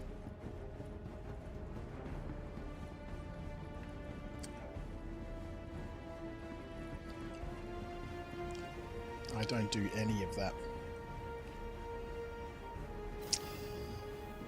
Absolutely blessed.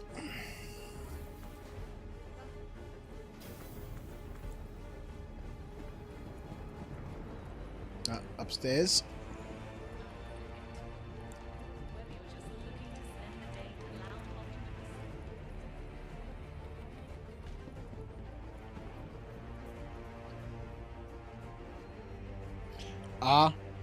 Braid. So we only need one, right? 1.2k.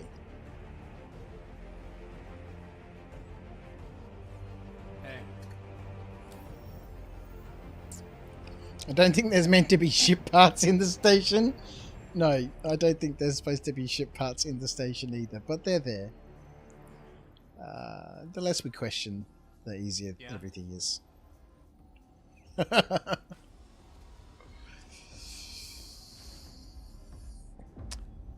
Cypher, how are you? My friend 07's welcome in. That's right, brother. A good woman by an honest man's side is unstoppable couple. I've really, truly been blessed. She's such a wonderful... Alright, so what are we doing here? Utility.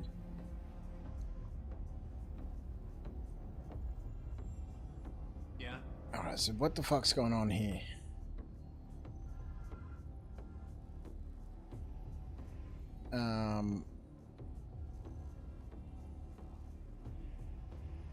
I'm assuming this is one arm and this is the second. You know, the vehicle loadout manager is not the most intelligent thing.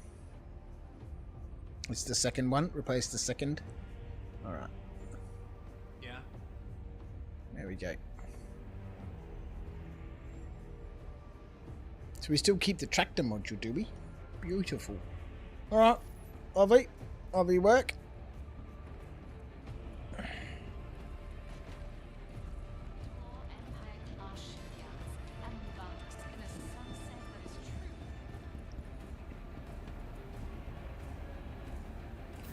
Let's go.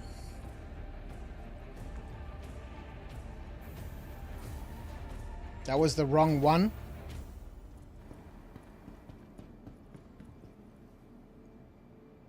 The arm with the ready tractor module is the left arm. Alright, let's go back in.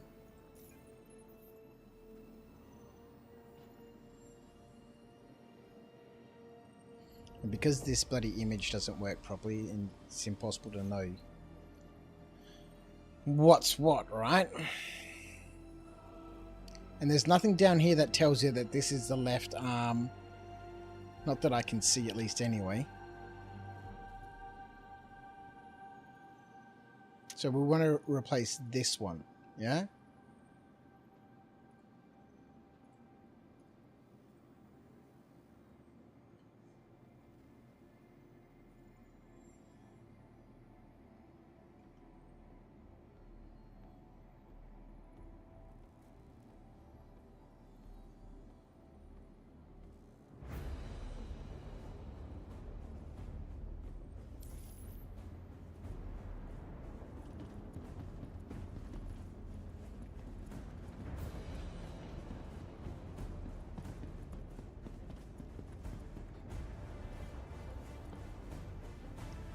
I have no idea how these components and parts got in here, right? It's crazy. How cool would it be if we could salvage them though? With like a hand salvage tool, like a Cambio.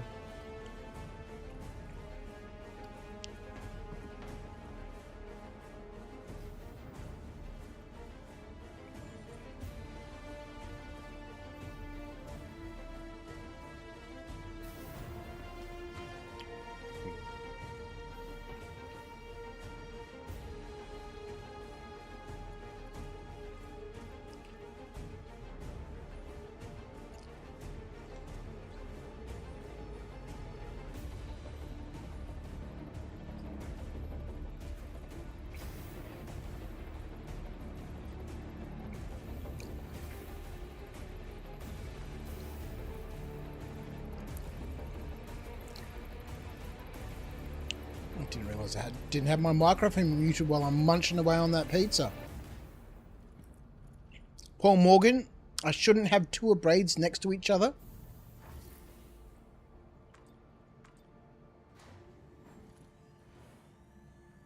You just did this on yours on Monday, got it wrong the first time, didn't check and go all the way out to the belt.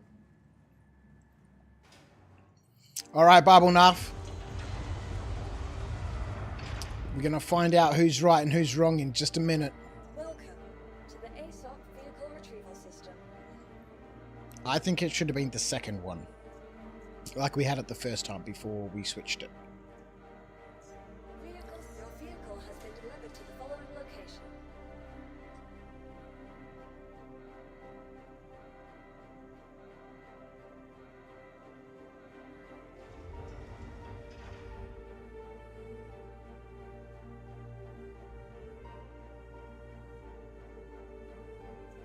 Please visit us again.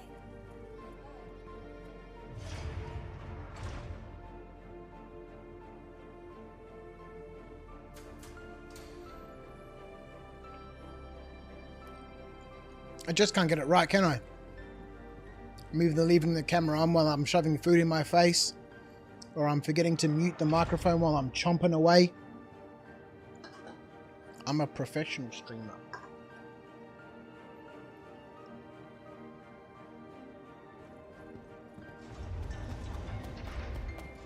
Oh God, I really jumped onto this bloody pad way too early.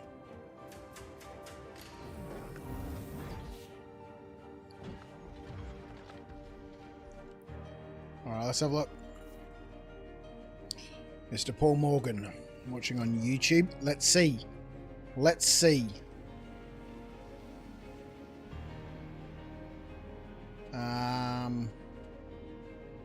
A braid and a cinch.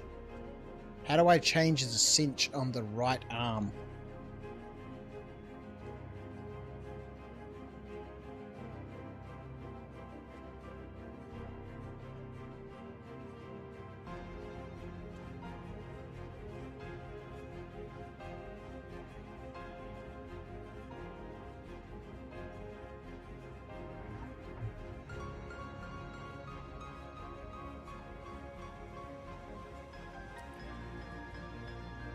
So it looks like Alt-D has turned off that arm. Alt-S. Alright, so now we've got two braids, yeah? On opposite sides. But that's alright, that should work, yeah? Let's see what we can find. Real quick. What's the time? Bloody 8 hours.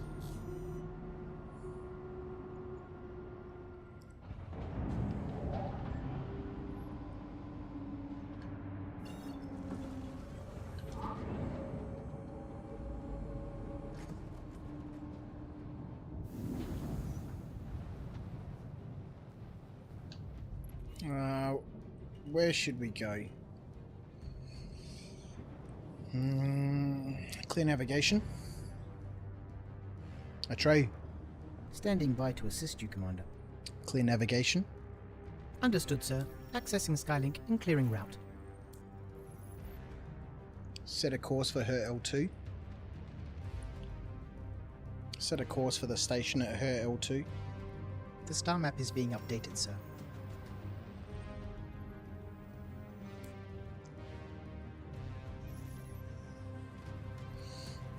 Eight hours is wild, man.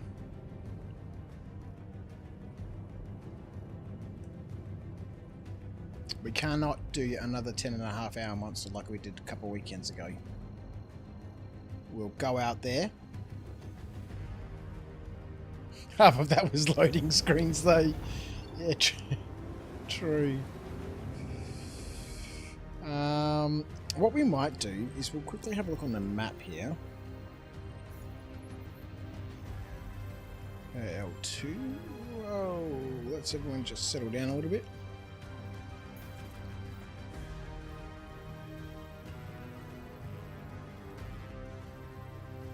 Is there not some little clusters around here? Ah, fuck it. Let's just go and see what's out here.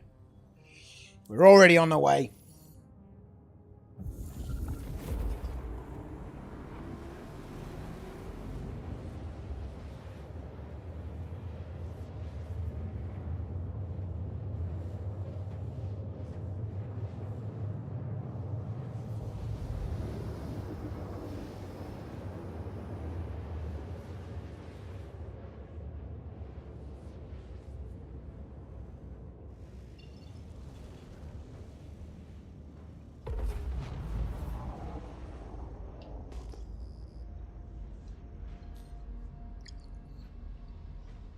Alright, scanning.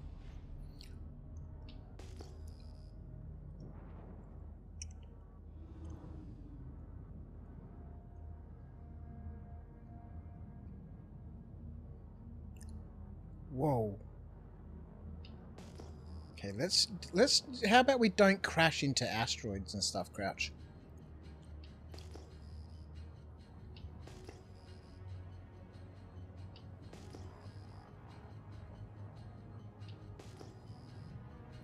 Why am I not getting any RS signatures on these? It's popping up real quick. 1900.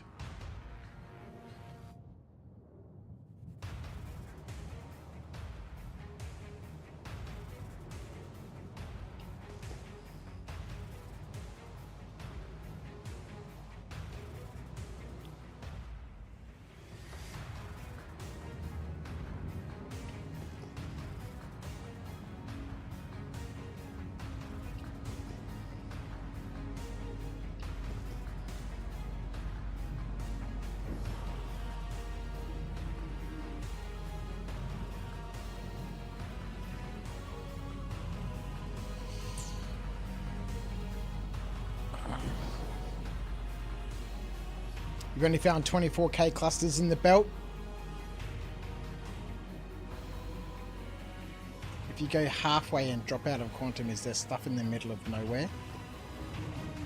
Cross, how are you, my friend? Thanks for joining us. Not really. There's a belt called the Aaron Halos belt, which sort of runs around.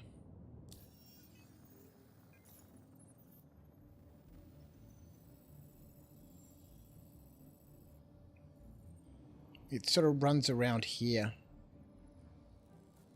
So if you drop out in that area, you can drop out in the Aaron Halo belt, and it's just a massive belt of asteroids. Good place to go mining. Nobody ever out there. And, you know... Ooh, 4,000. Let's go. Let's see what's out here.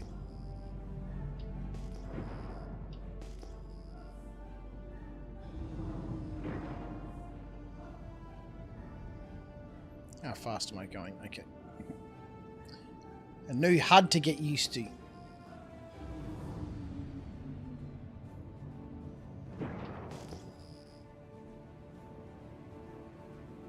Nerf the Vulture to not show their signatures for the Fortune to take over.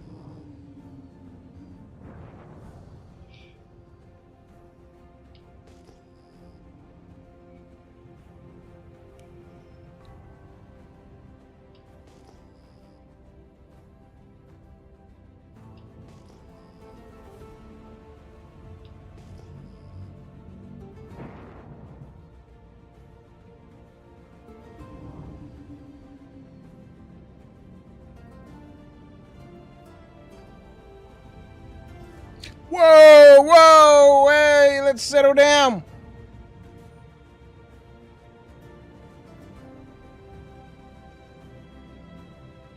These look like they've already been scraped.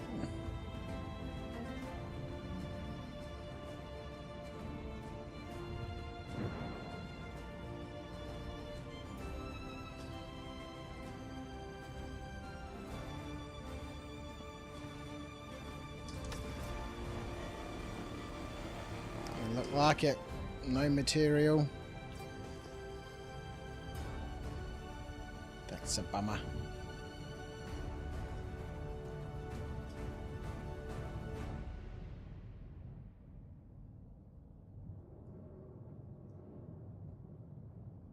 Yeah, these have already been gobbled up. No material.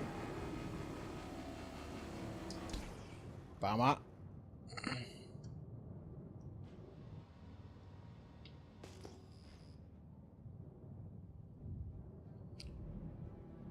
If it's got no material in it, how can it still have the same signature value?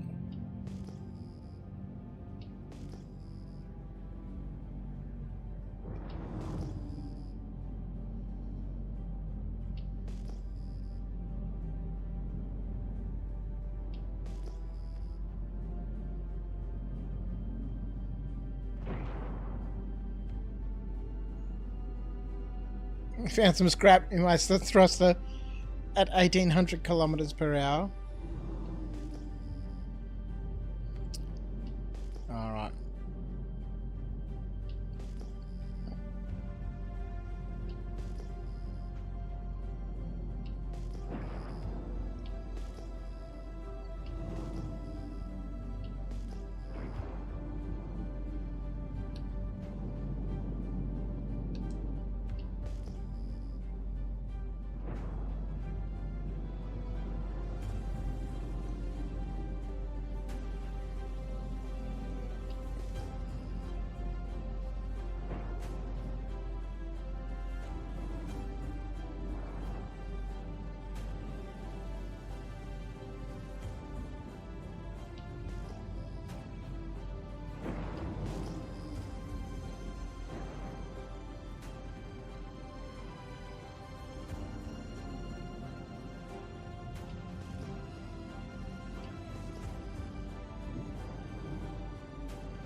Are these going to be the same ones?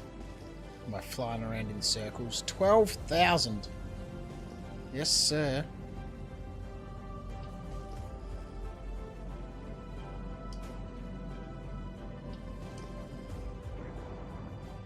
Oh, it's this one here.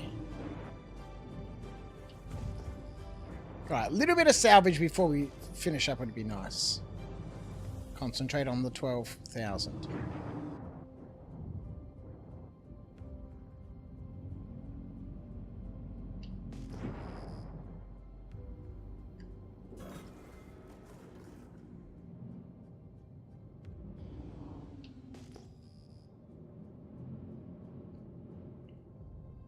This looks like salvage to me.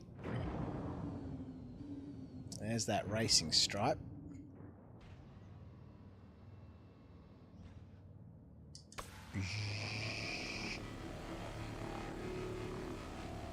So I know there's all sorts of funky things you can do in terms of, you know, widening the beams and all that sort of stuff.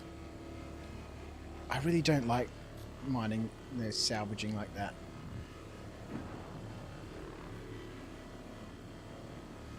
It really gets me really disorientated when you use the gimbals.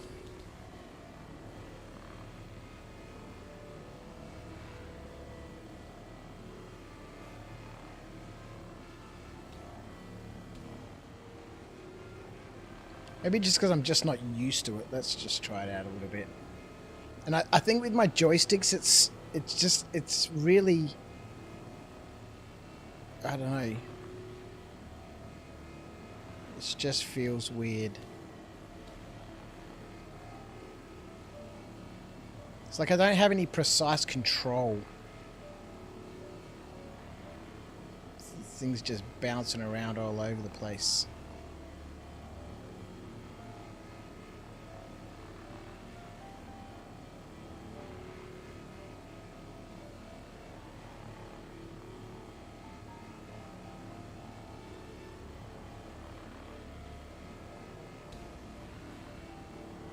Just feels sloppy and messy.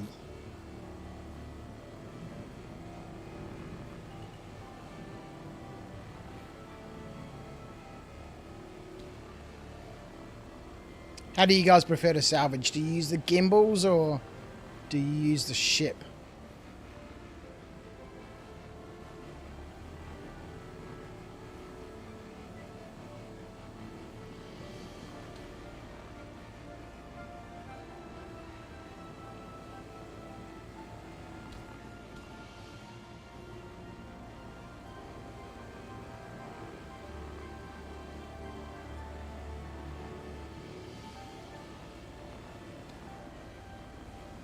use the ship with the sticks. Uber Smith, you bounce back and forward. Yeah, I think if you were using a mouse, the gimbal might be a little bit easier. But because the sticks like bounce back to center and stuff, it just feels like you're just... I don't know, it doesn't feel like you have any control.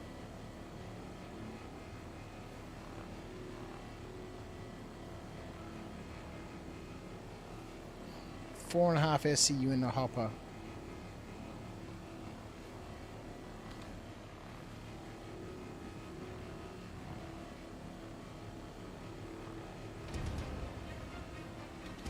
Speaking of joysticks, the materials used seem to get sticky over time. Perhaps a way of forcing an upgrade? Yeah, I guess it depends on what sticks you have. I know that my Thrustmaster T16000s have like this rubber grip on them. But like my VKB Gladiators, they don't have that on them.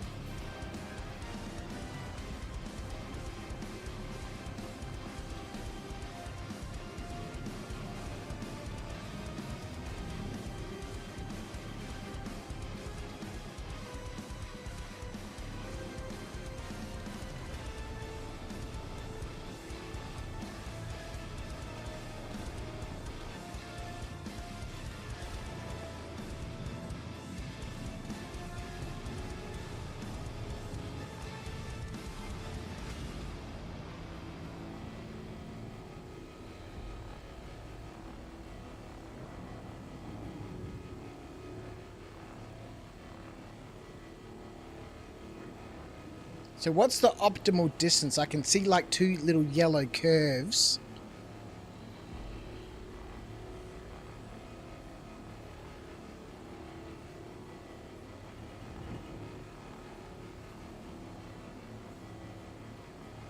Just as long as we're in the yellow.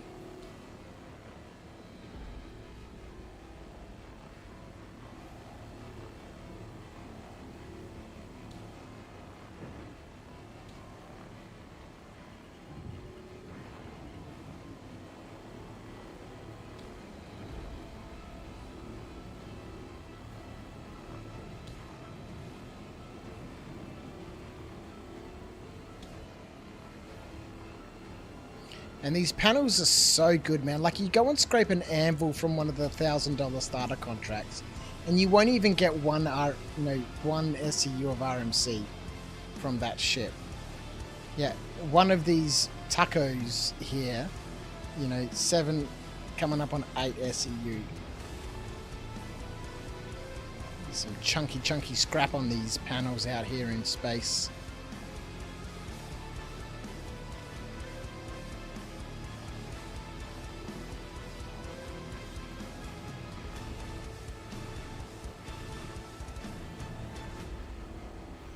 Got various, but the Thrustmaster T16000s and X56 from Logitech usually have a thin layer of rubber.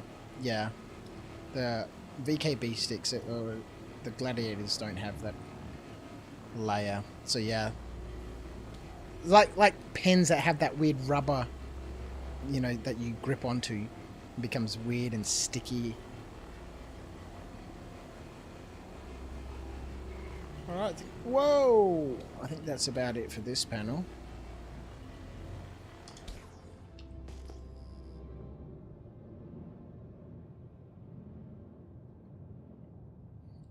What does that say? 8.5?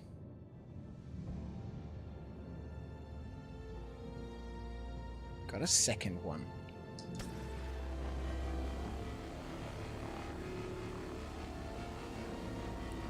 Yeah, this is also just another super chill activity.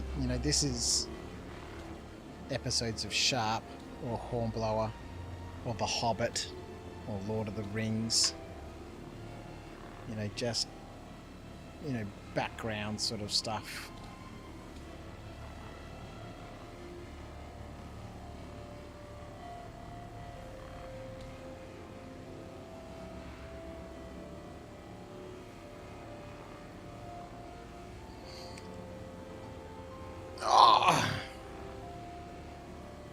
If you got real close, you can kiss it. Then you're too close.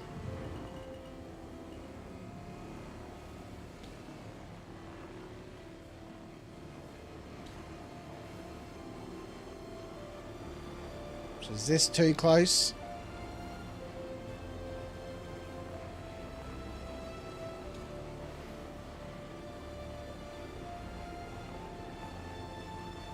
Because I know you can do all sorts of things with these, like widen the beams apart and offset them, and you know there's a whole bunch of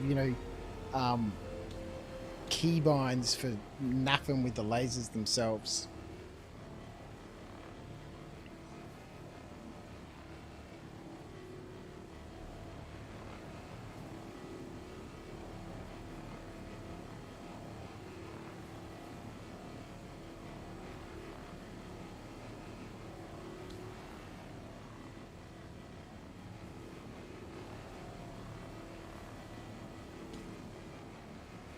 Should get 9 SEU out of the panels, hey? Right, well, we've almost filled up the hopper.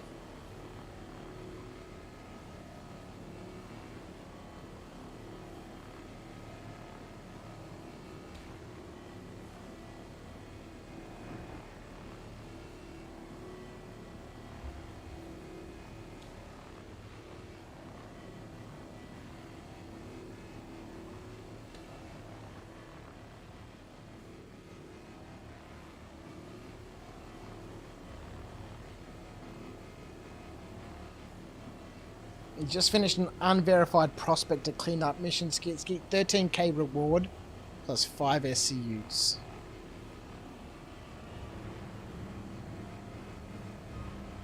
I think the missions would have been way better if they just stopped naffing with the price of the weapons and components and stuff. If they were actually worthwhile taking, then those sorts of missions would have been really fun to do.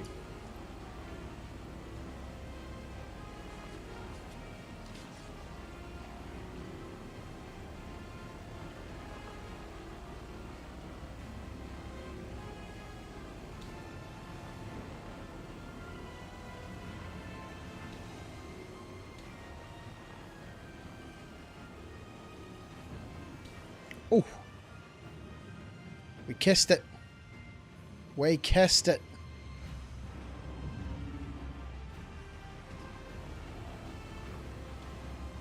How do I switch to the Herge Quirtler?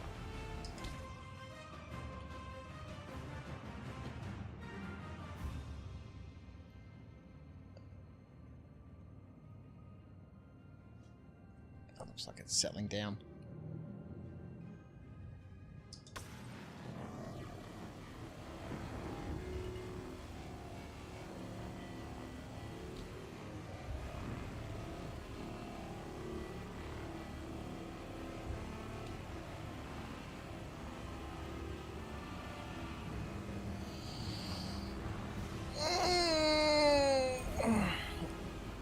VKBs aren't sold in stores here, while most other brands are, and as I'm a PC tech by trade, I get solid discounts on stuff sold in shops. And so my other company imports all that stuff, yeah. They're sort of like they're very much an indie company by direct.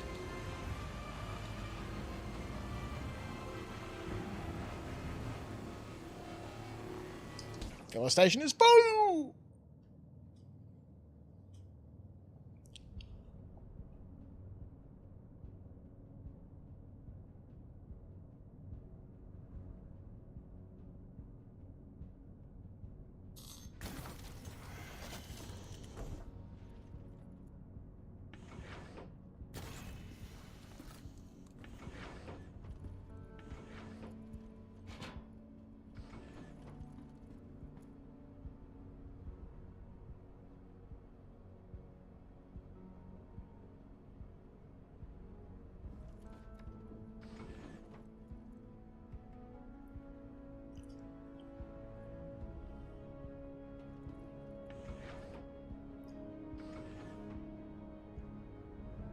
Oh, you get to...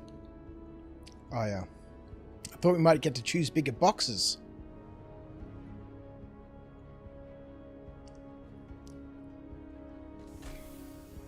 Like you can in the Reclaimer.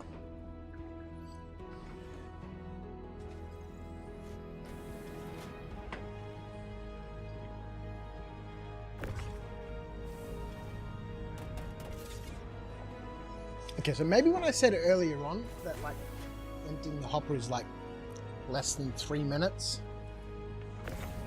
that may not actually be the truth.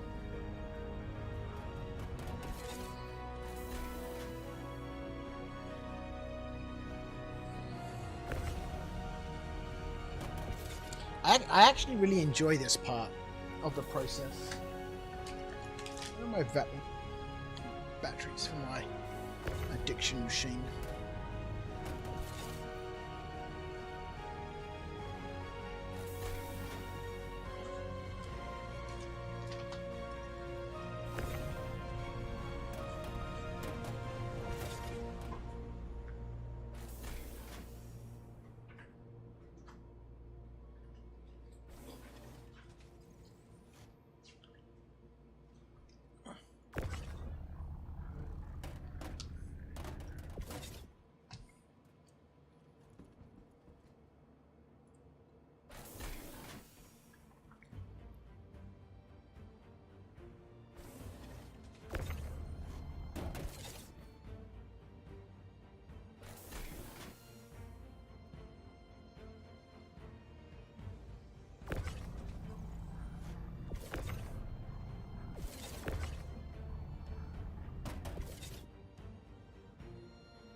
How many of you vulture operators out there load your vulture from the back to like maximize the number of boxes you can fit in? I normally just squish them in and then I'm trying to get the last ones from the edge here, and then there's some weird mess going on over here. And alright, let's go.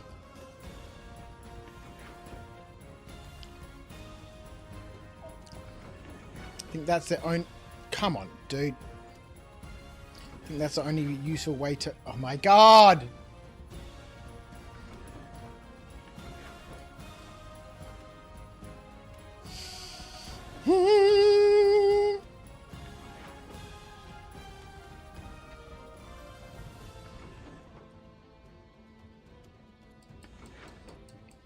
Oh my god. I cannot get off the ladder.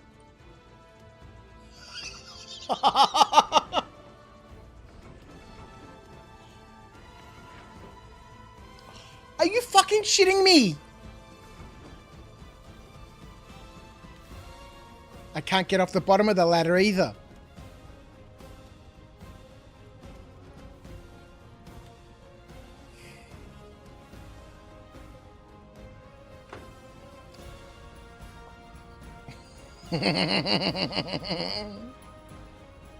Can we go for 100 attempts? Oh god, no, we might just need to log to menu like this. Oh man.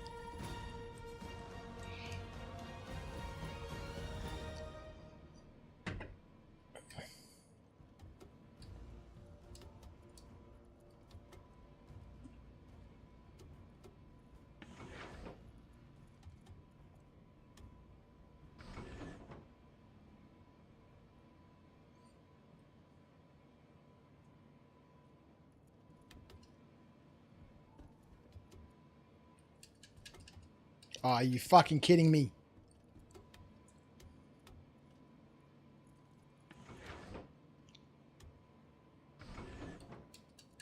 Yeah, I'm trying to jump as soon as I get to the top. I'm trying to jump as soon as I get to the bottom. I'm trying to slide down the rail thing. Not that these, like, has the sliding down the rail. Oh my god! Trying to access the cupboard and stuff.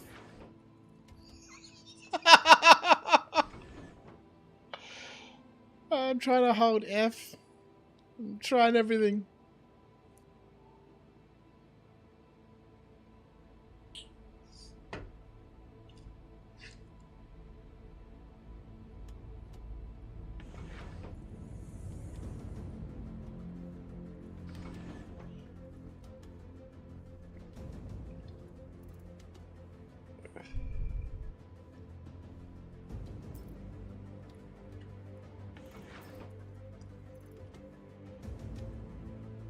Still climbs onto the ladder even though the inventory is open.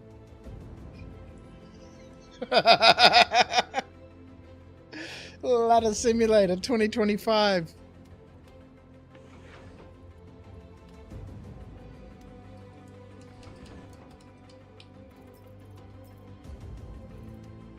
Are you fucking kidding me? Why is every ship in this game have some weird just nonsense? Like the ladder in this, the ladder in the Vulture has been a problem from the beginning.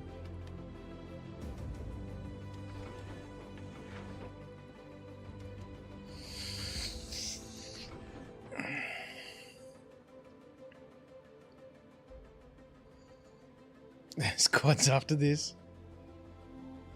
The suit's too big.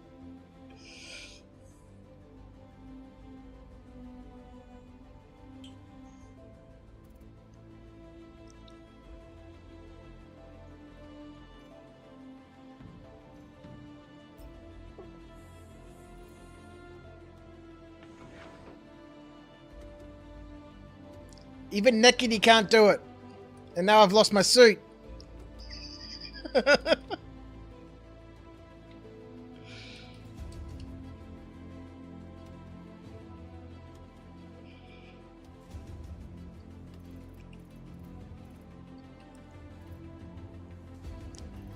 This game drives me batty sometimes, man.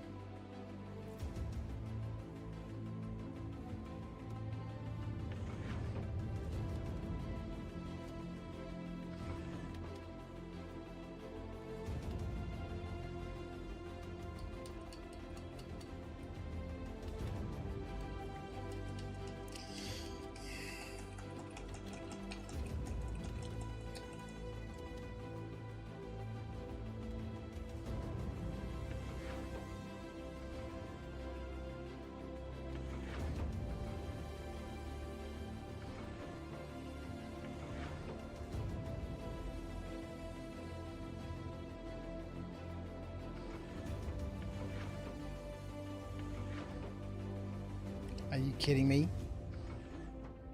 My suit's outside, isn't it?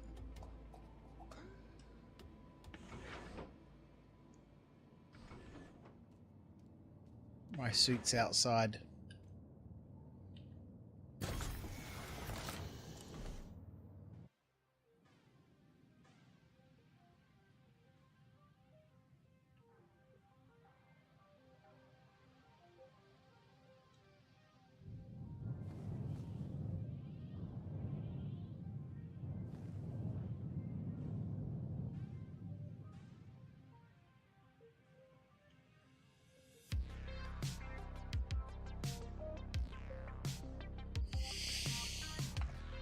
So the trick was to use the sticks.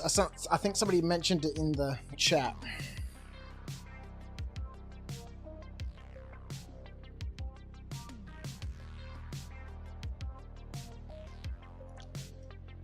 My fancy fat man suit. My fancy fat man suit.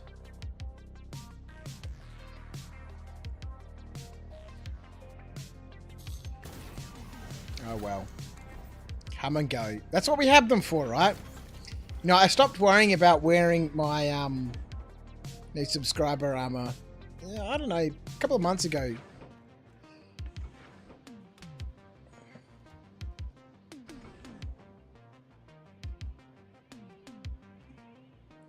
I was like, what's the point of having it, right? If we don't even wear it. The problem is, I'm going to have a hell of a time now trying to use the tractor tool.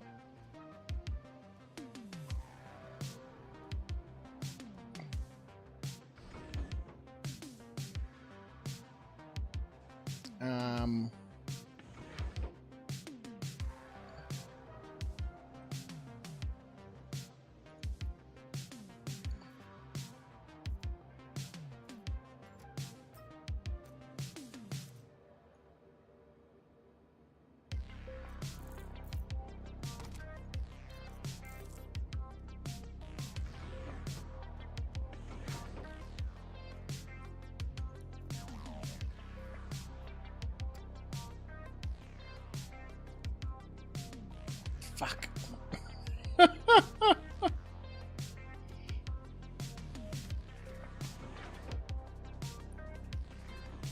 All the bloody cupboards and stuff are open from me from F clicking and alright, well that's a bummer.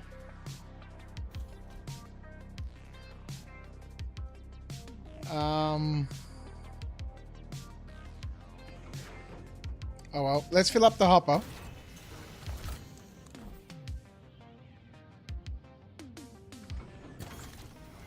Imagine the pirates coming in and stealing from a naked man. Dude, I'm trying to buy some clothes, man. Leave me with a couple of boxes.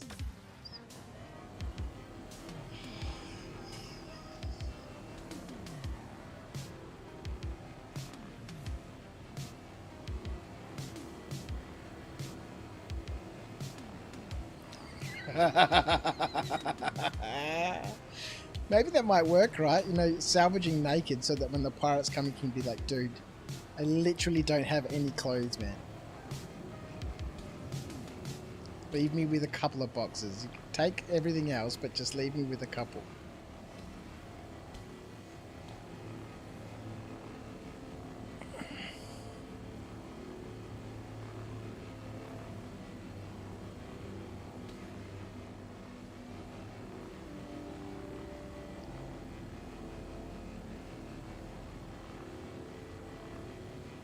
That's alright. We should be able to get back to another station and we'll get ourselves another suit. I do have another one of those suits. I've got the polar, the grey one. Greyish sort of white one. It's such a great suit. I love the backpack. It's, you know, it's big, right? It's got that 180 micro SCU. Carry 180 gems at a time. Comes in handy when you're splitting stacks of hundreds of gems. But it just looks cool. It's nice and slimlined. It's not fat like the Pembroke one is. It's just nice, right?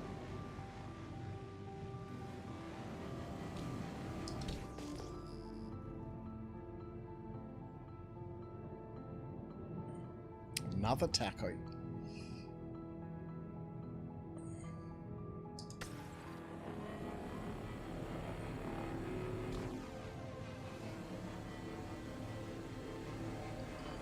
It's for sure fat. It is so good. Such a great suit. It's going to be so nice when we get the ability to craft them or somehow be able to reclaim them from a special vendor or something.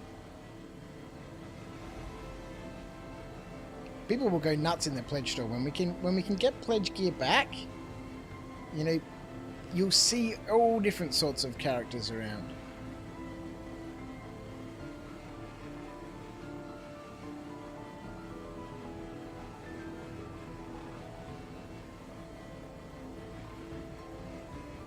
Yeah, so I've just been wearing mine until I lose it, and then, you know, just put on something else. I don't think I've bought a set of armor from in the store now for a while. I've got a few sets of pledge armor,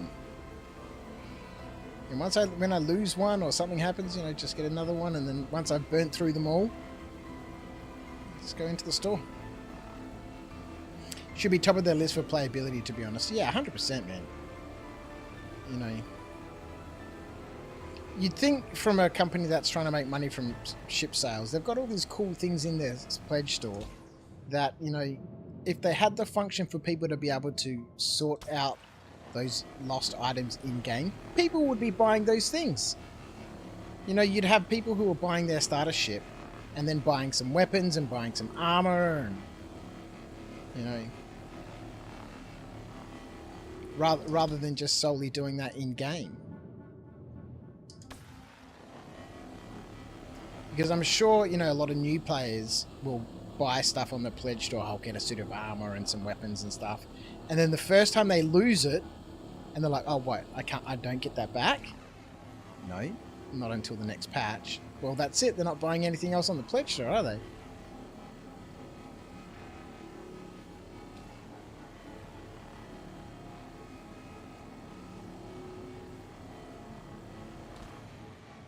I'm sure after time, like many of us, they're like, oh, well, stuff it, I'll just get this anyway. I've got a bit of store credit, or, you know.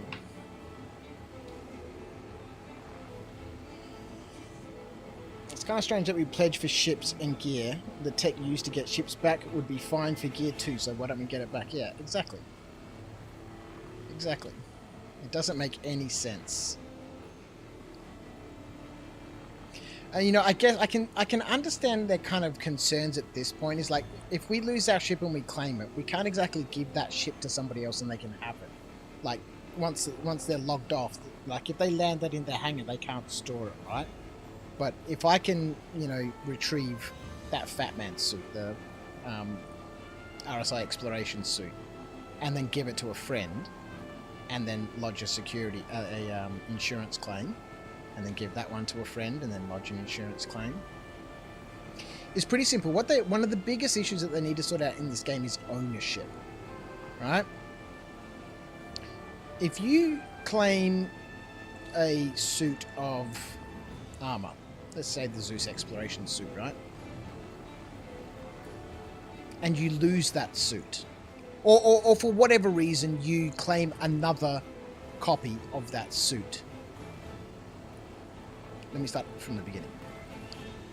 You buy in the pledge store the Zeus exploration Fat Man suit because it's cool, right? And then in the game you retrieve that suit of armor from the terminal, because you need to have a specific terminal for this to work. When you retrieve it from the terminal, that copy of that armor is marked as being owned by you. Then you lose that suit of armor. Let's say you die somewhere, right? And somebody takes it. You don't claim it back because it's gone or whatever. You put on a different suit, so you're not worried about it, right? Later on, you're like, oh, hang on. I want to get that suit back. I'm going to lodge an insurance claim, right? What happens in the real world when you lodge an insurance claim? Let's say for example, your car. It's a write-off, right? It's a write-off. Who does that car now belong to? It belongs to the insurance company, right? And they'll come and repossess that vehicle and take it away because it now belongs to them. So in this instance, you've lost your suit. Somebody has taken that suit and they now have it, and you lodge an insurance claim. So now the ownership of that suit, which is currently listed as you, in their possession, now changes to the insurance company. And whoever has that suit of armor gets a notification in their Moby glass, because, you know, we've got to have some way of doing this, right? That you are now in possession of illegal property. And the property that you are in possession of that is deemed illegal has been identified in your Moby glass. And you'll be able to see it in your inventory, like so many other games do, with like a little red hand for stolen stuff, is it pops up a little insurance company little badge on the corner of the inventory or wherever. So that person now knows, okay, hang on, this is the item that's causing me a problem. And if I don't get rid of that item, I'm going to be in trouble. Whoa. Well, of course that just happened. Oh, and now we can't fly. And you have a certain amount of time to be able to get rid of that item. And if you don't get rid of that item, then you end up with a crime stat.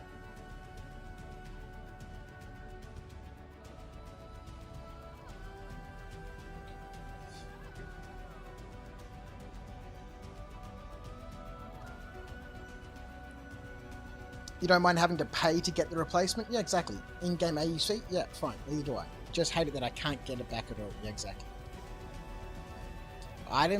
Items is linked to player ID, and that shows in console window now and then.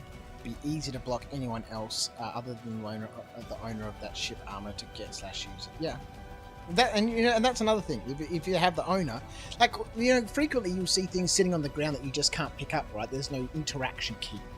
Simple. There we go. If it doesn't belong to you, you can't pick it up. We didn't need that arm anyway. What happened? Jafanga started gently caressing that panel, and it got upset with my forthcoming, you know. Is that one we can salvage? There's another one over here, but we're going to have some trouble getting to it. Where'd it go? There we go. It's still got a stripe.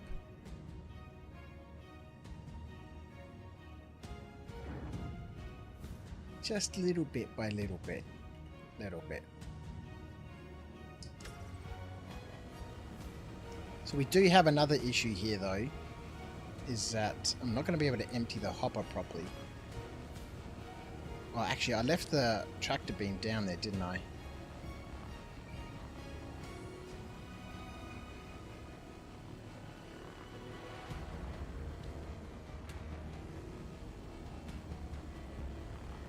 To be able to at least empty the hopper and then salvage whatever else we can whilst we're out here, and then we'll duck into her L2 for a quick repair. It's not far from here, but it might be a slow trip.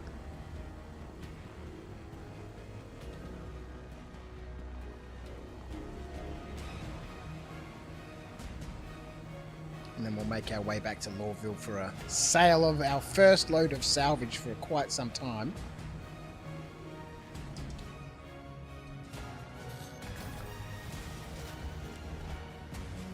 It's always good to wake up and see things going wrong.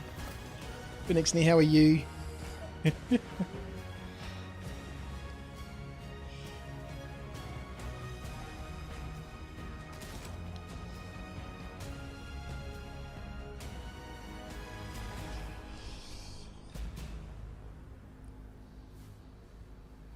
Might want to save, visit the space station ASAP and save what you can save before the ship goes kaboom. The ship won't blow up.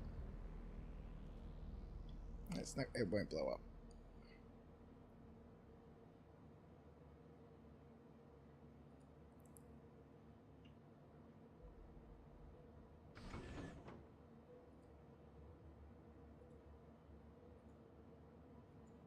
There we go. So we'll get a handful of boxes out of here.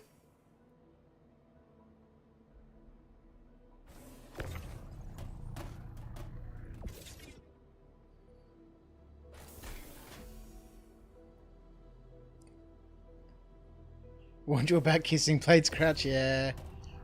Like I said earlier, you know, I totally forget how large the arms are on this thing.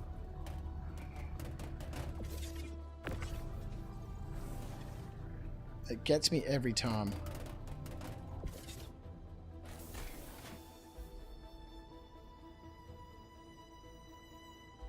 I was saying same yesterday. Finally, safe at the station. 300 meters or something left, and then kaboom. Start all over again at 0 credits. That's the fun part, isn't it? You get to do it all again.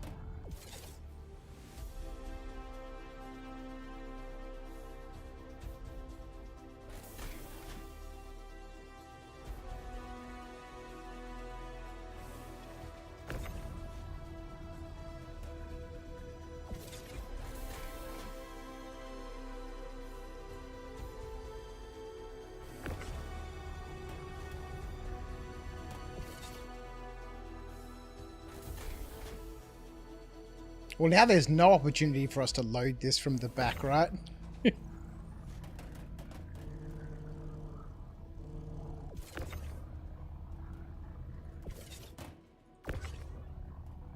Hang on.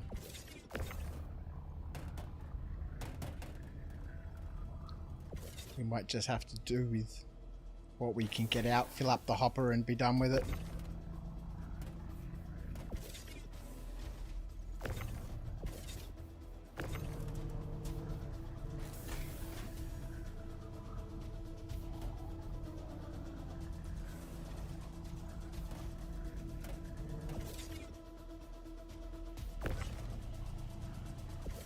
Why are you causing me all sorts of drama?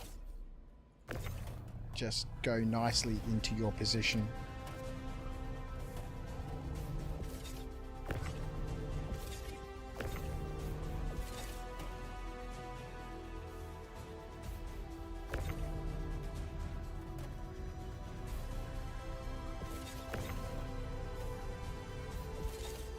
Fuck it!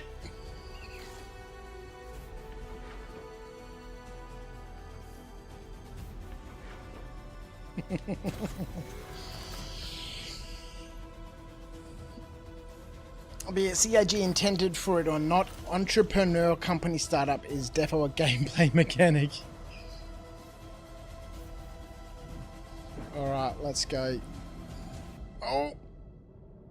What we don't need right now is some crazy spins, and I'm pretty sure if we go backwards we should be alright. So many panels out here. Where's the one we were working on?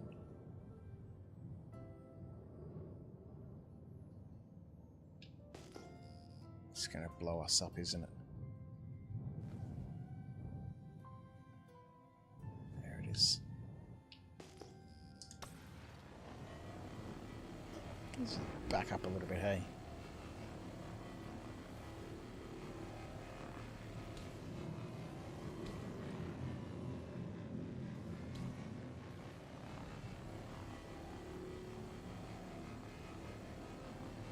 Luckily the station's not too far away. At least you can get a rough idea how slow the fortune is with one scraper.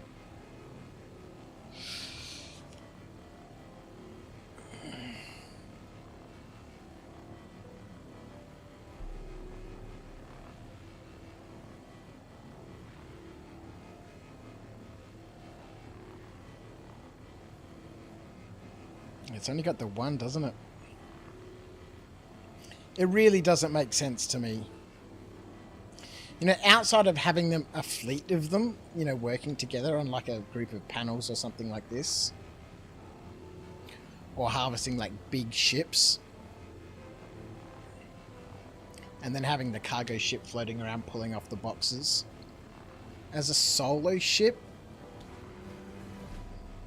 just, you know, for example, right now, I have no undersuit, no helmet, I cannot go outside. But yeah, I can still keep salvaging. And, you know, I'm salvaging naked, man. You can't do that in a fortune. What sort of fortune is that, man? Sounds like a pretty bad fortune to me. What happens if I wanted to be like the naked salvager? That was my thing, right? Couldn't do it in a fortune.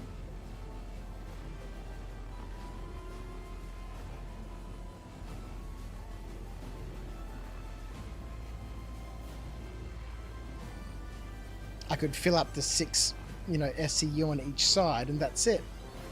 Plus my hopper. Is the hopper shared? I thought there was a hopper on each side, but then I sort of started hearing people saying that the hopper is shared. You have a 13 SCU hopper that's shared by both, you know, machines.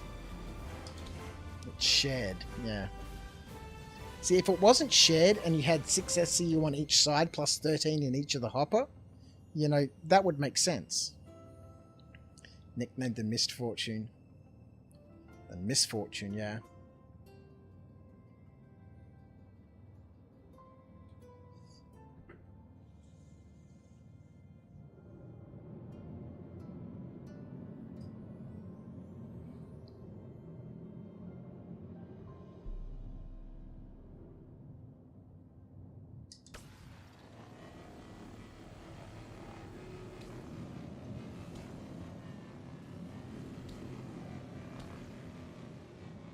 This is going to be a nightmare trying to get back.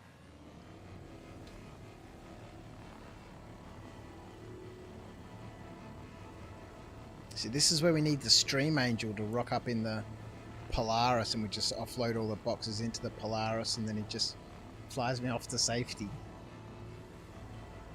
I'll jump on Discord and see if I can wake him up.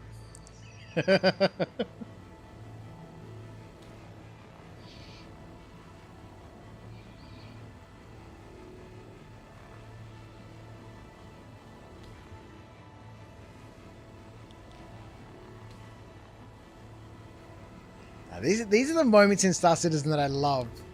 You know, whenever I get into a situation where like there just doesn't seem to be like a way out, I'm like, no, there's going to be a way out here. Having said that, you know, I have bailed on the last couple of, you know, hard adventures.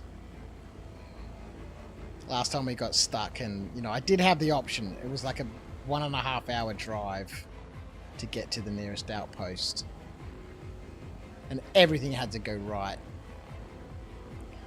And we've done it before here at After Dark. And those are the epic adventures that, you know, it doesn't matter what the ending is. It's either going to be an epic win or an epic fail. But they're the best adventures. But I don't like to start them at 9 hours into like of streaming. 9 hours. This is turning into a 10.5 hour monster.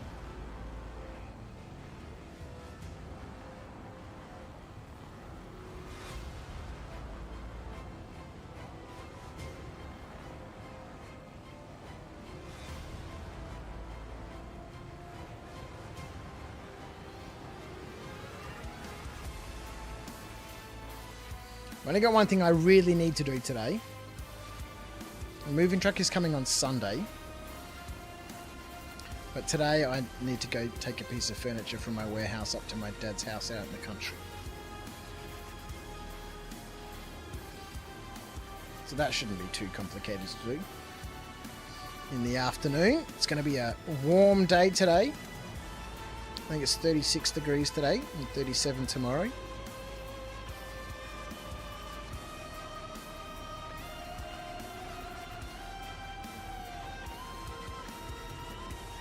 And I forgot how chill this is.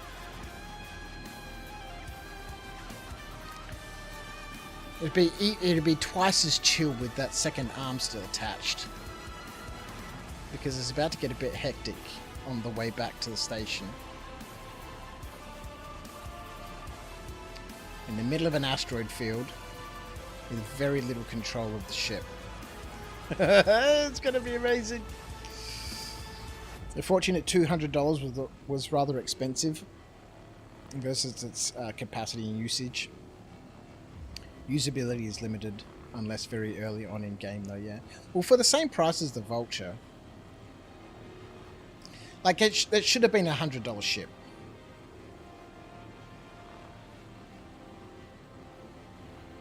It should have been a $100 ship. As like a starter salvage ship. Like the Nomad is a wonderful starter, you know, freight ship. Carry a rock, carry 24 SEU of cargo, you know, and it's priced accordingly, right? Whereas the Fortune, even with 6 SEU each side, 12, plus 13 in the hopper, that's 23 SEU of RMC. That's, you know, that's pretty decent for a starter ship. Damn decent for a starter ship. And it should have been priced accordingly, 120 bucks or something like that. 115. And that's what you use to get into salvage. Forget about trying to put boxes on the inside of the ship. They should have just, you know, have 4 on the lift. So if you do want to get out and, you know, put 4 on the lift, you can. But that's it. Make the doors so that you couldn't squeeze any more boxes inside, and then for the people who really want to stuff around, they can stuff around. But like advertising it in the FAQ saying, oh yeah, you know, in internal testing we had 18 inside the ship. You know, yeah, but at what fucking loss of brain power and will to survive and live and care for your children.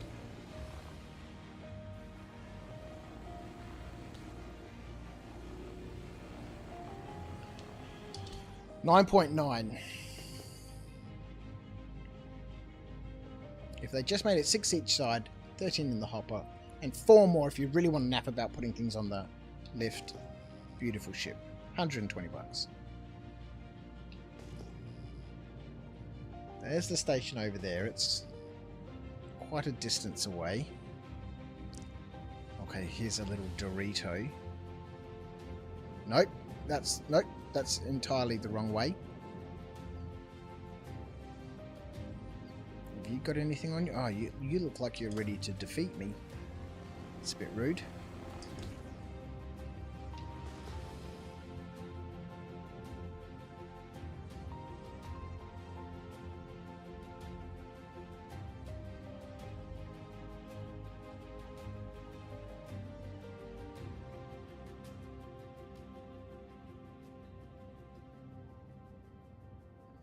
So 6 meters per second seems like it might be the optimal speed. 11 meters per second. No, we're moving now. Is out of control, man.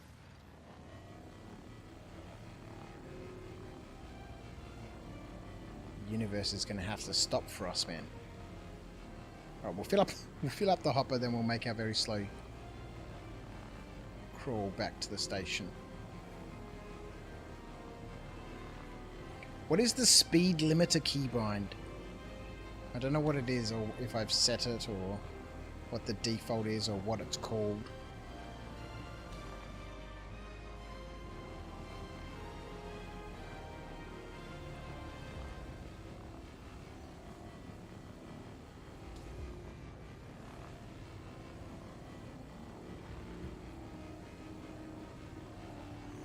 A stretched Nomad cargo grid by 4 SCU, 6 wide. Box it in so you can walk in there naked. Slam on $25 plus price, it'd be a winner. There's a lot of ships like that already, though. I think one of the greatest things about the Nomad is its exposed, you know, tray at the back.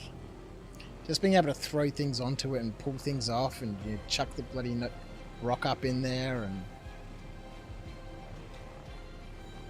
otherwise it's just another C1 or another Zeus.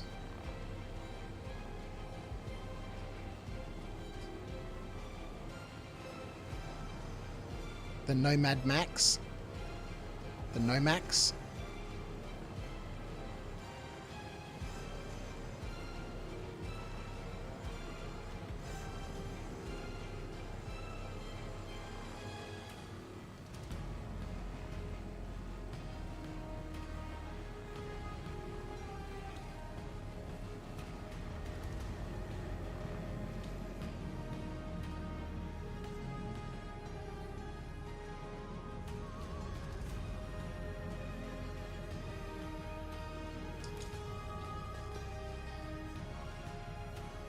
Where did it go?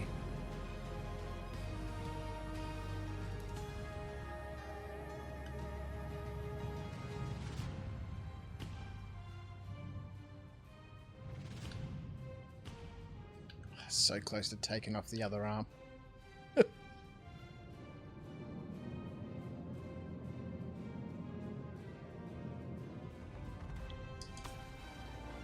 Maybe if I took off the other arm it would flash straight.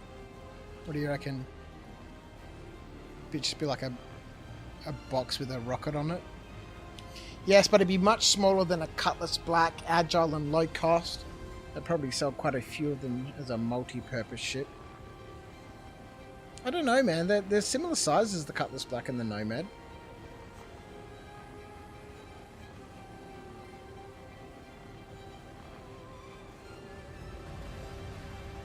You pledged your Cuddy in 2014 when we didn't even have, you know, the game. I remember running around in my hangar, having a look in my 300i, and so good. And then I was like, well, this game's never coming out, and I bailed. I just wrote off that initial pledge, and I was like, ah, well, stuff it, you know, next game.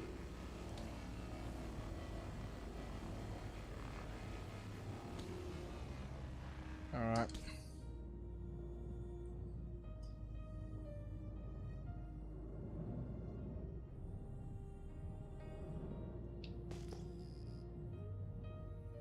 Zoom in. Oh my god, zoom out. Zoom out. Venixny, you can't rent the Vulture at the moment, unfortunately.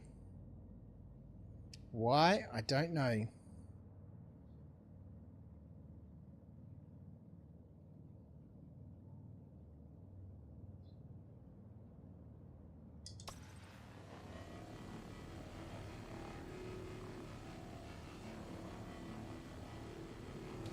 Nope.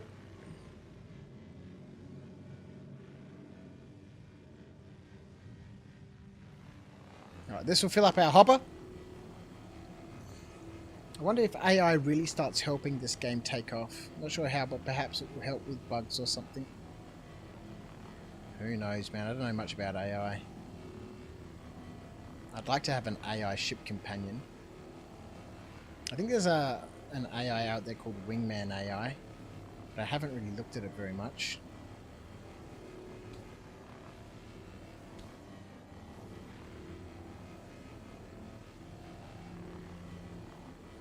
Not a bad little patch, this one.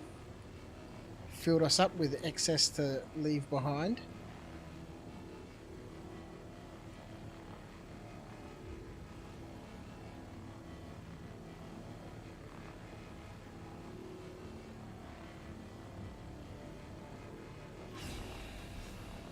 And if I was a better box stacker, we could have got at least another 2 boxes in the back.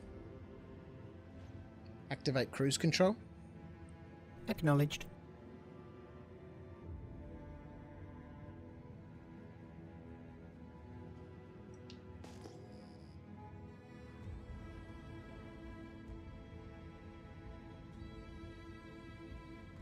How fast can we push it? 90, 100 meters a second.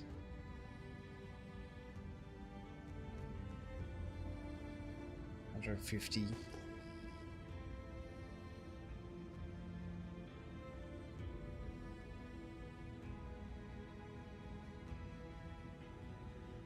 We're in SCM mode. 199 meters a second. Alright, let's just leave it there.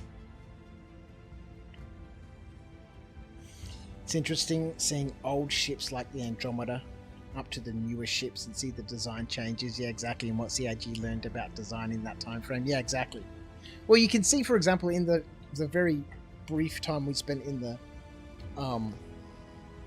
Reclaimer, all the interaction points are just floating in the air, kind of like they used to be on the Freelancer Max, and I think it still is. You just sort of like click on the door. There's no button that you press like there is in like the Cutter series and stuff. Naughty Bear, how are you, my friend? Oh boy, I hope you've had a wonderful day. I hope your weekend is kicking off to an amazing start. Paul Morgan, you just stepped out. What happened to the arm? I got very close to one of the panels and, you know, gave it a cheeky little rub, and it didn't appreciate it, so it bit back and slapped me, and it took one of my arms with me. Twitch is broadcasting an alert. Barbulnoff gifted a subscription. Welcome to the After Dark Slam Squad. Naughty Bear _space.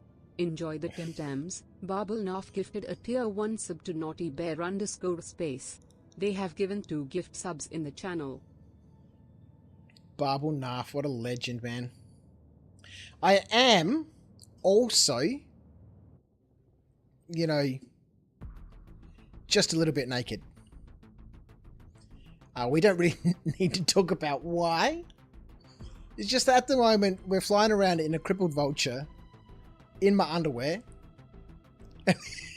and some sunnies trying to get back to this station for a cheeky little repair.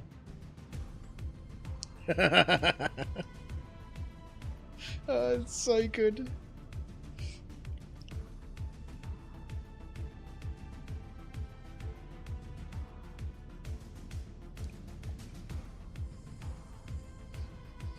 If I could really be bothered sitting down and because all of these go on YouTube, right? Because we're streaming to both to YouTube and Twitch, so all the previous streams are on YouTube. And if I could really be bothered to sit down and just go through each of my streams and like take like this bit, this bit, this bit, this bit, this bit, and just like edit together the adventures, it'd be so much fun. But it's a lot, and having on various channels since 2009, made thousands of videos. I really just am over it. Well, maybe not thousands, be close to 1,000 videos, I reckon, on over a couple of different channels. And that's the reason why I like streaming, is like just press the go live button, talk, have, you know, the chat tonight's been super fantastic. It's been quiet over on YouTube tonight. Twitch as usual though is firing up. But the active chat makes a huge difference. And then just play, talk, discuss, rant, carry on, cry a little bit, and then say goodnight. Pass the raid on Twitch to somebody else, and then come back next time.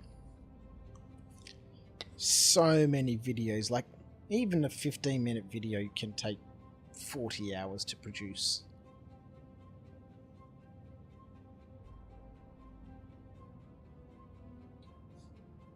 Quite the vulture adventure today for sure. Indeed, Barbelnaf, so good. I'm glad I got the vulture back. I forgot how good it is. You are fined 1 credit for violation of the verbal morality statute. Well, we have to fly slow because we can't fly quickly, otherwise we just go in circles. But I'm happy with 200 meters a second.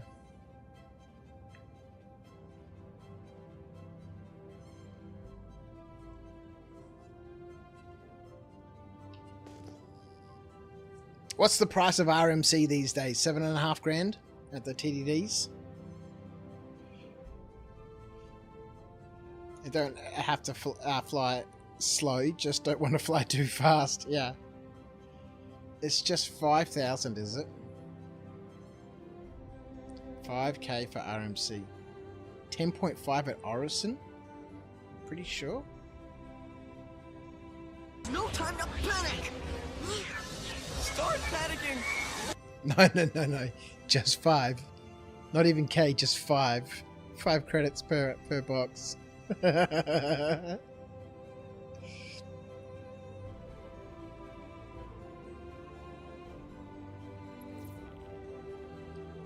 What?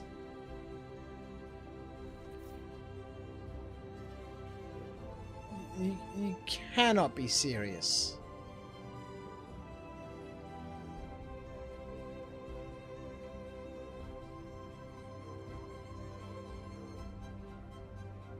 Contact landing services.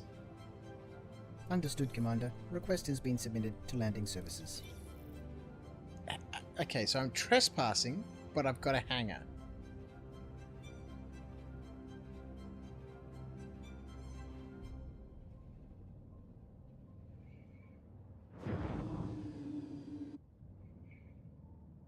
Zoom in. Those look like pads to me. Zoom out. Quiet, everyone. Watch this amazing landing. Oh, this is where things can go horribly wrong. You need all ears on the explosion. And plus we're on the underside of the station too. Did you know why we drink water? Because we can't eat it.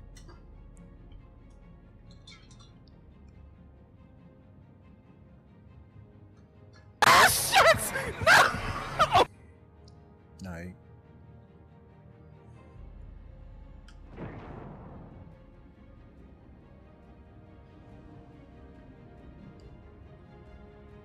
No, we're the right way up.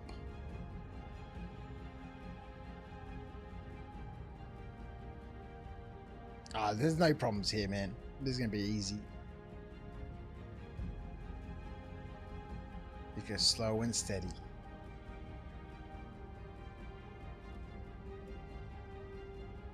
Although what we don't want is as we get close to the pad, like some wild spin.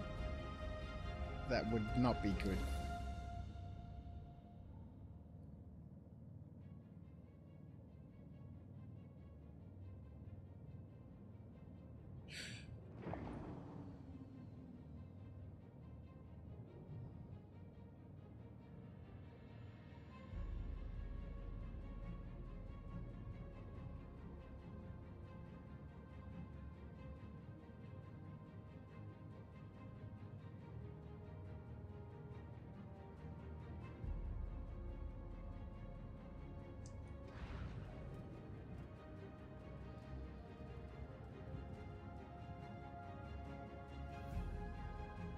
Too easy. Could have done it with no arms.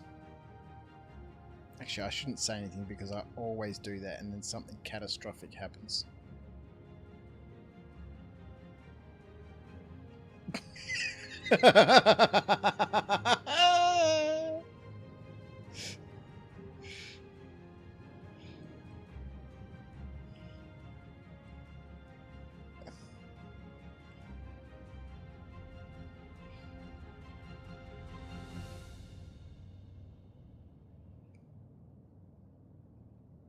I can't land. It won't let me go down any lower. Yes! No!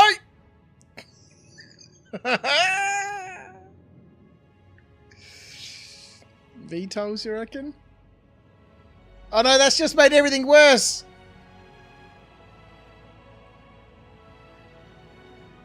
No!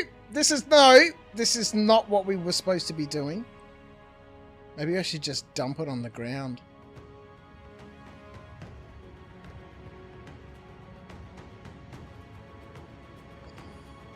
How did I get so close to the pad? Am I bouncing on something? What's going on?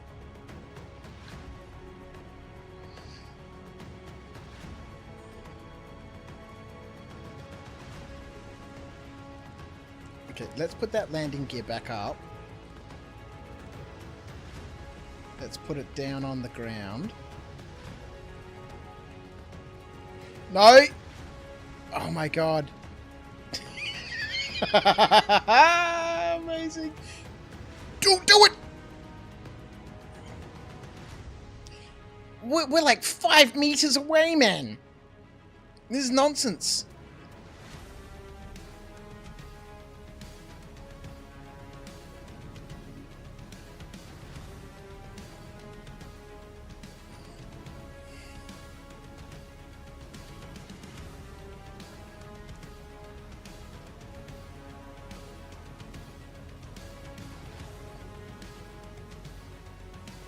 We're down.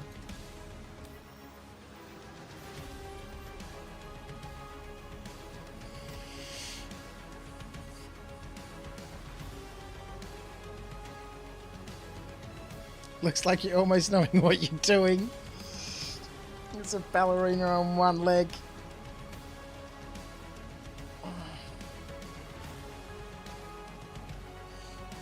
It was less lame. Alright, do we have 2 arms? We do. Now what we don't have is a suit. Let's go.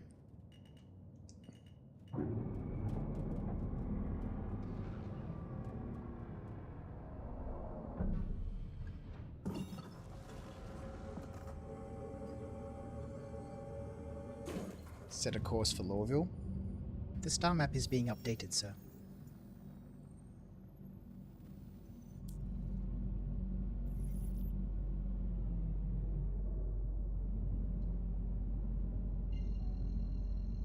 That bloody rock is still out there. Let's go.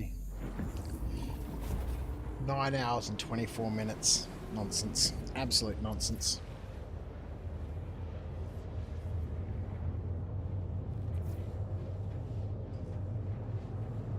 Yeah, the worm's still putting it to use. It's hungry.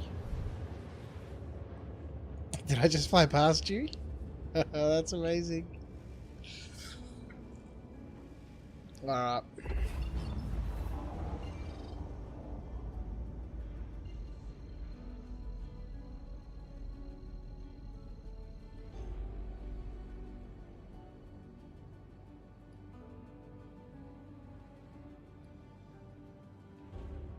Why does the quantum not work?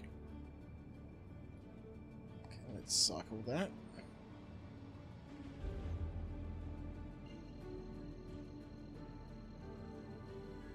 And your snare didn't work as intended. Oh, come on.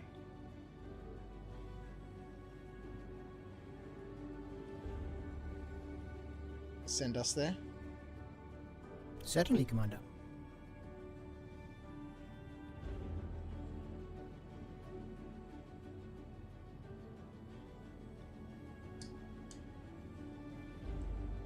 Can't power the ship off. We can shoot guns. Now we got fuel.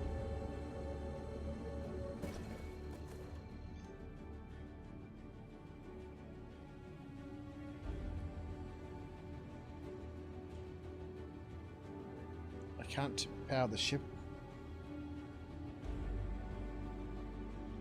Cannot turn the ship off.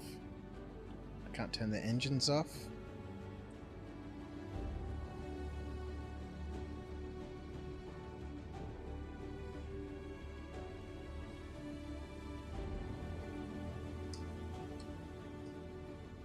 Why does it say I have guns when I'm in nav mode?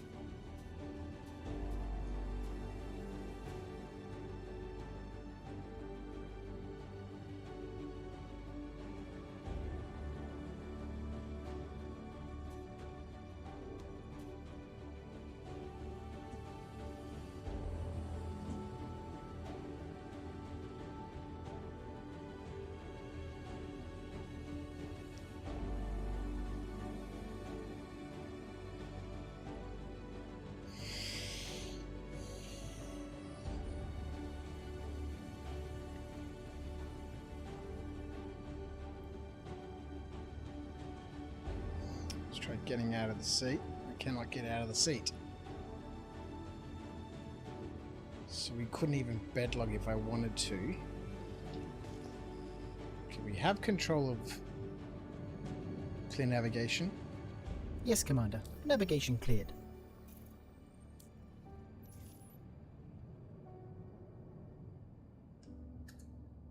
No, Star Citizen. This was our triumphant return home for the first sale of some salvage in a long time.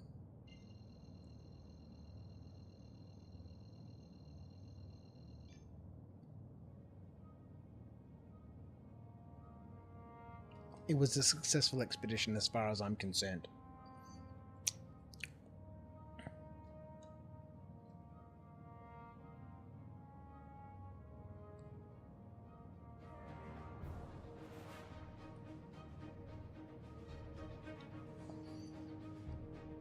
I'm telling you, they nerfed the Vulture for the fortune. Yeah, so you can go and salvage in a Vulture, but when you get back close to the TDD to sell, then the ship stops working.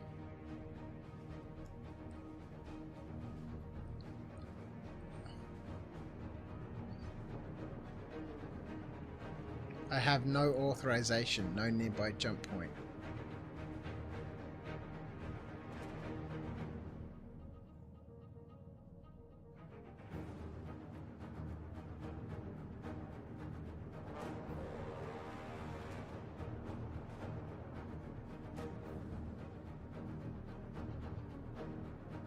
Jump drive, state change reason. I am lost in space. No authorization. Changing state to idle due to changing to an operator mode other than quantum nav.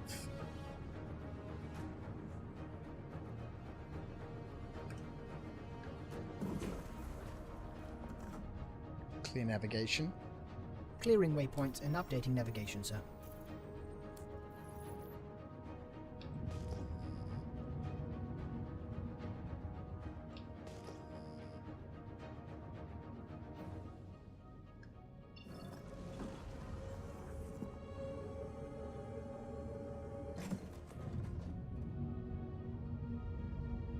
Activate cruise control. Cruise control has been activated, sir. I will maintain the current speed.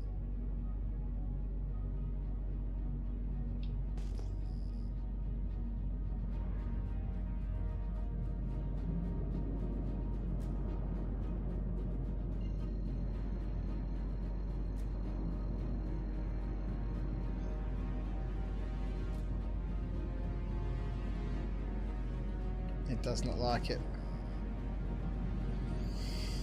Okay, so this has become a 10.5 hour stream as we spend the next hour under main thrusters to travel 700 odd kilometers.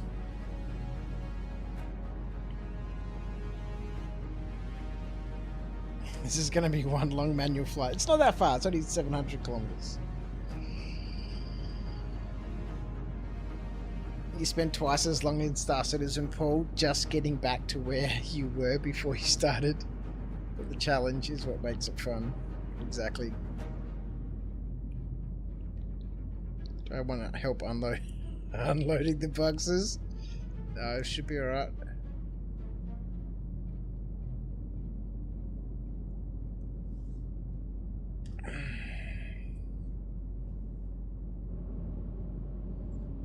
Look, we've almost gone 100 kilometers. Well, 60 or so.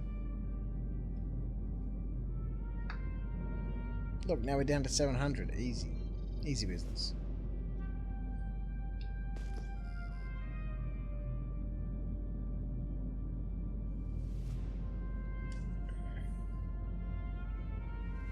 There better be a bloody city there. Just found a 20k cluster. Yes, sir. 26. Nice one. This is like walking your dog home after realizing it can't teleport. This is like carrying your dog home because you took it for too big a walk and it just refuses to walk back and just lies down on the ground.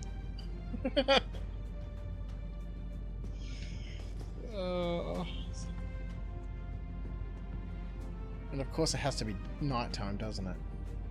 640.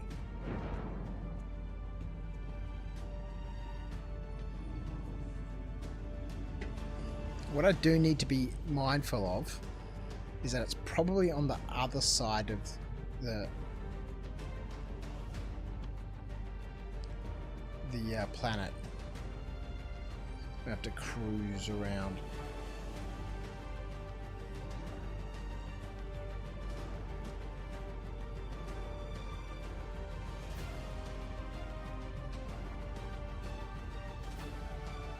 We are indeed. We're slowing down because we're going into app mode. So we got to cruise around the planet.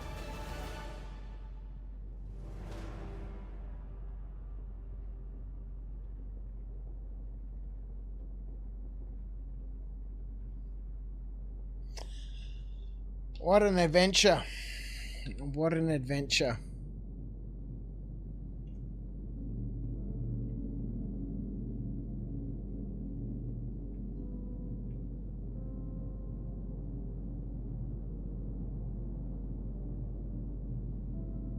Why is he looking at that? Alright. 2+ hours ago, CIG, we are currently building further client/server hotfixes for the 4.0.1 live environment. These will start taking over live DGS meshes later today, and we will have the client hotfix on the hotfix channel for testing once available. Mm.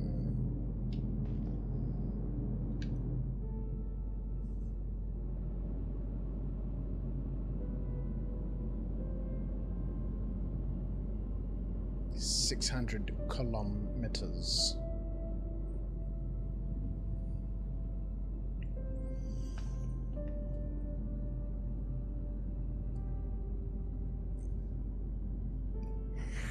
Oh boy.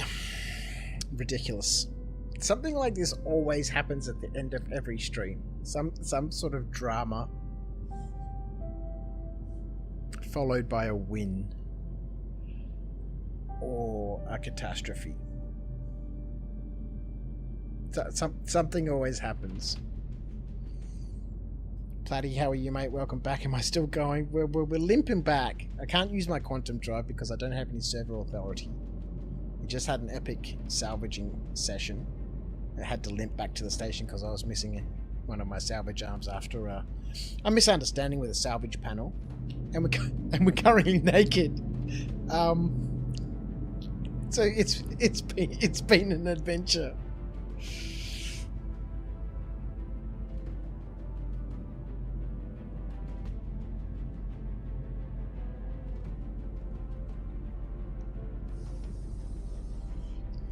All these issues. Wouldn't be the same game without it.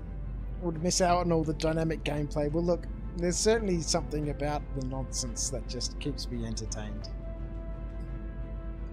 I can totally appreciate that for some people, you know, it can be a super frustrating, you know, experience. You've got a limited amount of time to play, and you want, you know, you're grinding for your next ship or, you know, whatever.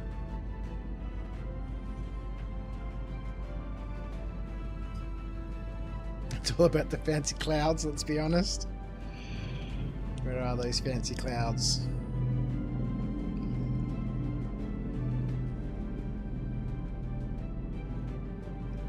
At least the ship is back in one piece. cruising along nicely.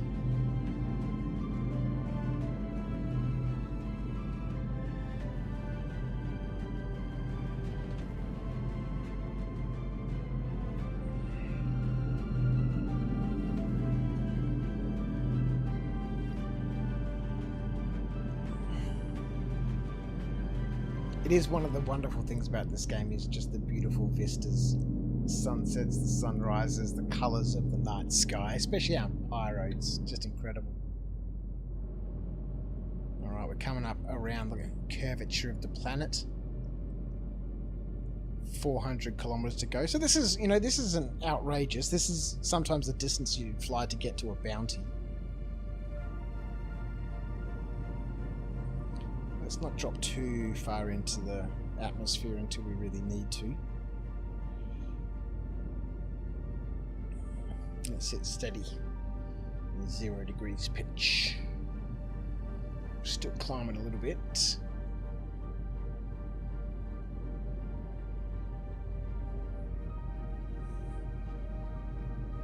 You're going to fill your ship, Barbel Nuff, and land at Orison before I get to Hurston? We're always there, man. It's right there on the horizon.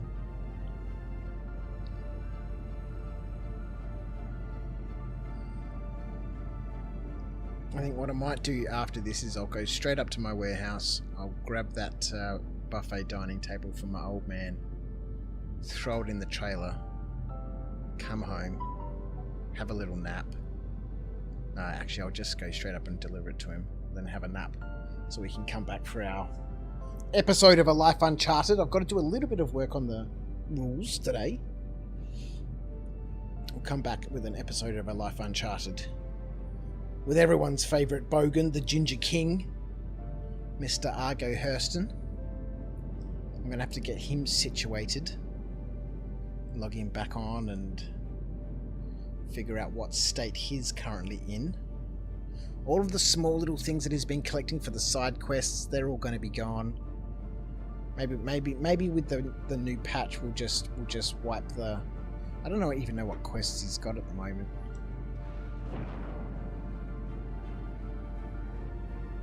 Oh, we put landing gear down. That was silly.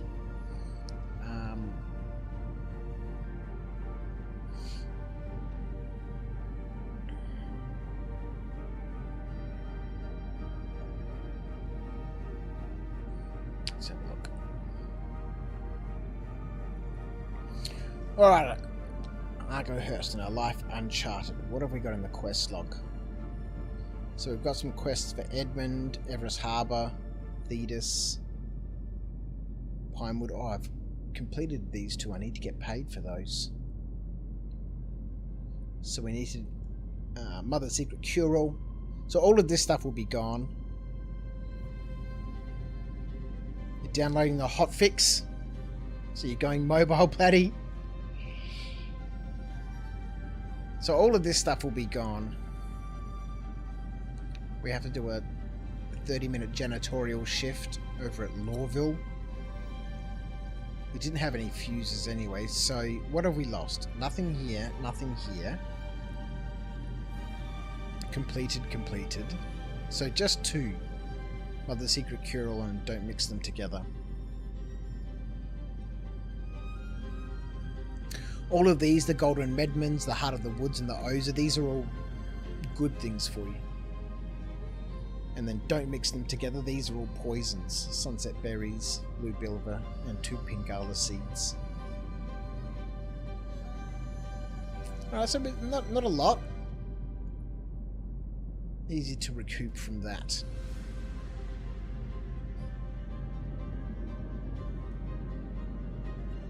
$150 kilometers out of the way.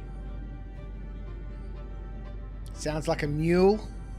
Yeah, well, you know, fetch and carry is a lot of what Argo does. You're awake at stupid o'clock, 5:30 a.m. Jason, it's 6:45, my friend. Jason the Bruce can't get enough Tim Tam Slams. They've been subscribed for 6 months. Mr. Jason the Bruce, thanks for the resub, mate. So you can go for a motorcycle ride with friends. Don't need to leave for another 10 minutes. I was happy to see the Great Crouch was still online. well, we're flying back in under main thrusters because for some reason I can't quantum. And we're landing back with a hold full of salvage in the beautiful Vulture. And just to, you know, make things super excited, we're also naked. There's reasons. But, have a great ride, man. I've got to get my bike at the warehouse fixed up. I took the battery out to bring home to charge, and then my bloody battery charger, my car battery charger, is missing one of its bloody alligator clips, so I couldn't even charge up the battery. But I need to do that. I'll bring that home on Sunday in the truck anyway. If you've got a charger, Jason, yeah, that'd be great, man. I'll be up at the studio on Sunday, man, with the moving truck, moving all my lasers and stuff, so maybe I'll give you a buzz when I'm up there, and if you can swing around, that would be amazing, man.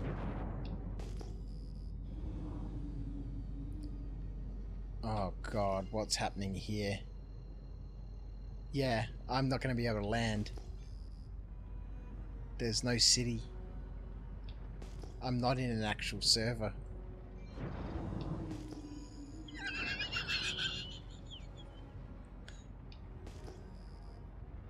It's just space. Look. It's the frickin' TARDIS.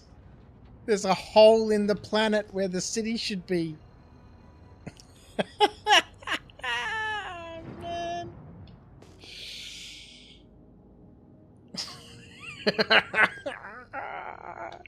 Because I have because I have no server authority, right? It doesn't.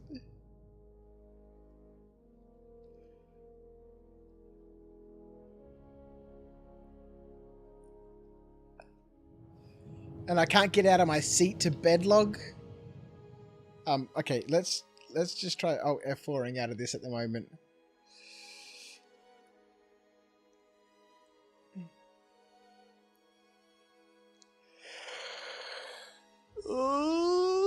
You'll be home watching the Royal Rumble with friends from 10 AM till 2, but should be able to organise something. No worries, late afternoon, mate. Later, I'll be running, you know, trips back and forward in the truck, so we can do it late, Arvo.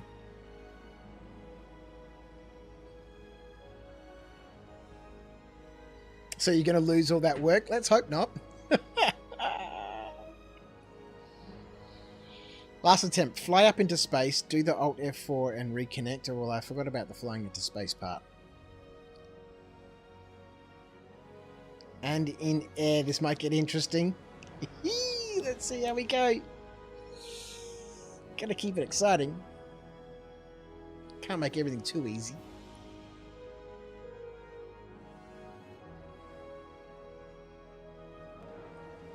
Land cruise control on? No, cruise control's off. Thanks, Jason. Have a safe ride, mate.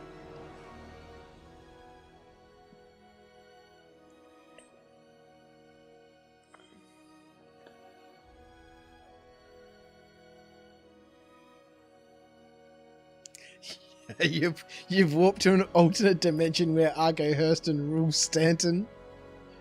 The Ginger King. Yeah, I think after this, I'm gonna put on some sharp. I'm gonna do a little bit more work on the rules because I've thought up some more achievements and some more opportunities that I want to add into the rules. Like for example, I've added in under progressions under the achievements. It's just a rental. So once I complete 5 salvage contracts for the rental agency, it unlocks the ability to use the rental agency's services. So basically they're saying, listen, Argo, we've been told by the Hurston family that you're an unreliable doof. We can't rent you anything until you prove some level of reliability and, common sense and, So here's some contracts to go salvage some stuff. When you salvage those things, which he's going to have to do by hand because he doesn't have a vulture. will give you permission to rent. We'll have a little bit of faith in you, and you can use the rental services. And I've also thrown here in tradesmen. Completing 10 errands unlocks the use of the TDD facilities at this location. This one I'm not entirely sure about because of Argo's backstory, and the fact that he's been banned by the Hurston family from using TDD facilities Stanton-wide until he rebuilds his reputation with them. But I threw that in there from the perspective of, okay, let's remove Argo from this this conversation and just make the Life Uncharted rule set from a holistic perspective.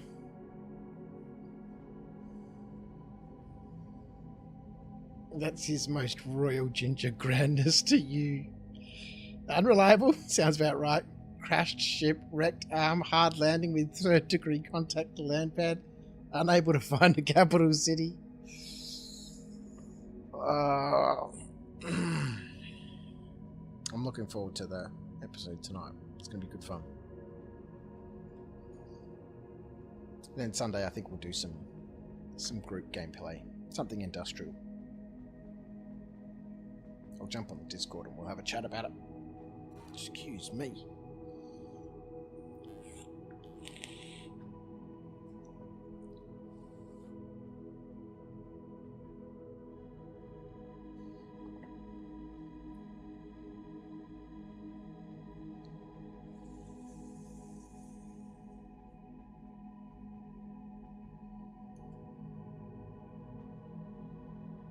Oh, we're in. We are in. You think a bunch of vultures and a large cargo ship in the belt would be fun? Me too.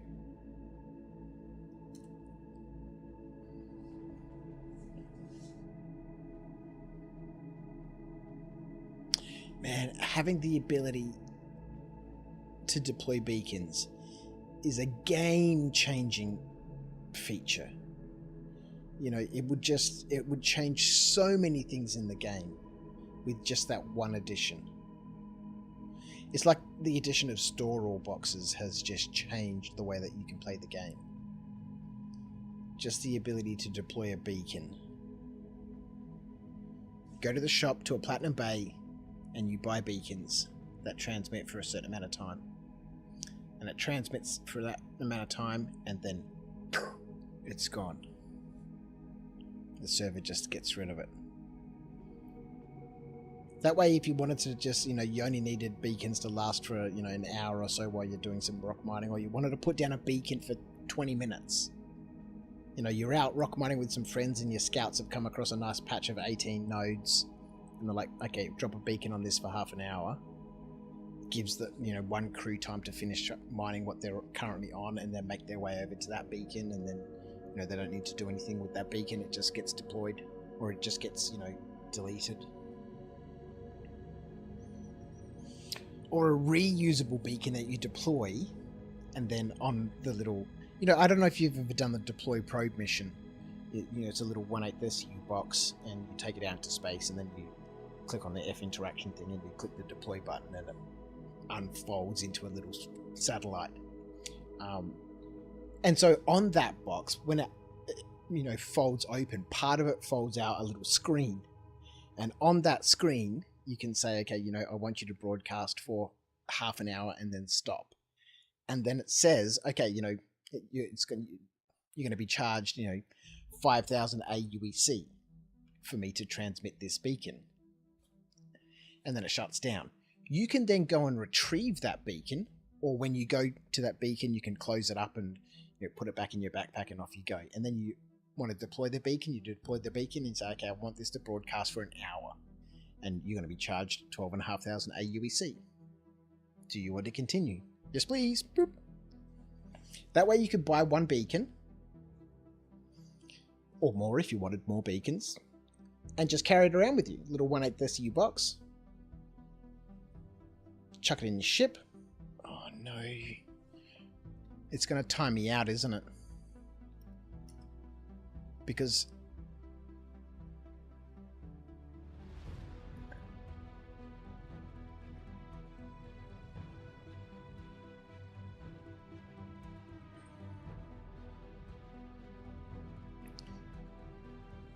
I'm in the hospital at Stanton. Amazing! I'm in the hospital at Lawville.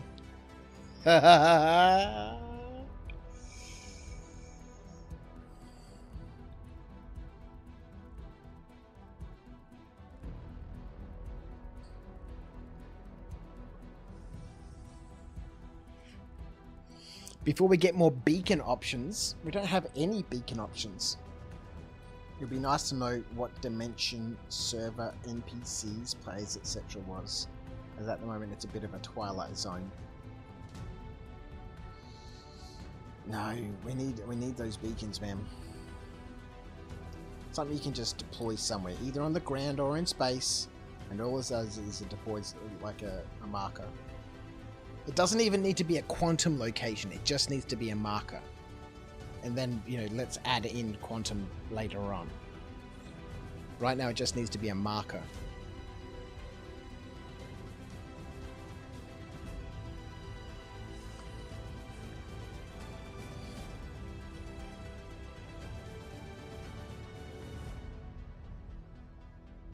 It does say current player location, hospital, Stanton 1, Lawville. Landing zone, Stanton, Lawville.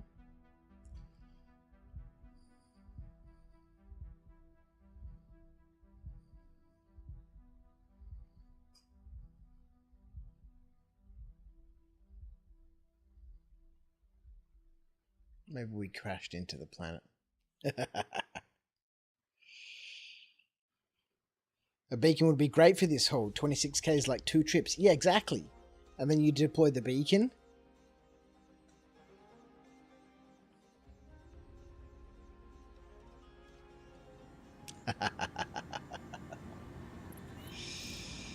Oh, amazing.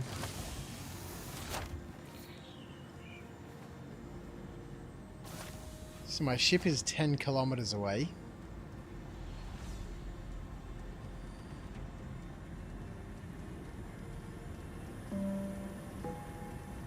Welcome to the Maria Pura Park Hospital, a non-profit medical facility dedicated to improving the health Maybe it's of all in my members hangar. of the extended Hurston Dynamics family of employees and the community of Lorville. Find your ship. If you're lucky, it's still hanging out in the air out there. Oh.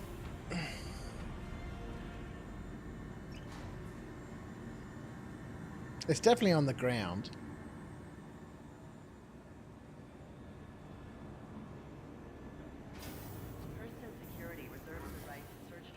Dude, come on, man.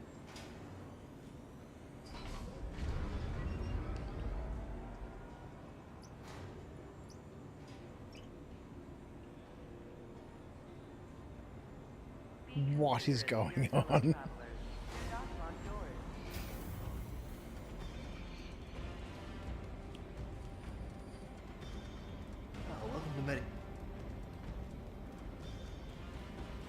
So maybe, because I Alt-F'd forward in atmosphere, the ship just slowly fell to the ground, just outside the city. And it's currently a wreck over there. Alright. Oh, I lost my sunnies too, man. Rude.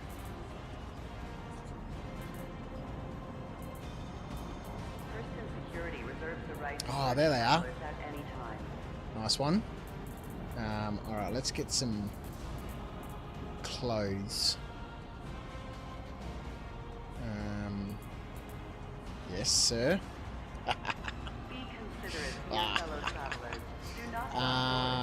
Man, we've burnt through all of our bloody max lifts. And I don't even have any multi-tools. Okay, that situation is not good. Oh, dear Lord.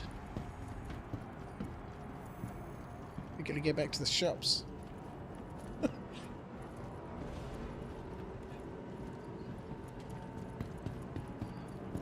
Because if we're gonna have to move some boxes, this is turned into a 10.5 hour epic. This might even be 11 hours.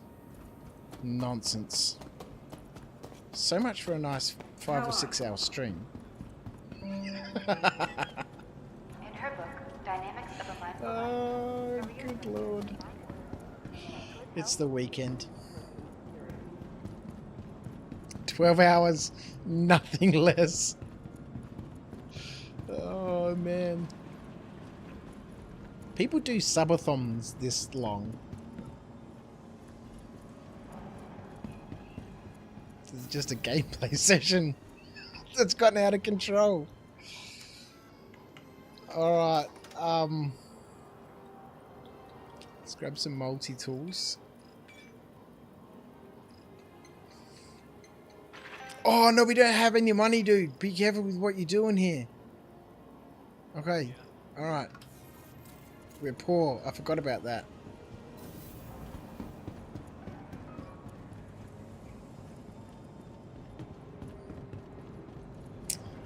Oh, boy. Alright.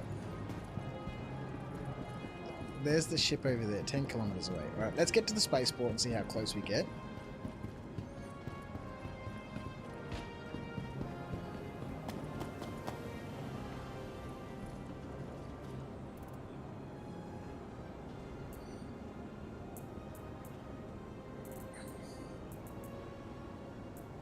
Alright.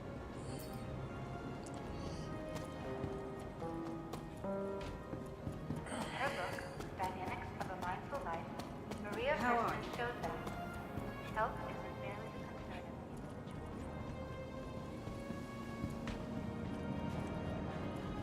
individual. How grand would it be if it's just sitting in my hangar?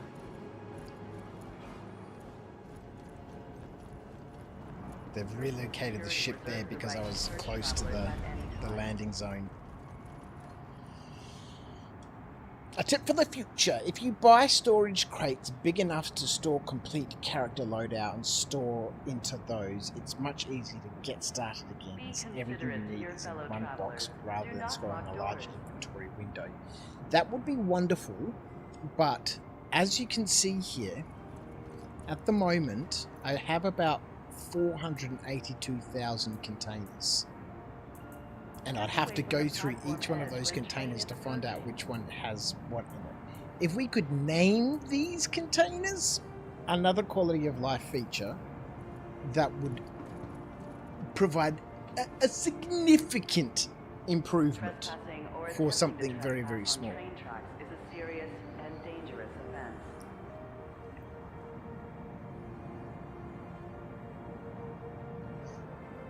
But yes, I love the idea of having a, you know,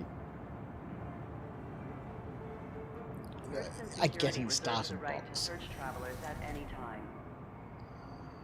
Let's get close and maybe the train will grab us as it's cruising past in its invisible ghost format. You don't need 450,000 containers. Be considerate to your fellow travelers.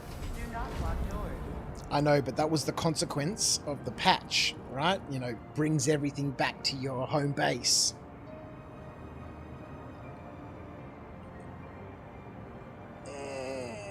Trespassing or attempting to trespass Right, here we go. on train tracks is a serious and dangerous offense. The inventory refactor and all these huge big things, yes, they're wonderful to have. But whilst they're working on that, just that one tiny little addition to the storable containers to allow us to name them, whilst they're doing all their big stuff, just that one small thing they could get an intern to do it, oh god, then the boxes wouldn't work at all. Even if they got one of their senior developers to do it, it still wouldn't work properly. Even that one small little change, massive improvement for inventory management, whilst they work on their grand refactor of 2025, 6, 27, 28, 29.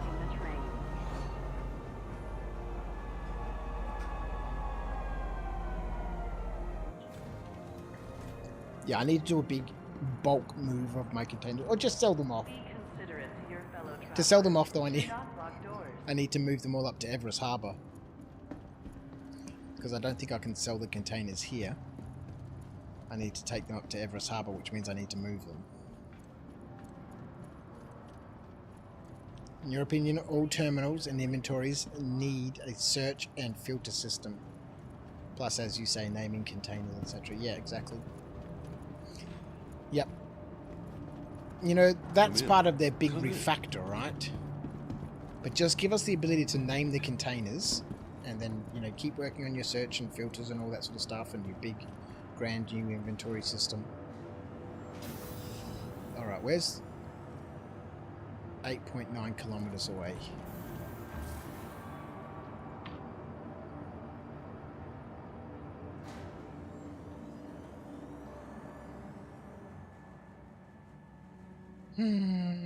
It's disappeared. Nope, there it is.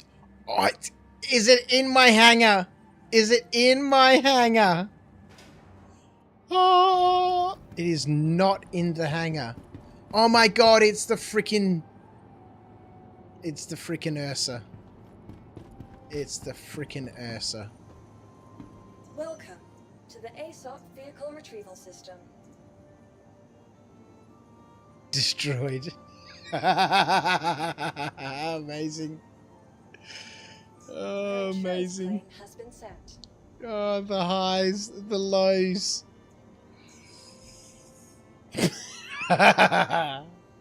So good. Oh my word. Alright, it's nice to have the vulture. It's disappointing not to get the salvage back, but you know, that's the way the cookie crumbles, and the cookie's always nice. What is the payout per hour today? Maximum amount of fun. That's what the payout's been.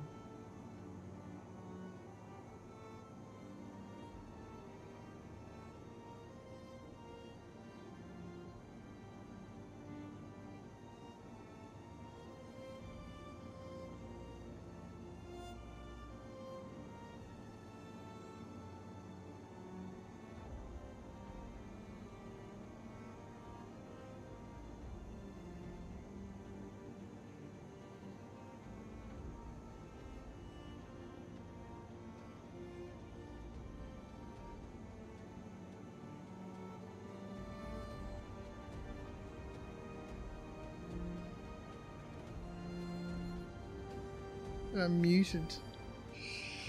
Man, I was saying it's been an epic stream. An epic adventure.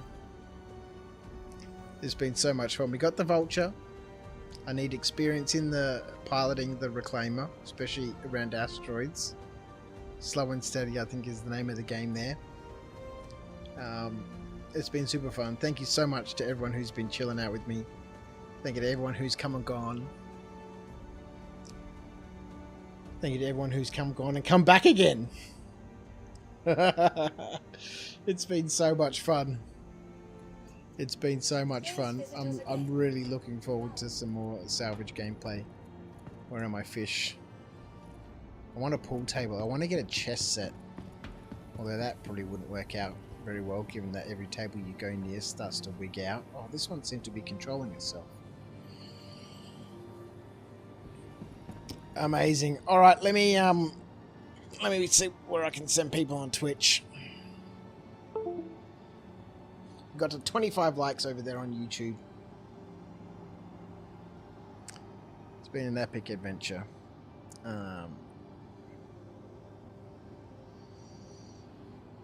Let me see who's out and about.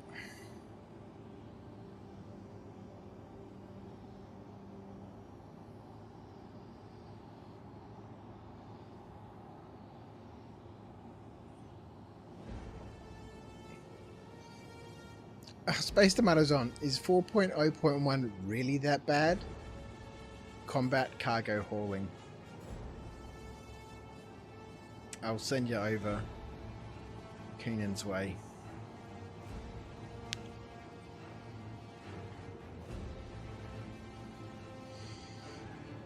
What an adventure. Always a fun ride. Thank you, Cross.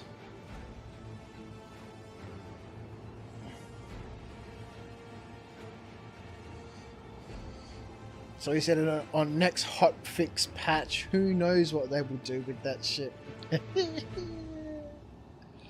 Oh man. Have an amazing day, everyone. I will see some of you if you get the chance to pop past later tonight. Later this morning, I guess. Depends on where it is for you. To come and say howdy to everyone's favourite bogan, the Ginger King, Mr. Argo Hurston. I will see you then. Otherwise, I shall pass Twitch off over to Space Tomato. And I shall see everyone on YouTube later on. Take care. See ya.